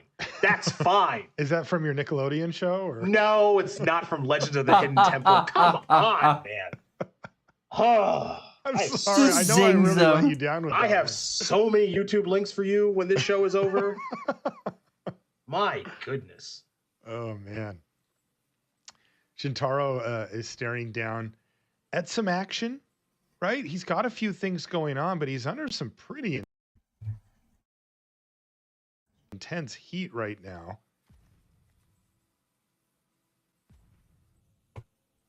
Yeah, this really has to figure out how he wants to perform or how he wants to move forward in this game. Yeah, this does not look good as far as a comeback is concerned. The hand's pretty reactive with the Mystical Dispute and the Negate. The idea here is to, of course, get ahead, counter the stuff that you're trying to do to catch back up with, and further push my advantage. But now that you're already behind on the battlefield, facing down a Storming Entity and a Sprite Dragon, these counter spells look significantly worse in this position. That's kind of the trade-off of playing counter magic in a strategy like this. 13 is a life total here for Shintaro. Curious to see, if he can survive this turn. I assume that he can. Getting him down from 13 to 0 looks like a tall order. He has Michiko's Reign of Truth about to go to Chapter 3. So that'll give him at least a 3/3 creature, but it's on the ground. Mm-hmm. Then he has another one to follow up. So then he would have a 6/6, but it has Summoning Sickness. That doesn't really do anything. Kind of feels like he really needs to hit off of Thought Monitor or the Bank Buster to kind of get back in this, because he has stuff to do. He has a Nettle Cyst. He has another Bank Buster activation to go. This is going to be a Mystical Dispute that could be paid for here by Brent. Ugh. I mean, I get the reason to do this, which is okay. This is your entire turn. I take 5. I go down to 7, but this is kind of waving the white flag. Mystical Dispute. Please don't pay 3. Seriously. Brutal. Ooh. Oh, but look at that. It worked. Okay. So that will keep an extra threat off the battlefield here. Brent prioritizing either playing Faithless Looting, which it looks like he's not going to do since he's already in attackers, but he's keeping up Flameblast Bolt and Unholy Heat. He really wants to have those available. Okay. So we're going Is that not just good game right here? Chico's Reign of Truth. Okay. It's a start. Big creature. 4/4 so far.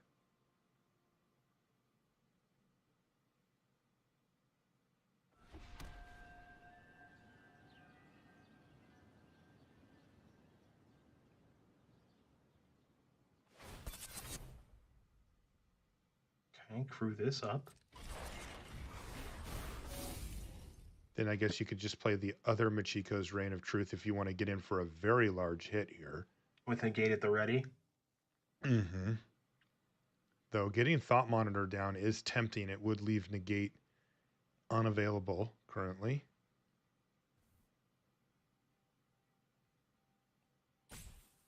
Because as hard as Brent Voss is hitting, the life totals are very relevant on the other side too. It's 8-12.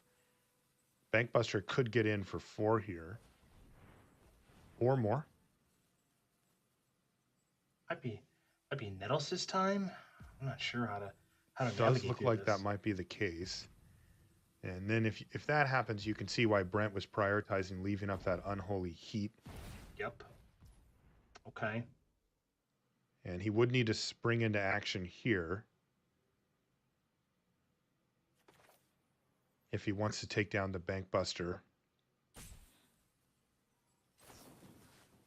And he does. This does mean that Shintaro could draw a card, but it would leave no negate available. He also could just negate. He's going to let it go. Let that go. Okay. Well, I'm a little surprised. Same. Very careful play here from Ishimura. He's going to leave up negate. Ooh, Arclight Phoenix off the top of the library. Mm-hmm. He could just cast it. It would give him lethal. He actually would just win. But he's not. He's going to go for Faithless Looting. Seems like a good enough negate target from here. Nope, he's going to let it go. And that's going to put Arclight Phoenix into the graveyard. As well as a land. Guess we're just never... What are we going to cast this negate on? Are we ever going to cast it on anything? He's got a plan for it. I hope so. It feels like he may have fallen a little too far behind here, but we'll see. There's Flame Blessed Bolt. And this makes the Sprite Dragon plus Storming Entity combination just lethal. It does make it lethal. That's through a negate, too. Yeah. Because all the triggers. That's right. Sure, keep an opt.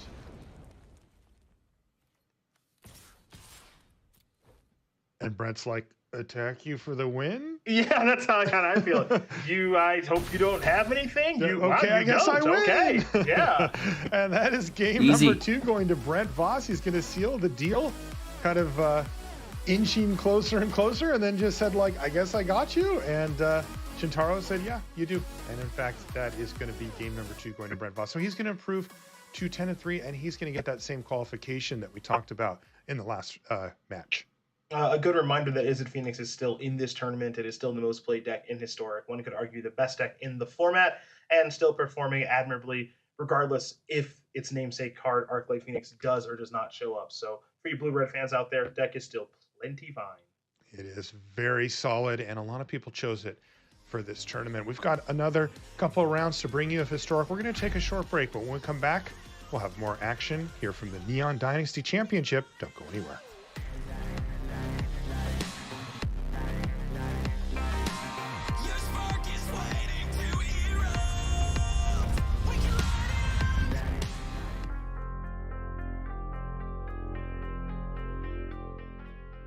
So they say a couple more rounds. That means at least 2 more rounds. How many games they show us of each round? We don't really know. Maybe 2 games each round. 4 more games, potentially. Of course, I do think a lot of this is done in post, so I'm sure they'll just fill their allotted time. We have been here for 8 hours, so I'm surprised that we're still going. But it is what it is. We'll do our best.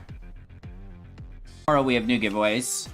Grab that explosive singularity in a pack. Oh, yes, yes, yes, yes. So that's exciting.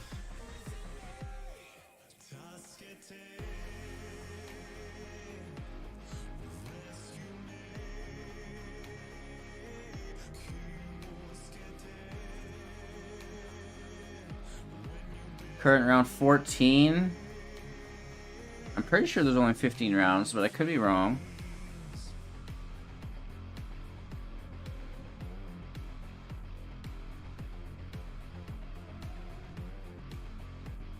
Is it Phoenix? Makes for fairly fast matches at least.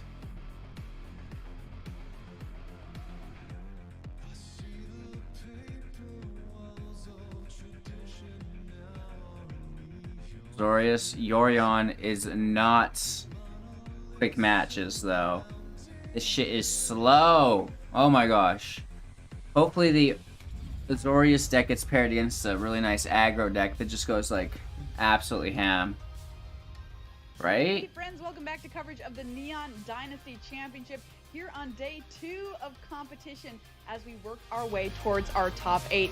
Let's take a look at our standings. This is when things start to get really exciting and really interesting. Jim Davis, 13-0, awarded extra wins because once he got to 12, he made the top 8, so he doesn't have to do any work anymore. Notably, Jean-Emmanuel Duprat is 1 win away from that magic number of 12. So these are actually one behind because they're on round 14 now. It is not the only 13. player with a win in this time around because everybody else is on 10 wins. Lots of great names here near the top of the leaderboard. Greg Orange, Ely Cathese, Brent Vos, just saw him on camera. Shota Yasaoka of the Hall of Fame sitting at 10-3, as well as Andre Strosky, another fantastic Magic player. Take a look here, Jim Davis. This is the only player, like I said, who is locked up top 8, gets awarded wins the rest of the way after you get 12 wins. So just kicks up his feet and gets ready to do battle tomorrow. Well, every round that progresses, Jim's win will go up by 1 because it's not a loss. Our only player who can lock up top 8 this coming round. He didn't win another match. It was Riley just a free point. He was 1 win away from our top 8. I mean, with Jean-Emmanuel Duprat, who now is just 1 win away from locking up the top 8 in Historic with this absurd affinity deck. Jean-Emmanuel, mate, how are you feeling right now? I'm feeling great. Like the excitement is starting to get to me, so I need to stay focused for at least 1 more round. I can imagine the nerves and the hype are starting to pick up a little bit as you approach the top 8. But again, we want to hear more about this affinity list. You know, I know that you've been working on it after pinching it from Gab's stream, and it's really come through for you, huh? Yeah, it's actually better than I anticipated. Like I didn't get to play that much, so I assumed the Phoenix matchup was good because you have all these main deck hate cards. I assumed the food matchup was good. And I wasn't sure about control, and so far I faced 1 control deck, I beat it, and the control decks people are playing don't have strict Proctor, or at least not many of them.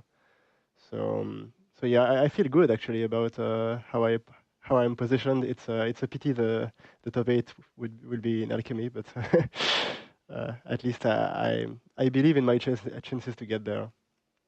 Yeah, I mean, you've certainly really taken Historic by storm at least. But look, we're looking forward to seeing how you go. And with a little luck, mate, maybe we'll see you in that top 8 tomorrow. Thanks, Jean-Emmanuel, for joining us. Best of luck for the rest of the day today.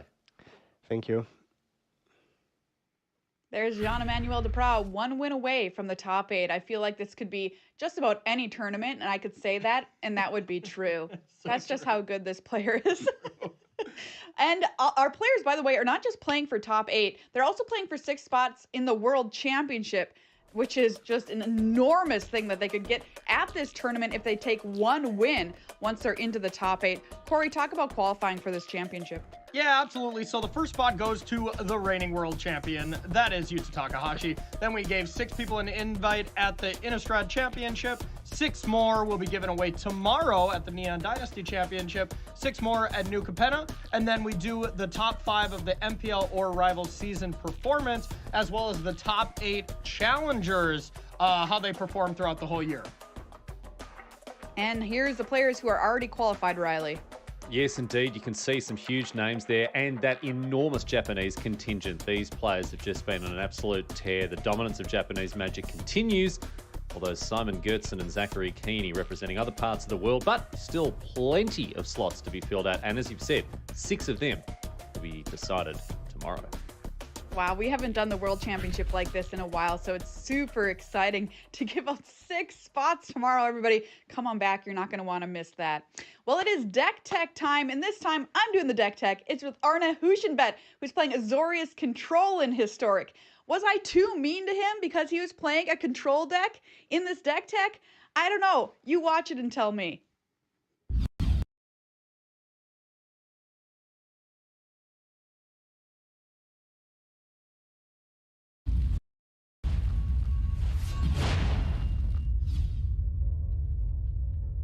Hey everybody, I'm here with Arne Huschenbett, the winner of the Kaldheim Championship, who decided to bring Jeskai Control in Historic. Arne, talk to me about this deck choice for this weekend. Yeah, I mean, Historic is pretty simple. We have Phoenix, we have Food, and then we have all the rest. Phoenix beating up on the rest beating up potentially, hopefully, on Food, and Food beating up on Phoenix. I didn't want to be the one with the target on his head, so I wanted to play something that's not Phoenix or Food. So here we are with Jeskai Control, which is sort of bridging the gap and trying to beat Phoenix with Anger the Gods and Lightning Helix, and of course beating Food with the new Kamigawa, March of Otherworldly Light.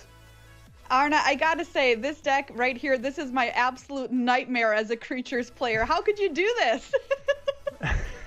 I mean, format's full of creatures, you know, you gotta do what you gotta do, but yeah, it's amazing. The removal we have with Anger of the Gods and Lightning Helix are especially good against Phoenix. And Food has a bunch of small creatures. If the Squirrel doesn't get out of hand early, you can often anger away their entire board state. So we chose those. Although I gotta say, I was for one Wrath of God in the main deck, but I got talked out of it. I hope I won't regret that. But talked out of it by world champion Javier Dominguez, for example. Well, I'll put my trust in him. He knows what's up. Yeah, this removal suite is not messing around here with Justice Strike, Anger of the Gods, and Lightning Helix. You certainly have those decks in your sights, as you mentioned. You've also got an impressive array of exile effects here with Portable Hole, we're going to call it Rest in Peace, and March of Otherworldly Light. Now, Rest in Peace, 2 copies in the main. What's going on there? That's a sideboard card, buddy. You got me. You got me, Maria. You got me. Well, Rest in Peace is a sideboard card, but if you look at Food, if you look at Phoenix, it's incredible against both, especially in the main deck, where they're like less prepared. You know, they're really on their graveyard, they're using their graveyard, and then Rest in Peace shines and wins you games on its own, especially against Phoenix, shutting off those Unholy Heats, those 1/1s, all that. And March and Portable Hole, you know, cheap, flexible. March is incredible. It's flexible. It kills anything. And yeah, we got to play some removal, and March of the Otherworldly Light is just the best against Food. Yeah, March of the Otherworldly Light seems extremely strong, especially in this metagame. You're running the whole 4 copies. How long did it take you to get to all 4 in this deck? Not too long, not too long. I think we started with 2 Portable, 3 March, and it soon got to 4 March. All right, well, let's talk about counters and card advantage, because if you're playing a control deck, these are your bread and butter. For you, Arna, what is the most important thing that you want to call out about these 4 cards we've highlighted here? You can't call the card out often enough. Expressive Iteration. I mean, that is a thing that the blue-white decks do not have access to, and that makes, especially post-board games, when it's so about efficiency and Fort Ceases into play and interaction like Mystical Dispute comes into play, having that cheap card draw spell that digs you deeper to your pieces of whatever you need is just amazing. And I mean, Archmage's Charm is an incredible Magic card, and always happy to register that one. All right, let's talk about your win conditions, because even though you're playing control, you do have to eventually win the game. Not a lot here. We've got Teferi, Hero of Dominaria, and Shark Typhoon, and that is it, Arna. Oh yeah, we're doing the emblem, and we're tucking our own Teferi back into our deck. That's the main game plan. Oh, No, buddy, I mean, this is painful. It is. Hey, game one can be a struggle with this version of the deck, but we really didn't want to have too much clunky cards. You know, we wanted to have interaction, and so we're relying on Teferis and 2 Shark Typhoon to get the job done in game 1. But if you look at the sideboard, there's Starnheim Unleashed, there's more sharks coming in, so there's a lot of more ways to close down a game if you have to. All right, Arna, thank you so much for talking me through Jeskai Control in Historic. Best of luck to you this weekend. This deck might not be for me, but there's a lot of people out here who are really evil and like this kind of thing, so pick it up if this kind of deck is your jam.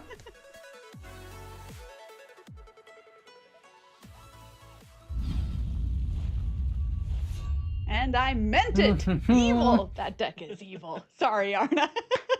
It's actually a very, very cool deck, and Control Mages, I think, will have a great time playing that deck. Well, we've got our next feature match all lined up for you here as we make our way to our top 8. Ely Cassis versus Jean-Emmanuel Duprat. Remember, this is a win and in for Duprat. If he wins this, into the top 8. Is it Phoenix versus that really cool Azorius Affinity deck that Duprat brought? Here's a look at Ely Cassis, a true grinder. Shows up to just about every tournament. It's got 8 Grand Prix top 8s to his name and was first in the Rivals League season last year. Jean-Emmanuel Duprat, you know, it's not a tournament if he doesn't make at least top 8, close to top 8, somewhere around there. He always does so well consistently. 70.2% historic win rate with almost 30,000 games played on Arena. Those numbers are absolutely absurd. Corey, tell me about these decks. Yeah, absolutely. Those numbers are pretty insane. Some really strong magicians here, I must say. Ely Cassis playing the deck of the tournament. This is it, Phoenix. I wonder how many matches I have played. That'd be so cool to see. Down early, discard a bunch of Arclight Phoenixes, and then bring them back. Let's check out the other deck list here. We got We got John Emmanuel Duprat. We've been seeing this deck kind of running rampant here. We have those portable holes as well as the main deck Tormod's Crypt that is going to be really good here. This is a bit of a tough matchup for Ely. John Emmanuel really likes his Phoenix matchup, but really could go either way because both players are just so good. All right, there's a look at the two decks here coming up for the next round. Let's go to our predictions. Riley, who do you think is going to take this one down? I'm not underestimating this affinity list anymore. I've seen it. I was like, oh, this seems kind of funny. And now we've just watched Jean-Emmanuel feed other people their teeth for the entire historic segment. I'm back in JED here. This is this deck is something else, I think. All right, what about you, Corey? Well, I'm teaming with Ely Cassis for a team tournament next weekend, so I don't want any bad blood here. So I got to go for Ely Cassis. So my hand is forced. All right, you're going with Ely. I'm going with Jean-Emmanuel Duprat. I love his choice for this weekend. Just so cool. And it's not the first time that he's been the only player playing, or one or two of the only players playing a certain kind of deck in a tournament too. So keep your eyes on whatever he chooses to bring. There's a look at Ely getting ready for this big matchup versus Jean-Emmanuel Duprat, winning in for this magician coming up after the break.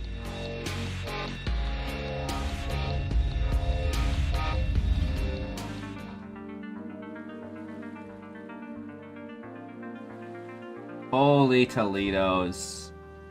Holy Toledos. Thanks for watching, you guys. I appreciate you. I believe we're getting to our last couple rounds. Today's finale.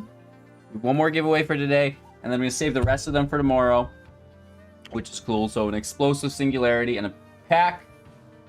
Not much, but after shipping, I'm sure it's quite a lot.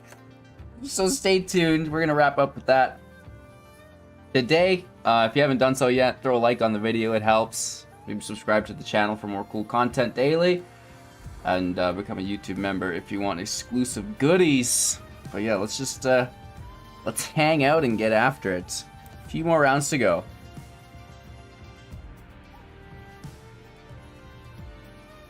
How's everyone enjoying everything? Good days all around, I hope, right? Obviously.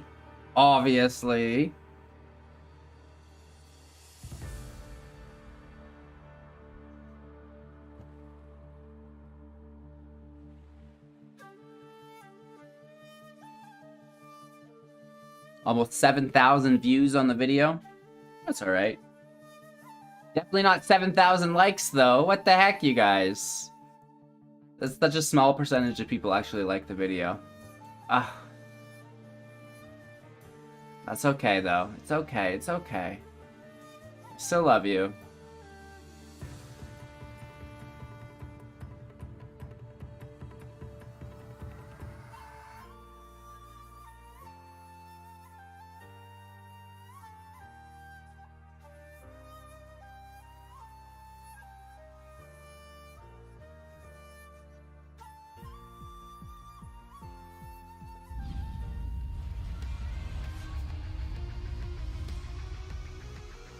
Welcome back to coverage of the Neon Dynasty Championship. It's round 14. We've only got 2 more rounds to go today, and we are just one game. 2 more rounds. Round 14 and round 15. Could be this round. It could be, but I sort of like this Phoenix list that Ely and his team have brought. There's a little bit of sideboard spice that might maybe change the game plan here in a way Jean-Emmanuel Duprat is not expecting from the average Phoenix deck. So we'll see how it plays out. But you know me, I love Affinity, so I'm hoping he can get it done. I'm hoping so too. I'm a big fan of JED, so very much hoping that he manages to seal it up here and can go and get a good night's sleep ahead of tomorrow's top 8. But it's going to be a tough mountain to climb. Ely Cassis is one heck of a good Magic player. And this deck, there's no surprise, or there's a reason that it is the most played deck this weekend. Yeah, absolutely. And both players have pretty great hands. Jean-Emmanuel looks like does have a Hallowed Fountain to play, Esper Sentinel on 1. Ely has Dragon's Rage Channeler on 1. So both players actually starting with their 1-drop of choice. And for Ely, awkwardly right now, doesn't have an untapped second land to play on turn 2. So if this Esper Sentinel comes down, which it almost certainly will, he'll have to not pay tax on op, though, as I say that, pathway drawn.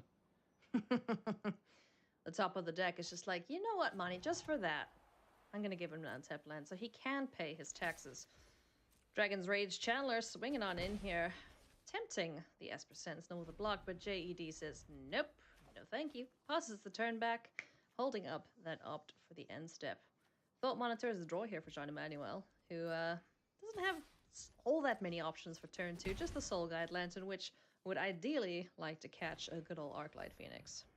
Yeah, but you really don't want to risk not playing the Soul Guide Lantern and then having your opponent on turn 3 go like, all right, I'm not going to pay tax. I'm going to Faithless Looting, cast 2 more spells, get some Phoenixes back, and you're holding a Lantern. Like, uh-oh. So running that out there, not exiling anything, but having it in play. And yeah, Esper Sentinel, just such a nuisance against this Izzet Phoenix deck. Just forcing your opponent to always play a mana off if they don't want to give you more cards to work with in a deck that is trying to maximize its mana. So you can see why JED is prioritizing bringing a deck to this tournament that has 4 copies of it in the main deck, and the card works in the deck by being an artifact. Just so impressive all around. Oh, it's such a great card. And there's an answer for said great card in Pillar of Flame, so that can get this annoying little critter off the battlefield here and let Eli Cassis carry on with his regular game plan. Yeah, going to pay the tax again. There was a potential option for Ely to iteration and just say, all right, I'm not paying the tax this turn. You can draw 1 card, and then I'll play the pillar and get rid of your creature. But this really just shows how much Ely prioritizes not giving this affinity deck any extra cards. And looking at Jean-Emmanuel Duprat's hand, it's a little awkward because he's drawn 2 Hallowed Fountains and a Spire of Industry. None of the treasure vaults that he may be looking for to get double discounts on these Thought Monitors. Portable Hole, good draw, but he's still holding a Karn that he'll have to play for 4 mana, and 2 Thought Monitors that currently still cost 5.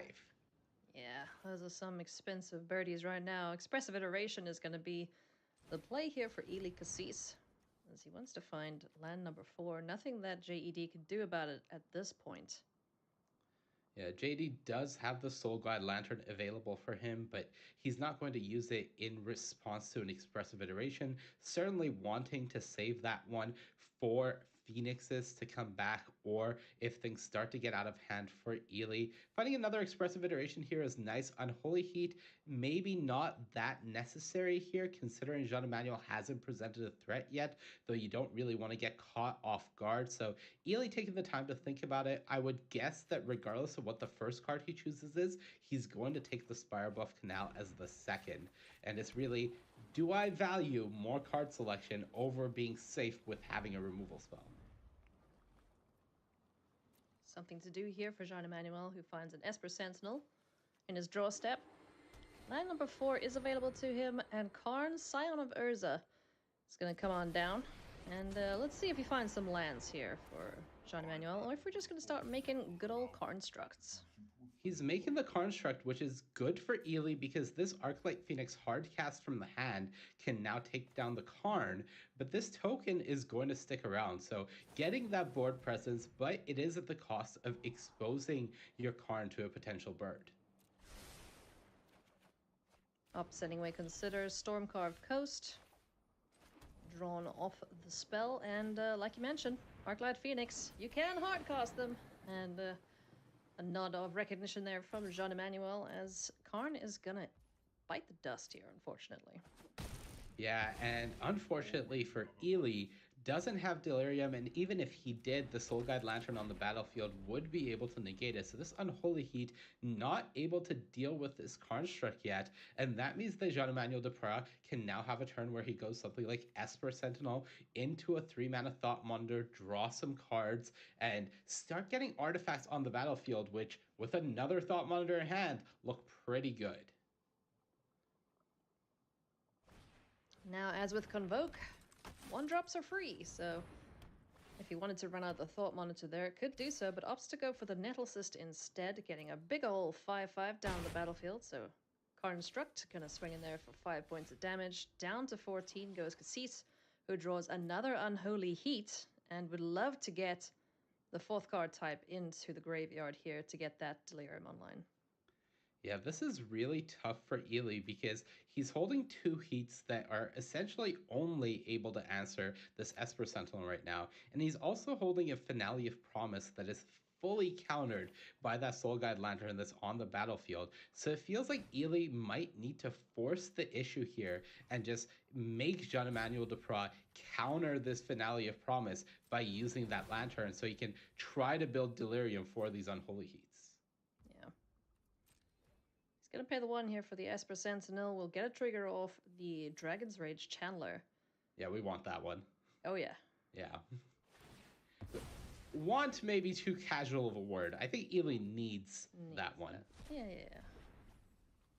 So now that the tax has been paid, Unholy Heat can take care of this Esper Sentinel. Making these creatures just a teeny tiny bit smaller too, which is very helpful indeed. Yeah, interestingly enough, does have that sorcery in the graveyard with this Unholy Heats, and now two card types might be able to rebuild Delirium rather quickly with this Faithless Looting already in hand and this Expressive Iteration on top of the deck. But the big question is how much damage can JED present this turn? Thought Monitor, we know at least is going to make each of these a 4/4, but if he's able to draw a 0-mana artifact and a treasure vault, for example, he could have made them 6/6s, as is a pair of 5/5s coming over for 10 damage. And Ely is looking like he's in dire straits because a Tormod's Crypt being part of the draw means that Ely can't set up an explosive Phoenix turn to try to close this out. Ooh-wee. Dragon's Rage Chandler, trigger Faithless Looting in the bin. What does Expressive Iteration find here for Ely Cassis?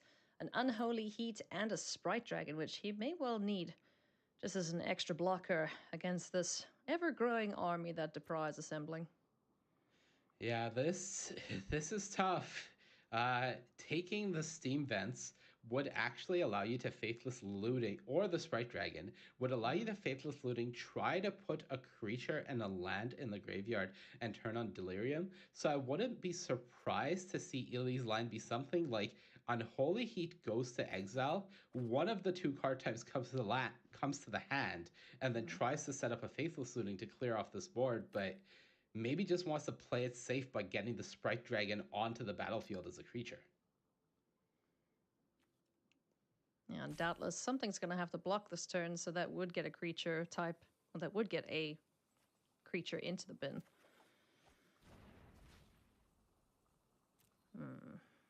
Still only two types, and yeah, going for the Faithless Looting next. Dragon's Rage Chandler gives you a Surveil first, so there's your land into the graveyard.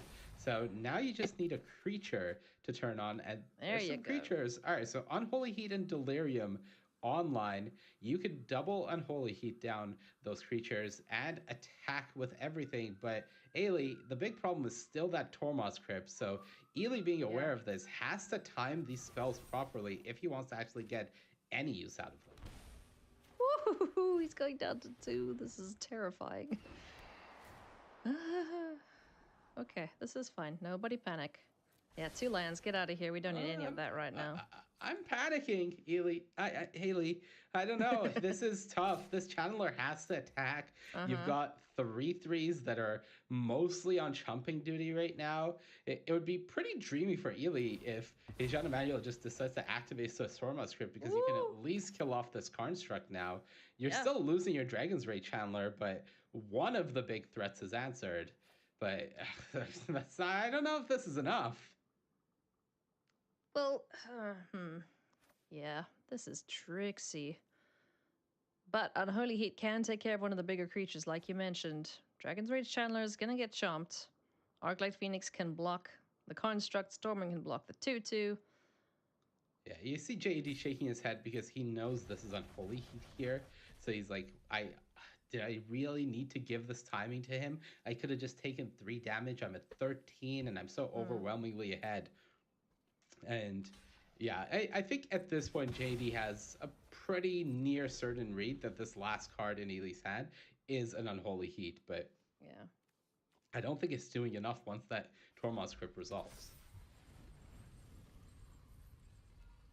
Another Thought Monitor in hand here for Duprat. Let's see what gas he can find off the top of the library. This also adds to the artifact count, so we got 2 6/6s coming in hot. 2 6/6s and a lethal 2/2 that Ooh, will. and a big Yeah. poker stick. Let's get some That'll treble do on these it. bad boys. Let's go to game number 2. Yeah, that's pretty good. Oh, And finding Shadow that Sphere is Tormod so script. cool. Yeah. All right, now Oh, this that was is. I alluded earlier to some sideboard tech Yeah, that tell this me what you build of see. Phoenix has available. I see 4 copies of Hidetsugu Consumes All. This not really the matchup that this team was thinking of when they decided to splash black in their Phoenix sideboard, but the Saga really, really good against food, and coincidentally, John Emmanuel Dupra's list has a lot of 1 drops or less. We see Soul Guide Lantern, Prototype, Portable Hole, Esper Sentinel, Ornithopter, kind of. There's treasure tokens, there's germ tokens. So the Saga being able to come down and essentially push a reset button on a lot of the things that matters. Even if we think about that last game, what were the cards that were really giving Ely trouble? There was a germ token, there was a Karn construct token, and there was a couple of Esper Sentinels at various points. So this Saga could be a game changer in this matchup that JD has not faced out of other Phoenix decks up to this point. Yeah, I can agree with you there. I don't see very many decks running this card, and I've been super excited to see where it finds its happy place, and it could well be here. Grixis Phoenix. We've Is it seen Phoenix with sneaky Grixis? Is it? Is it though? Is it really? Grixis? Yeah, we've seen it in some of the decks, like the Rakdos Arcanist deck we saw earlier today, but the matchup wasn't Golgari Food, so we didn't have an opportunity to see it come in. So this may be the first opportunity we get to see how this new Saga from Neon Dynasty plays out in the format. Yeah, that side of things, John Emmanuel getting in a couple of extra reactive spells, Dovin's Veto and Mystical Dispute, as well as Siam Master Thopterist, who is able to just gum up the battlefield with a bunch of pesky little 1/1s, which Hidetsugu likes to consume. Yeah, I mean, Ely's making it look easy right now. Found the Black Source, has 2 lands already. Hidetsugu Consumes All, the first copy in hand, and now JD does not have the luxury like he had before of just throwing a Soul Guide Lantern out there, throwing a Tormod's Crypt out there. He needs to think a lot more about the sequencing of his spells and what he decides to play. Big thanks already here before the first lands even hit the battlefield for Jean Emmanuel. So you can see he's thinking at least 3 turns out. He's like, okay, if I do this, that, the next thing, what's he gonna do? Am I gonna be really, really screwed by turn 3 when Hidetsugu comes down? No. These players are just, they're so far ahead of everyone else.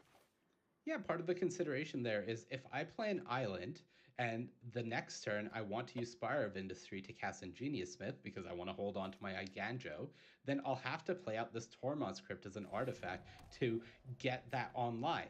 And I don't really have that luxury, so I need to play Treasure Vault. And just thinking of through those sorts of decisions before even your first land, up to 3-4 turns ahead of what are my plays and sequencing going to look like. Here we're going to see the Spire of Industry, like you mentioned. Ingenious Smith hits the battlefield. What do we find? It is an Ornithopter. Yeah, develop that Tormod's Crypt just because you want to make sure that Ely isn't able to go Faithless Looting, put some Phoenixes in the graveyard, cast 2 more 1-mana spells, and get those Phoenixes back. And now Ely has an option to just Pillar of Flame this Ingenious Smith, and just start getting going. Hidetsugu Consumes All 2 copies now, so he can actually use 1 at some point just to clear off a Tormod's Crypt if necessary, and then still have plenty of backup copies to do more after. 3 copies. Goodness me. Looks like you might want to force the issue here for JED. Well, They're going to throw this Arclight Phoenix in the bin.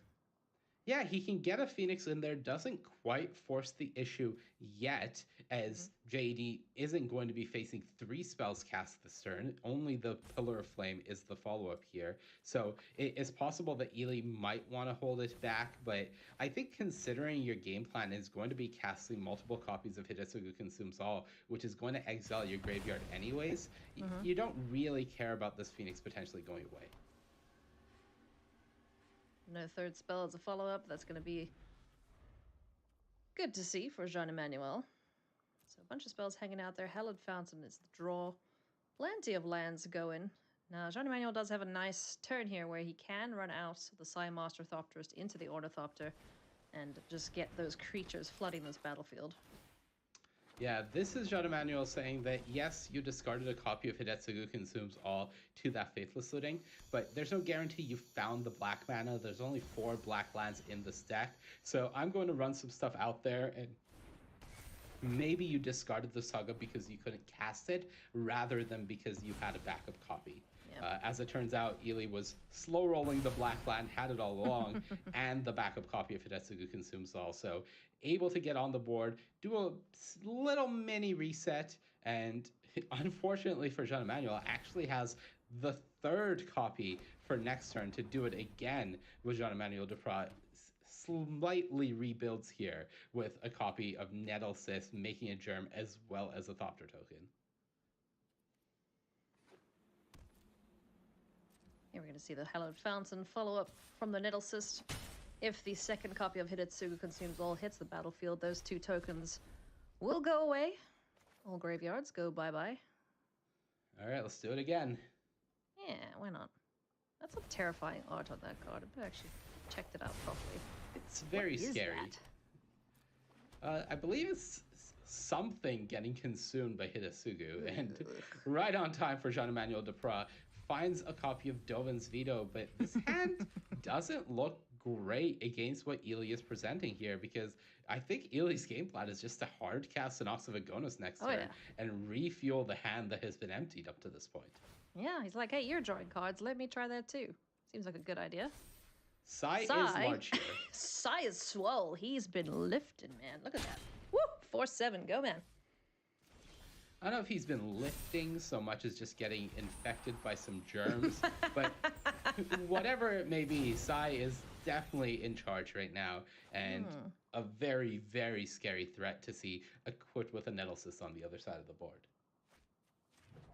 So here's a Mystical Dispute. Ox of Agonis is super tempting right now. I don't know if Mystical Dispute's going to be all that useful as the game progresses. It's about to go away into the graveyard. It's going to go bye-bye. Yeah, he's ready to cast it or pitch it. One of the two. Those are the options.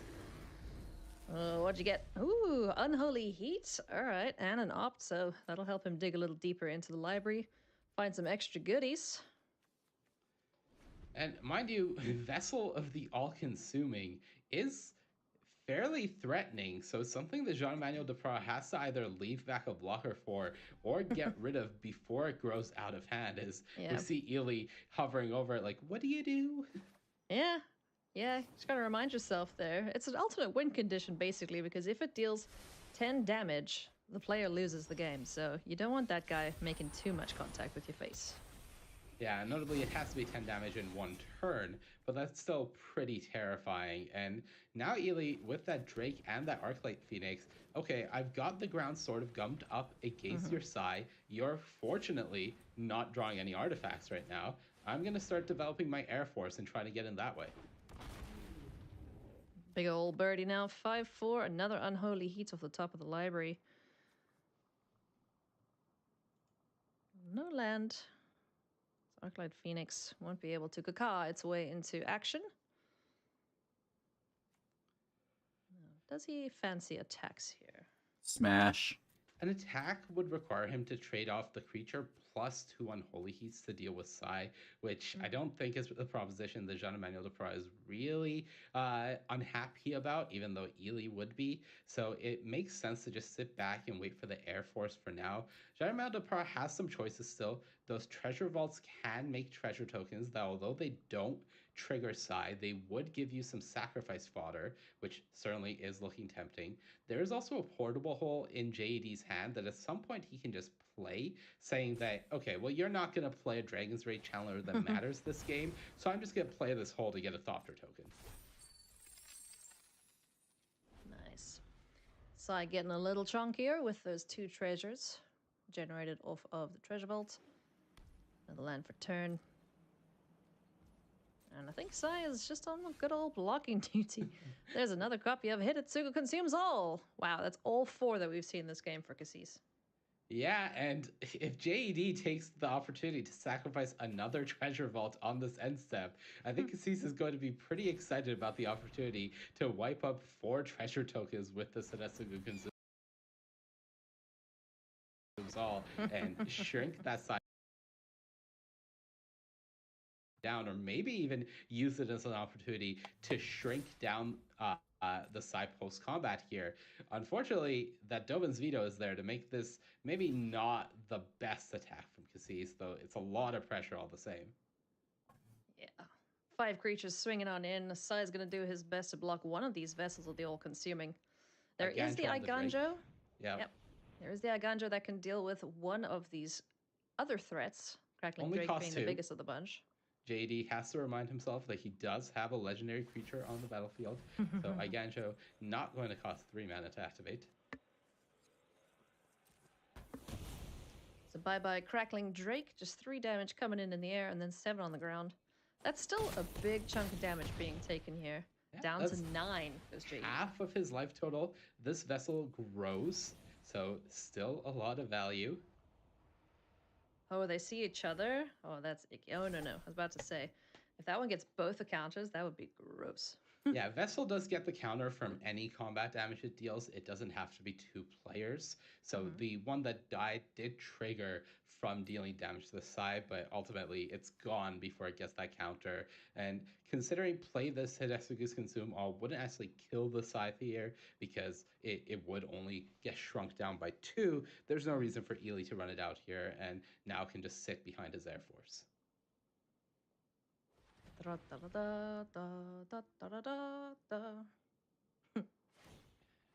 feel like they need an awesome. Ely sacking these two gives John sacking these two gives Ely a window to double Unholy Heat the Sai now, and John to cast that and put down the Dovin's Veto. You see that changes everything because without that Sai, none of these cards really do anything anymore. And yeah, that is disaster for Jean-Emmanuel Duprat as Ely Cassis firmly takes the opportunity to get rid of that Sai. And yeah, Jean-Emmanuel Duprat has an Odawara, but the rest of the cards in his hand don't really do anything at this point. Yeah, that was dirty. News bears here for Jean-Emmanuel. You don't expect the double Unholy Heat. That's for sure. Yeah, just a lot of patience from Ely Cassis, maximizing every card, and you know, it didn't have that huge explosive effect that we could see from the card, but so far, especially drawing all 4 copies of it, Hidetsugu Consumes All has definitely changed the dynamics of the matchup, at least a little bit, in the favor of the Izzet Phoenix deck. Swing all, sweet creatures. As Otawara will be able to take care of one of these threats. It is going to be the Vessel of the All-Consuming. Get that off the battlefield because you don't want to give Ely the opportunity to draw more cards with this. Going down to 2. So yeah, Ely Cassis looking poised to tie things up here between himself and Jean-Emmanuel. Yeah, you want to get rid of the creature that can't come back as a creature immediately. We might even see Jean-Emmanuel Duprat just counter this Hidetsugu Consumes All, as those cards aren't doing that much in his hand. And his only hope here is finding maybe something like a Thought Monitor that would then give him more cards to answer a second creature while using it as a blocker. And I feel like this is Ely's opportunity to say, all right, I'm going to just keep presenting threats in case you are able to come out of this somehow. It's going to hold it back that instead. Won't do it. That ain't gonna cut it, unfortunately. So we're going to go to game number 3 here. Slight little misstep from Jean-Emmanuel, but seeing those draws, I mean, I don't know if it would have mattered all that much in the long time, but he would have at least had an extra turn there had Sai stuck around. Yeah, it's hard to say whether it would have mattered, but certainly losing the Sai there all but locked it up, and I feel like Ely has to feel really good about how that game went. So 4 sideboard cards, putting in the work, and they're going to come out, it looks like, for Cassis. Yeah, Ely's thinking about not wanting them on the draw, perhaps thinking that he'll be 2 on the back foot if Jean-Emmanuel Duprat opens with something like an Esper Sentinel and gets an Ingenious Smith down before Ely's able to do Hidetsugu Consumes All. So maybe boarding into a more reactive game plan with spot removal, a few counter spells that are cheaper, and Brazen Borrower, able to answer those Ingenious Smiths, thinking they'll have more of an impact when he's on the draw than the Hidetsugu Consumes All.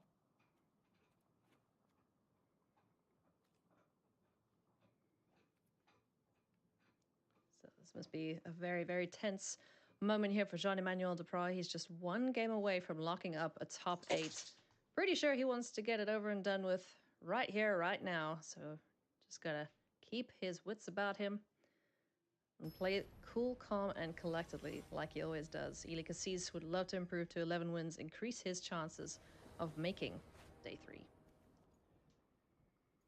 Oh, this hand is okay. You do have the Ingenious Smith. Your blue-white land being a pathway, meaning that if you want to cast the Smith on 2, you don't necessarily have blue mana for the prototype or the size following that, makes this hand a little bit awkward, and I wonder if that's enough for Jean-Emmanuel to actually mulligan this, even though he has the Smith he wants, he has the Bankbuster. Oh, it's so close. Might get Believe punished. in the heart of the cards, Money. Yeah, and Ely takes a mulligan down to 6. This 6 looks a lot better. Could just get rid of the Ox here, considering he's on the draw, and it might end up being too slow. Will want that early interaction spell in the Flame Blast Bolt, but maybe thinking that if he's trading 1-for-1, he'll need this Ox later on in the game to refuel his hand. And as I believe it is a 1 of Ox of Agonis, if he puts it on the bottom, he knows that he won't be drawing it again. So ultimately thinking he can't afford to let it go. But I'm looking at those 2 copies of Psy, and I'm thinking, oh man, Ely, get that dispute back, man. Well, we do have the Hengegate pathway down, so Jean-Emmanuel says, I value getting my blue stuff down over this Ingenious Smith. Hopefully the top deck or the top of the library behaves for him. That's an Esper Sentinel, so that's a little unfortunate. Yeah, behave is not quite what happened here, and no. Yeah, this game is going to work out really well for Jean-Emmanuel Duprat if Ely doesn't draw anything here. Opt finds Consider. Does that stay on top of the library here for Cassis? It's strange because normally this Phoenix deck wants all the draw spells that it can get, but you also have to consider that you are falling behind on tempo if all you're doing using your mana is on these 1-mana draw spells. So Ely thinking, I need to do something this turn, and Consider isn't going to let me do it. And Abrade is a great one being an answer to this Bankbuster. Certainly is. As destroy target artifact. It's going to take care of the Bankbuster. You can see Jean-Emmanuel not happy about that, but he's going to smile. Say, don't do it. Don't do it. Oh, Ely, I was going to say that there's very few cards that are bad for Jean-Emmanuel Duprat. That sucks. The white cards are some of them. Thought that hurts. And not doing anything on that turn is so costly for Jean-Emmanuel Duprat. If that Bankbuster had lived, it's over. Draw another card or use it for mana with the prototype to cast a Psy. As it is, he just took an entire turn cycle off in a matchup that is so heavily tempo dependent that it is already looking a lot better for Ely Cassis than it did based on those opening hands. To right draw Hallowed Fountain. Woo, there you go. There's a something. That's good. That's lucky. A little bit of a sigh of if that relief. was a non-land. The question is, will that sigh of relief be followed by a Psy Master Thopterist? No, just an Esper Sentinel, then the Psy.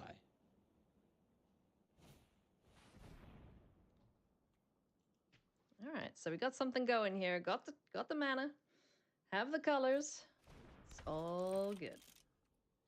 All right, Ely needs to look at his hand, and he's thinking, what are my plays here? Because if he wants to go something like Expressive Iteration into Stormwing Entity, it might be tempting to just use the Flame Blast Bolt on the end step. But instead, what he can do now is Bolt the Sentinel, pay, and then play the Stormwing Entity. Just continue on this philosophy of never give this Azorius Affinity deck more cards if I can afford it. Ooh, cheeky. It's not going to be the Storming Entity. It might be a Petty Theft here. Yeah, maybe just prioritizing fully owning the tempo in this game and just saying that, okay, if you want to get Psy on the battlefield, you have to take another turn off to do so, and hopefully not be able to cast any artifact to go with that. Well, Genius Smith is going to land on the battlefield. Let's see what JED finds on top of the library. Looks like it's a Moon Snare prototype.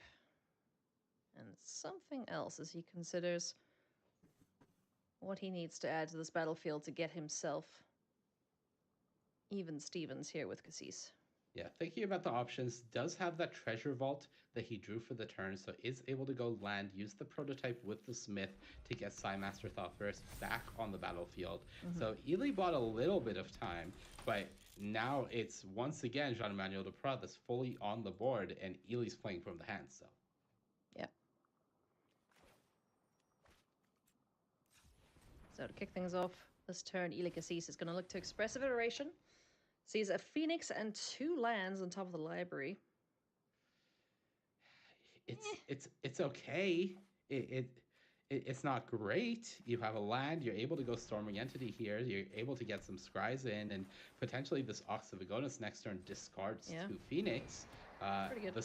The one saving grace right now for Ely is Jean-Emmanuel Duprat is not presenting any sort of Soul Guide Lantern or Tormod's Crypt yet, but it feels like Ely is playing much too fair of a game plan against a deck that is on the verge of doing some very unfair things.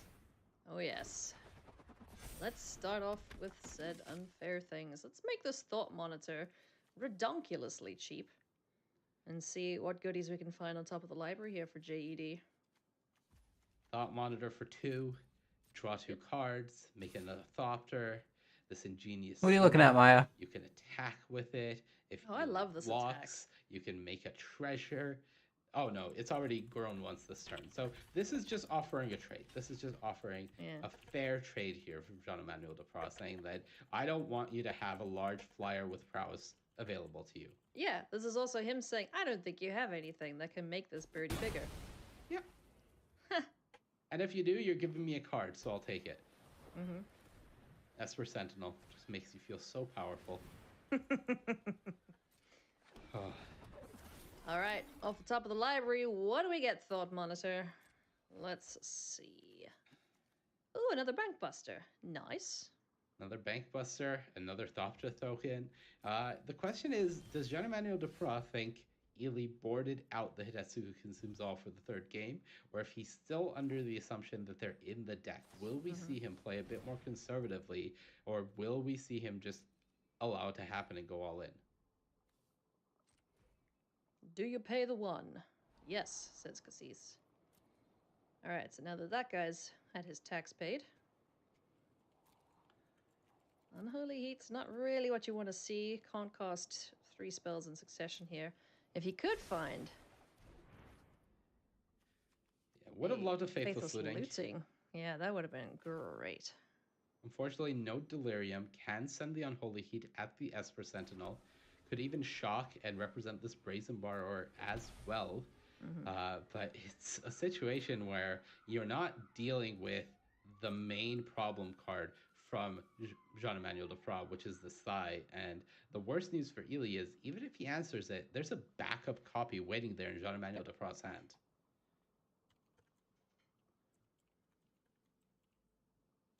Oof. This is a pretty tricky situation here for Ely Cassis. These artifacts are just amassing on the side of the battlefield. Another land for turn, not really what Jean-Emmanuel wants to see, but he does have that Reckoner Bank Buster available to draw an extra card. And just start delivering some beatdowns. Yes, Teeny tiny beatdowns. Just the tiniest, just little cuts. Psy is so incredibly good against these decks like Is It Phoenix? Because a lot of them either have very few board wipe spells, or they have no board wipe spells.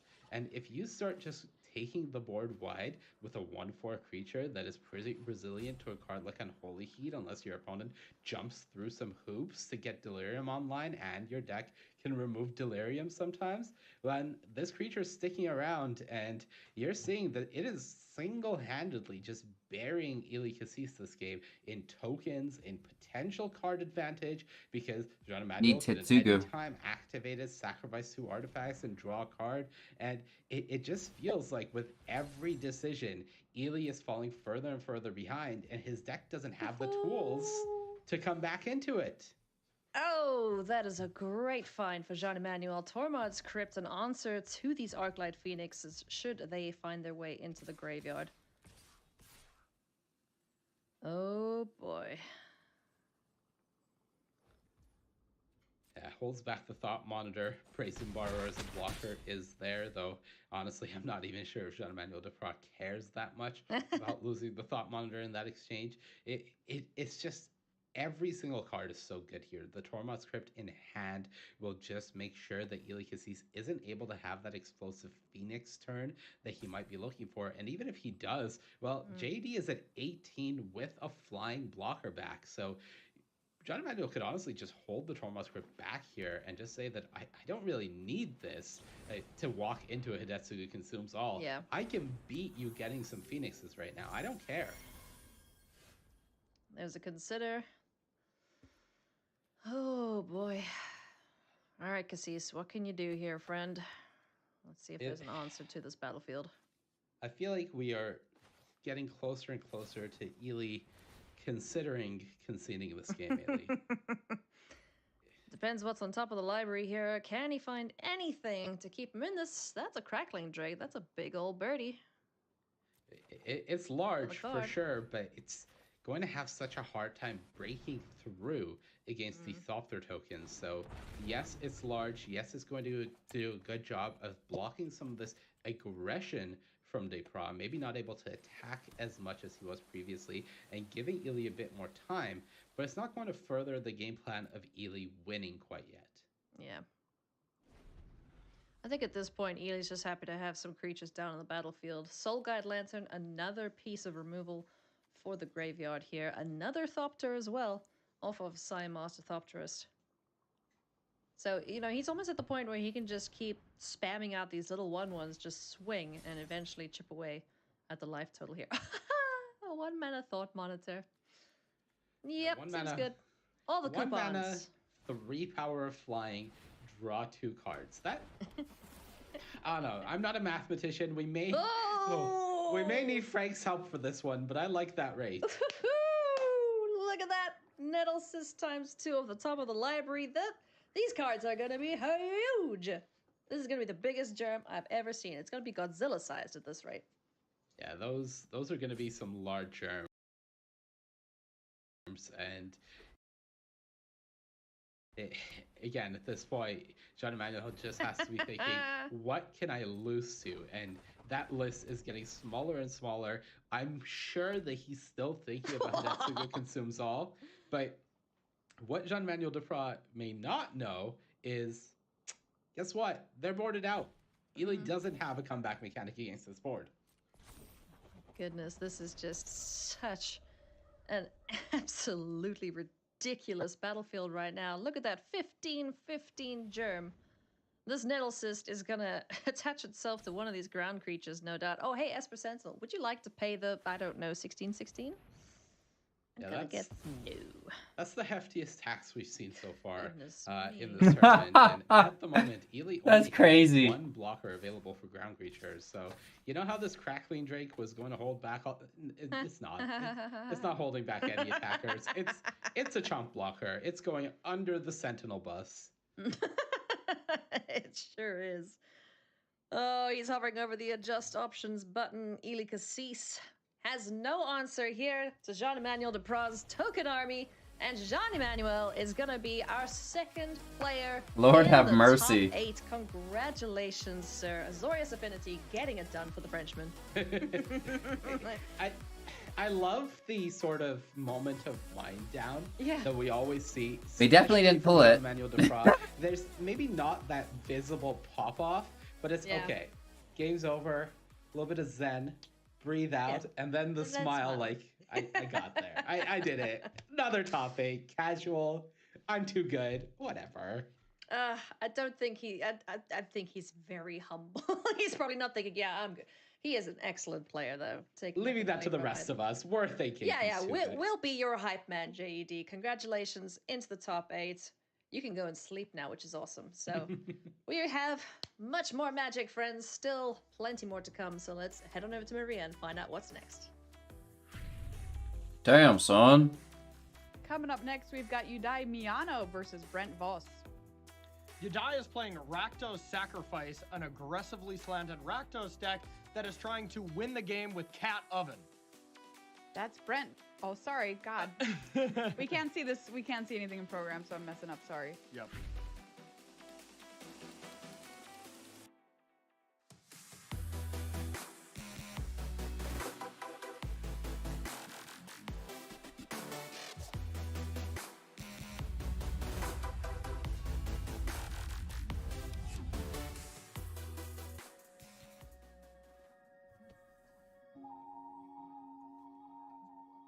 Holy Toledos.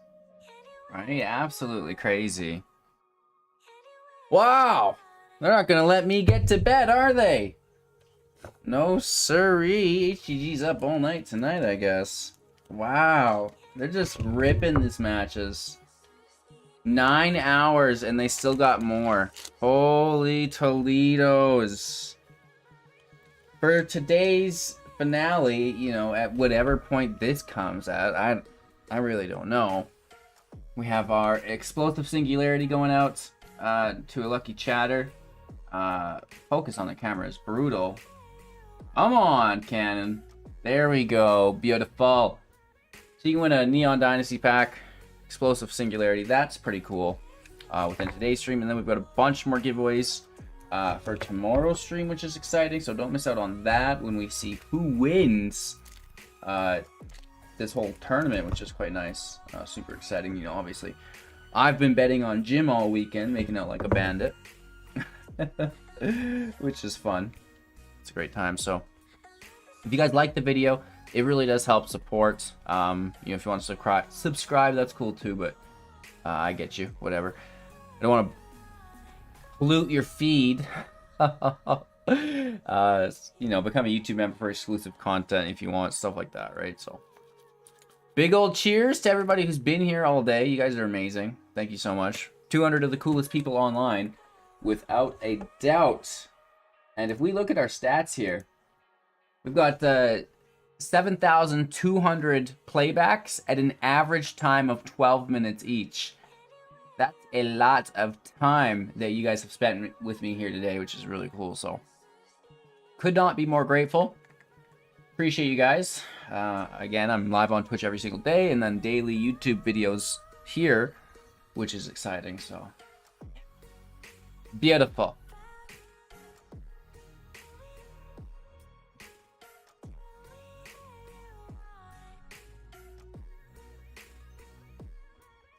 Thomas is still here. Thomas has been in chat all day. Joshua passed out. I wish I could have passed out. Joshua, we could have snuggled. No! Daniel's been here all day. What? My bro. Yeah, you guys are absolute troopers. Thank you so much.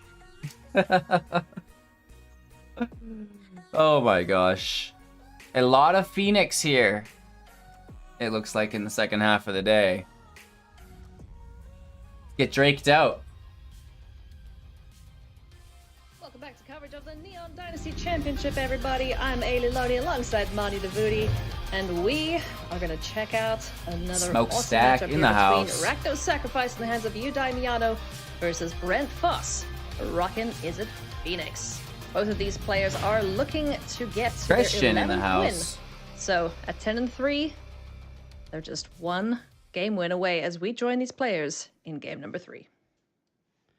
Yeah, it looks like Udai did take down game 1, but Brent was able to bring it back in game 2.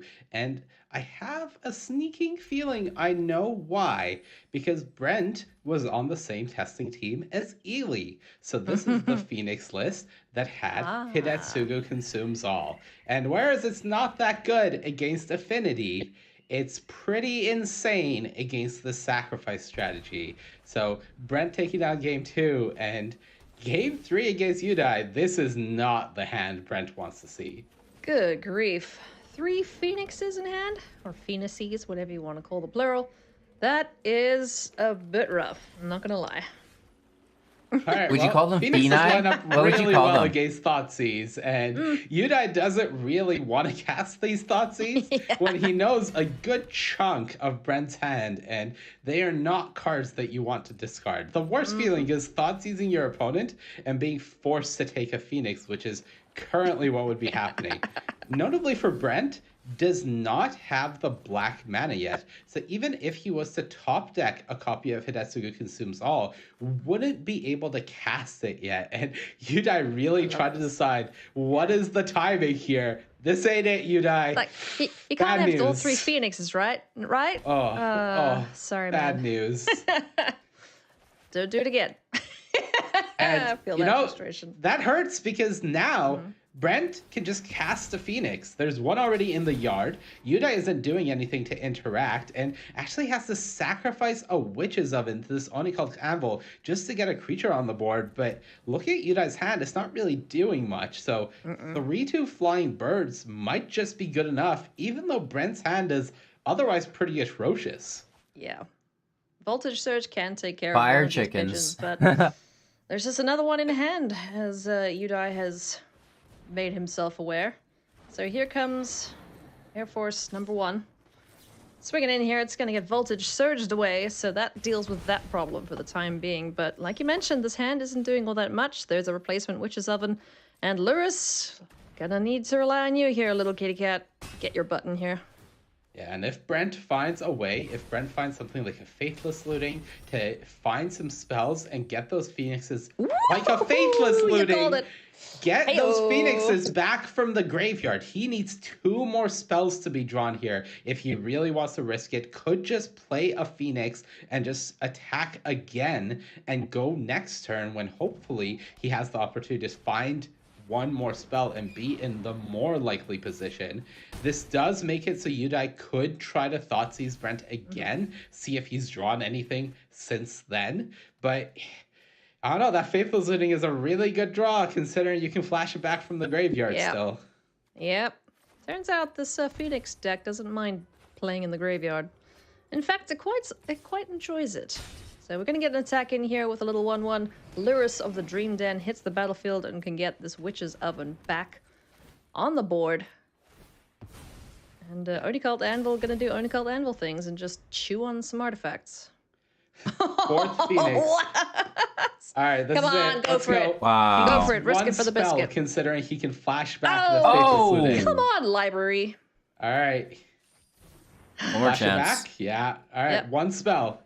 2 Flashback mana or now, less. y'all. Let's go. Oh, That's a consider. there we Phoenix in go. the yard. That's 12 game.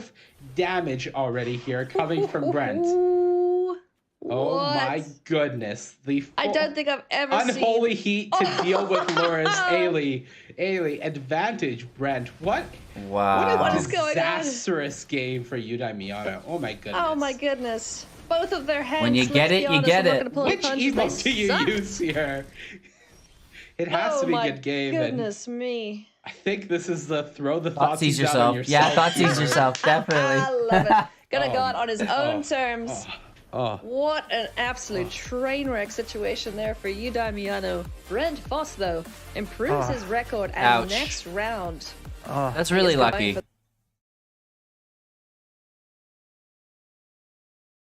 that magic 12. Are you okay there? That game hurt. Oh, You're right? Do you need a minute?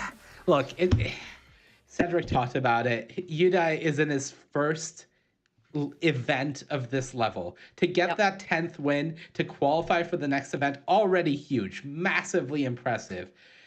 But, that is such a demoralizing way to come out of top 8 contention. And my heart really goes out to Udai Miyano for that game. That was Get brutal wrecked. to watch. Congratulations to Brent, of course. Yeah. Congratulations to Brent. Like, someone's got to win, someone's got to lose. That one hurt. That one hurt me in the soul. Yeah. All right. Well, we still have another match to go and check out. But yeah, before we do that, There is still an opportunity, though, for Miata. He just has to win the next one and hope that his breakers are good, because not everyone's going to get to 12 wins.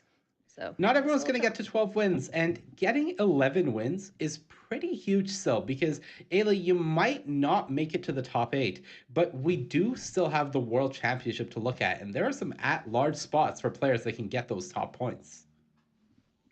All right, well, we are ready to go and jump in to another cracker of a match here. It's going to be Andre Strasky versus Shota Yasaoka. Let's go and check out what these two Azorius-wielding fiends of magic have in store for us. It's game number 3 here. Both players trying to get to their 11th win. All right, Andre on the play with auras. Good. Andre doesn't have a SRAM or Core Spirit Dancer. Less good. All you need is a good boy. Yeah, he does have the Selfless Savior with the Curious Obsession, so I'm sure this hand is a tempting keep on the play, but one copy of March of Otherworldly Light from Shota Yasoka, one copy of many things, and this entire hand can fall apart, so Andre definitely agonizing this one. On the other side, it's going to be interesting whether Shota thinks this hand is keepable, considering he has a blocker, but no interaction. Okay, now this is a decent looking hand. It's a multi-5 for Strasky, but at least there's stuff to do and some counterspell protection for his things. So, okay, all right. Shota thinking about what to put back here. I think the option is between this Farewell, which is excellent against auras if you get to that point of the game, and this Archmage's Charm. I think is a little risky on 3 lands on the draw to be keeping the Farewell here. So I like Shota's decision to actually keep the Charm, as that can at least steal an Esper Sentinel if nothing else. Land off the top here for Shota Yasaoka. And as you mentioned, he does have stuff to do to keep this board in check for the time being. He's got the Hermit, he's got the Archmage's Charm, and he's got the Wandering Emperor to deal with any pesky critters, like this Esper Sentinel, who now has Staggering Insight attached to him, and there is a Spell Pierce off the top of the library for Strasky. Yeah, and Strasky really wants an aura that is going to pump the toughness on the Sentinel, because right now you can't just attack it into this Malevolent Hermit. It's doing such a good job of blocking, and this is where your counter spells don't look great. And what's Strasky going to do here? He does want to leave up that Spell Pierce, so he can't really go Spirit Dancer, because if Shota just untaps and steals this Esper Sentinel, I think it's disastrous for Strasky, and I wouldn't be surprised if Shota just gives him a card in Archmage's Charm, the Sentinel, right now. I think that is exactly what Shota Yasaoka is going for here. He's like, oh, a 2/2 for me? I'll take that. Look, Shota plays fast, but that was pretty fast. He could not wait to get that Sentinel on his side of the battlefield. He knew exactly what he wanted to do there. So Strasky is now in the unfavorable position of having to give Shota some cards. Now that's something you never want to do, is give the control player more cards to work with. That hurts. As we're not finding land number 3 here for Strasky, so Curious Obsession available to him. He might need to suit up the Core Spirit Dancer and get swinging here. And really, unfortunately, that's his only aura, and he only has one source of blue mana right now. So if he doesn't find a blue land, this Veto and Spell Pierce are being left down again, and that Wandering Emperor could come up huge here. Fortunately, he is able to find it. Core Spirit Dancer gets to connect, so another card being drawn here. Otawara, Soaring City. So now lands are sorted for Strasky, and he has Counterspell backup if he wants to go that route, or another Esper Sentinel down, holding up the Spell Pierce. Yeah, this is funny because now that Andre has attacked, if he plays one of these creatures, is he going to block Shota's Esper Sentinel? Because if not, then Shota's just going to attack right back and draw a card with the Esper Sentinel. You draw cards, I draw cards. You get a card, you get a card, everybody gets a card. Yeah, every once in a while, Shota also gets a card. That would be nice. Yeah. Sharing is caring.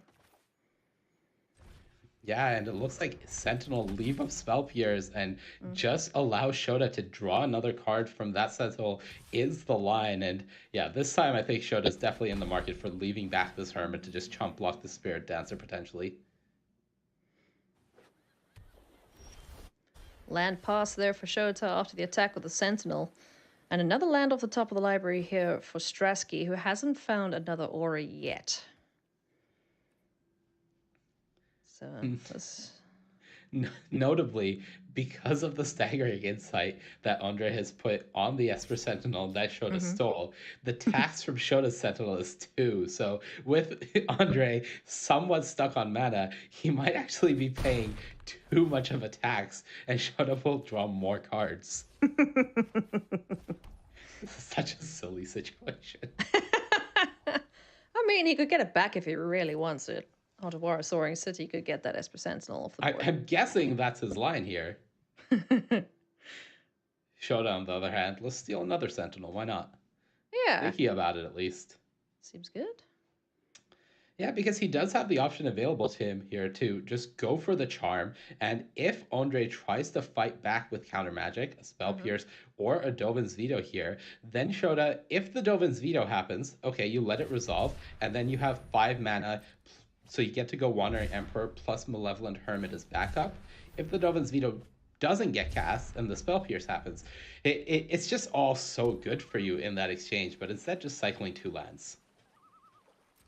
And going, all right, let's play this slow. What do you want to do? Otawara this? Now? Now? All right, I'll Wandering Emperor you now. Get it. Or steal the other Esper Sentinel. It's just, it's so tempting to exile this Core Spirit Dancer. It's so much of the problem here for, for Shota that just get it off the board right now. Precisely. And he can pay the 1 too if he wants to. I don't know. I think you might want to leave back this Hermit activation at the moment and just make sure that if Andre goes something like a Light Pause that is in his hand, he isn't able to also play an Aura on it and get the Light Pause trigger. Well, that's exactly what's going to happen now as the shields are down. Andre Strasky has a turn to do whatever the heck he wants to right now. And it's going to be the Arcane Flight to give this Esper Sentinel evasion to clear out this Wandering Emperor. Ooh. Oh, it looks like he did actually pay the tax. We might have just been a bit delayed. Okay. Nice. Alrighty, Esper Sentinel. Let's get rid of that. Still have much to learn. And the unfortunate thing is the Spell Pierce isn't going to be able to counter the second copy of Archmage's Charm. Correct. Shota does have the mana to pay for it. The question is he going to pay this tax? Because if he does, and Andre has Spell Pierce, then Shota will have to use his Hermit. Whereas if he doesn't, and just gives Andre the card, he can pay for Spell Pierce and still keep the Hermit alive, which to me seems more valuable in this spot. Big decision here for Shota. What does he think is in Strasky's hand here? Lets him have the card. Gives him the card. Oh, Shota is so good. Now, he is one of the fastest players that we've ever seen play. So when you know there's a long pause like that, there's many things going on in his brain.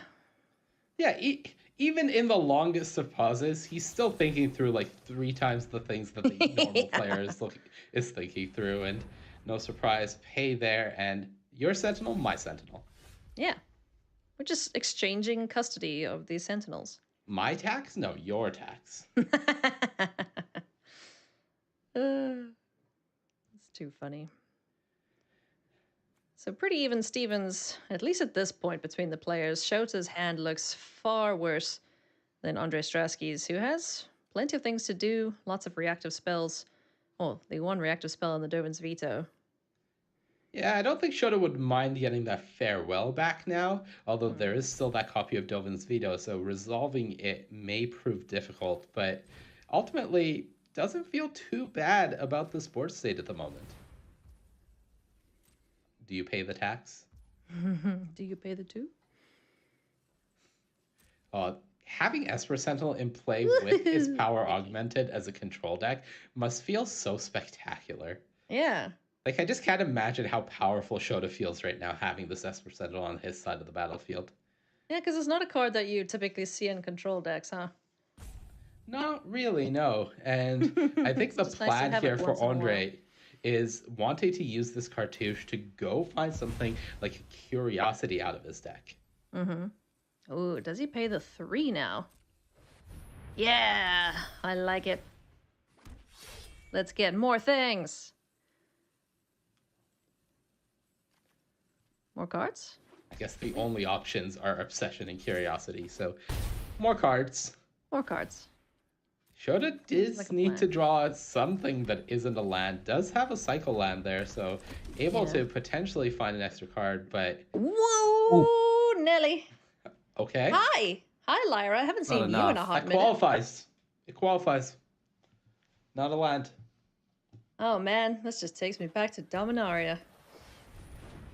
Okay. Like, now, oh, cool. There's a massive angel on the board. What do we do? that Light Paws Oh, has no. first strike, Mm-hmm. but so does Lyra. So this attack from Andre, if he offers it, is offering a trade. Yeah. I don't know. Would you? Would you give it up? There's so much invested in that little fox right there. Well, it kind of feels like you almost have to. If you don't attack with something, then you're going to lose the Curious Obsession. Yeah, if you that's attack true. with a 1/1, you're just giving your opponent a free 5 life. Maybe you don't need the Obsession here because you have the Luris, but we see on the other side, Shota has that Rest in Peace available to just shut this Luris down. and yeah. Wrath of God. Let's get our Geist back. Attack with this Lyra, gain some life. We don't really care about this Light Pause. And I would guess that Shota will want to slam this Rest in Peace post-combat, even though we Yeah. still know that Andre has the Sylvan's Veto. Yeah, is he gonna go for it? Oh, it's not counterable. it's not, Benevolent because the Geist on the Geist. battlefield, Right. of course. Do you pay the tax? No. And I feel like Andre should have paid the tax there. Oof. Oh, still no more auras. This is not looking very good here for Andre Strasky. As Core Spirit Dancer number 1? 2? I don't know. I'm sure there was one Pick previously, number but 2. yeah, things aren't looking too hot right now. Wow, this is insane.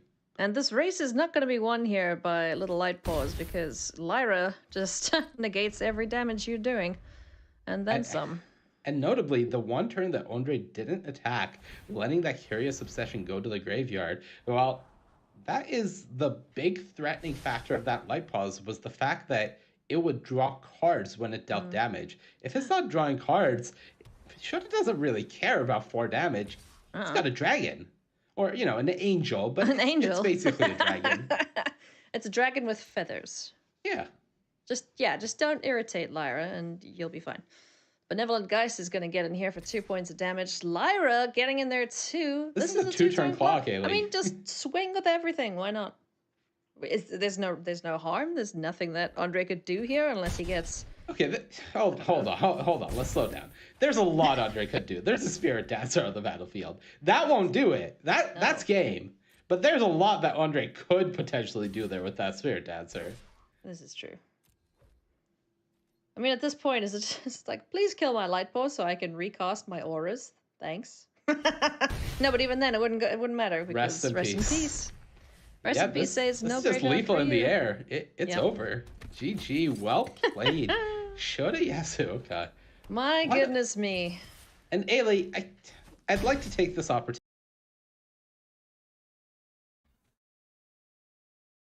It was so good it broke the stream. So good it I know broke we're the historic. stream. I know I'm breaking tradition here, but I'd like to take this opportunity to remind everyone at home that should Shota make the top 8 of this tournament, however historic and impressive that is, his Alchemy deck is it Mill. So we may see one of the best players of all time battling for a chance at the World Championship with a Mill deck tomorrow. I love it. I love it. And Maybe. being at We'll see. 11 wins, he's just 1 win away from locking up that spot. So we're going to take a short break, and when we come back, we'll have the final round of action here at the Neon Dynasty Championship.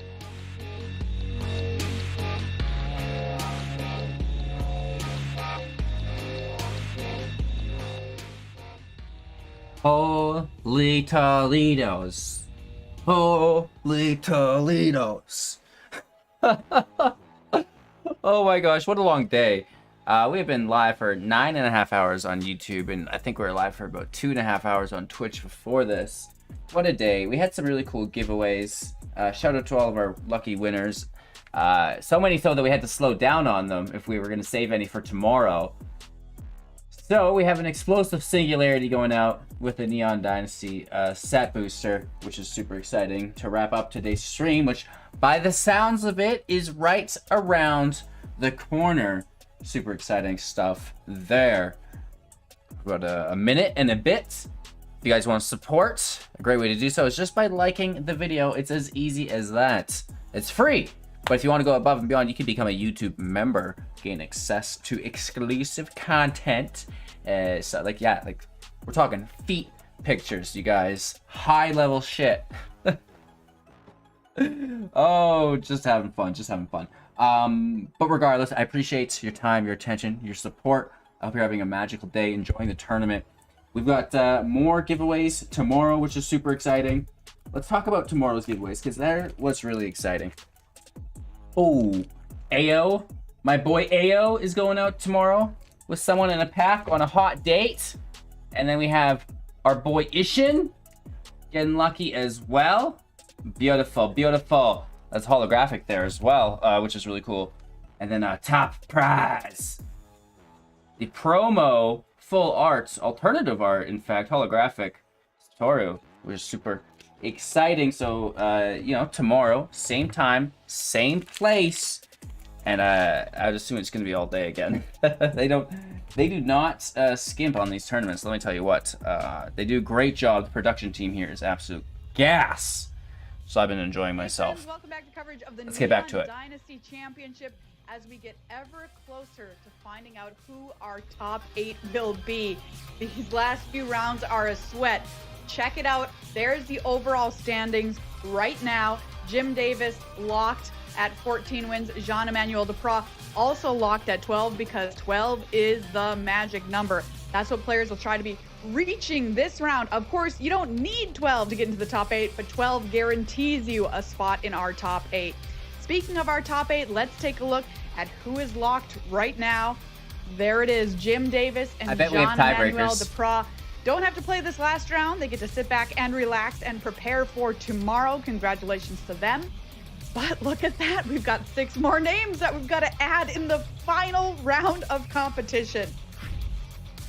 Well, Jean-Emmanuel Duprat, our most recent player to lock up a berth into the top 8, talked to Riley after his huge victory. I'm here with Jean-Emmanuel Duprat, who has just locked up his slot in the top 8 of the Neon Dynasty Championship. Jean-Emmanuel, congratulations. What's going through your mind right now? Relief, excitement, exultation? How are you feeling? A mix of all that, I guess.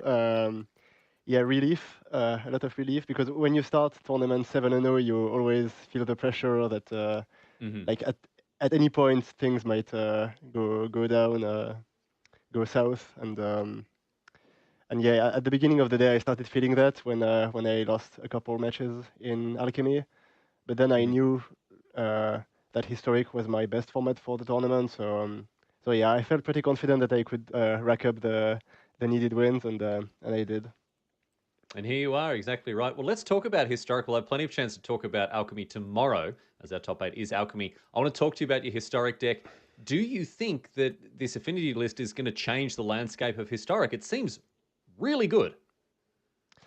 Yeah, I mean, I don't have much like data to back me up on this, but I think the deck is good. Yeah, at least if Phoenix is the deck to beat, you definitely want to play this, or like it's one of the decks that can really beat Phoenix, and then it has game against.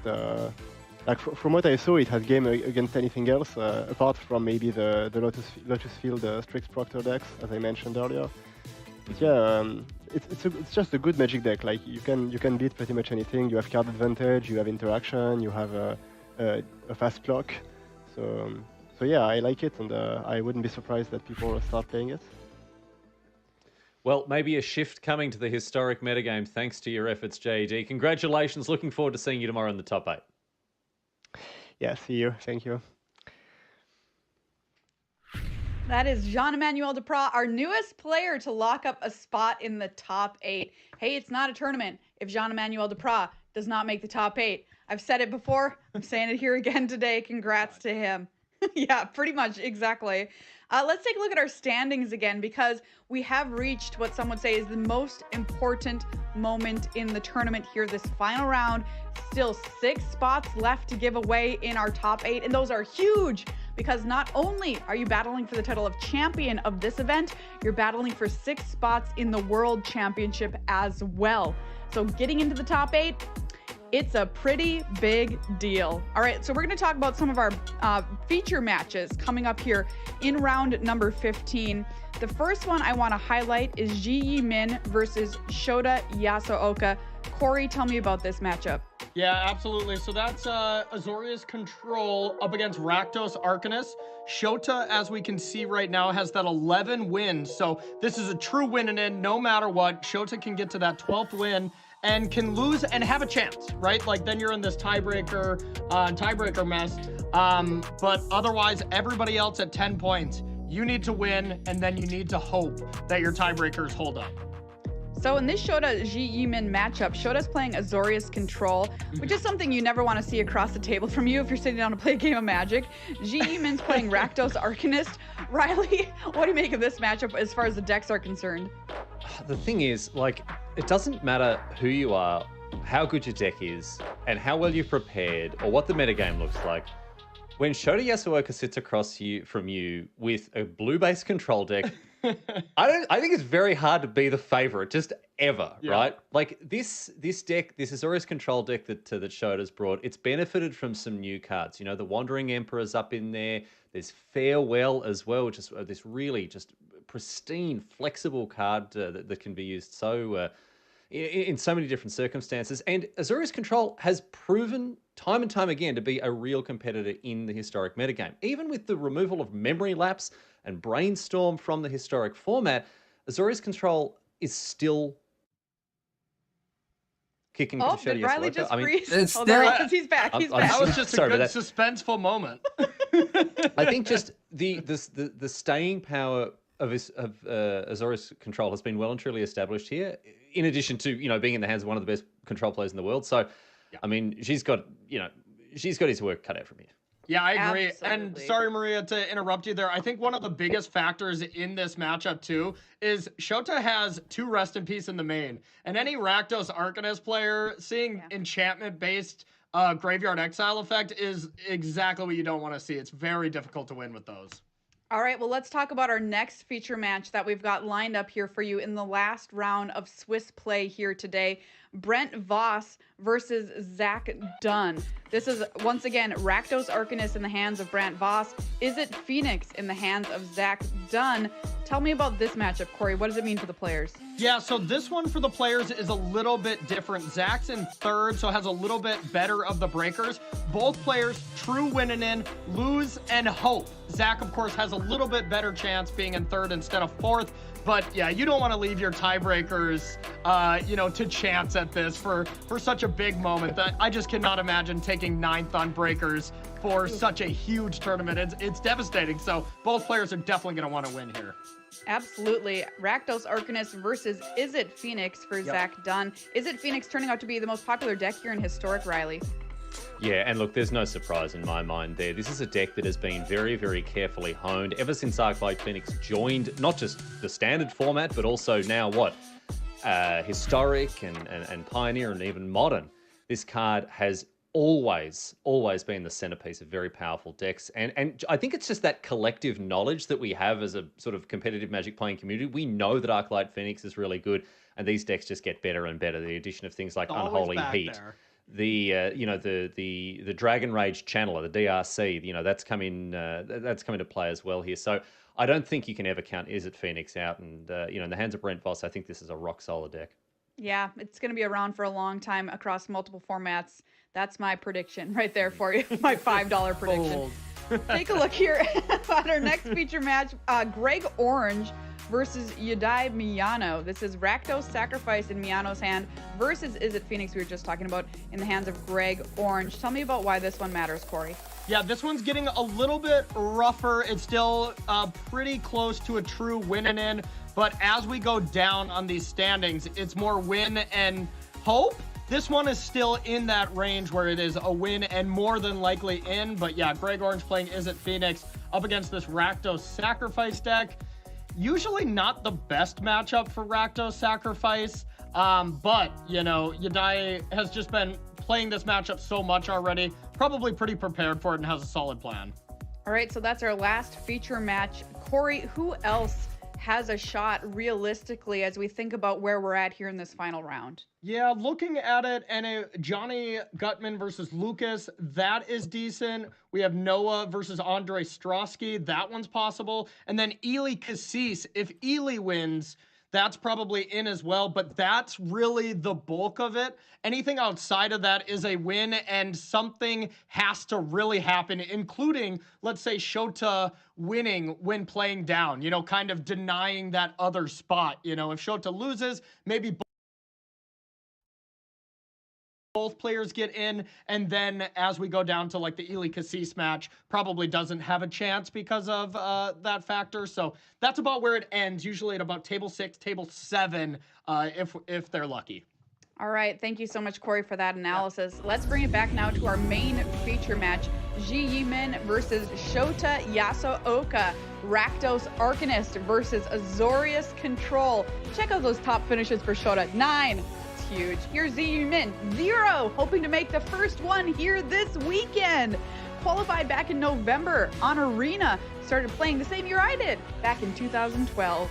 Here's a look at Shota Yasuoka, Hall of Fame member, Player of the Year, 2-time Pro Tour champ. Just doesn't get much better than Shota Yasuoka. Is an excellent, excellent Magic player, and I'm sure anybody would be shaking in their boots to play against him here in the final round of Swiss.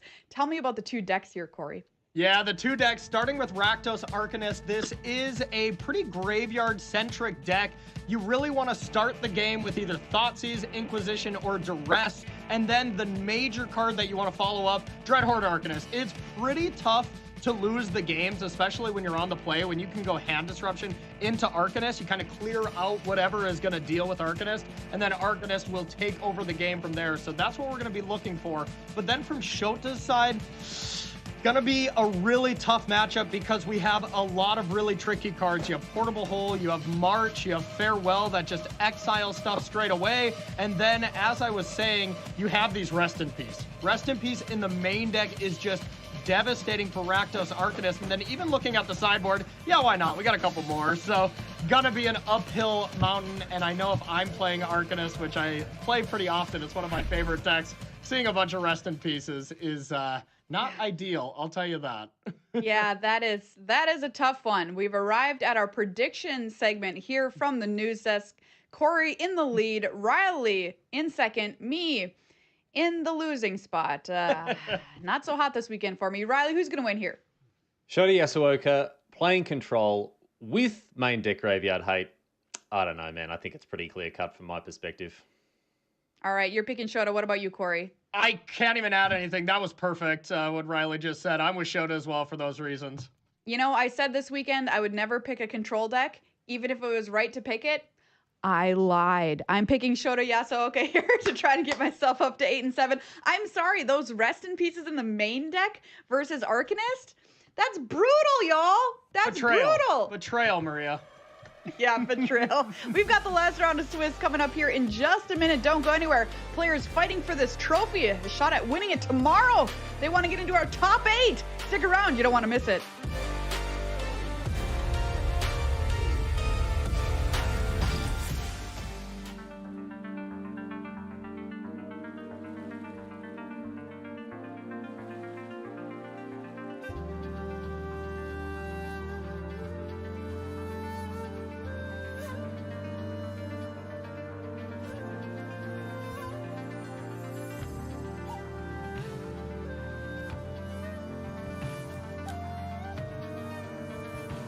Holy Toledos, you guys. They just don't stop. They just don't stop, these guys. We have giveaways to end the stream. We have giveaways tomorrow. You guys know, I've said it so many times, like, I feel like a broken record. Like the video, show your support, subscribe to the channel, become a YouTube member. Just enjoy, right? Just kick back. We're almost done day 2. tomorrow is gonna be just as weird. I'm sure of it. Cannot wait though. Super excited. Probably going straight to bed after this. I'm gonna be honest. We've been here for nearly 10 hours and 3 hours prior to this on Twitch, which is super exciting. So I still have like a lot of chores and daily things to take care of, which is not ideal, but we're gonna get through it. We're gonna do it together, you guys. I wouldn't have it any other way. And this is our last round. Round number 15, which is great as well.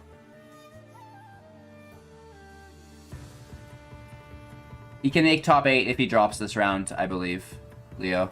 I believe he can still make top 8.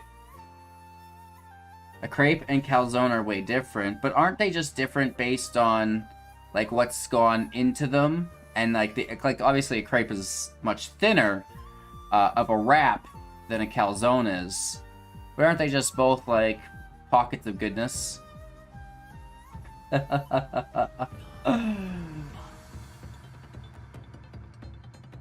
out to the banging music, which we won't get a copyright claim for today because I bought a license for it. So all of the really good music that Wizards has in their production is licensed music. So anyone who's doing a watch party woke up this morning with copyright claims, which was pretty funny. I had probably 15 copyright claims in my email this morning. I was like, what? What's happening? But it's because all of this music is copyright that they're using. So I had to get a license for it. And then I did some appeals, and hopefully we'll get monetization for yesterday's video. And we should have it on today's no matter what, which is nice. But yeah, it's pretty funny. We have Double Johns, you guys. Double Johns. Tired? Definitely. Yep. I mean, it's only been 14 hours of streaming. Crepe for breakfast, calzone for lunch. Crepe for after lunch dessert. Just no, I mean, at this point, I would settle for Hot Pockets. I would settle for Bagel Bites. Just give me anything. With Cedric Phillip, thank you so much for joining us. And we've got one more round of Historic to bring you today before we call it a day for the tournament. But of course, that means that we're going to be filling out top 8 slots, and a lot of them. There's actually 6 up for grabs still. And, well, one of these 2 players is playing a straight-up win-in, and that would be Shota Yasuoka from Japan on the side. Ji Yimin from China on the left, not in such a favorable position. Ji is on 10-4 for the record, which means that with a victory, he would put himself into kind of a big tiebreaker mess where he's got a legitimate chance to make top 8 but isn't guaranteed it. Shota with a 12th win, however, would put himself directly into the top 8. He would, and I'm not sure exactly what we're walking into here, partner, but it does not look good for Shota, sitting at 3 life and facing down 3 power on the battlefield. So hello, round 15. Well, we are well underway. Goodness sakes. Yeah. Okay.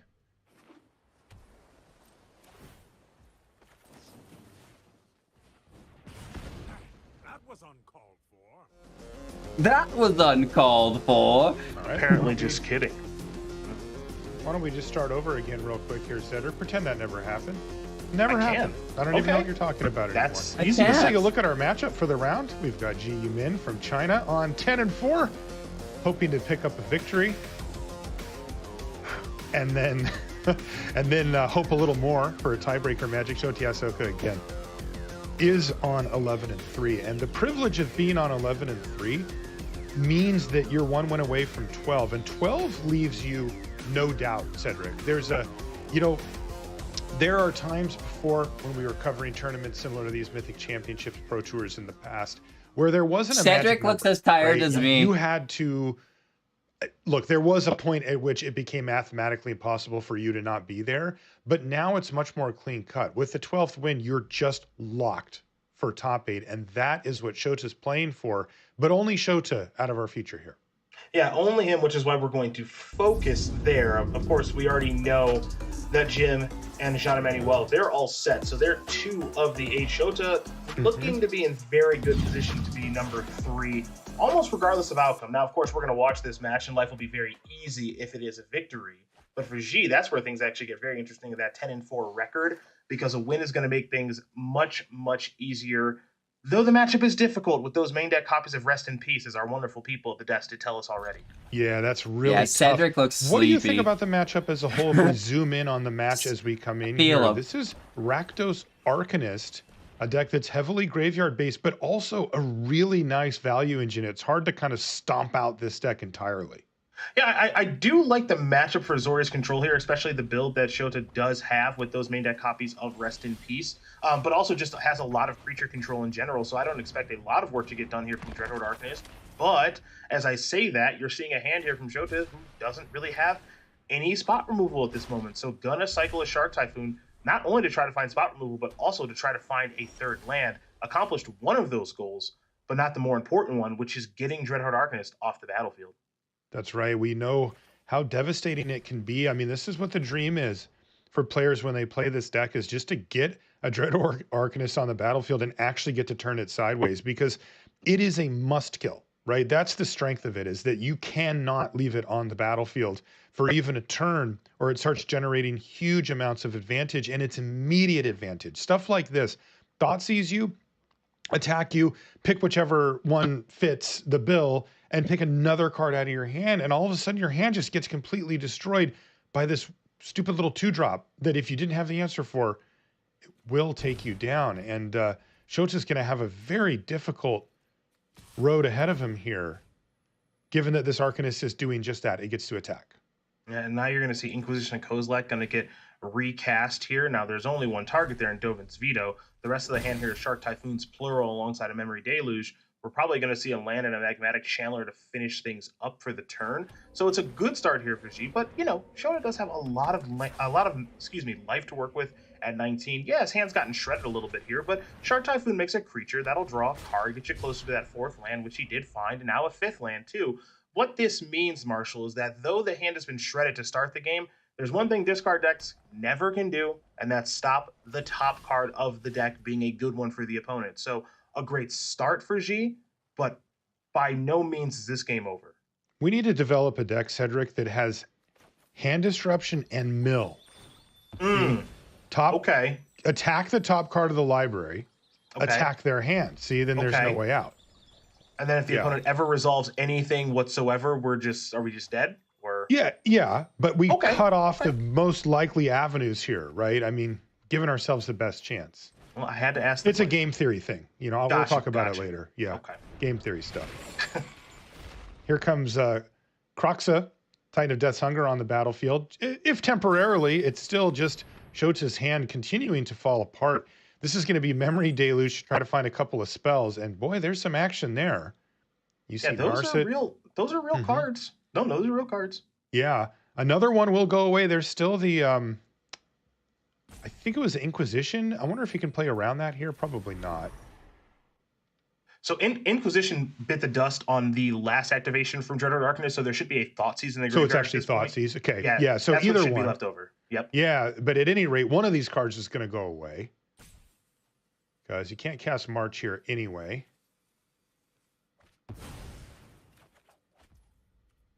Boy, this is a tough spot for Shota. You can't envy his position here. He's been Inquisition twice, Thoughtseize twice, and Kroxa. Yeah, it's not an enjoyable experience. So there goes this sweeper. Adios. Okay. Do you want to play another Dreadhorde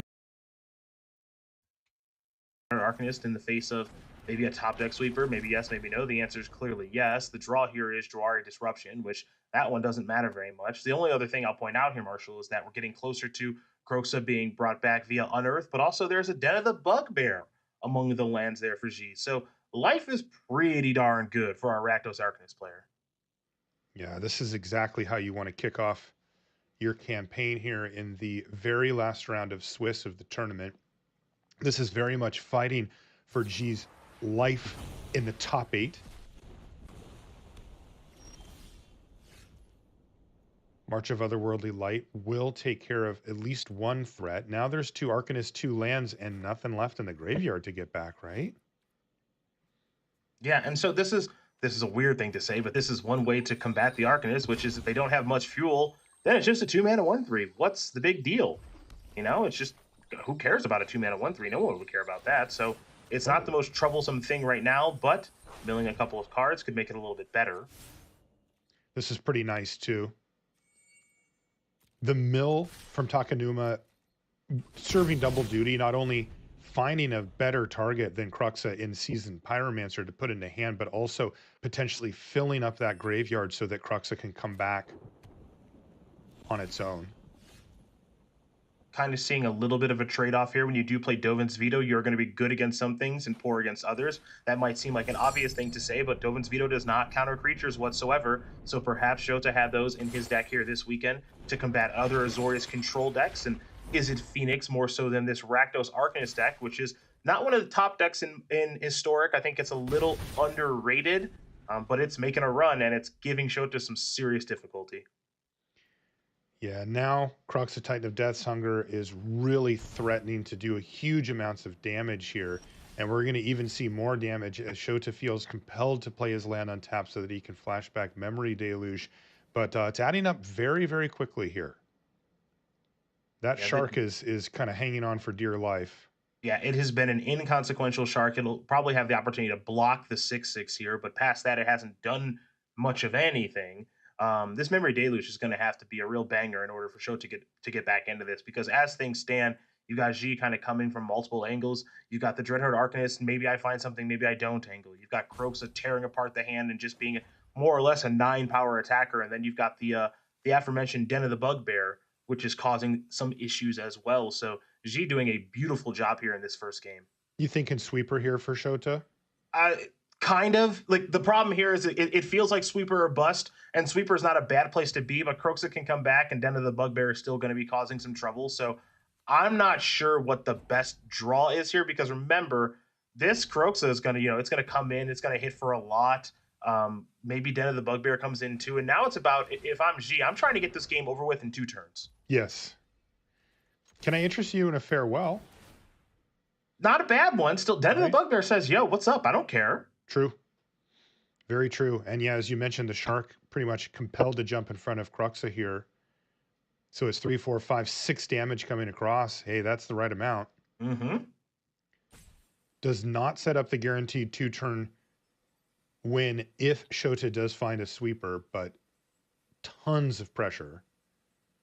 Now, you can make an argument right now for Shota of, okay, trigger on the stack from Croxa, cast Memory Deluge, take 2 spells, discard, like, keep a bad one and discard it, and then keep your best one so that you don't take 3 damage from Croxa, and then you chump block it, and it hasn't been that effective this particular turn. You can make that argument. You could also make the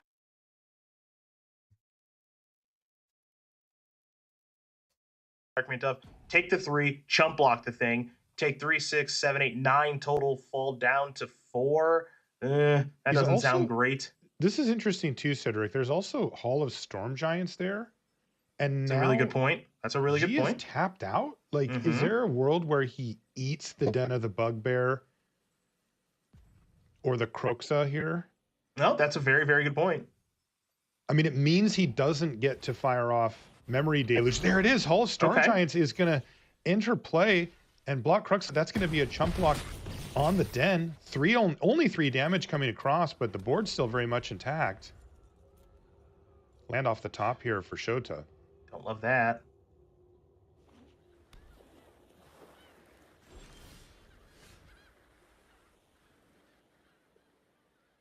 Looks like this is just going to have to be another Hall of Storm Giants turn, I guess.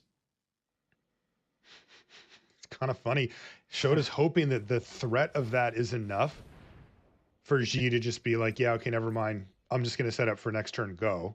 And then he gets to fire off Memory Deluge.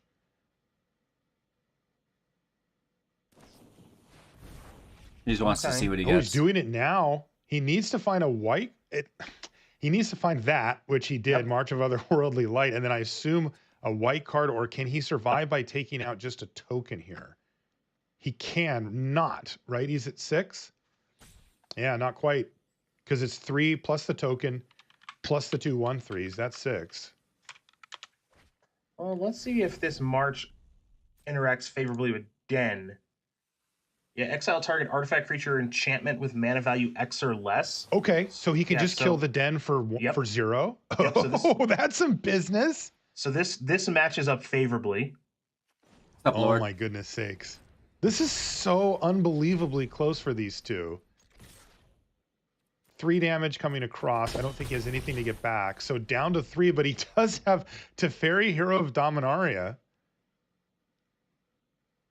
which he's got another decision to make on that, I suppose. If he puts back a token, let's say, or a Dreadhorde Arcanist, he actually is surviving the attack that turn by 1. Yeah, the question now is how many cards are actually in the graveyard for Z because of Kroxa. Okay. Their ability to unearth it again. Censor is not what the doctor ordered, that's for sure. He can cycle it, but he needs more than that.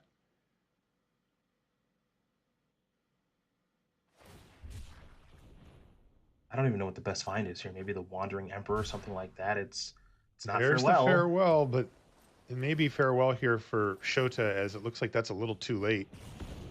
That was uncalled for.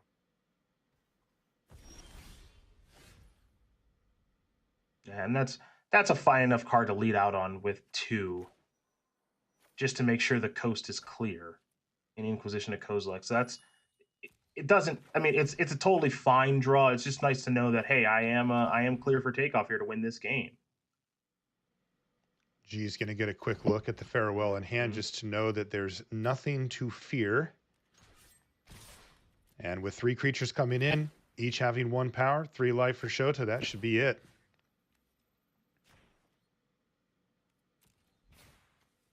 G's kind of putting on a show here. Yeah, take that, Teferi. Yep. And there we go. Game number 1 goes to G. You mean, wow. That was a game. He had such a great start, and yet Shota scrapped, almost put himself in a position to win, but that just fell apart at the end. But boy, G, it's funny because he really did have like one of the best starts, right? He had 2 discard outlets plus Arcanist, and it got to do its thing. Can't complain about that.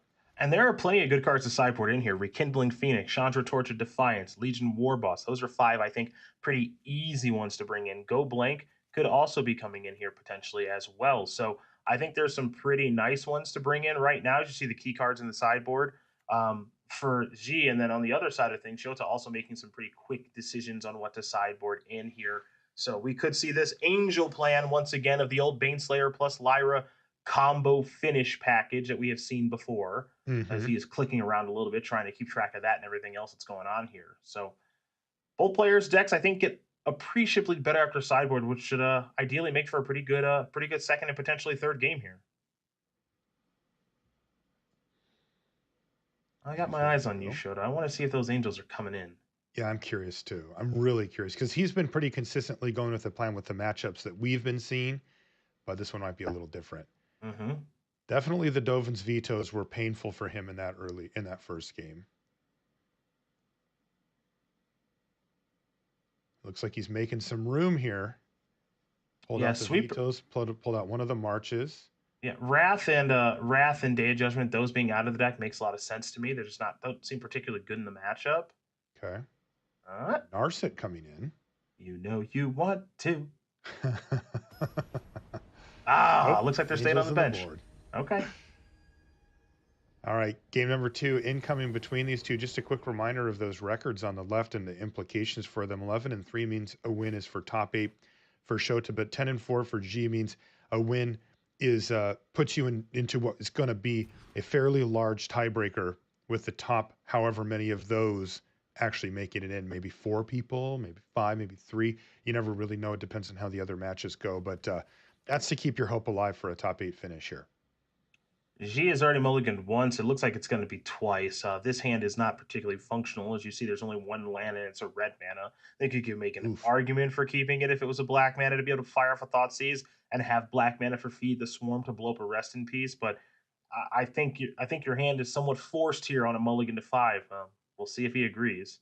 Yeah, you see a Rest in Peace, by the way, in the opening hand here for Shota Ahsoka. So he's got that key card.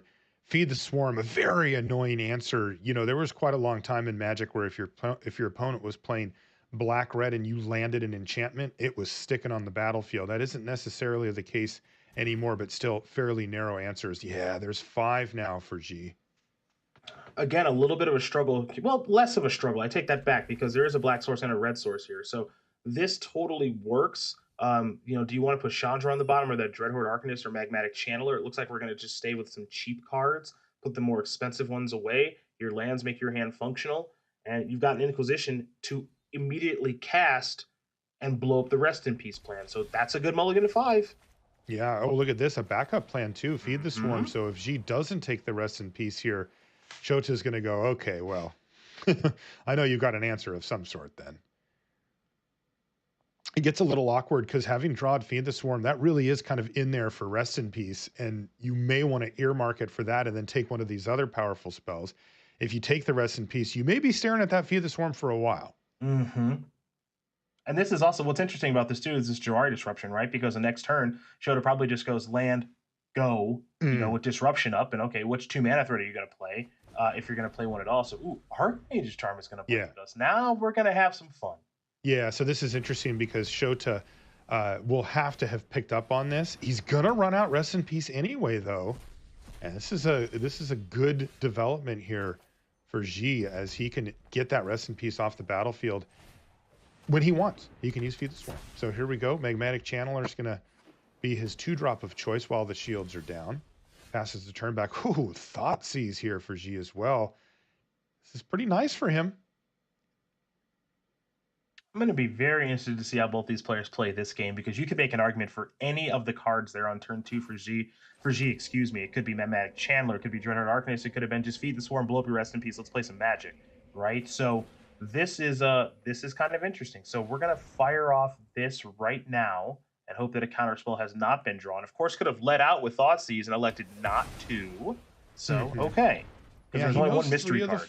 He knows 3 of the 4 cards, right? The one mystery card, potentially problematic. This worked out sort of awkwardly here for G, but still, he's making good forward progress in the game. Gets to attack for 1 and then follow up with Thoughtseize. Perhaps just okay with trading this off. Maybe want to wait on that one, but I don't love that. I don't love running Thoughtseize into Jawari Disruption. Now you can make the argument of, okay, well I'm running into Jawari Disruption. I want to get this part of the game over with. I'm also potentially taking out one of his land drops, but it feels like you've got time to cast that Thoughtseize. It seems like it might be more appropriate on this particular turn. Yeah, to me, it just took away your options, right? Because there's no reason this game, with how low your curve is, to ever run a card into a known Jawari Disruption. You can just not do that. And then you get to choose. You might want to take it, but you might want to take something else too. This just let Shota decide. And it gave him the opportunity to resolve. Oh boy! Well, it gave him the opportunity to resolve Memory Deluge, and he's found a couple of goodies here, Marshall. He really has. He's got Teferi, Narset together, and then he's also got 2 removal spells with Portable Hole and March of Otherworldly Light. So things are actually looking quite good here for Shota. He's just going to lead off with the big boy here. Teferi, Hero of Dominaria. Draw myself a card. And he hits a Shark Typhoon off of that. He's going to untap a couple of lands. He does have access to that March if he'd like to use it. Perhaps he'll feel compelled to do so. A little bit punishing to have to exile the portable. Shota has the if he win wants here, to take for down sure. the Dreadhorde Arcanist, but he does have options on it. Card's quite flexible.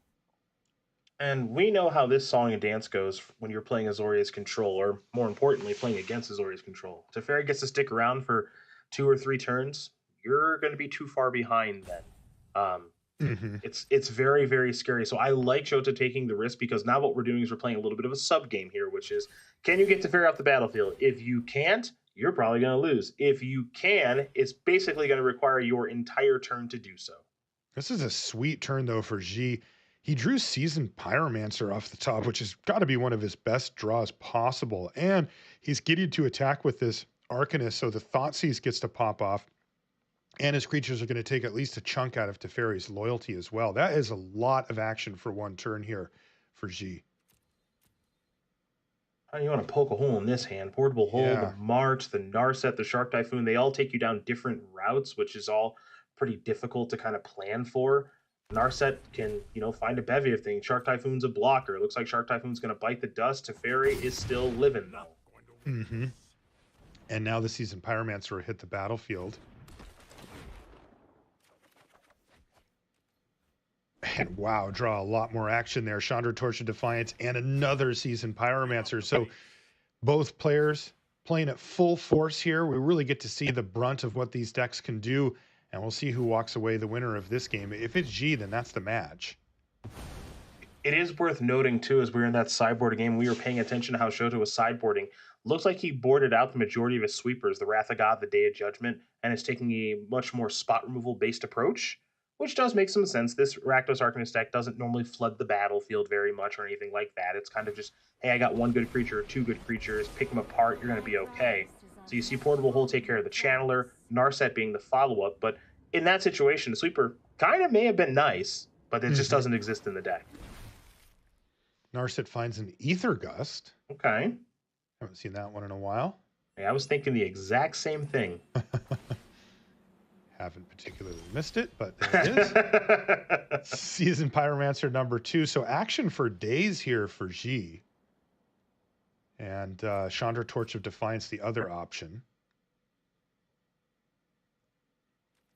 One thing that's important to note here is that even though G is making forward progress on some of these Planeswalkers with regards to chipping away at their loyalty, it's not really the worst for Shota, right? Like that's a lot of damage just being thrown towards that right-hand side of the screen and not at Shota's life total, who's at 19.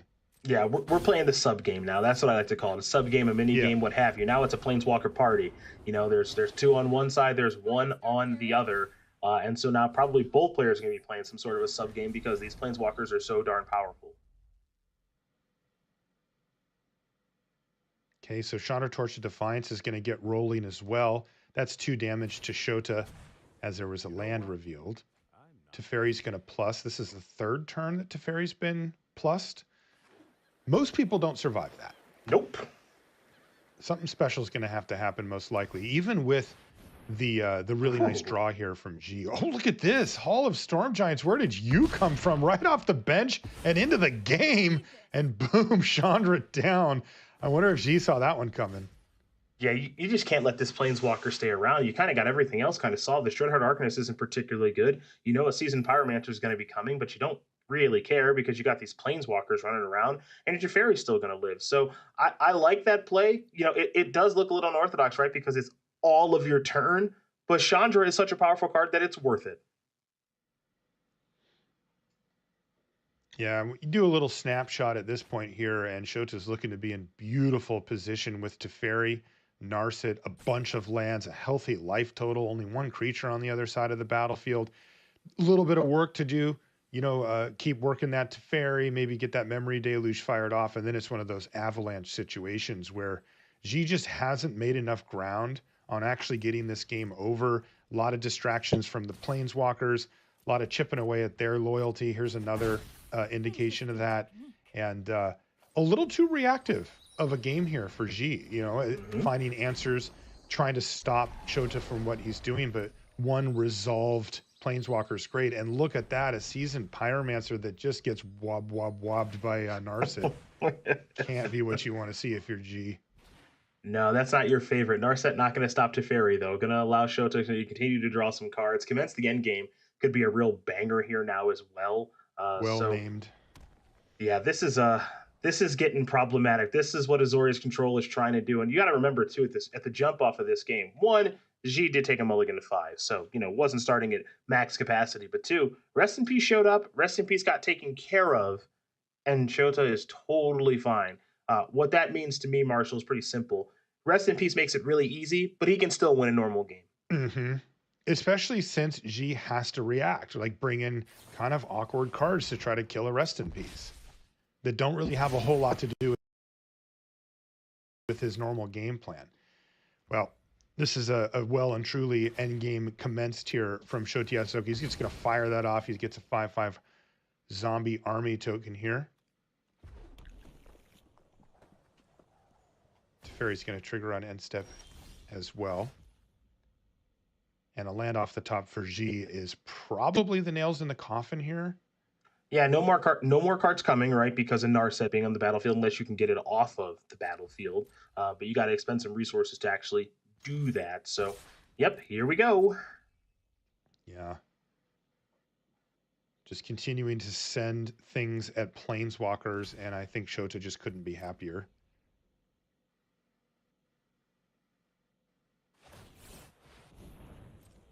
Oh, and look at that. He's got Iganjo as well, though. Yeah, as and this the board sits. This is perfect because then the March can take care of the token. Oh, God. Yeah, and so this is the full blowout, which means that, yep, Narset's still here, which means follow-up Season Pyromancer doesn't matter if there were one. So now there are 2 Season Pyromancers in the graveyard, can easily handle the 1/1s that thing makes. And so Teferi has still not left the battlefield, folks. We know what that means. And we know what that means, yeah. Yep. Hall of Storm Giants is even going to get fired up. Yeah, he wants to just do it. Look at that. 12. Just 12. Yeah. Look at us go. Wow. Shota's had enough. He says, look, you know this game's over. I know this game's over. I'll just do you a favor and start slamming with Hall of Storm Giants so that we can move on to the next one. But G's having none of it. That's not what this game is about. Still fighting. Feed the swarm off the top. Sometimes great, other times not so much. It's the card you need to have, but it's more of a necessary evil than anything else. You're not happy that it's there. It's just you don't want to just be stone cold, right, to a rest in peace. Yep. And it actually worked out okay here. Killed 5/5. That way he'll die in 2 turns instead of 1. So got that going for him. A little bit of a Teferi flood here and a land flood. Now, one of those lands is a Castle Vantress, and there's already one of those in the battlefield. And speaking of lands in the battlefield, well, love to see it. Yeah. There's a Hive of the Eye Tyrant there for G, but none of this is going to matter. That Teferi's ready to go ultimate. That Hall of Storm Giants is lethal and really putting G in a tough position here.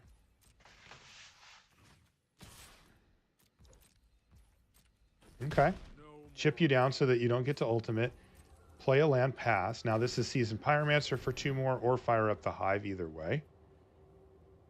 And this is never a good feeling to be on the receiving end of this. This is how you know a control player has a huge grasp on the game, which is a Castle Vantress activation. Oh, 2 on top, huh? Okay. Oh, topsies. Yeah, I see. And might as well get them both right now, right? Why wait around? So this is going to force the issue now. Rest in Peace is going to hit, but the Pyromancer has to be activated in response or it'll get swept away. To that. And now he can activate Hall of Storm Giants once again, force a chump block, and then just leverage his removal and Planeswalker here to finish off the game. That doesn't look like there's anything possible here for G to top deck. Not that I can think of. Not when Shota has this big of a lead. Well, but wait! Yeah, but wait, there's more. Yes, it's a discard spell. Fire this off in response, kill a 1/1, and then the game gets easy from here. He can just use Teferi to kill the other. He's forcing chumps every single turn. We call that, he's got him in the abyss, right? Just you lose a creature every turn because you must chump block. Oh, I like this. I like it too. Give Teferi a little taste. Yeah. Keep him off of ultimate. Still got the Hive to chump. Establish dominance. Ooh, Marshall. You know what? Shark Typhoon. No. I don't even care. I don't even care. Like, I'm more interested in the Hall. All right, sure, Amirius call, whatever. All right, that's going to be game number 2 going to Shota Yasuoka. That one took a little while to finish off, but it had been over for a good long time there, and we're going to get a game 3 between these two. Everything on the line for Shota Yasuoka, yet another top finish waiting in the wings. If he can win this one sideboarded game, he could pick up top finish number 10, put him in double digits. It's a lot of those. It's a ton of those. If you haven't watched Shota play before, he's a Hall of Famer. He was the Player of the Year in 2006. He's won 2 different Pro Tours, including one in Kaladesh just about 6 years ago. He even won the World Magic Cup as a member of Team Japan in 2017. This guy's done it all. But you don't get to that double-digit top finishes. That wouldn't be the worst. No, that would make a nice little weekend. Kind of check Interestingly, off 2 boxes. Yeah, and G actually has more to lose here with a loss. Certainly not going to make the top 8 at that point. So a win keeps the dream alive, and it would put them both at the same record. And in fact, he would be in the same scrum with Shota if he were to pick up this last game, and maybe on tiebreakers can sneak into the top 8. Well, I'll say this. On the play, game number 3. So fire off a discard spell into an Arcanist, into another discard spell, something like that. And you can steal this thing. I do think the matchup, again, is very difficult for Rakdos Arcanist, but being on the play and having his deck constructed the way that he does, he has answers to Rest in Peace. He always has the discard style draws that we saw in game number 1. So it's all possible here. Okay, let's get underway here in our third game.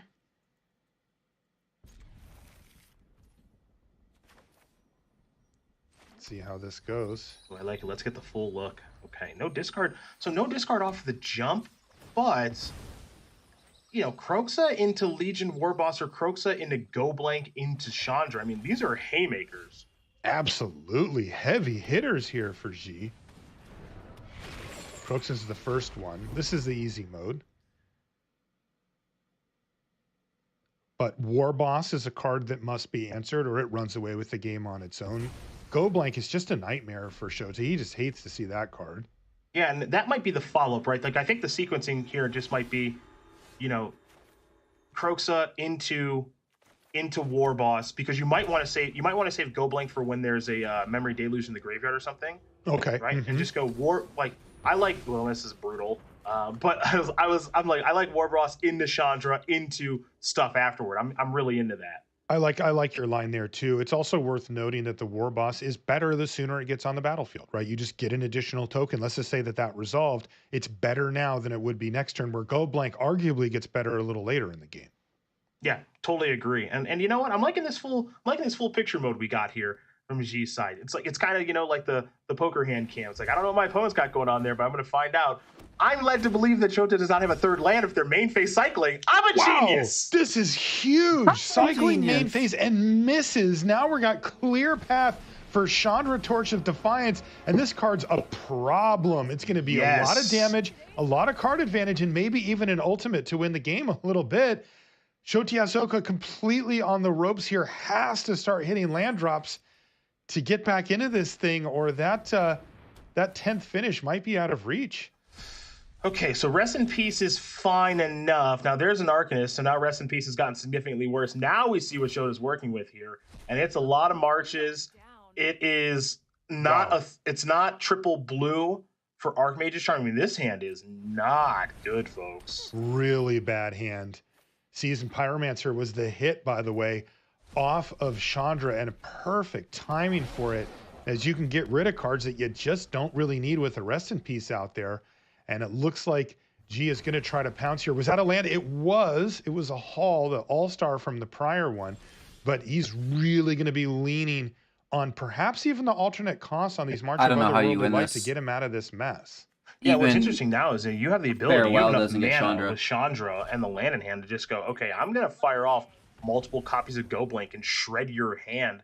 One of the things that happens when someone is mana screwed is, of course, all of their spell.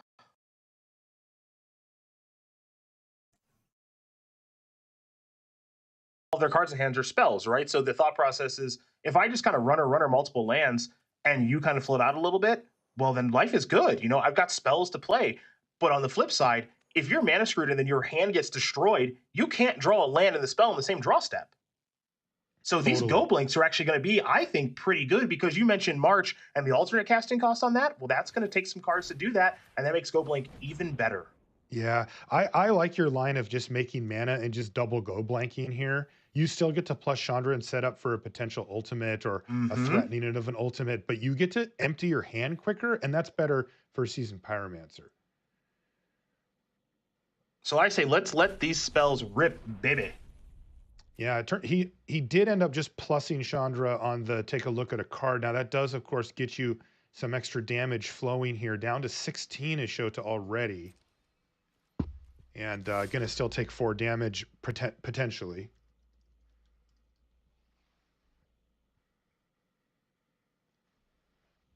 But if this Chandra gets to ultimate, it's just over. Oh yeah, there's no coming back from that. Yeah. For those who don't remember, the ultimate is you get an emblem with whenever you cast a spell, it does 5 damage to anything. Game doesn't last very long at that point. No, it doesn't. And so here's that second copy of Go Blink. So basically 4 cards have been taken care of from Shota's hand, and Shota's hand is such that March has to actually be in charge of taking care of the Planeswalkers. So yeah, these 2 cards have to go. March has to take care of Chandra from the ultimate, and then you gotta draw, I mean, beyond perfect from there. And he's just stuck. Ultimate time. Hit the button. Blow it up. Ji-Min can just ultimate Chandra Torch of Defiance, cast a few spells, and this thing is over. That one stumble from Shota Yasuoka was absolutely devastating to his chances to win this game. And a decent draw here from Ji, a nice little curve out there, 2-drop, 3-drop, 4-drop, is all he's going to need to get the job done. Stumble. These tap lands so brutal here for Shota. When he did finally find lands, it was tap land into tap land. Now he sees Pyromancer hit the battlefield and another Go Blank just to take out the rest of it. And you know what that is? That's 5 more damage. And Ji-Min defeats Shota Yasuoka and keeps the dream alive of a top 8. G is going to have to now take a very long, close look at those tiebreakers and hope that they hold up. Well, step 1 right was winning the match for G. That's where it all starts. A loss would have eliminated him from making top 8 even at all. Now he's in the conversation. For Shota, losing is never fun. He doesn't enjoy doing that, but he is in the scrum, so he had a little bit to give there. My mistake also on March being able to hit Planeswalkers, it hits basically everything but that. So the Chandra was just going to be more or less game over anyway, and those mana troubles were what really did him in. Probably just kept a 2-lander, cycled on Shark Typhoon, and then just bricked. So that's how it goes, but he can still play on the Sunday stage. Yep, that's it. So there's a chance for one, maybe both, maybe none of these players to make it, and we're going to have to keep an eye on it going forward for the top 8. Let's hear from Maria about who our next match is. Hey everybody, don't go anywhere. Coming up next, we have Brent Voss versus Zach Dunn. Brent Voss is playing Is It Phoenix and is going to try to play some aggressive creatures like Dragon Rage Channeler, discard a bunch of Arclight Phoenixes, and bring them back from the graveyard to attack for lethal. Up against Zach Dunn, we got Rakdos Arcanist. We're going to try to pair those hand disruption spells with Dreadhorde Arcanist and gain an advantage via your graveyard. That's Zach Dunn versus Brent Voss coming up after the break, everybody.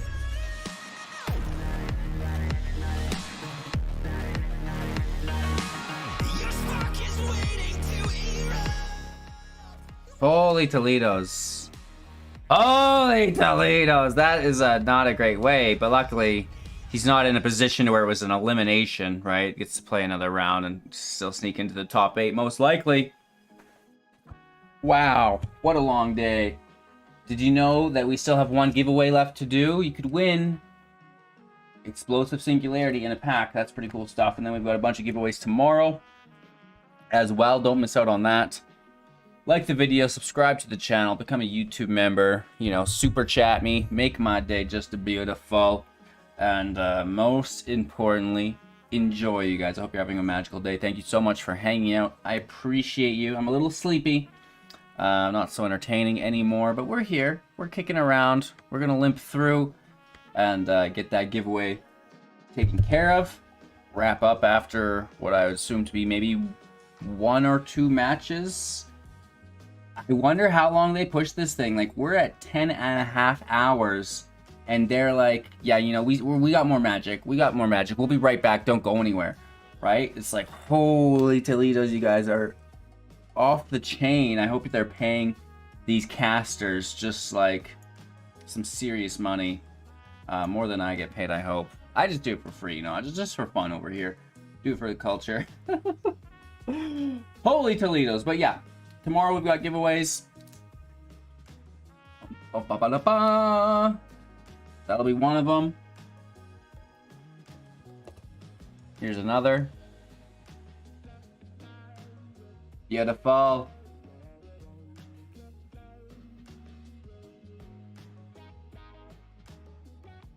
Beautiful. So those can be yours tomorrow. And of course, tonight, you could win this Explosive Singularity, which is pretty cool. And then we've already done just a bunch of giveaways as well earlier, which is fairly exciting. We can get those up there. You know it, you know it. Live on YouTube with new videos every day. We're also on Twitch streaming every single day, which is cool. So, you know, we're around if you guys are if you're just finding me, which I find unlikely, but whatever. You know, it's super cool. That's a little bit about what's going on. Big time Magic players. We'll play some other stuff too, as well on the side a little bit. Yeah, you guys have been enjoying today's coverage, and like I said, we're back tomorrow with day 3, which is super exciting. So very rock and roll. We've got about 30 seconds left here. Perfect time for you to like the video, subscribe to the channel, all these great things.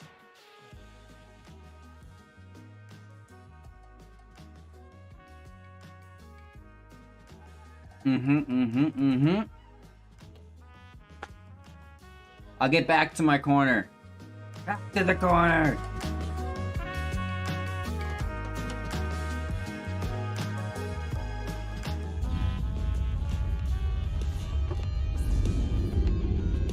And welcome back to coverage here of the Neon Dynasty Championship. We've got the last round of Swiss here. We've already watched one match, but we've got more action for you here. Brent Voss versus Zach Dunn. This is It Phoenix versus Rakdos Arcanist. These players, Cedric, they are 11-3. That means that this is a winning in for the winner of this match. They're going to get that magical 12th win and secure a seat in the top 8 regardless. And as we join, we're joining in game number 2, where Brent has won game 1 with It Phoenix, and now we're post-board Rakdos Arcanist versus Phoenix decided on mulligans. Now, I am very curious. One thing I want to note, you know, Rakdos Arcanist is kind of showing up in the later stages of this tournament. I wonder what the win percentage is for that deck over the course of this weekend. Hopefully we'll be able to find out Sunday, Monday, when all the stats are compiled, all that good stuff. But, you know, it's not a deck that many people talked about at the Innistrad Championship or coming into this one, and it continues to perform, pretty darn well. It really does. We've seen it a lot late. Yep. And it might even have an easier time here. You know, there's not going to be any rest in pieces from the other side of the battlefield here from Brent. If he gets to do the thing, he gets to do the thing. Now, this Dreadheart Arcanist, you know, it's not doing much just yet, but we know Not what yet. the ceiling looks like on that card. Now there's a second one on the battlefield. Yeah. Zach would really love to see a cheap spell here of some sort, something disruptive, but thus far his deck has not cooperated. Dragon's Rage Channeler. He's going to surveil a Chandra into the graveyard off of Expressive Iteration. There's Faithless Looting. You see one Arclight Phoenix. Ooh, cancel that order. 2 Arclight Phoenix in hand here for Brent already. He's not quite set to go off here, though, right? The Iteration took up too much of his mana to get the Phoenixes back this turn. Yeah, so I think this is probably going to be looting the hand, DRC to the side. You got a land to play. That's a red source that's untapped here. In Storm Carved Coast. It's a fun one to say. And now another DRC, which means that when you do get to play Faithless Looting, that's 2 triggers. I mean, it's Thomas, the whole kit and caboodle here. thank you so much. I appreciate you. Yeah, really curious to see if Zach can find some way to abuse this pair of Dreadhorde Arcanists that he's got on the battlefield. Just anything would be good. A removal spell would be particularly good. It's a land off the top. Now, it's not that he's got bad stuff to do. He could play Chandra here. He's got Seasoned Pyromancer, Cruxa, but, you know, those Dreadhorde Arcanists you mentioned in the last one, sometimes they're just 1/3s. And he's going to get aggressive here and just play the Pyromancer, get those Cruxes in the yard, but it's a disaster. He just finds lands. Yeah, I got bad news here for Zach because, boy. Oh, there's the 3rd Phoenix. I think we're about to have a Phoenix party. Steam Vents, no thanks. How about a Phoenix? All right, another land. Don't need that either. So let's see if he can find some cantrips. Not really. Actually, kind of didn't. Yeah, that was rather tame. Amazingly creature heavy. He actually has 6 creatures in his hand right now. What the heck? Yeah, I did not expect this. Okay, this turn could have been way worse for Zach Dunn. No kidding.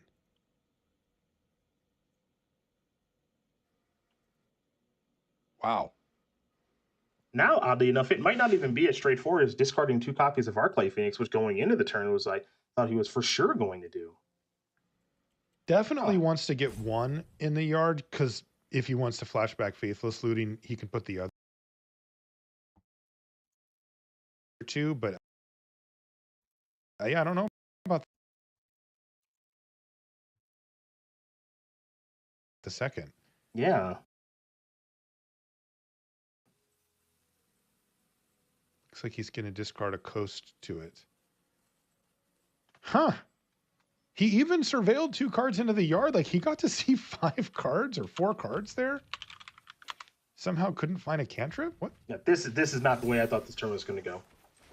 I thought we were going to have one of those explosions and we were going to be like, Brent Voss makes the top 8. Instead, he does have a nice turn. You know, both of them are kind of not doing their core conceit here, but they're still doing powerful things.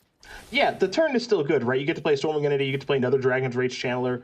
That's a ton of 3/3s on the battlefield, all that fly. He's actually set up for lethal next turn just by hard casting the Arclight and shipping with the team. That's a very good point. Hagramalling off the top of the library / Chandra Torch of Defiance would have something to say about that.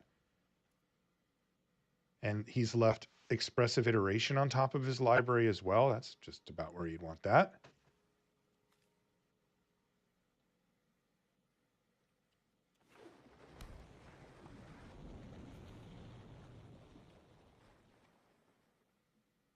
You can only play one of these spells, so you got to decide if it's going to be the Mauling or if it's going to be the Torch of Defiance. Generally, better to go with the more expensive one so that you could potentially double spell down the line. Yep, but there's reasons to not do that as well. Wow, plus on Chandra. Yeah, I mean, I think maybe the thought there is, you know, maybe hit something with maybe hit something for Dreadheart Arcanist to is that game copy. But I think it's just game over, right? Done here, right? Like 1 black mana up. Yeah. I guess your hope here, if you're Zach, is that Brent overthinks the turn. Okay. He so far is overthinking it, but that does not mean that he does. Oh God, another Arclight Phoenix into the yard, another land. Cantrip, there's one. Definitely keep that. Yep. And there's a Faithless Looting as well. That should do it. Yep, that's definitely going to do it. You keep one of the cantrips. You can keep an opt, pathway to the bottom, looting to the side. Yes. You haven't played a land yet this turn. Yes. Beautiful stuff here from Brent, finding all 4 Arclight Phoenix.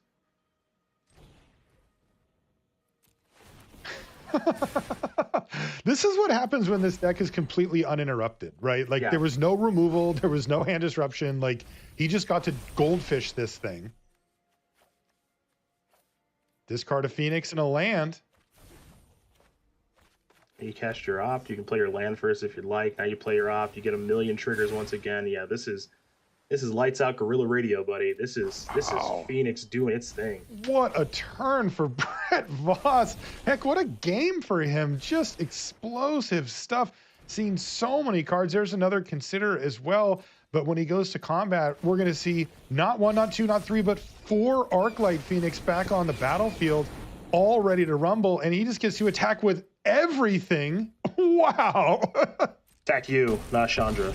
27 damage in 1 turn. That's going to leave Zach Dunn at -13. And Brent Voss just locked up a top 8 seat. Congratulations to Brent. That is a hard lock for him. He's going to send Zach down into that scrum. Any last thoughts there, Cedric? What a finish. Well, Phoenix, the Arcanist didn't do much of anything. That's part of the appeal of Phoenix, of, cantrips and all that jazz. So we're going to see probably, not more of that tomorrow. We're going to see some more Alchemy fun, which, trust me, I'm looking forward to. Yeah, that's right. So let's head on over to Maria. We know you want to know what's going on at the news desk and for those other top 8 seats, and she's got updates for us.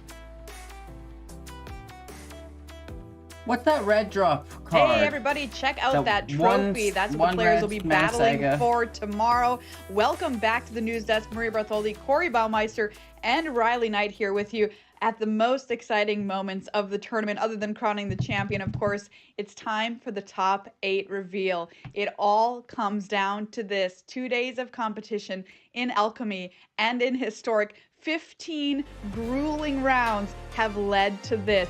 Congratulations to our top 8 players. Jim Davis with an undefeated record coming in first. Jean-Emmanuel Duprat make another top 8 added to his resume. Brent Voss, congratulations to you. Udai Miyano, Johnny Goodman, Zach Dunn, Ji Yimin, and Ely Cassis coming in at 8th here in our top 8 of the Neon Dynasty Championship. What an incredible top 8, and setting the stage for some awesome Magic that we're going to see tomorrow.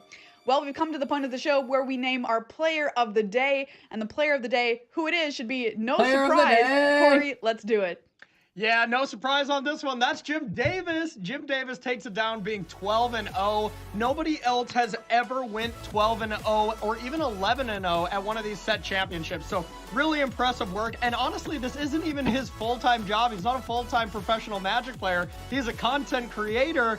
And the best thing that he was saying all weekend is that I finally get to relax, play a tournament, shut off the lights, just listen to some music so I don't have to entertain anyone, quote unquote. And now he didn't really accomplish that because he entertained us this whole weekend. I'm also going to have him sign this Jim Davis MTG shirt after this top 8. That's awesome. Well, he certainly made some content for us this weekend. What an incredible run. Jim Davis, you are our player of the day. Well, what about card of the day, Riley? Excuse me, card of the day. So many choices across both formats, but I think there was one card that really took us all by surprise, and that is Nettle Cyst. We've seen this effect on cards like All That Glitters in the past, but this time around, oh my goodness me, in this Azorius Affinity deck that Jean-Emmanuel Duprat brought, it got the job done. Living Weapon really proving its worth in generating, what did we see? 6/6s, 7/7s, getting across there, and then of course re-equipping to really punish the opponent when the chips were down. So Nettle Cyst has put in a lot of work today in a deck that I don't think we really saw coming. Well done, Nettle Cyst, our card of the day. Wonderful. Happy to see that little card there as our card of the day. But what about our match of the day, Corey? Match of the day was Andre Strosky versus Aaron Gertler. It was a really good one here in Alchemy. You just saw a back and forth. Aaron Gertler was really far ahead in a later game. And Andre just, I'm gonna say it, got really lucky and ripped a couple cards, but it wasn't even enough to get lucky. Andre had to play extremely tight to just be put in a position. There's one of those lucks I was referring to. But unfortunately, Andre Strosky in the end didn't get so lucky because he did take 9th on breakers. So yeah, Andre Strosky, commiserations to you, but well done again this weekend, proving that you're a mainstay in Magic. Well, congratulations once again to our top 8. Let's take another look at our top 8 here. Here are the players you're going to see tomorrow doing battle in double elimination Alchemy. I am so excited to see this tomorrow. You're not going to want to miss a minute of the action. Thank you so much, everybody, for hanging out with us today. We had an awesome time with you watching some Magic the Gathering. Well, we started day 2 with 115 competitors out of the original 230 ready to chase top 8 dreams in Alchemy and Historic. Naya Runes continued to underperform, falling to builds like Orzhov Venture or Mono White. Historic was also full of surprises as innovative decks like Azorius Affinity proved there's plenty of room for invention in Arena's largest format. We return tomorrow with 8 players and 1 title of champion on the line. 6 spots in the World Championship are also up for grabs as we battle in Alchemy, the newest Magic format, about to crown the newest champion. See you back here tomorrow at 9 a.m. Pacific for all of the top 8 action. Good night, everybody. Holy Toledo's, chat. What a day. What a freaking day. Oh, we're back tomorrow. We're back tomorrow. Super exciting. So it's giveaway time. If anybody wants in on today's final giveaway, of course we'll have more tomorrow. Final giveaway today. All you have to do is spam chat. Go crazy in chat. Chat, spam it up. Spam chat, and then you'll be entered. I'll give you guys a minute. Get after it. Get into chat if you're interested in this explosive singularity, right? That's how we're closing up the stream. This could be yours. Which is beautiful. Woof. Woof, woof, woof, woof, woof, woof, woof. And then I just finished this thumbnail for tonight's deck, because I'm gonna have a deck on YouTube as well after all this, which is pretty crazy, eh? But you know me. You know me.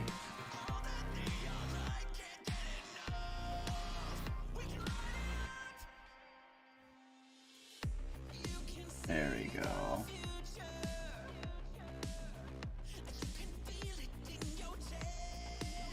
Alright, so spam chat.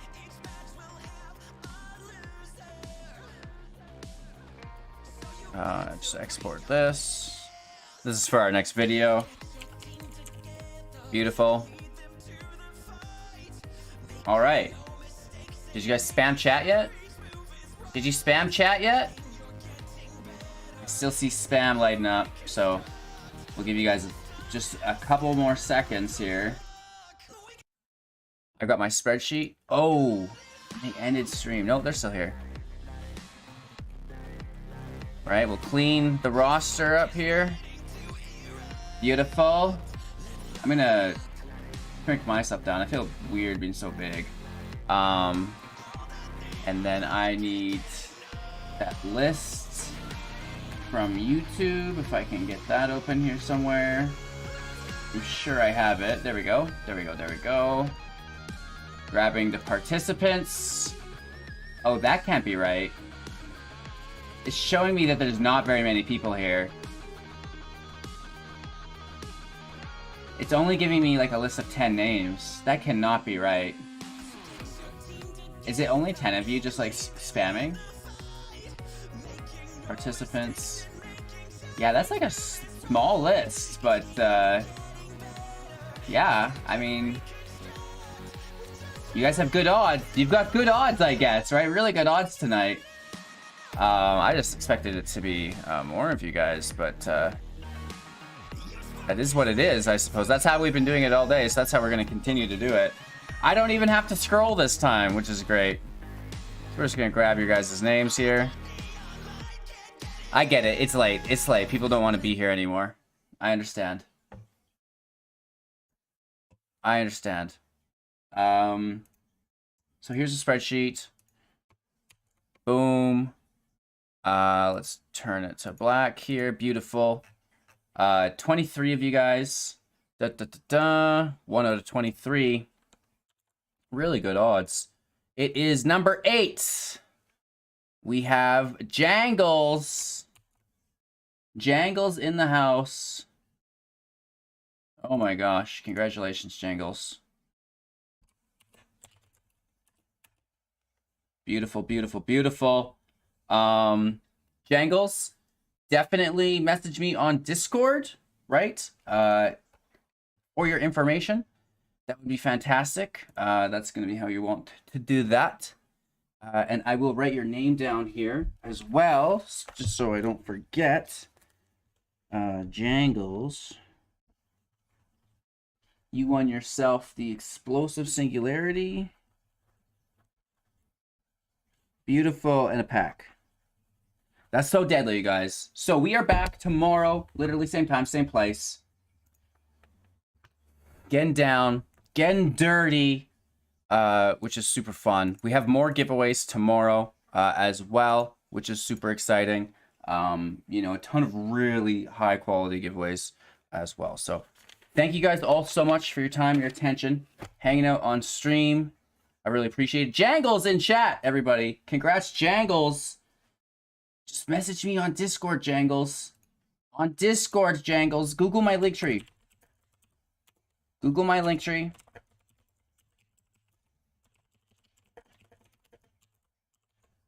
Message me on Discord. Easy peasy, lemon squeezy. Anywho, you guys have a magical evening. Thank you so much. I appreciate you guys. We'll see you tomorrow. Oh my god, get me off the internet. I've been here too long. Take care, you guys.